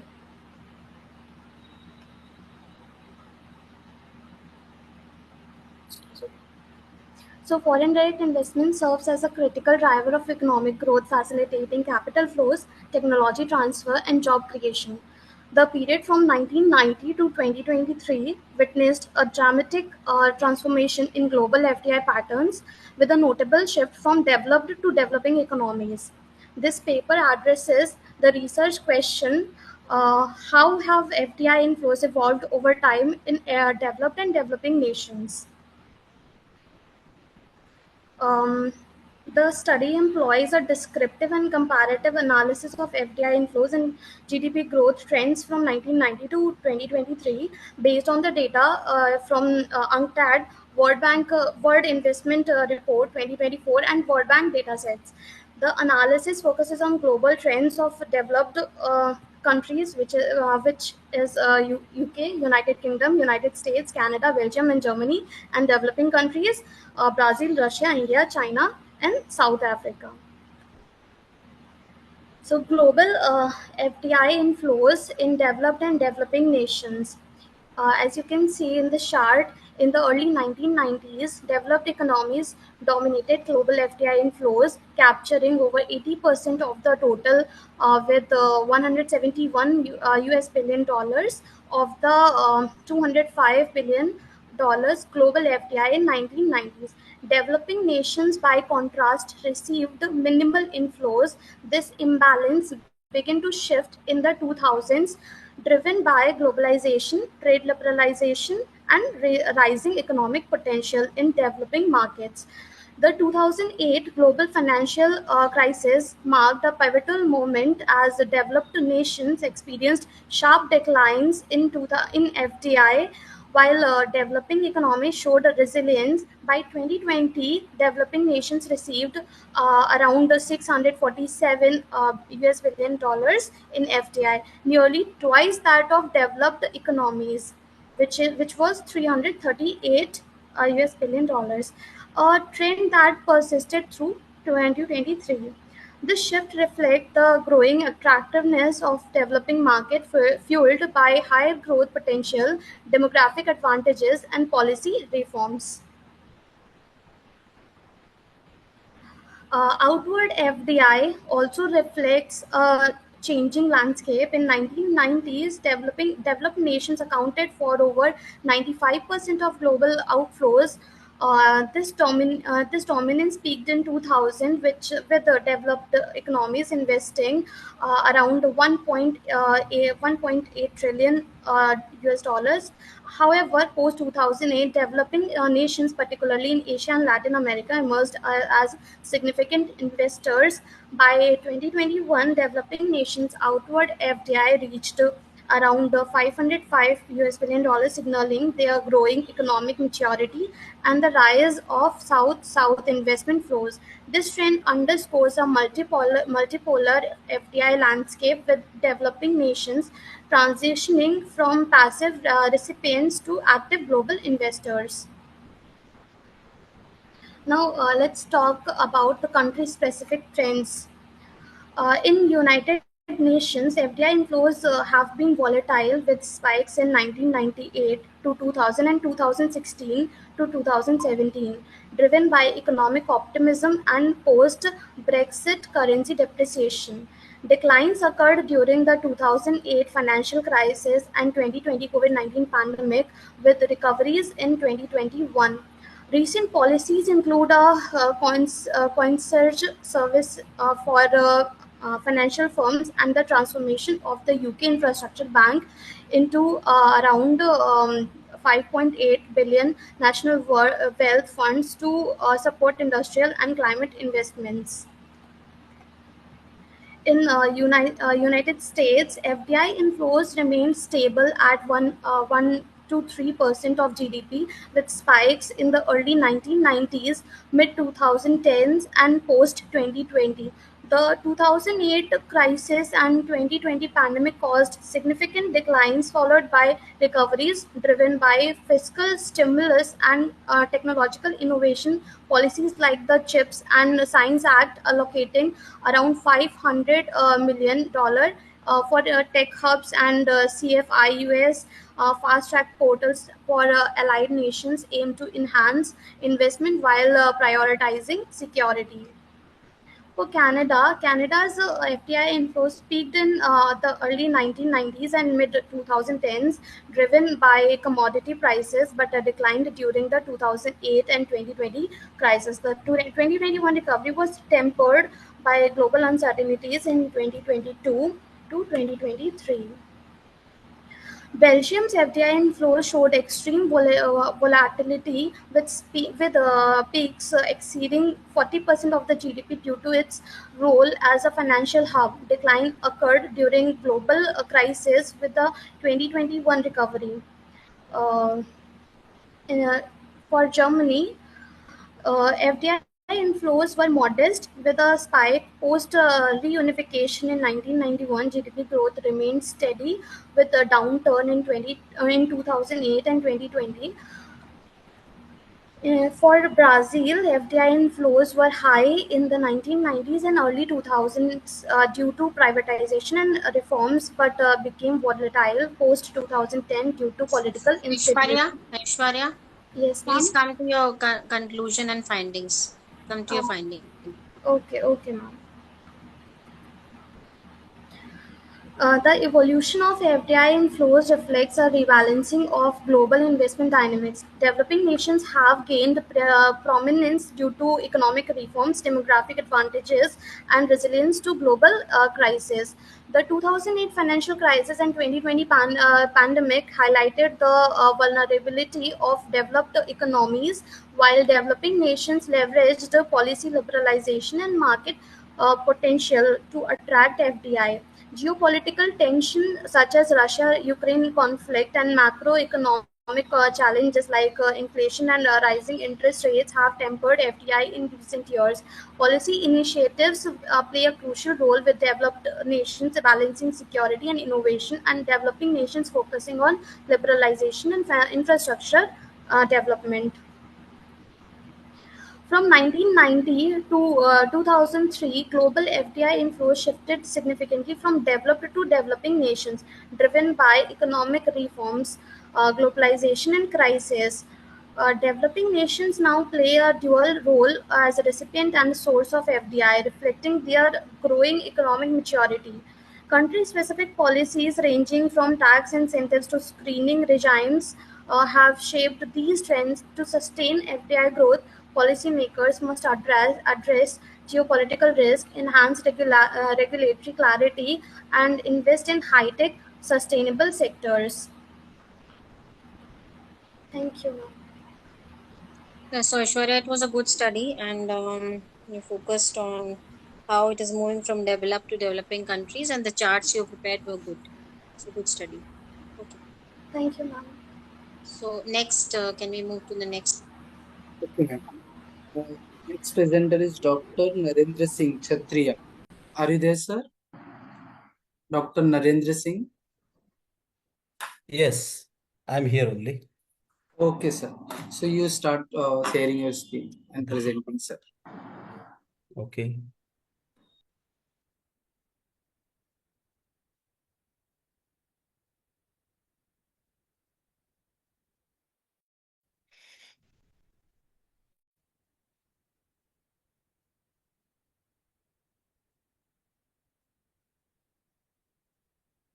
Good evening, one and all. Am I audible? Yes, sir, you are audible. Sir, can you make it full screen? Okay, I will try. To see. So full screen. Yes. Wait a minute. Is it okay? Yes, sir. Okay. A respected chairperson, co-chairperson, and one and all present here in this conference, myself, Dr. Narendra Singh R. Kshatriya, in charge principal Srimati Ardisha Arts and Srimati Vidisha Commerce College, Dholka. I'm going to present my study, a comparative study of mental toughness on selected male and female volleyball players of Gujarat. I do not want to waste my time on abstract. We'll go for the introduction. Certain self-concept and mental toughness are the most important to achieve success in sports. Self-concept is learned by an individual inference from his unique experiences. The individual perception of other towards him strongly influences his self-image. Self-concept is highly complex component of behavior composed of both cognitive and affective dimensions.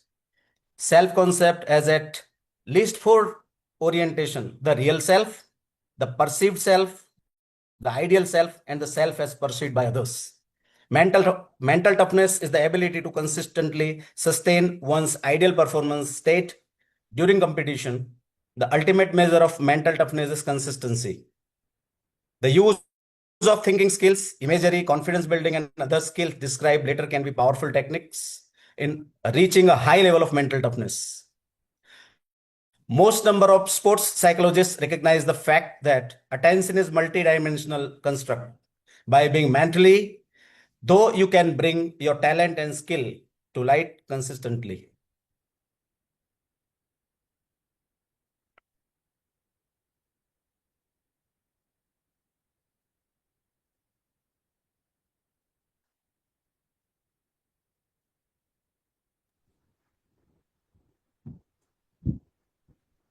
Hello. Yes, sir. Yes, sir. Your voice was not coming, sir. Am I audible? Okay. Yeah, you are audible. Now it starts, sir.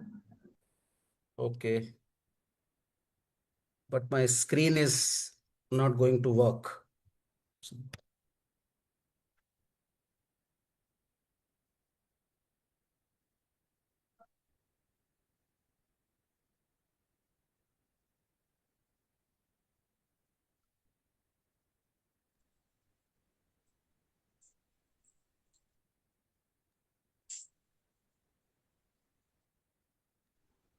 You can continue with your presentation, sir. Yeah. Okay.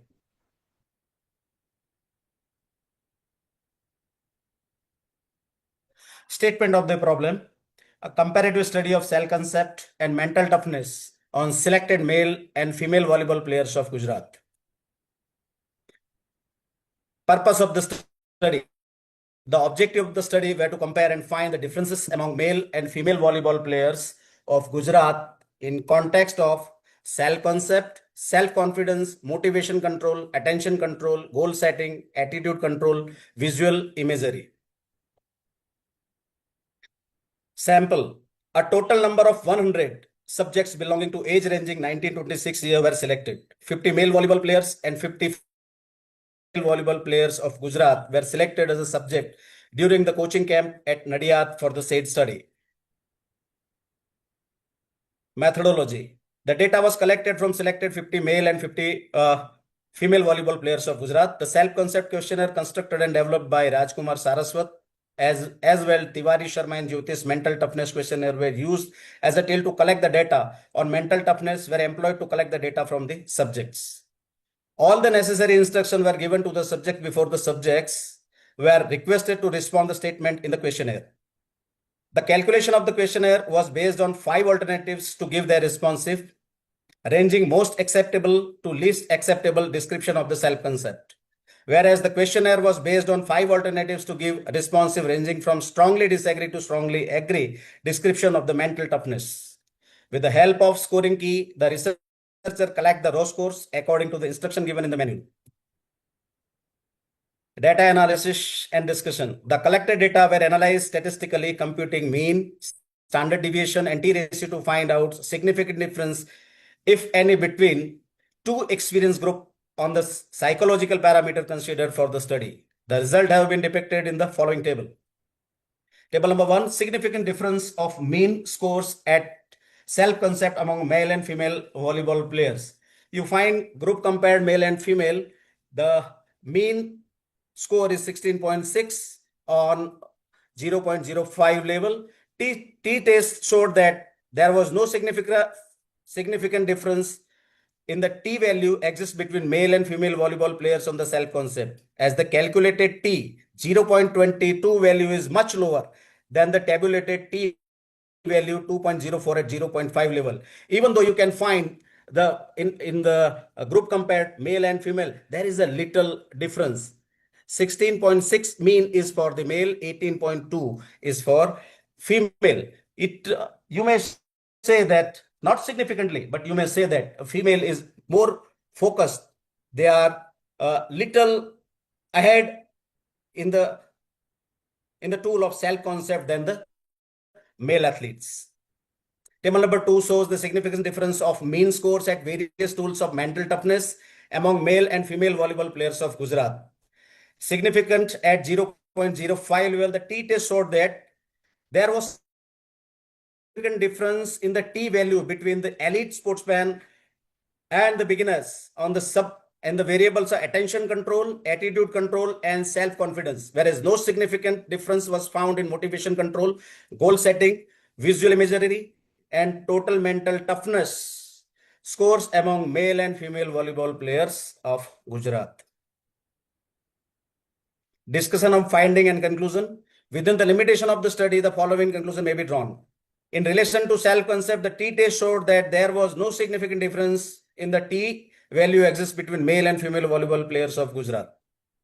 Whereas significant difference found in the sub-variable of mental toughness, of attention control, attitude control, self-confidence scores among the male and female volleyball players.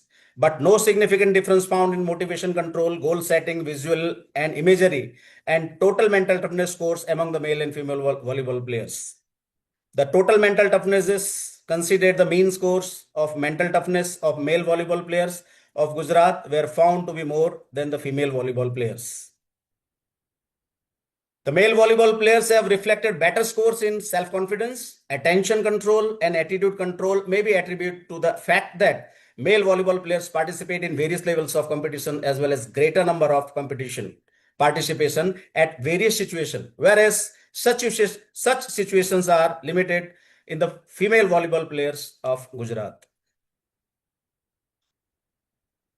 These are the references. Thank you very much for your patience listening. I request if anybody has any question, I'm ready to reply. Yes, Dr. Narendra, first of all, a very interesting topic that you have chosen for your research, and presentation was good. The study and the findings was also very good. But which area of Gujarat have you done this study on? You have mentioned Gujarat is a big state. Which area, which city, or which age group have you targeted, if you have seen? Very good question, ma'am. We have targeted under 21 and senior group from 2020 to 2024, December 2024. We have no volleyball activity across the country. All of a sudden, government announced the senior national competition as well as one international club championship is there. So within a day, 15 days, we have find out, we made a selection of our male and female players throughout from entire Gujarat, and they will call in Nadia for the camp. During the camp, I have done this my research for the help of my coaches. That's good. So you can specify that in your paper as well, the age group and from which areas of Gujarat the students came up.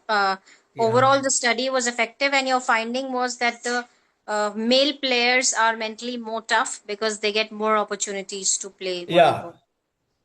Definitely. So you could even suggest certain things for female players. How can they improve their mental toughness? That could also be a part of your paper.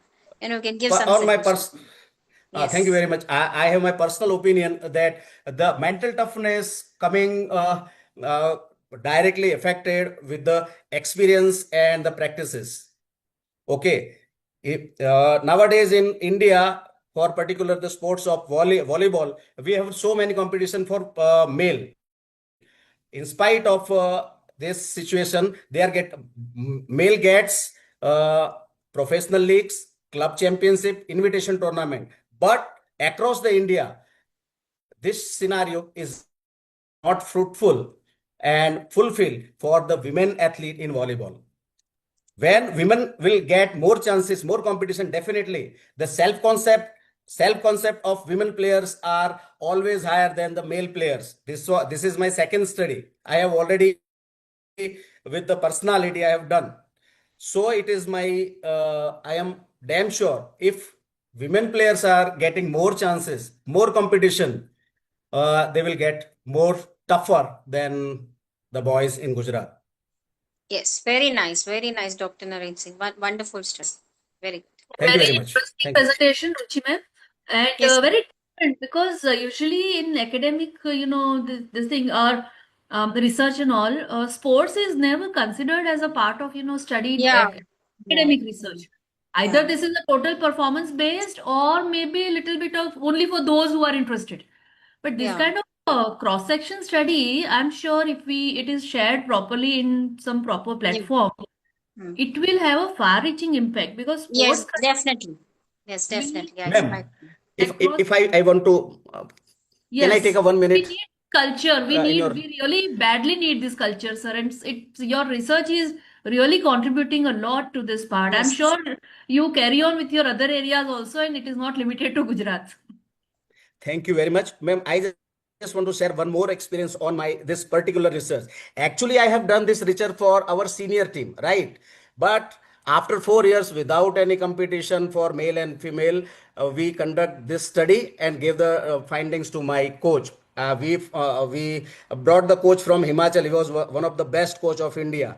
So his suggestion is our senior team will not perform with this kind of mental attitude, this kind of mental toughness, and this kind of self concept. Okay, so we sent our second team for the senior prime championship in India, and we find out our top athletes and send to club championship at Kathmandu, Nepal.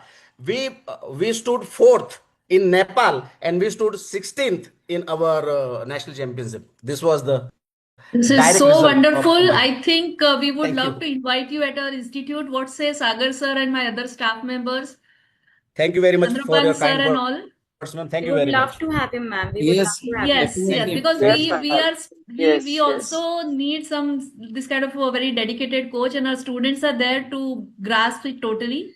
And maybe with this kind of research and profile, we would love to invite you in our institute, sir. Thank you very much for your kind words, ma'am. I'm always ready. Whenever I will get chance, definitely I'll be with you. Thank you very much. Number of females enrolled with our institute is huge. So we would love to see that our females are going ahead because in your guidance, sir. Totally, Thank you very much, totally. ma'am. Yes. Okay. Thank you, ma'am. Thank you so much, sir, for a Thank detailed you. explanation. Now we are having the last presenter, Chaitali Dhanu ma'am. Sir, I'm attending the conference, but I won't be presenting. I'm sorry. Okay. Okay. No issue. Participant and the presenters, we already sent the attendance link in the chat box. So all of you please fill the attendance sheet, attendance link. It is in the chat box. Please fill it. Meanwhile, Chairperson Dr. Ruchi ma'am can sum up the session, and Sandhya ma'am can announce for tomorrow. Yes, ma'am.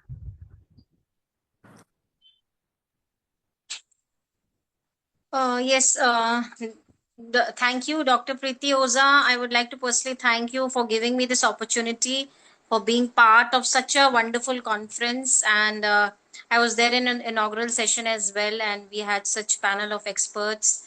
And even now, the presenters on various topics, on variety of topics, and such wonderful presentations they have come up with. And it was a learning experience for me as well.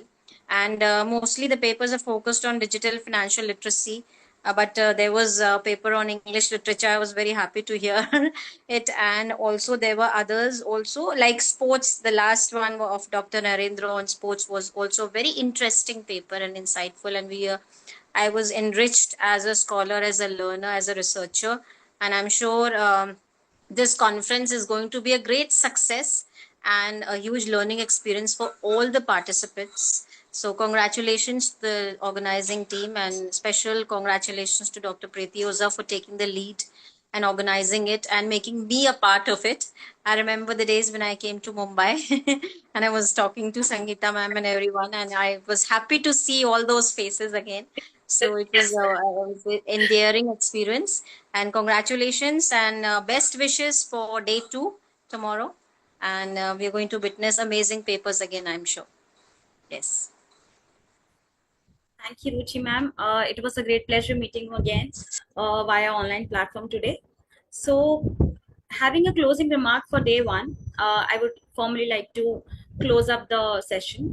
So, distinguished participants, colleagues, and esteemed guests, as we conclude the first day of our international conference, I would like to extend our heartfelt gratitude for your active engagement, insightful questions, and meaningful contributions. Today's session have truly fostered a rich exchange of knowledge and perspectives. We will resume tomorrow at 9:30 a.m. for day 2.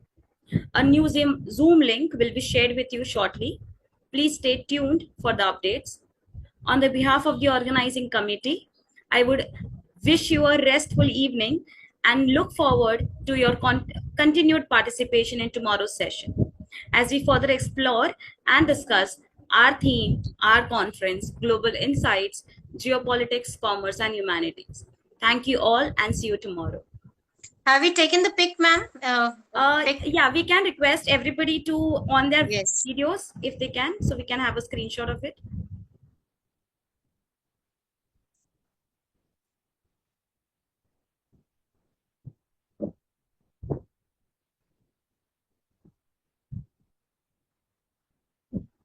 Thank you, everyone. Thank you so much.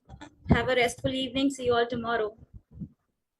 Thank you. Thank you so much. Thank you. Thank you, ma'am.